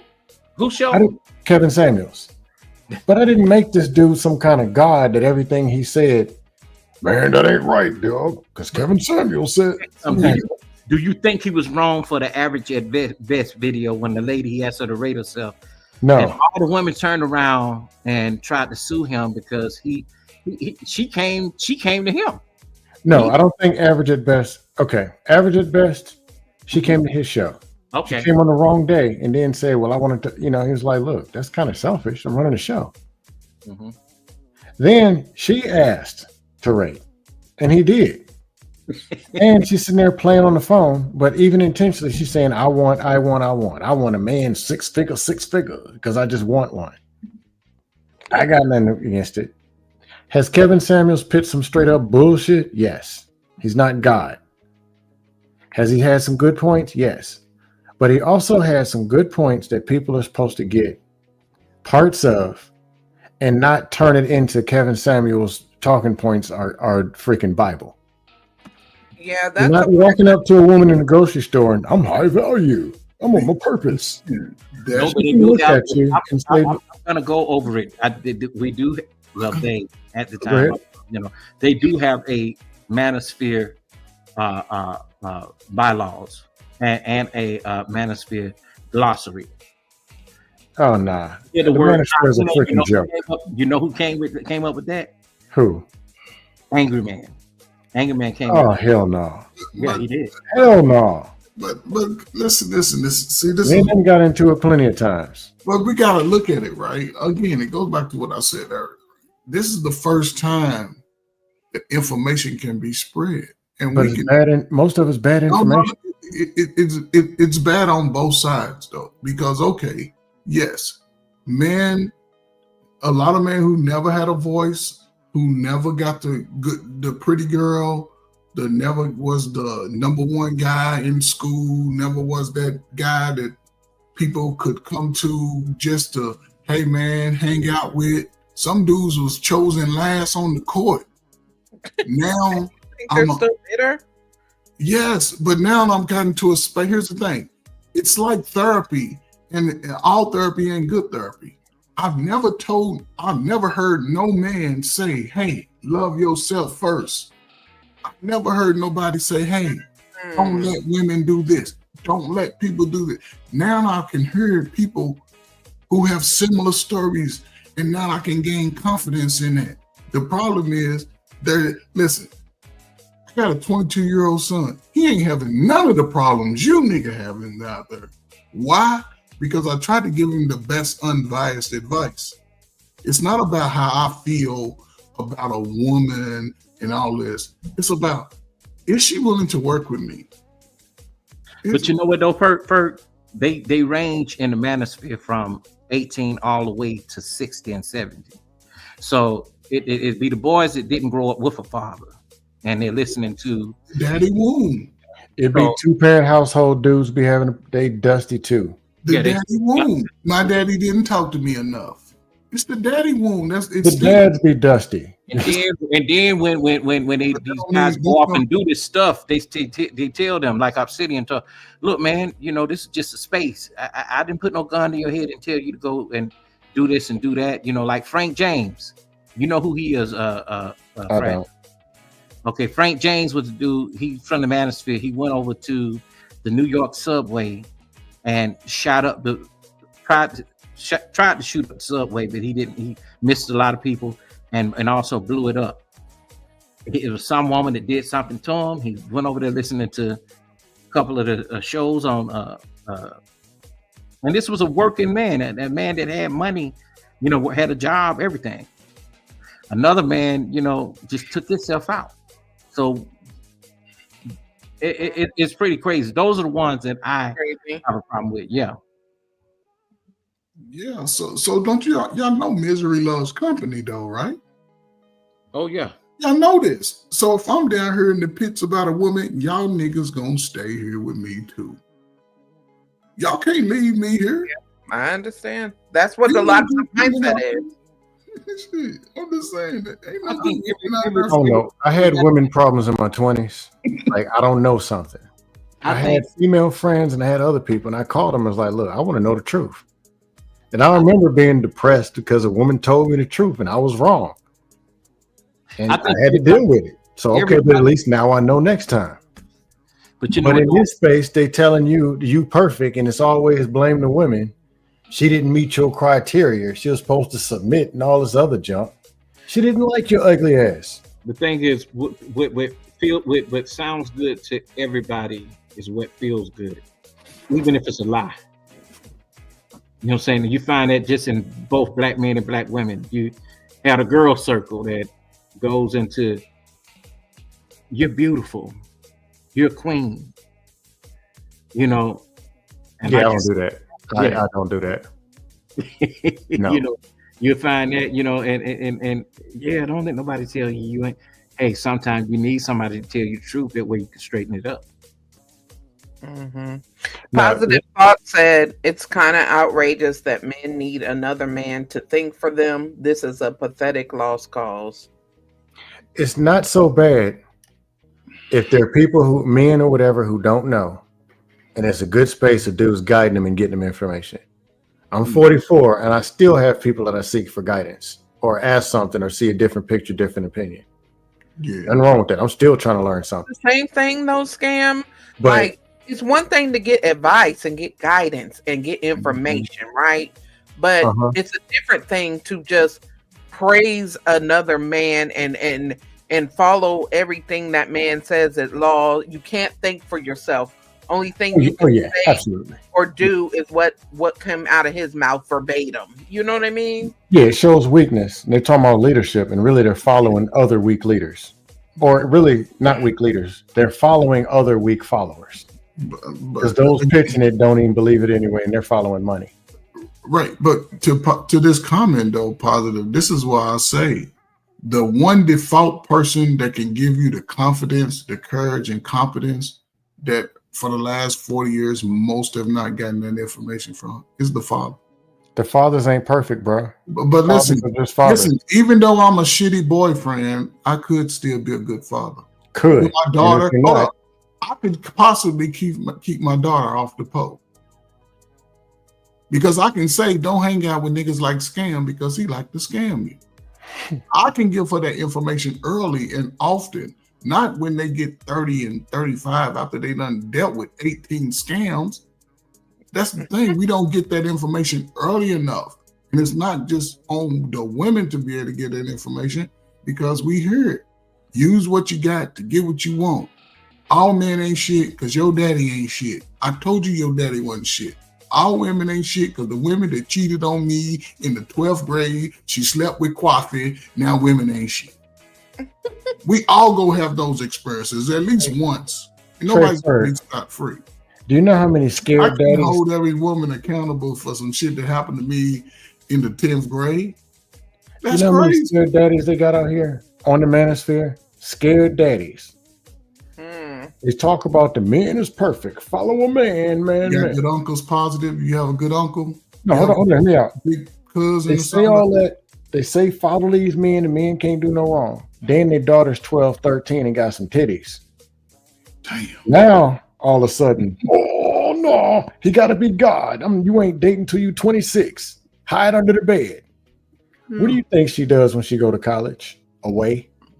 Well, again, it goes back to y'all are alphas. Y'all know what happened. Y'all seen that before. But it goes back to the whole conversation. And I was married when I was in college. Right. Oh, okay. It goes back to the whole conversation. If a father can have access early in the children's life, I'm a shitty boyfriend. I like big booties.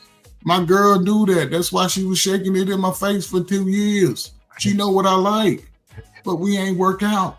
So at least, again, and it ain't just for one side. It ain't about proving that somebody can or can't do it, because we all know we need both parents. Or the big uncle that go tell you, no, look, cuz you ain't going out there. Or the big auntie say, be classy. Be classy. We don't have those voices because everybody's like, oh, I don't want to get involved, but then we complain on the shit on the back end. It got to start somewhere, because I've never seen over a period of time, 30 years, half of my adult life, we've been on, well, all of my life, we've been under the feminist mindset. Yeah, it ain't, look, y'all just go have y'all hand out. Tell the Democrats to give y'all some welfare. Make it easy for y'all. Life ain't meant to be easy. You're going to go through challenges. And guess what? Everybody got a story to tell, because most of us have lived through that rough time. So now when you wake that third eye up on your brain, it's the time you have to be intentional about moving forward. You cannot go from 40 to 60 crying about everybody else, and you've been standing in the same block, the same space, looking at the same people all your life. Life don't work like that. Go explore. You got to be able to move beyond what has been comfortable for you. And I do think that even though I've always been the way I am now, very strong-minded, I did grow up with my father, all that, but I think I became a little bit more aware of a lot of things and aware of other people's problems when I did, come to YouTube. And I'm like, damn, even though my family was a decent family, I still see some of these same traits in my family. Yes. And it don't show it doesn't matter if your family got money or not. I think in any black family we still have some of the same issues. Yes. Yeah. That's the one I saw, Coffee. Yeah, I was just that particular excerpt at 234. 234. Well, yeah. Okay. If you can pull it up, I don't know if you can. Anyway, I'm about to drop. I'm gonna call it a night. Hey, all right. I wanted you to stay up here because you was talking about the pearly things situation. Oh shit. The truth is this. The real Howard business and what happened when they sat at a board meeting, that's not what we refer to at Pearly Things. It's just the fact that a whole bunch of followers hated black women so much that they named a white woman queen of the manosphere. Just that baseline right there. You crazy. Then she came out and pretty much called him the N-word in so many actions. That's pretty much the foundation of it. You're right a little bit, but it was a little bit more detailed. The ones that you'll see, the ones that did go that were with her, and the ones that weren't with her. Well, this one guy came up on the panel and said how he was blatantly against it and he got ostracized and all this. Yeah, I'm not a content creator, or I don't know like the whole business side, like Fantastic or whoever was saying. They talking about it for real. I'm more talking about the big number of subscribers, dudes waving pom-poms in the audience. That, yeah, we got one. White woman gonna save us. Ha ha. And that's true. And that's true. And they were, and these were men that were every bit of 50 through 60 saying, yeah, man, you know, and Curly just 27, you know, hey, maybe we can get her inside of the White House and get some legislation, you know, repeal the 19th. Somebody said that. Yeah, so that women could. That would have never happened. Yeah. But again, we are under the master's brew. I didn't know it was that bad. Yeah, I give you hints in the video who said it. I said I say things without saying it. Yeah, don't say it. Don't say it. Let me mute and check. It's in positive thoughts. Listen, again, I'll pull it up. Where's the timestamp, Coffee? 2:39. Okay. And then you can ask questions about it if you like while I'm up here. Give me 1 second. Yeah. Positive. It ain't about the fathers all the time, but the uncle, the big brother, the cousin, somebody who's doing righteous in the family. You know, allow them to connect with the children. The young boys and girls, you know. Yeah, because sometimes the father could be inside the home and be docile as hell, you know, and don't know how to stand up and be the father. Yeah, that's true too. Yeah, I got this clip saved. I'm gonna call it a night, but I'm gonna probably check this out tomorrow. I want to see this. Okay, you got it. No, Scam. I tell you, look at the whole thing from the beginning to the end. Yeah, I got it. I got it on my screen. I'm gonna check it out tomorrow morning. You'll change your mind about me. Now, there's real conversations and there's dust. If you give me a choice, I'm probably gonna pick the dust. It is what it is. There he is. I got a quota to meet. But no, y'all have a good night. Shout out. All right, Sam. Thank you for coming out. Immortals. Safe, man. Freezy, wake your ass up. All right, peace out. All right, good night. Man, this has been a really good conversation. Yeah, it's been 8 hours, Evan. You've been on for 8 hours. Yeah, last time I stayed on 12. You know, I stay on until, you know, the last person comes up, because I feel like sometimes people trickle in and they might want to chime in on the topic of the show or whatever. I try to give people an opportunity. Yeah. And although we turned it into a manosphere conversation, but at least that are respectable. That was the highlight. That was the highlight, you know, of the conversation. You know, shit, he got the real manosphere dudes to come over there. Not too many people could do that. Freezy did. Right. He was. Yeah, because there was some dudes I didn't know and had never seen. Yeah. They had been there since the beginning. And listen, only reason it moves like that because F&M, you know, we had this conversation, right? Because Freezy is moving into space, and when you moving, people start looking at you to see how they can pick apart what you're doing. Yeah, that's the thing. That's part of it. And they want to put him in a position to sort of, you know what I'm saying, stand with them. And that's the good thing about Freezy. Sometimes he stands alone. Right. So he don't mind. Yeah. People have called me on the phone and say, hey, man, who is this Freezy dude?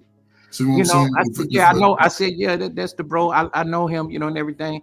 They said, a man called you? Yeah, a few dudes that's in the black manosphere that are really manosphere. But see what I'm saying? That's sort of weird. Why are you calling? Won't you just come up and have the conversation with him direct? No, it's the same thing. Like, say for instance, I'm cool with Freezy. And Freezy called me and said, hey man, who is this? Before he speak on it. You know, and that's just respect. I can understand. Because usually, you know, these guys here, they don't have the time to even worry about who did a stream about the manosphere, this is that. But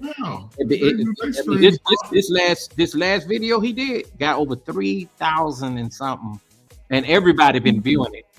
But Coffee, don't the manosphere guys don't they do panels? Don't they have conversations?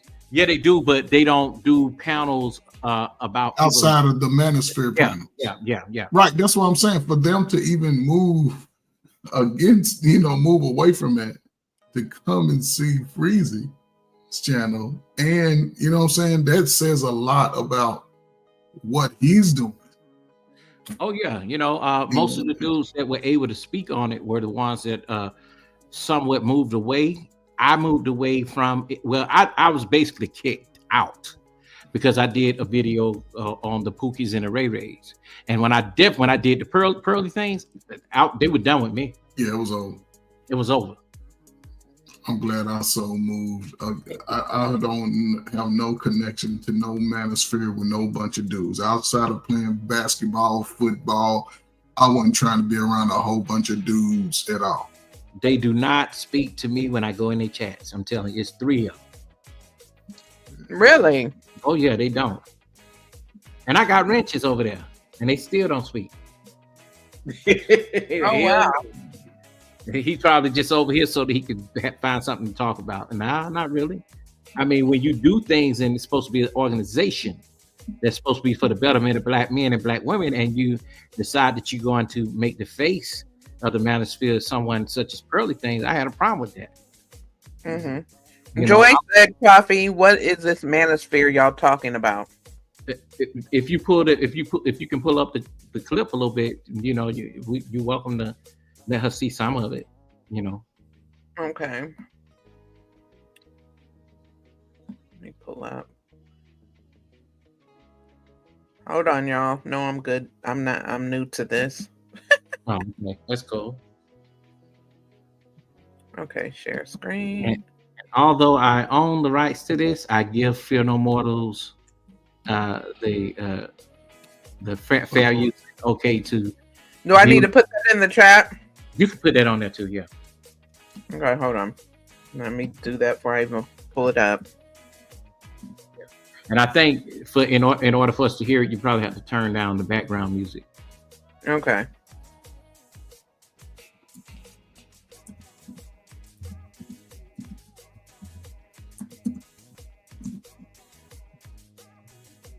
Okay, there. Internet. Okay. Okay, I put it on mute. All right, I think I figured it out. Share screen. Share screen. Everything. Start at 128. 128? Yeah. Okay. Can y'all see it? Yeah. Hold on. Yeah, I can see it. Well, right at 1. Go back a little bit more. There you go. Yeah. There you go. Start right here. Yeah. Now, just Pearly Things. She has convinced the black manosphere she's on YouTube to hold black women accountable and help black men get black women in order. Oh, hold on. Oh, Miss Pearly. Miss Pearly, honey child, did you rain? There should be absolutely no surprise that all over black YouTube that these things are now happening. Go back. For white racist or individual racist anti-black hate groups, and collectively the trolls and plants are becoming more common to. Okay, go back to where? Go back. Go all the way back to what I was explaining who Just Pearly Things were. Yeah, go back. And the lady voice you hear in there talking is my aunt that's 82. Miss Pearl. That's her talking. She doing that was funny, Coffee. Okay. Yeah. So I'm gonna start it right here. Just Pearly Things. She has convinced the black manosphere she's on YouTube to hold black women accountable and help black men get black women in order. Oh, Miss Pearly. Miss Pearly, honey child, did you rain? There should be absolutely no surprise that all over black YouTube that these things are now happening, where white racists or individual racist anti-black hate groups, and collectively the trolls and plants are becoming more common to invade online black spaces, which prepares for the elimination of the black race. Even in the real world, where black people are building on a positive note and trying to make a difference and part from the dysfunction that helps feed white supremacy.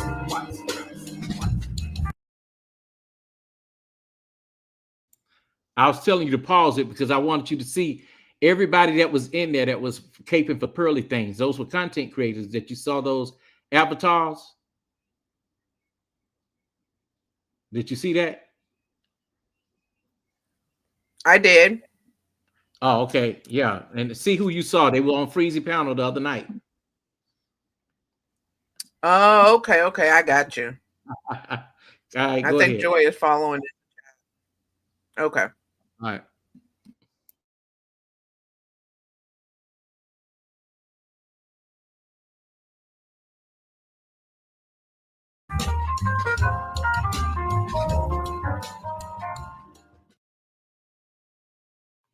The Black Manosphere has yet to master the art of identifying the problems in their online community and organization because there is no structure.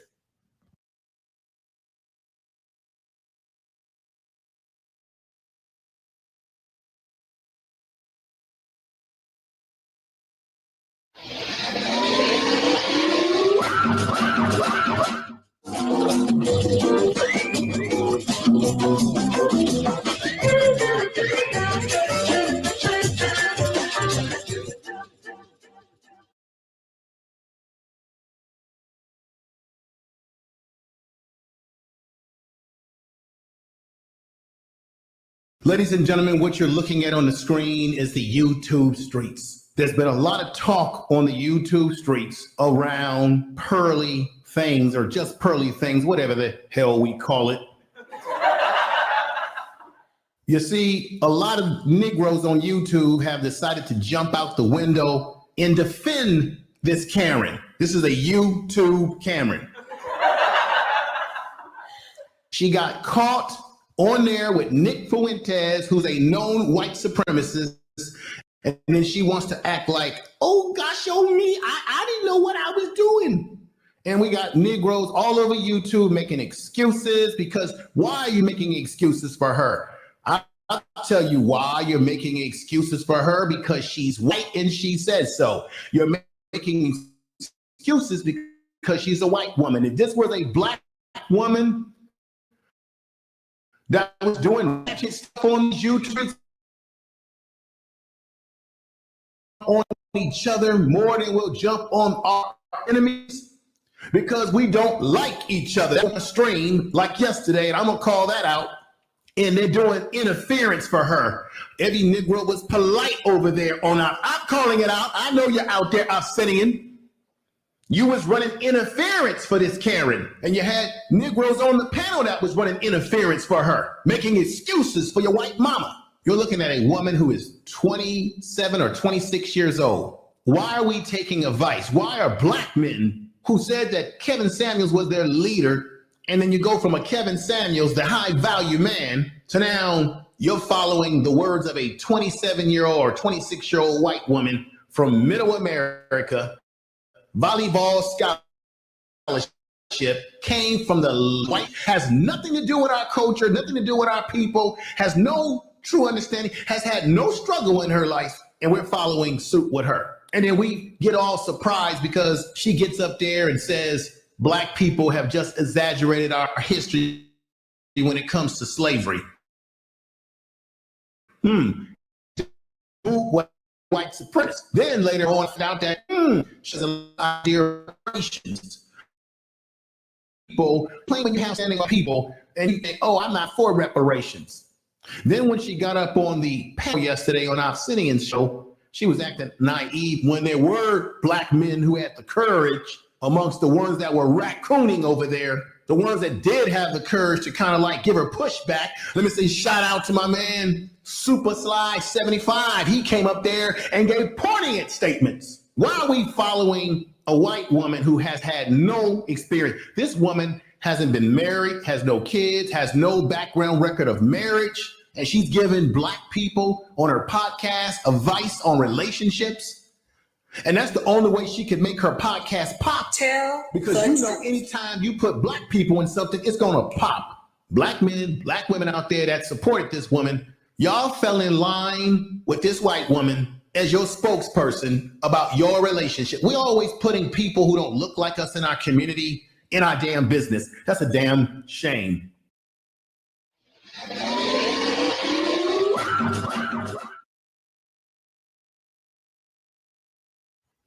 There are quite a few channels in the Black YouTube spaces that are blinded by the innocent white girl, friendly, feminine, and fit effect, and will allow them on their panels in the middle of discussions concerning the dysfunction of Black people.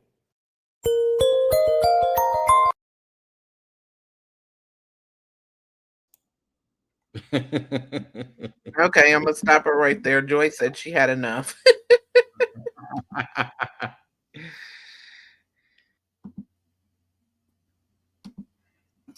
Yeah. Yeah, me and Freezy, then we went through this before, but that just talks about what they were talking about on the panel the other night, just to give a whole idea of how she came into the space. Yeah. Okay. Yeah. Yeah, it's interesting. A lot of brothers Yeah, didn't love I this. wasn't around for that, but I heard so much. So that's when I watched your video months ago, and I guess it kind of got me up to speed a little bit. And then like last night, I found out more stuff, and then plus all the stuff I've heard in between time. So it's interesting. Well, because of what Freezy had gone on the other night, I think I'm going to do a part 2 to it, and the part 2 is going to be how I finessed the Black Manosphere, and it Hey, won't Miss have. Joy. Hey, Joy. Hey, Fear. I am so confused. Like, that's why I was like, I didn't checked out, baby, because I'm like, what? I was done when they said white woman trying to hold Black women accountable. What? I'm serious. I'm new to this space, so I'm not very familiar with a lot of things that be going on. So when I hear certain things, I just be clutching my pearls. Right. Me too, Joy. And then when y'all say she 27 years old, wait a minute now. What a 27-year-old know? You know what? But I did. They know how to do the same thing they did to Emmett Till. Let me tell you something. All that is in that video. All that is in the video. Yes, and I'm talking about Emmett Till. I'm also talking about. I had one female content creator that came and I featured her in it, and that was Queen Sunkid. She's in it too, and she spoke about it. Coffee, can you put it again in the back chat unless Joy, in case she wants to watch the whole thing on her own? I ain't watching that stuff. You need to watch mine. That's mine. Oh, yeah. Oh, I'm so sorry, Coffee. Oh. Okay, so but what your story is exposing, like what Well, not so much exposing, but giving the history, and I did talk about it, and that's when they kicked me out. Oh, so you was over there with the Manosphere men? Yeah, but with the decent ones, not the ones that are. So what is you all's ideology? I would like to get a more clear picture why you all have this name titled over a particular sector of men. I would like to know, like, what do you guys believe over there? Well, the thing is, the space was supposed to be a space for men to talk about their problems, child support. It wasn't supposed to be to where you just really choke her out, beat her up, and none of that. It was never none of that. But it was just these other dudes that came into the Manosphere with so much pain and anger. That some of these guys had to really calm these guys down because they were very violent. So what you're telling me is what I'm hearing is that now the space has become a space where y'all beat up on women.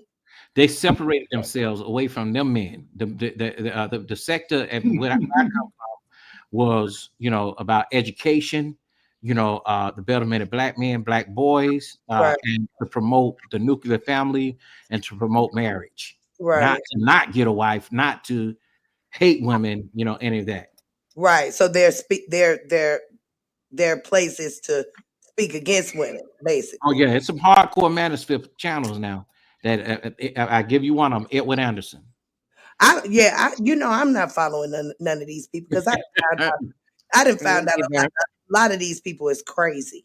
You know what I'm saying? So I can't really venture too far than where I have ventured from because it's already too much for me already. I'm already looking at a lot of men side eye just from the spaces that I'm in. I'm like, really? Y'all really don't have a clue about nothing for real. So if I'm seeing that just in the little space that I've traveled, I know it get worse.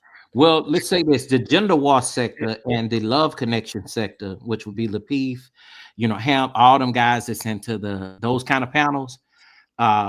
They are totally different from what the manosphere is. They took something out of the playbook of the manosphere, and still they have those same, talking points. But yet they not giving the manosphere credit for it. So they became rich off of it as to whether actual manosphere guys are still where they are. You know what I'm saying? They ain't went nowhere on YouTube.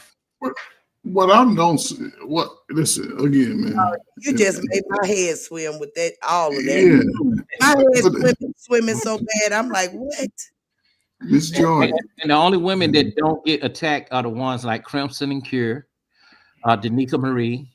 I don't know none of these people, Coffee. I don't either. Yeah, I don't know none of these people, Coffee. I ain't gonna tell you. You can name all the people you want. I'm clueless. They all just watch the documentary. You'll see it. They all in there. Man, listen again. Okay, Miss Joy, you said something unique. A lot of men don't know what the hell they got going on until they don't. Here's the problem, though. This is what I'm saying. For the last 40 years, a lot of men haven't been getting no type of information. It's been scrambled eggs for the last 35 years. I can believe that. I can believe it's been scrambled on both sides. Yes, and the thing about it, when most of us get 35 going on 40, we realize we wasted a lot of time on BS. And some people are still mad at that shit. And this is the only space I can come and be mad at the world and not be held accountable. I can cuss all y'all asses out. And I'm going to go and grab my wife by the hand wherever I have put my leg in my hand at, and I'm going to be good. And y'all still going to be up here, that damn Coach Ferg, that motherfucker, he was tripping. See, that's what YouTube does. It allows people to have a voice that they never would have had. And that's the problem for some people because they like the chaos. Some people thrive off the chaos. Well, other people. That's true, Coach Ferg. That's what I see mostly is that folks are thriving off chaos on this YouTube. It's really not about resolving anything at all. Most folks are just out here just talking. That's right. They just talking. I mean, I asked Freezy, could I react on StreamYard Saturday because I was baffled by the display from those men up there. And I'm like, if y'all, that's why women can't follow because look at what I'll talk about it. Doing. Look at what you're showing. You guys are talking to each other crazy. So how in the heck can a woman come up under you when y'all can't even get y'all own stuff together with each other? Let me explain that, Joy. As I said, it was also and I hate to say it this way, a dick sword fighting contest. I know exactly, and I'm gonna tell you why. And I'm using that just metaphorically, not on no funny stuff. I'm almost 50 years old. I know exactly what it is, and what I'm saying is that it's terrible for men to be doing at such a big old age. Y'all still trying to figure out who peeing bigger than the other. Right. But hear me out. It was more so who made it first in the space to mainstream. It don't matter who made it first. It don't matter. Yeah, but I'm just giving you the history. I get it, but I'm saying all that stuff don't matter. It shouldn't. That's why they couldn't get along because you had. Let me give you the history. Okay, 2.0 was Angry Man, Sheep Stay Sleep, DS1, who was on there.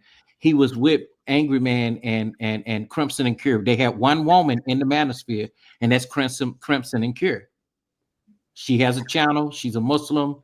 She was the woman that was getting black women in order. It was never about men getting black women in order. She was the one that called them out. And then they start to call her a mammy and a pick-me. Now, to me personally, I think that when she got too big, it became a grift, and you could see it that she really don't give a damn about these black men either. So all the women were able to come and get big channels through these men because they were arguing. You see what I'm saying? So I hear you, but it's just I mean, all of it sounds silly. I mean, I guess this is a YouTube thing, and maybe because I'm new here and don't understand. No, it's a business. It's money. Semantics behind it, but it all of it sounds futile. It really does. It sounds like grown people who acting like kids. That's what it sounds like to me. And I think it's a bad disservice because it's so many people watching. It's so many people watching. And most of us, or however you want to put it, are making fools of yourselves. I'm telling you, it looks a mess. A hot tail mess. It does. I've never heard you speak like this, Miss Joy. but Miss Joy, I appreciate it. Miss Joy. But I love it. I get where she's coming from, though. But most people are in the mess in their life, and that's the thing. When a lot of people, it's like, I'm a piece of shit, and I ain't never told nobody I'm a piece of shit. But now I got a place to tell y'all that I'm a piece of shit. But we did mention that there are men that are married in there. There are men that are politicians. They're accountants. Men that got wives of 30 years, and they are on there grifting themselves and giving these men the wrong information. Yes. Why you not at home on your own wife? A lot of men be probably cheating too. A lot of them dudes is probably out here saying that because they know how the women move. When you they have the perfect wife. Now our frat Dennis Sperling. He used to be hardcore manosphere, but he kind of eased up and became a little bit more softer with the women. I think he started to get softer once he found a different wife. But his wife is from a different country. Oh, okay. Well, yeah. So, but when he was mad at the sisters, women ain't shit, huh? Yeah. Okay. Yeah, I agree. Liberated said, I get offering a safe space for men. I get that 100%. But the way they went about doing it, it seemed borderline embarrassing, like a boys' club type of thing. It's not so bad because they were FBI watch listed, and a lot of these guys were even they broke up. They all broke up. I mean, you even got the coons that went their way, which would be Hood Conservatives, Free Zone Lou, Trey, the MBD, all them. They all cape for even a white woman way before Pearly Things that tried to break into the black manosphere, and they were helping her go in, to the black manosphere to destroy it. So that's why a lot of people don't really care for Hood Conservatives and all those guys. Now, the guys that are really, really manosphere, they were the ones who stood 10 toes down and told them, hey, look, man, we for black families, black lives, and black women, but we want women on our program. We want black women on our program.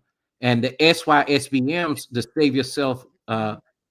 Save Yourself Black Men, are the men who were men that went across seas and found women versus the game and the passport bros. They just want Lord Clark, if you say one more sector, I'ma just all the acronyms, don't it? All these doggone different names. Look at that. It just sounds crazy. It's not. It is, Coffee. It is. You talking about grown people that then separated themselves into sectors, naming sectors over ideology. That is crazy. That is crazy. Most of them have brought into legislation. Legislation. What? Legislation of what? Well, some of them, it may be unrealistic, but some of it had to do with child support. Some of it had to do with convicted felons. Some of it, but then again, the guys who are educated that don't have criminal records, even like myself, they didn't agree with those, so they broke away from the Pookies and the Ray Rays. So you telling me some legislation that been changed because of these men coming together? Yeah. I want to see it. Oh yeah, about child support. I want to see it. I don't believe it. That is my background. I've been working with all that for more than 20, 25 years. I ain't seen nothing come across my desk that is any changes when it comes to child support. I would love to see it. Hold on, let me look up some stuff. Hold on. I would love to see it. Legislation. These men can't even have a conversation for real about legislation. That is too funny. No, but you gotta understand. But hold up, Joy. This to be fair. Not all these men that you have encountered who's talking bad about women are a part of the best part of the manosphere that don't do that. See, they loop everybody in. You get what I'm saying? I get it. I just would like to see it. Because what I have noticed, a lot of the men in this space talk about child support improperly and incorrect. I agree. Yeah, because a lot of the men. Even you, Coach Ferg. No, I deal with it. Yes. Even you. Yeah, I deal with it. I love you though. I deal with it.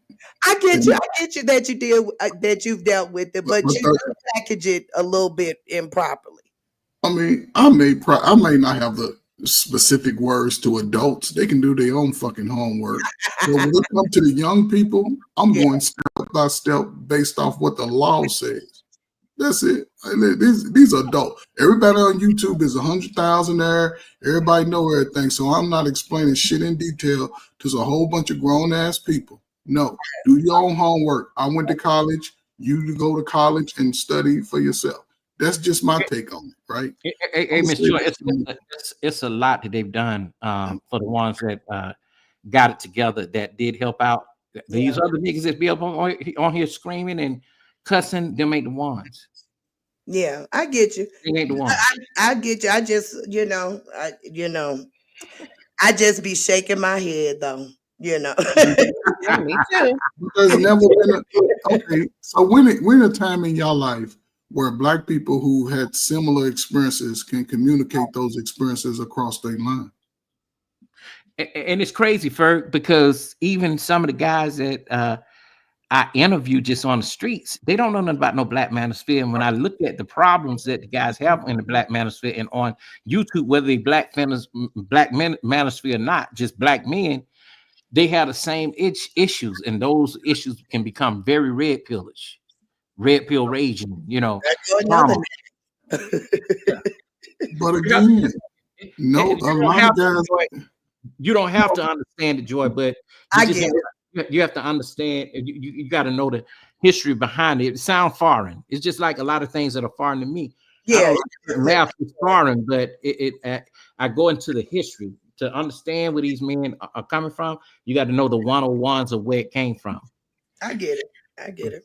And my thing is this, though, Coffee. It's like, okay, if it started off as something good, it turned into something very dysfunctional. Yes. Yeah. And that's where it's at right now. Sheep Stay Sleep explained that. He said it became too open to everybody, and that's why it's messed up. He said that on the previous panel. But that's the problem with these type of adult conversations. Everybody has to go to their own corner and have the conversation. Yeah. YouTube is sort of conflating the two because now people are going into the spaces where it just specifically used to be for women, and you specifically used to be for men. When you're joining the two in the middle of the fight, eventually everybody go turn on each other. That's all I've been seeing. Everybody's starting to turn on each other and saying, ain't no hope for the future. What about them young ones? What about y'all? There is a woman's sphere too, a Black woman's sphere. Where is that? Because that's where I want to be. Yeah. Oh, you don't want to get in. It all depends on which one you join. Oh, they Because ain't no joke. They can be worse than the men, and some of them have left from those sectors because they couldn't get along, and then they went into the gender wars. No, I'm just kidding, Coffee. I'm just Joy. I need people to come see me. Hey, That's look, right, Joy. and I think that some of the men, Joy, believe it or not, I've heard some of your talking points, and I think that's why a lot of men do like you on YouTube, because you don't go with the flow of what other women do. Like I remember the conversations that you and Chanel had once. Mhm. You believe in nuclear family. You do believe in certain things. Saying you raise your children a certain way, and that would be considered a good mother. You see what I'm saying? Mhm. Some people, they okay with bad behavior and promoting it. Yeah.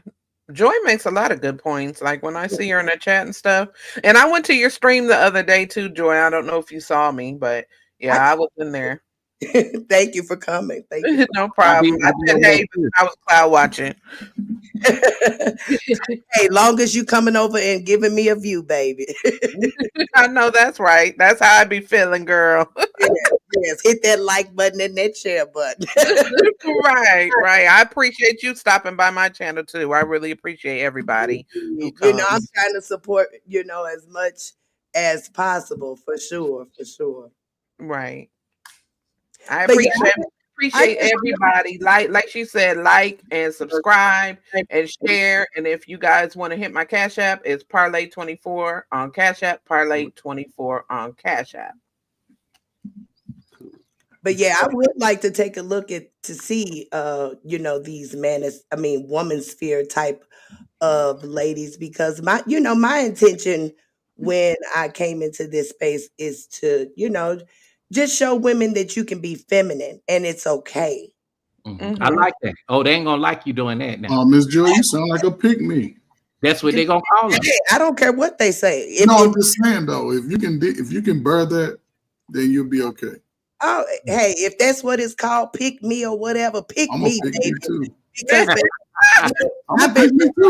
I've been married 28 years, ain't had to work in 15, 17 years, baby. Pick me. Pick me. Yeah, but women frown against married women too. Like some men, I think it's a jealousy thing. You know what I'm saying? Mm-hmm. Oh, why can I not have that? Why is she able to maintain a whole marriage 30 years? You know what I'm saying? And some women never get that. But she said what was important. She said it helped teach women how to be feminine, being a feminine. That's the way to keep things together, is to be feminine. Be Clarissa Shields. To be a woman. Gloves off once you get out of the ring. Say that again, baby. Be Clarissa Shields. Take the boxing gloves off once you get out of the ring. That's right. Come on now. Go rub that man back. Come on now. Me and my husband was just arguing for 2 days in a row. Arguing. But I still looked at him and said, "You hungry?" I like that. Right. See, you just made me smile. See, when you talk like that, them men will love you over there in that group. Right. See, Fear No More, they would love her. They would love more love. See, y'all ain't the ratchets. You see what I'm saying? I believe that y'all will be able to try to listen to them and understand. Now, there are some women that will let those men run over them. Because and usually when a woman do come on the panel, they be ready to pick her apart. It depends on which men. But I tell some of the men that I know that are good country, I said, listen, man, let me tell you something. When you get women on your panel and you let these men come up and just go directly on attack at these women because of something that didn't happen to them, that's a problem. Same thing with some men who let women on their panel that want to attack men that have nothing to do with their issues. I've been blocked in several chats. Oh man, that's a manosphere nigga. I've seen it from both sides, Coffee. I've seen this from women too, that I've been like, what in the tarnation is going on here? Did you just call that man a bitch in public like that? And so loud and proud? baby. Right. If you know a woman to talk to a man like that, you know what's going on in a home, baby. Ain't no way I would not get up in these spaces and embarrass myself like that and speak to just another human being so vile. Well, Somebody Raymond Randy Kamard. Wow. Go ahead and read it, Coffee. There's a difference between being married for a long time happily versus just being with someone for a long time and it's just so happened that y'all married, meaning y'all just existing, playing out. That is true. That is true. I'm very, very, very happily married. Joy yeah, still get butterflies after 25 years when her for husband sure. walk in the room, baby. Yeah. I mean, I know very, that's very happy, very happy. When I say very happy, very happy. Mhm. And I applaud people that make it last because at the end of the day, no one is perfect and everybody is going to have their ups and downs, especially if you've been with somebody that long. So You know Joy, what I you're mean? not the You're woman going to that's have your telling, ups and downs. so Joy, you're not the woman that's telling the other woman congratulations, like Say Vesta. that again. You're not the other woman that's telling the other woman congratulations, like that song that Vesta made. Congratulations. You know that song? Congratulations. Congratulations, it could have been me. I thought it could have been me. No, Oh, yeah, yeah. I'm not that woman. No, because no, I'm not that woman. Rondé said, femininity isn't the key to a lasting marriage. Seeing the marriage through is the key. Well, no, that it's what I'm saying is it's a part of it. Yes, You can't. It's a part of it. You know what I'm saying? Men marry women because they want to be with a woman. They don't want to be with a man. So, you know, I just feel that, you know, it's okay for women to be soft. You're free to come up, Rondé. Is Rondé a woman? I have no clue. Never seen this name before. I've never seen it, but the last name sound like a dude. That sounds like a dude. Rondé. But Rondé, can we you know, listen, man, I've been married going on, what's this, 2013, so what's this, my 12th year going on, right? And you know, people had these, you know, I don't know if people had their personal experience, but they act like every marriage is the worst thing you can be doing right now. Let me tell you something. Right. Like Hey, marriage is the plague or something. Marriage is wonderful. yes. And you know, even for myself, I learned that it had to be. Oh, that's a woman. That's a woman. Yeah, talking. gotta be. Yeah, I had to be outside. I had to sort of be open to loving someone outside myself because I love myself first of all. And you know, and it's crazy because I always used to like a woman that I could joke with. She could talk about my bald head, my big nose, and I can talk about her fat feet and her little sausage toes, right? And I think I got lucky, right? Oh, Because no, I think I got lucky because you know I was getting flued out by y'all aunties, not y'all aunties, but you know the young folk aunties, and you know what I'm saying. I could, you know, I don't know, you know. So just being married, I'm glad that I'm not on the streets today. Me too. You know, I want because to ask this person something. no. She's speaking. Wait a minute, Coffee. 1 second. Liberated said y'all are blessed to have found the right one. Amen and amen. But here's the thing, though, because listen, a lot of us subscribe to Christianity, right? It even says it in the Bible. Finding a good woman will probably be one of the hardest things you'll ever do in your life. It is. Find a good thing. Yes. Yes. Honey, it's hard. It's very hard. It is not something that is just gonna fall out of the sky. That's where people, you know, go wrong. They think it is just something that you can find around the corner. Yes. Let me say something. Yeah, I thought that Rondé was a dude because of when the person said something about femininity. Now I see that it is a woman. So what did she? But why did she have a problem with a woman being feminine in a marriage or submitting to her husband? Well, she went a whole different path, and she was saying something about men being gay and all that stuff, See, baby. see, My mind wasn't even going there. I See, think it's someone just trolling, to be honest. You could have came in the Yeah. chat and spoke, sweetie. But that's the type of man that they choose, though.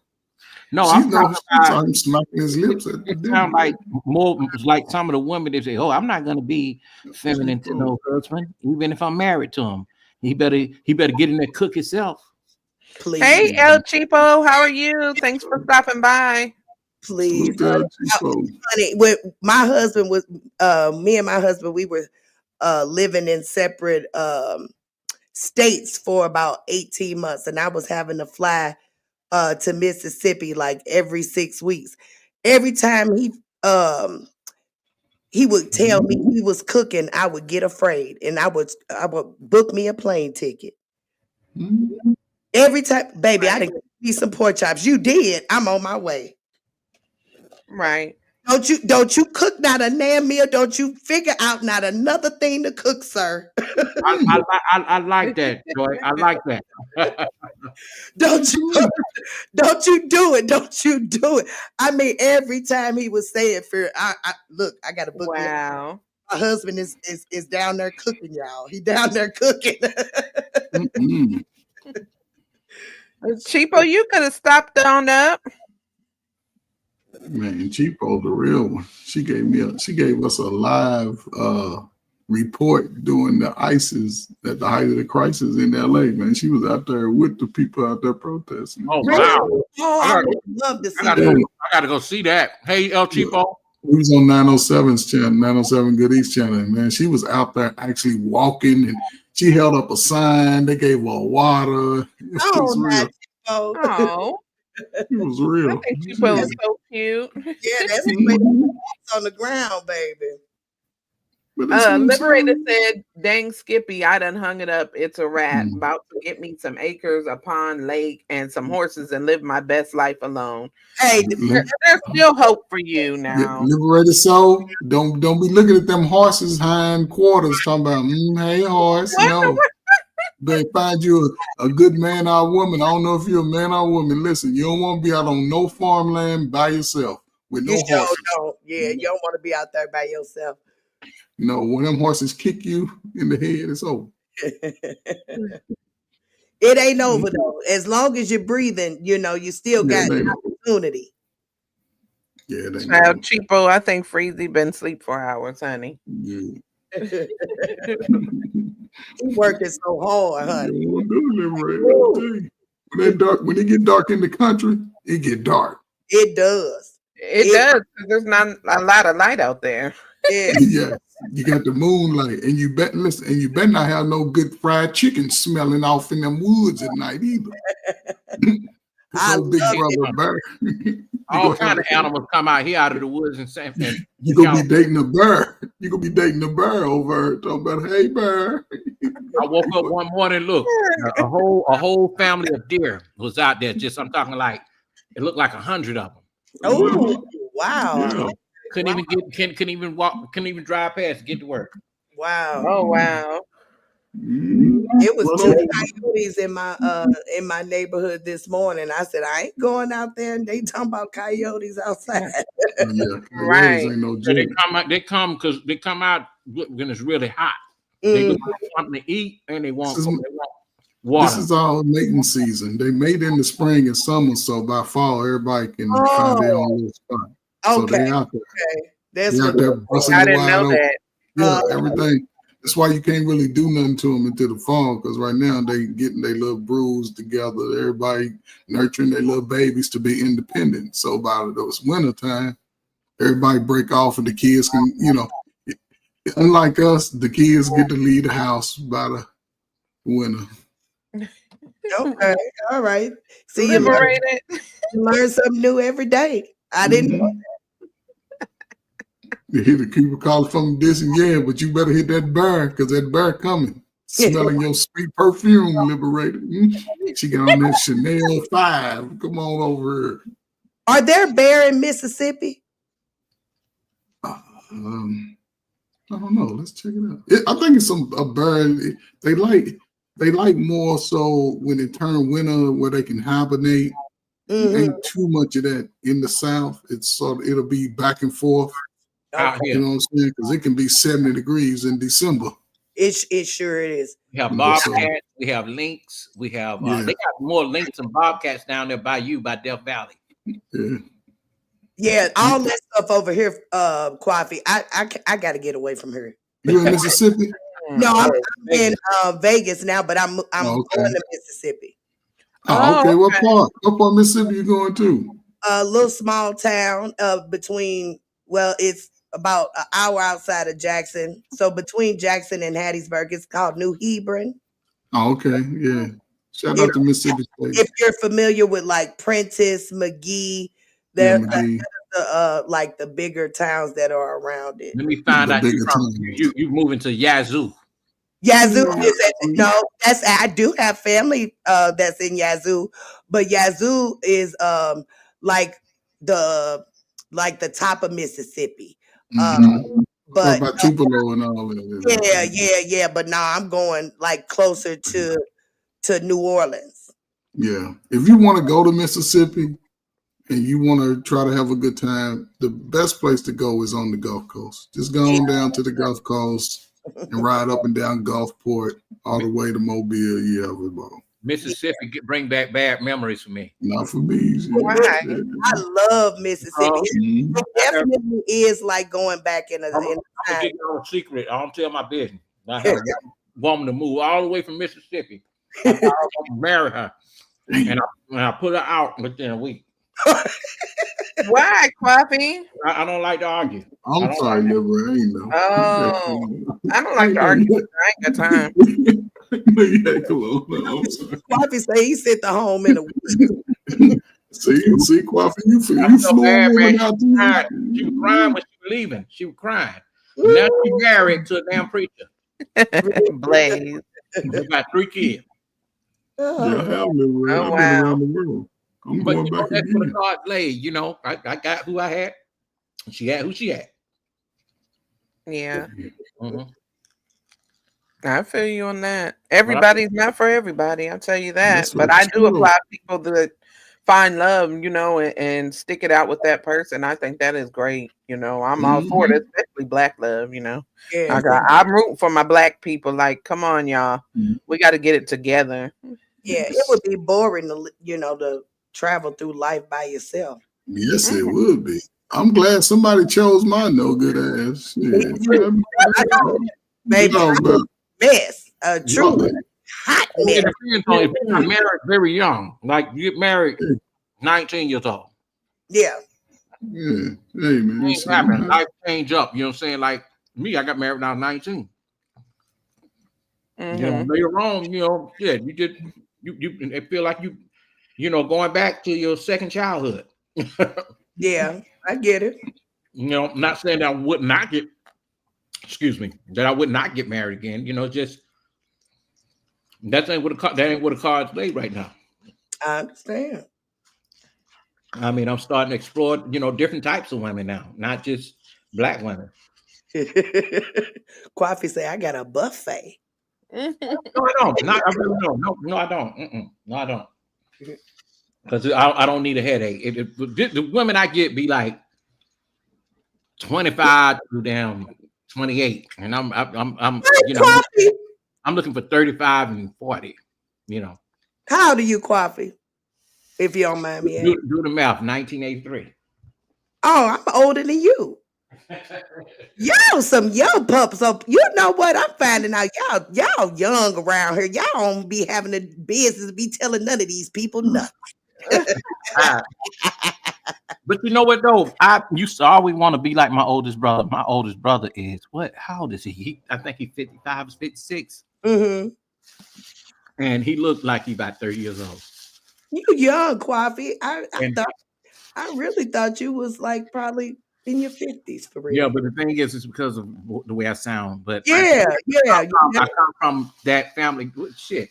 Even my music, when I sung, people thought at 19 that I was like a damn. You know how the men that just always have that voice, like the old days and all them and them type men. Right. thought they were old then, and now it fits them because they're older. Yeah. Right. Man, y'all niggas be old at 42, old as hell. Can't do 25 push-ups. Can't get a woman to work with you. Oh, shit! I have problems right now, man. I mean, because my look, in real life, I mean, people think I'm their age. I'm like, nah, I'm an old nigga now. Shit. Yeah, when you're 42, you old anyway. You niggas catch a cramp getting out of bed. Yeah, 42 is old. Hey, I like how you check that situation over there about that age thing. I don't want to mention other channels, but oh yeah, I mean, I mentioned 89 million of them. No, we don't want to out, Joy. Liberated Soul Rebel. The only problem I would see in people sort of trying to put that perfume jacket on you is the liberated part.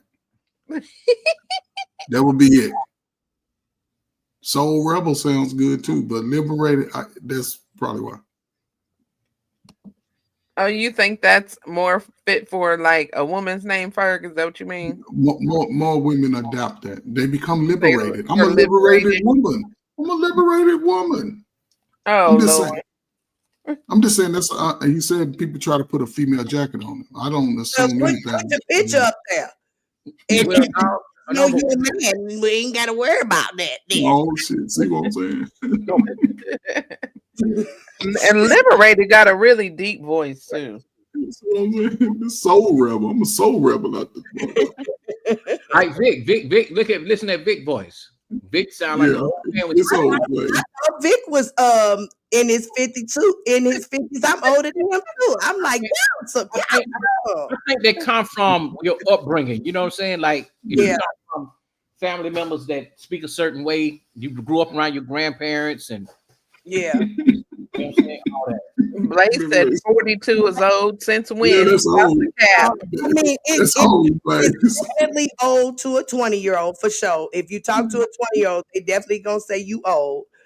But of course, to another 40-year-old, no, you're not old. My nephews 25 and 26 and 27 look older than me. Yeah, they are looking that way. Y'all niggas look older than me. What the hell are we talking about here? Well, I just like to say I'm not a spring chicken, but I'm not an old hen neither. That's right. That sounds good, right there. You look damn good, Fear No Mortals. And Liberated says, "Damn, I'm a whole feminist out here, man." But when you do hear that, a lot of people respect that, especially out here. Liberation. At least liberated has a sense of humor, which goes a long way. See, that's what we need, more senses of humor. The crack babies ain't got no sense of humor. That's all. Somebody laugh at your ass sometimes. Okay, Ferg. So what ages are the crack babies? I would say the 44, 43 Don't do it. No, what I'm saying is it's a time frame. Oh, okay. Yes, that's what I'm asking. What's the time frame? So it really took off in the. I always equated to. I'll just give it a year, 1991. It started in the late 80s, about the time 86, 88, but it wasn't as widespread as it was in the 90s. When New Jack City came out, it told the world it is here, and I'm gonna hit home strong. We saw every neighborhood, major city, even small communities in the black. You're right, Blaze. In the black families, you saw the destruction take place firsthand. Yeah, I agree with you, Bert. It's just a time. It has nothing to do with the people. You know what I'm saying? Because there's some good people in all levels, and there's some bad people in all levels. But when I saw that dope, the effects it's had, even today, a lot of brothers were deleted. A lot of sisters got strung out on drugs. A lot of families were broken at a highest level. I'll shut up. Has there ever been a time where we deleted ourselves in the thousands that we've been doing over the last 30 years? Probably not. But I was born in 78, Ferg, and both my parents were on drugs. See, but still, you still made a way. Real people like this up here. That's the truth of it. See, we all had these situations, but some people use it as an excuse to be a failure. No, use it as a motivation factor to be better. Oh, it was definitely a motivation factor. I know that's right. I looked at their ass and I was like, y'all two fools. Right. That's how you look at that shit. My daddy was an alcoholic. I used to look at him. I used to see my daddy peed in my back in the old days, remember that, well, they still got it. The furnace fit and everything was in the floor, right?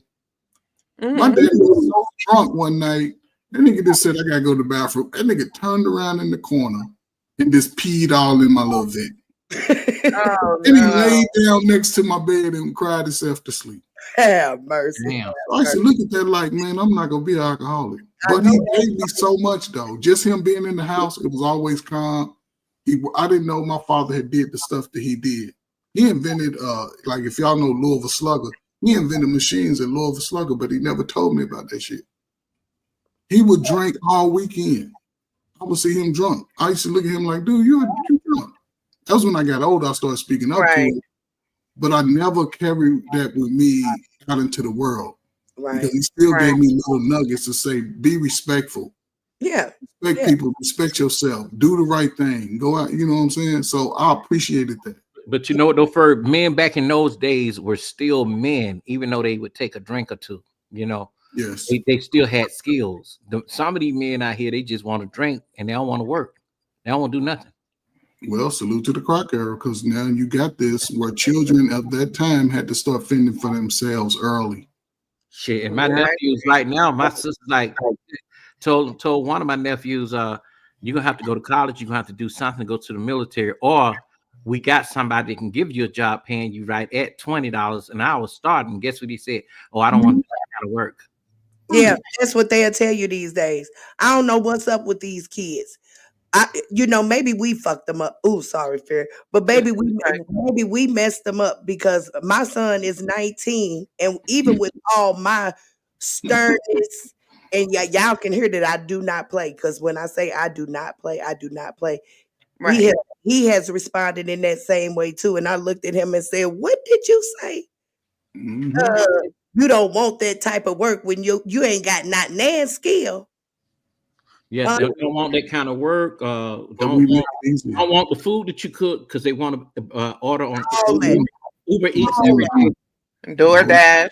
Yeah, they don't want the food in the house. Yeah, I know y'all done spoiled the kids we done spoiled our kids over the last 25 years. Yeah, that's what I said. I think most definitely.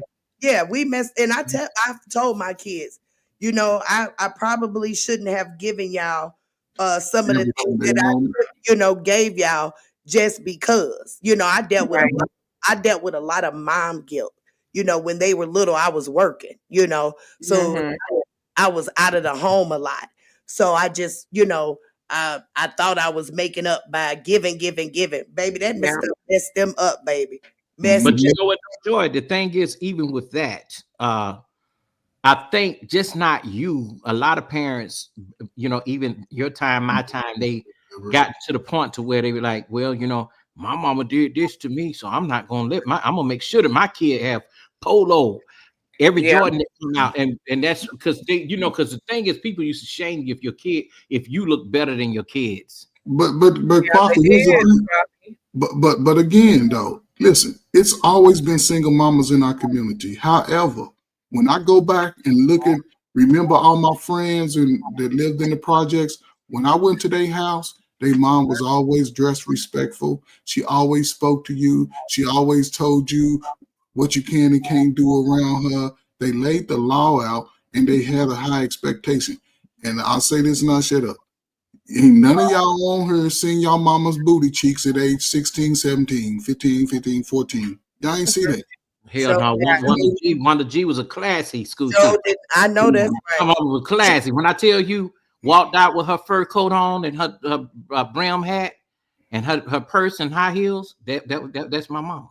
Mm-hmm. Yes. And even though mama was on drugs, she still had a certain decorum about herself. Yes. Right. And it's still your mama. Still your mama. Right. Yeah. Because they put the children first in most cases. Even though the drugs was there, heroin, people say heroin addicts had their own little space. I think mothers. I think a lot of women have grace for their mothers than men. Yes, My sister tried to pull that shit on me one time and tried to say, "Oh, you be all on the internet. You hate your mama, don't you?" And I had to really get at her about that. I did a short on my channel because of that. You know, who you think the babysitter is to a lot of women? I said that men they deserve to have a choice too, and a say. She got upset. Most men over the last 30 years didn't have an advocate in the home. Yeah. Because even my sister could lay her head down and start crying, and my mama think I hit her, and my mama come whipping me because of that. You see, time out for that. You ain't whipping me no more. When you hear this is okay, ladies, tell me if I'm wrong. A lot of times people say people shame you, people do this and people do that and make you feel bad. Do most of that come from the men in your family around you or the women that you know? Say that again. Like when people talk about people shame them and call them all kinds of names and put them down, does most of that come from the men around you or the women that you know? It could be both because of the immaturity of the parenting style. It could be both. And a lot of men have talked about that on panels. Hey, my mama talked to me bad, did me wrong, and my daddy did me wrong. And it could be two parents in the household. And if it's toxic, the child going to come out toxic, nervous. My nephew is like that. My brother and his girlfriend, his ex-wife, used to fight all the time. He used to cut her wigs up and everything. What a fight. Yeah. If it's two people in the household that are dysfunctional, sometimes that's worse than growing up with just a single parent. It sure is. And that boy 19 years old right now, he's still nervous. Yeah, he probably will always be. But I grew up in a single parent. Well, I can't really say single parent because my mom was in the house with my grandmother and her siblings. So I grew up with like 6 parents. Okay. Basically. You know what I'm saying? Village. Yeah, a huge village, a huge village, baby, because everybody had the opportunity to lay down a spanking if need be.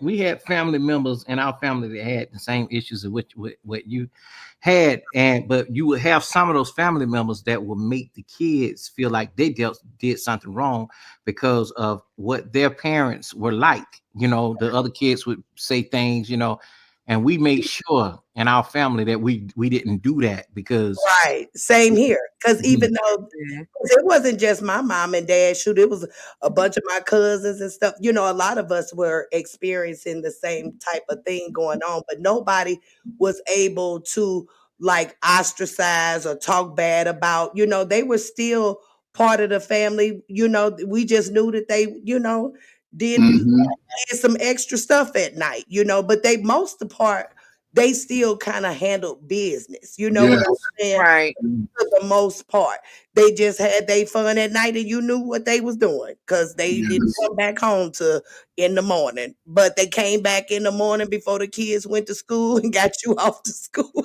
Got you off to school. Yeah. Make sure you was well fed. Your gloves, all that shit was together. Yes. Put the kids first. That's all I'm saying. Yeah, we were still getting put first or what have you. But I mentioned all that to say that it could come from, either male or female. It's just about who you were raised up with. Because a lot of my negativity or a lot of shaming did come from women. But my family is a lot more females in my family than men. And there's a lot more women sitting in authoritative positions in my family. But let me say this though. Don't you think that no matter what you've been through, even with your own mother, guess what? Nobody gonna love you like who? Your own mother. Oh yeah, for sure. That is true. Even if you were left to be in the custody of other family members, Mm-hmm. they ain't gonna treat you good like your own mother. Oh yeah, she was right there all the time. She was never gone. My mom had a great assistance. So, you know, like I said, we was raised by everybody was in the house. Everybody, you know, my family was like the Mexican family. Even to this I love day, that. even Group to this day, y'all, they still live together. My mother still lives with her mother and her siblings. They still live that way. Oh wow. But that's a key feature right there. Look at the years of experience that you have. Yeah. I'll be right back, y'all. Over the last 40 years, we ain't had those type of connections. Remember, Gen X was we took off. Listen, again, there's always been single moms. Sisters have always been able to have a baby young. But once that 88, 89, baby mama and baby daddy generation sprung out. The rate, the teenage rate, for pregnancy rate exploded during that time, during the crack era. Yeah. But wait a minute now. But when Janet Jackson came out with 1814, it still made them go to college. Remember? Yes. And those who didn't, their teenage pregnancy rate skyrocketed. Yeah, because I was part of that. I wasn't even thinking about no college, and I should have been because I was a 4.0 grade point average student. See what I'm saying? Yeah, and again, because we were given more leeway to do stuff that the generation before us couldn't do. That's true. Yeah, for sure. So I grew up very privileged. I haven't even been able to show my kids the life I grew up with. Mm-hmm. And they would swear it was struggle love back then. No, the best times ever. Shit, we could go outside from sun up to sundown. Oh, good. I don't know about that one now. Wanda G didn't want you to go out off the porch. we grew up with that too, Coffee. We definitely couldn't come off the porch to a certain age, but we could stay on the street from sun up to sundown. You better not cheap her your damn cheeks. My dad ain't no clothes and no doors in the bedrooms. No, none of that. And ain't no girls going upstairs. Hold on, Coffee. You said something very unique now. So you mentioned dad in there. By default, he gonna have it. Because again, if given the opportunity, most brothers will have to step it up. A lot of brothers they get and see the system understands this. Take away the responsibility. Take away that responsibility for most men. What they gonna do? They're gonna run with it. But when you put that responsibility on, you force them in a position to where they either have to step up or shut the hell up. Yeah. You know what? My dad, I was one of them. He never had to get out there. Now my brother, he did. My uncle, he was one of them men, the military men that you were afraid of. I'm gonna tell you, he was afraid of, but I wasn't afraid of him. He never had to get after me, but everybody else straightened up. You wasn't bad. That's why he was cool with you. Yes, you know. I'm gonna lose that same 59, baby. We can put them out together, baby. Only cheek I better stop is your cheekbone on your face. That's the only cheek I better see. So crazy. I better not see no cheeks out beyond your cheekbone. That's it. True. Oh my gosh. Yeah, that is crazy. I don't know, Jordan. You know they already doing that down there where you at. Oh, honey, they showing so much here, babe. That's why I got to get away from this crazy place. This place is definitely Sin City. How long have you been out there? 5 years. Okay, I know it's hot. It is. It's so hot. Oh my God, it's so hot. Yeah, it is. How is it compared to Mississippi heat? Well, you know, the difference is the humidity. And see, I like the humidity because here, you don't know when your body has overheated until you didn't fell out. Mm-hmm. It's so hot in Vegas, you can scramble an egg on the ground. You sure could. Literally. Yeah. I've been to Vegas twice. It's been some years though, but I've been out there and I could barely breathe. Oh It'd yeah. be hot in September. It'd be Yeah. hot in Yeah. September. But the best time to go is before spring. Yeah, for sure. You don't want to come here during the summer months. I'm telling you. Right. You do not. Most people, well, everybody that lives here, we stay in the house when the sun is up. Even when the sun is down, like if I were to go outside, it's 10:46 right now. It's still hot. Right. 90 degrees. And that's how I remember too, because it was we didn't go out till the sun went down to after dark, you know, out on the strip or whatever. And I was still sweating. Yeah. That's why they tell you don't drink on the outside. Every building has air conditioning. Every building. That's the difference between Mississippi and places like Vegas. Mississippi also has that coastal air, that breeze coming off the ocean. Even though it get hot in the south, when that breeze come off that ocean, it brings moisture. So and it feels so good. In the desert, it's the desert. Yeah, at night in Mississippi, you need a jacket sometimes. You know what I'm saying? You'll never really need a jacket here in Vegas. Shout out to Mississippi State. Yeah, class of 2001, we here, baby. I love Mississippi. I swear. Yeah, shit, that's some of my best time. That's when I first learned about a juke joint. They got plenty of them, don't they? One in the middle what was it? It was about 10 minutes away from the college, and I used to go all the time. Man, it was the middle of a dirt road. You couldn't see nothing. All of a sudden, you pull up, you see 700 cars in the parking lot, and the music bumping outside the club because it ain't nothing but old big ass barn. And you go in there, man, y'all aunties, boy. I was at that juke joint that was on Sinners. Oh, hell no. Something like that. Because y'all aunties was wild. I gotta watch that movie. I still haven't watched it. So much has been going on. I never gave my a chance to do my review on that. I mean, from all these cases that I've been studying, and just everybody getting locked up, and catching. It's an interesting movie, Joy. Yeah, I heard Daryl. If y'all know Daryl Long, he gave an excellent review. Yeah, he did, but he said, that's our frat too. He said he didn't really care for it. No, he said, but even with that though, the review was remarkable. Yeah, he did a good job. Yeah, I was like, get out of here. He made me feel like I had already watched it. Right. But Liberated said, Joy, you out there in Mississippi with Vic. No, not yet, but I'm trying to get there.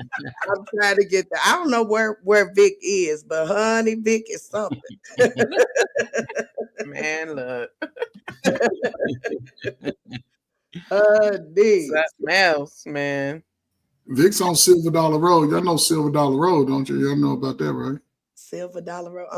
Yeah, it's a part of Mississippi you can only access by a boat. What? Really? Yeah, you ain't know it. Silver Dollar Road. It's a movie about that. It's a good documentary. I'm gonna have to look at that. I didn't know. I've never heard of that. Yeah, they call it Silver Dollar Road. You can only access it by boat. Wow. I made a movie about it. That's probably somewhere near Jackson because that's where the water is. Up in the bayou. Up in the bayou. Oh well, that's near the coast. But I'm talking about like. Not the bayou. What's it called? The Delta. Which one is it? The Delta, the coast. But what I'm saying is that's up on the coast. Now, Vic up on the coast, I'm not going nowhere near the coast. Why are you not going there? That's the best place to go. No, because when they have bad weather, they have to run inland. Yeah, they gotta run. So my husband has plenty of family up on the coast, and every time they have bad weather, they have to run to New Hebron where we going, to come up with family because it's just that bad. It gets that bad, and they have to do it like probably 3 to 4 times a year. So I ain't got time to be playing with the coast. You know what though? I the only thing I think I like about Mississippi is the band culture, like marching band. Oh yeah, the bands be rocking. The high school bands be rocking. Yeah, the high school bands be killer. They had a black boy from Colorado that left Colorado who was bad drum major, left and got a scholarship to a black college, and he's a drum major now. I think either somewhere like I think at Jackson, one of those colleges. Mm-hmm. I know he wasn't. I know he wasn't Southern. I went to Southern my first 2 years. Oh, really? Yeah. Oh, okay. And then I had to leave and come to UNC Charlotte. Graduated there. Yeah. Hey, UNC. Oh, every time I hear folks talk about college, I'd be like, "Oh, I wish I would have went." And guess what? It still ain't too late. Oh, I ain't going now. Joy smoked too much weed. It don't matter. Hey, hold on, Miss Joy. Smoking weed in college ain't a bad thing. Your ass be done wrote the best papers and got all A's off that I'm shit. serious. You be tripping off that. Yeah, you be done had to write that paper. Get you some good The only thing you'll have a problem with in today's college is half of the professors can be very lazy. They want the rubric online to grade you while they grade you too. So you're getting double graded, you know, digital graded, you know, and they just put an assignment online, you know. Yeah. Or either they have a hybrid where you would go inside of the classroom 2 or 3 times a week, but you still have work online. So that's triple the work. You got to be very dedicated. That's how I did it. We went in once a week. The rest was online. Yeah. Now, here's one thing I also learned in working in education, right? So I was an admission counselor for a college for 6 months until I said, I'm ready to retire. I'm like, fuck it. Here's what happens, right? I learned that a lot of people can read silent. Say that again. Let me rephrase it. When a lot of people read silently to themselves, they don't understand what the hell they read. I think you know what I think, Ferg. I think what's missing is, even with some of today's young students, is that they need that classroom experience, because they often have to go back and say, huh, what you say? They're not listening, because it's easier to switch back and forth from your work to YouTube. They got this thing called what is it? Canvas. Yeah. Canvas. Yeah. When you go on there, you do assignment. If you don't have that assignment in by 12:59, and sometimes you don't know if that internet may go out, you fuck. Excuse my expression, but you messed up. She has problems with her teacher that she's dealing with right now. Her professor. Listen, one thing y'all have to utilize. What? No, but you got to utilize it, right? Here's the thing. I learned this too. The first time I was in college, when they have office hours, and it's something you don't understand, you got to show up at their office hours, because you'll see a whole different person in the office. They'll be helping you and telling you what to look for and everything, but you got to go to the office. But it depends on it depends on who they are. If they're a regular professor, or they're an adjunct, or if they're an instructor, because an instructor would not give a damn about their grade. They just, that's why I'm also going to do a whole thing on Rate My Professor. Before you take these classes, anybody's planning on going to college, or anybody that's in college, don't just click on these classes and register for them, and you don't know the pattern of the reviews of what this professor is like, because some of these professors are very arrogant. I used to work for one, and they're more like they teach from their own books, their own everything, and that's a problem. Cheapo said I'm gonna go to his office hour Wednesday because we gonna fight. He said I made the dean's list. I made the dean honor list for last semester. Oh, Cheapo, that is so good. Praise God. Yeah, Congratulations on that, because that's something big. You should be happy. Real big. If you got a good professor and they're gonna teach the next whatever you may have took them 101, they may be taking you may be taking 20 something, and then your third semester 30. If you can get that same professor, it's good to deal with that, because different professors teach totally different and they complicate things. I used to withdraw real quick within one day, get my money back. You withdraw early, huh? You like that? No, heck no. Man, with my money, man, shit. But that's good. But again, I didn't get no financial aid either. But again, in life, you know what I'm saying? That's why I don't discredit any time in your life when you want to learn something new. Yeah. Because when you get older, you're more intentional. You know, a lot of we're more intentional about what we learn and how we learn. You know, Yeah. when you're like, Right.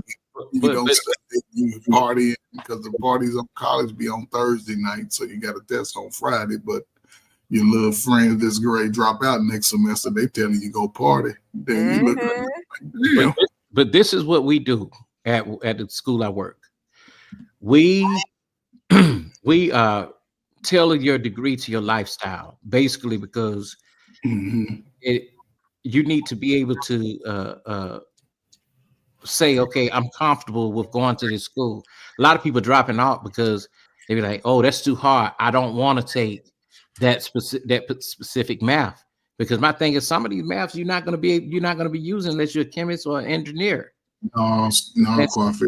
You gotta take as stats. You gotta take stats. Yes, stats or consumer math or accounting math. You know, that's common sense math, not something that's, you know, crazy. Oh yeah, definitely. But I won't be doing it next semester. They don't pay enough. Chipo said Coffee wear many hats. That's what we said the last time. Coffee done been on every profession known to man. But you know what though? Fear. The thing is, when I tell you, when I say things like I'm careful about what I do because I have different professors looking at some of the things that I do on my channel. Right. That's what I meant. I just don't go into, you know, where I work and what I do. Right. You know. I got you. Yeah, keep it separated, man. This is the best. Yeah, definitely is. You got to. Damn, I'm Tommy.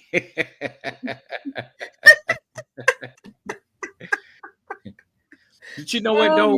I think that if you let your children do many different things, because it changes up. Even with this generation, things change up. You don't know what you may want to do. You know, but then again, you know, like I said, I was always busy. My dad made sure that he put me in different things. I was that boy that was blowing that trumpet on damn Mo Better Blues. He had to do his lesson. That was me.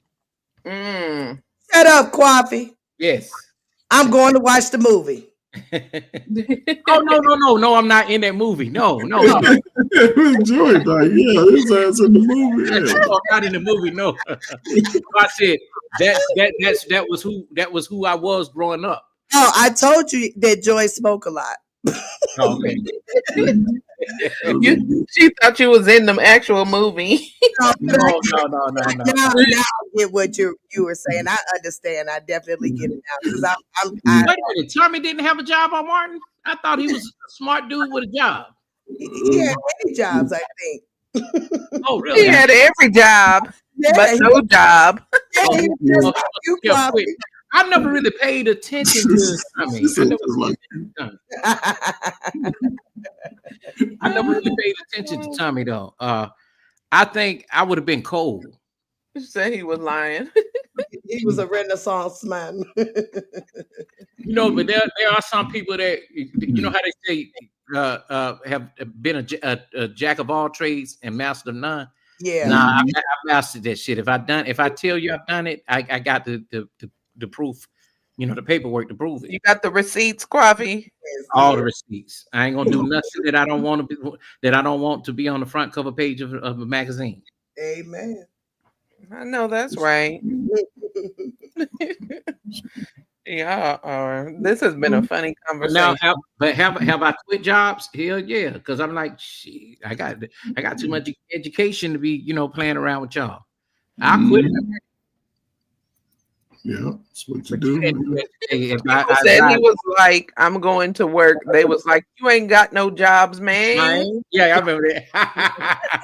Yeah, I remember that. But now everybody trying to be Tommy out this motherfucker.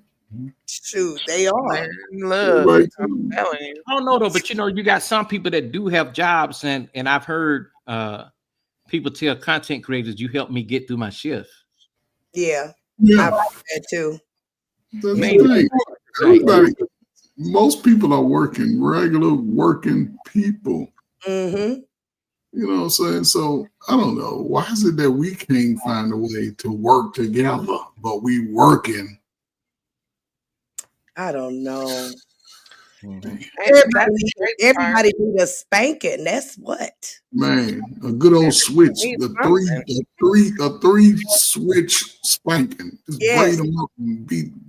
But see, Miss Joy, you condone abuse, Miss Joy. Hey, but I'm telling you, that's what worked. We condone abuse. That's what worked, though. You know, when my mother and father and them was growing up, it was everybody was together. Like I was raised up with my cousins, you know, like it was no need to for friends or nothing like that because I grew up with my cousins. It was like 40 of us. Right. We yes, that's our cousin. Yeah, we would spend a night over which cousin house we going over this weekend. We would all be piled up in the front room on pallets. You know what I'm saying? Our moms and dads, uncles, or whatever, they be partying out in the back. You know, I'm telling you. What? And Vic have said the same thing too. He said, "Man, I don't need none of y'all YouTube niggas. I got a whole family." Yeah, I mean, serious. People. Now, my kids unfortunately didn't get to experience that because as we were growing, we started, venturing out. Right. Yes. You know, more than likely your kids would probably, it'll be foreign to them when they go around the other people that they have not met or the people that they weren't close to, and they'll be distant. My sister kids are that way. You got to damn choke them to say hello to an elderly person. But again, that's all come from that teaching too. We don't engage and teach our children what it's supposed to be. Respect for others, respect for elders. That's a big thing. Yeah, well, my kids got that because they know I'm not mess out of them. Right. They know better. I wish they would. My boys know to open doors. Take out. They know all the foundational things. They just don't have. The community that how I grew up. So Blaze has a question. He said, "Who's to say that we can't pull together our resources and tap in with each other and build?" We can. The like-minded people, they just have to meet up. That's all that is. And for folks to really start making moves and quit talking about it. That's all and that's the key, like-minded people, because everybody can't go. Yeah. Everybody cannot. Everybody ain't going with me. I be wanting to work with other people, even on YouTube. But when I see who they rock with, I just have to be like, nah, I can't. Because they don't know, they don't have no decorum about who they let into their business and in their space. Well, you're looking in the wrong place. You're supposed to be looking. No, I'm not looking at all. They seek me out, and I be like, okay, let me think about it. Oh, okay, I get what you're saying. I don't have to look for nobody. And that's where, again, that's where YouTube gets sort of polluted, is because on one side you have remedies and you want solutions, on the other side, like fuck that, chaos to the end. So when you try to mix them together, the message really gets lost. Yeah. You know what, man? I have to think very hard, because let me tell you something, and I want to support everybody. It's not that I don't, but I have to think very hard in who you roll with, who you rock with, because it's just like, and I'm just gonna bring this up. It's just like you can't, like, say for instance, if you have someone like a Jay Prince, I say, okay, I'm gonna give him a spot in a documentary to speak, and then they go over to his channel and they see all the stuff he's doing. That's a problem. I understand where you're going with that. Well, it all depends on what the documentary is about. And it's a problem to some people. Some people relish in it because other people will do what some people don't have the courage to do. Indeed. Yeah, that's true too. See, that's how it gets sort of messed up, because again, some people love the chaos. My life is shitty. A lot more people love the chaos. Yep. It's more And that's true. chaos than not, because I mean, just go to any positive channel. Go to any positive channel. Their numbers are not those of numbers that are just simply just silliness. You know what I'm saying? I don't know about that, Joy. I'm in the storytelling community, and I think I've done well. And Well, I I've don't know what the storytelling promoted community is. and I promoted a couple of people that's even in the spaces that's in some of my content, and they grew.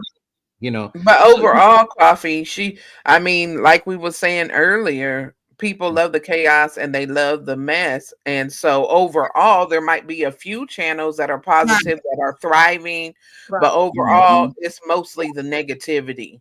And what and those are the ones that people are aware of, because even though that you may be successful, I haven't heard about it. And that's simply because the word is spread out more of the negative stuff. Right. You know what I'm saying?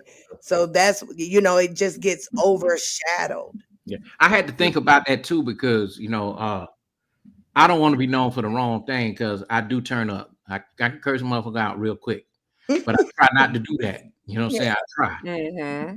For me to do that, you must have really, pissed me off. Otherwise, I don't give a damn. Yeah, that's true. And that's why, like Liberator just said, if I see you general rock with certain folks, I'm good, man. That birds of the feather thing is serious to me. That is true, though. That is true. That, I mean, you can definitely vet that way, for sure. Yeah, but I gotta say that if you want a little bit of change, even in your everyday dosage of content, because this thing can be addictive. We do click to see who's into who's beefing today, who's arguing. I live to click on the screen to hear Freezy scream. Baby, That's I addictive. do not look for it. When I tell you, I do not look for it. I do not look for no bickering. Matter of fact, when folks get to bickering, I leave. Bye. See you later. No, I'm just speaking in general. Like you say, it's something for everybody. But like you were saying, that you haven't heard about certain things, maybe because you wasn't really looking for it. You see what I'm saying? And I think I really do. But I there's positive content in whatever realm you're looking for. So like my interest right now is land and I like that. and farming and stuff. So therefore, I look for the community. Yes. Yeah, so that's the community that I'm in. And so even within that, those particular content creators are not as known as, the ones that are doing all this other chaotic kinds of things. Like the gender wars and stuff. Yeah. I'm trying. I done cleaned up from that, but I'm gonna tell you what I do like, and what you see me in all the time: the cooking shows, and let me see, cooking and dancing. I like to see people dancing. You make me feel like dancing. I don't know, man. Here we are, folks. We in the middle of the heat, and we still fighting over working together. Yeah. Yeah. You're right. That is true. Oh, man. Blaze says there's an African proverb that says when an elder passes away, a library burns to the ground. Yeah. I was taught to appreciate and value those stories, pick up the gems and pass it along. Amen. I like that. Leave that up there for a minute so I can clip it. Yeah, that's a good one right there, Blaze. That's a real good one, because that is so true.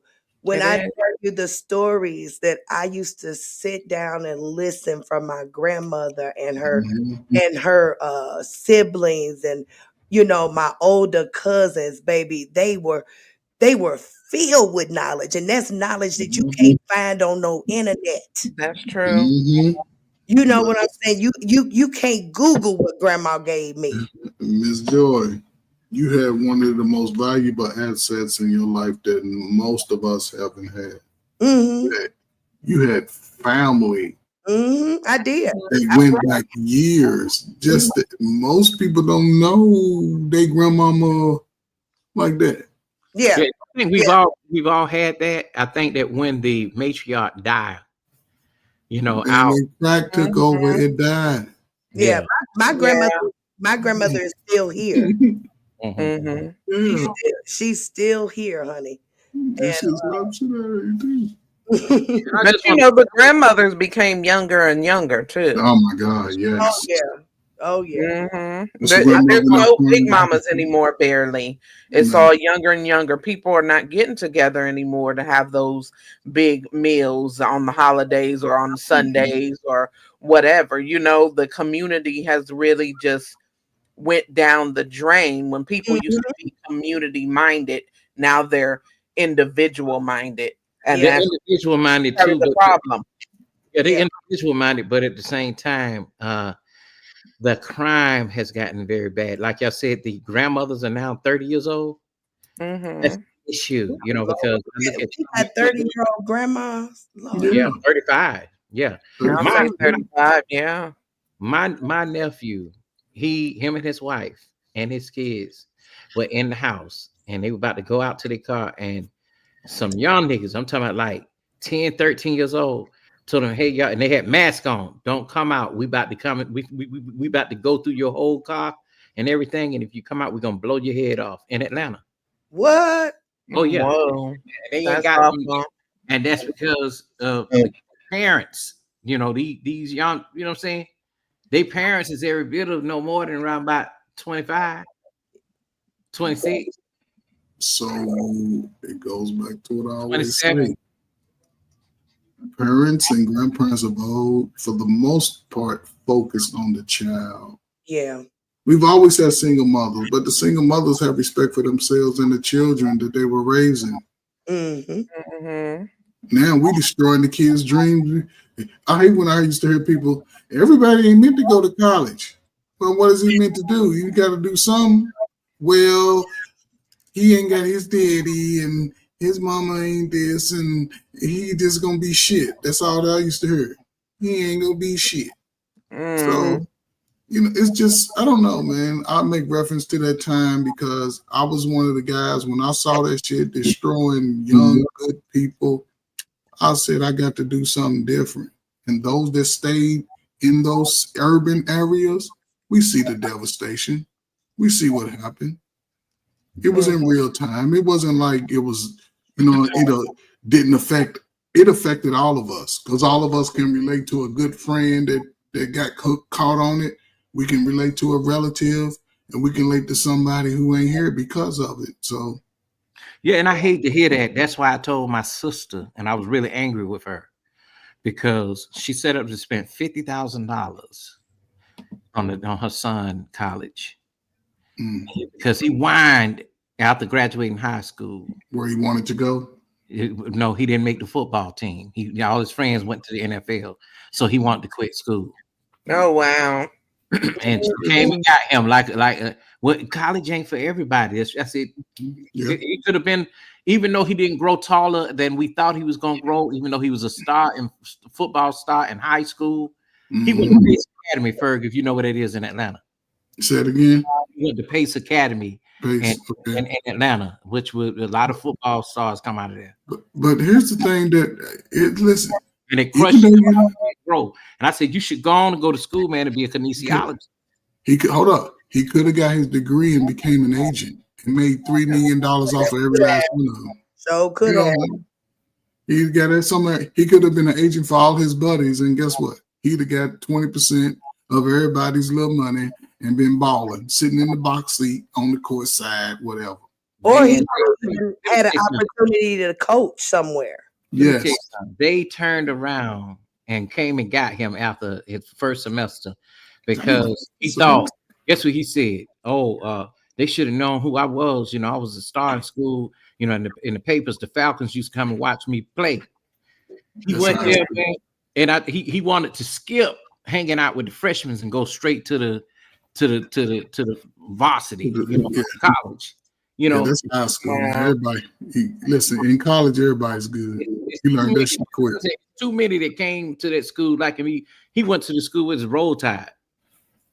And they and his mama sit up there and paid all that money, and they wouldn't give her the rest of that money back. No. Yeah, no. He stayed over the time. Yeah. Crying like a baby, him and his mama and his daddy who came and got him out of that school. What is he doing now? Sitting at home. That's You know what I'm crazy. saying? Yeah, that's what we do. We caught our children, then say, "Go be a man, be a man." Home, they don't bought him another a big truck. Not over here, Coach Berg. Ain't no coddling over here, baby. Damn, they don't bought him a truck, man. Hey, man, do they need another son, man? I'm good. I'm gonna fix it and shoot.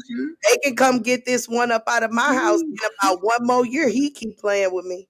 Hey, that's what it is. I mean, but that's the nephew who's 24. Now it's my nephew that's 19. Now that's my brother's son. He one of them that I don't want that job. The one I was just telling about. Yeah, that's mine. My daughter done got a degree and she just want to sit there and let her mama just buy everything.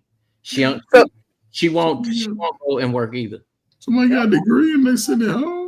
Yeah, she got her degree, but the boys didn't. So let me ask y'all a question, and kind of segueing and not just as far as getting a higher education, but do you guys think that it was a mistake when they took like trades out of the school system? Yeah. Yeah. Yes. That was real big. That was a big design. Yeah. Mm-hmm. Because Gen X, we sort of got we got the benefits of that. Mm-hmm. Because even in middle school, they gave us wood shop, right? Wood shop was that first little class where you had to make something, and even I used to see girls over on a circular saw and with a handheld saw and a chisel making their little projects, right?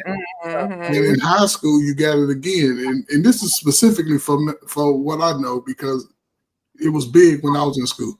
After your 10th grade year, I went to my counselor. All of my friends got signed up for vocational. All of my friends, but let me be specific. All of my friends that lived in the projects got signed up for vocational. I went to my counselor like, man, sign me up for vocational. No, you're going to college. Man, I ain't going to college. You want to call your parents? Man, I guess I'm going to college then. But all of those friends that got to go to vocational school, most of them are retiring right now. I bet they are. Yeah, and it is true. I do think that trades are for some people because some people are good with their hands. College teaches you to research and to be something. You are it when you go to a trade school, because trust me, I took up drafting, wood tech, wood shop. They don't have that kind of stuff anymore. No. Some wood, I can make some very good cornice boards for windows. I can build furniture, all of that. Man, you're a jack of all trades, man. You fall right under that. Right. It's a master. You'll see when I started doing these live streams. Mm-hmm. But that's just the thing, though, because when you listen, sometimes for the most part, kids want the easiest route. That's just what it is. I don't want to be out in the sun, and then 2 days later they outside. They want the easiest route. But when you put opportunity, because over the last, I think, 25 years, they don't even have chemistry no more. Yeah. People don't even know what a test tube and a Bunsen burner and a flat. They don't know what those things are. Yeah. And yes, that's a big problem too. And even like Blaze said, didn't those trade programs start to phase out of high school in the 80s or the early 90s? I would say the end of the 90s because I was in high school in the 90s and we had trade. Like we had home ec, we were sewing, we had and different things like that. I think I was even in some kind of mechanic shop briefly. So I was like, I'm out of here. But let me say this though, y'all. It's still here, but now they call it something different where you get the actual degree. When you're in high school, you can already have an associate's degree. But the difference is, but those are specific programs. Only a select few get in those types of programs. When we were younger, it was open to anybody. Everybody, yes, that's true. Yeah, and they used to take the students out of the school and go to those places so they can learn the skill. Now you have to be enrolled in those schools to get that certificate. Right.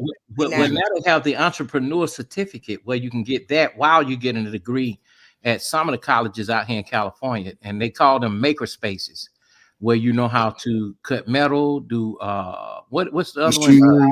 Machinery, PCV, pipe machinery, whatever it is. Yeah, that's plumbing. Yeah, PVC pipes. And what's the other one? Welding, and then they got the one over there for laser cutting, laser printing. People making their own jewelry with them. They're doing 3D printing. They doing the ladies are sewing and becoming designers. You know, which I think is a cheat code. I think you still should go to fashion school. Yeah, but see, things like that are not really offered in America. America only offers you things that you can do. I think it's out in the South. They took those programs out here. The art.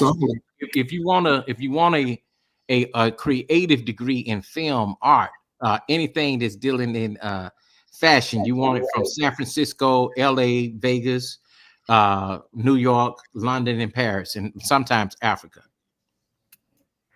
It's just unfortunate, man, because in public schools, you know, I'm gonna say this, I'm gonna shut up, I'm gonna get off here, man. It's been a great conversation. FNM, salute to y'all. Listen. Same here.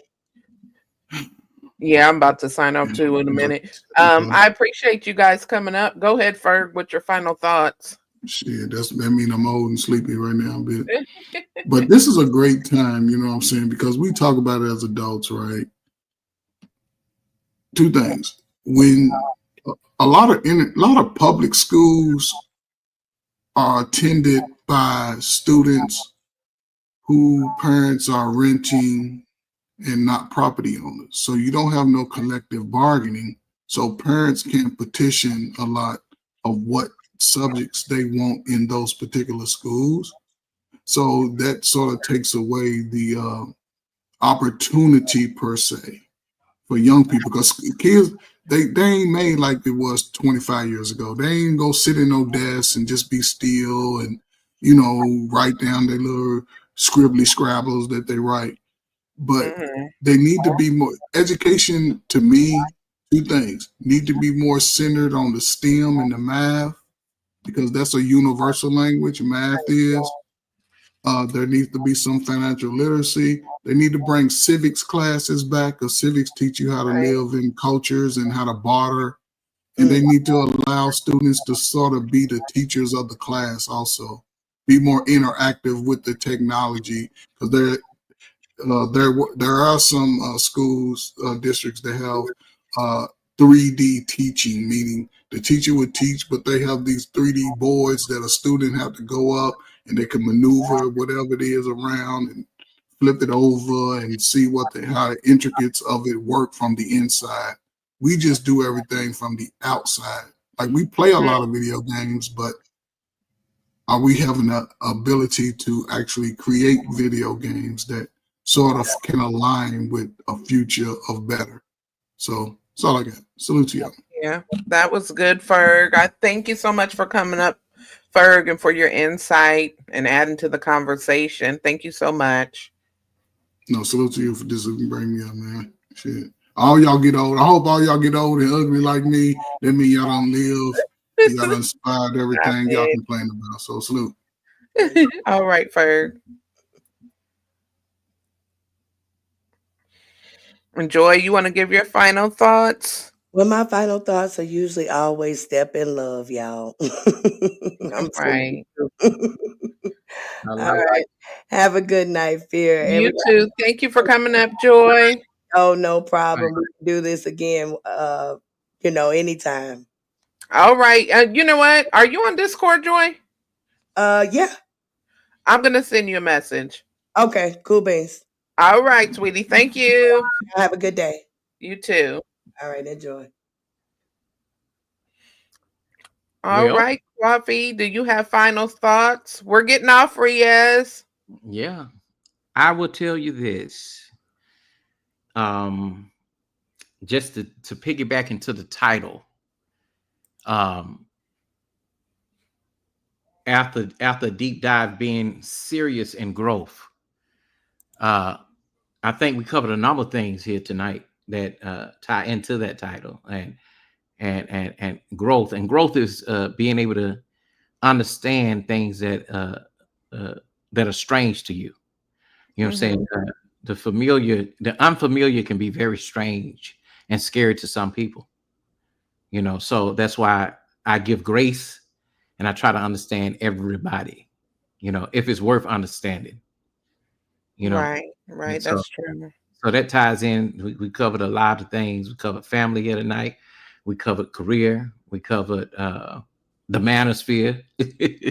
Yeah, All we of did. that, and it was really good, and I really did. I don't hardly come on panels anymore, but this right here, this one here was a good one that I can mark It was, and we went over a lot of different things. From the beginning and whatever, kind of segue into other conversations, and everybody put in some good input. And I really appreciate that. I appreciate when people come on that are mature enough to have adult conversation. You know what I mean? Without the extra mess that we see and all the time for on. being a responsible media person. That is just so important because we don't have that much. Let me tell you something: that trash YouTube TV is not going to last too much longer. And they're deleting channels. I'm telling you. Yeah. Yeah. I am sure of that, Coffee. I think people are getting tired of it now. You know what I mean? Indeed. Gender wars, all of it. But look, I'm going to get off my rant.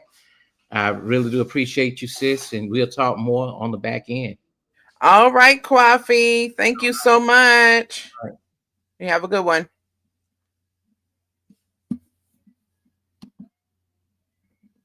All right, guys. Thank you so much for tuning in.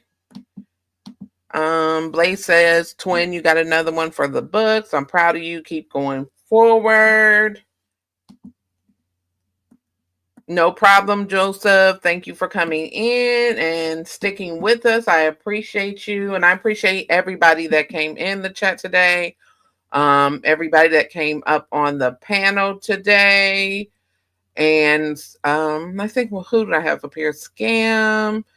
Of course, my co-host Freezy, Blaze, Joy, Coach Ferg, Coffee Nino. It was really good live stream, and I appreciate the conversation. And I am going to leave you all with this.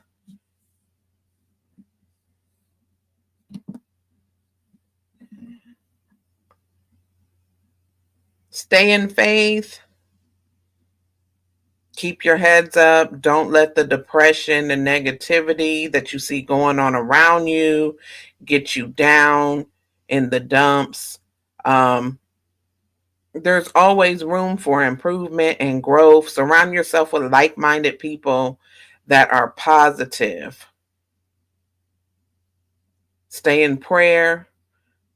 Get closer to God. If you need that extra guidance and that push, if you center your life with the Lord and have integrity, move upright and righteously, you can find a sense of peace that you don't find just doing things your own way. Everybody needs help. If you can find people that are encouraging and loving and genuine, that is absolutely wonderful to have in your life. You got to kind of go with the people that are really sincere and really have the same kind of inspirations and mindset that you have. Some things are toxic and they're just not good for you. So don't put yourselves in that situation. And if you're in those situations or if you're around those people, try to get yourself out of that situation. I am praying for everybody.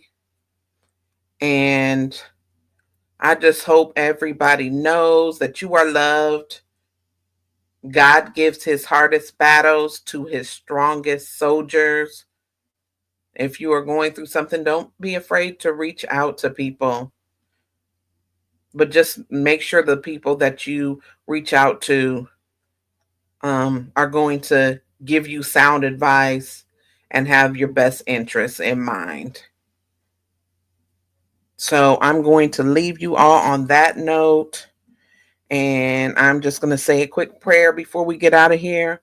Father God, I thank you so much for this live stream that you allowed me to do today, and my co-host, Freezy, and everybody that came and graced us on the panel today.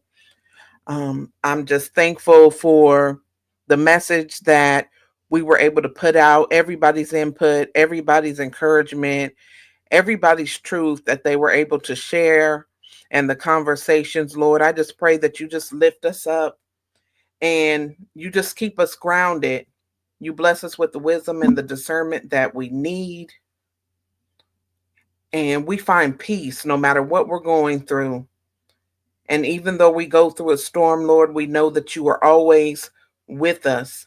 And if we keep reaching to you, you will carry us through. Bless us to be a good light to other people, to have confidence, to increase our faith, cleanse us from the inside out, mentally, physically, emotionally, and most of all, spiritually. Give us the resources we need to uplift the kingdom. And as the world is looking bleak around us, Lord, bless us to still have hope. Those that are struggling, those that are sick, those that are going through operations, those that are grieving, have loved ones that pass, those that are going through any kind of mental health issues, any heartbreak, any pain, any trauma, Lord, I pray that you just lift them up in the name of Jesus and they seek the help that they need. Lord, continue to bless me and my viewers with a community that we can be able to worship together. We can be able to talk. We can be able to encourage and love one another. I just thank you for all things. In Christ's name, amen. All right, y'all. I am out of here. I love you all. Thank you so much. And just remember, fear nothing or no one but God. Bye.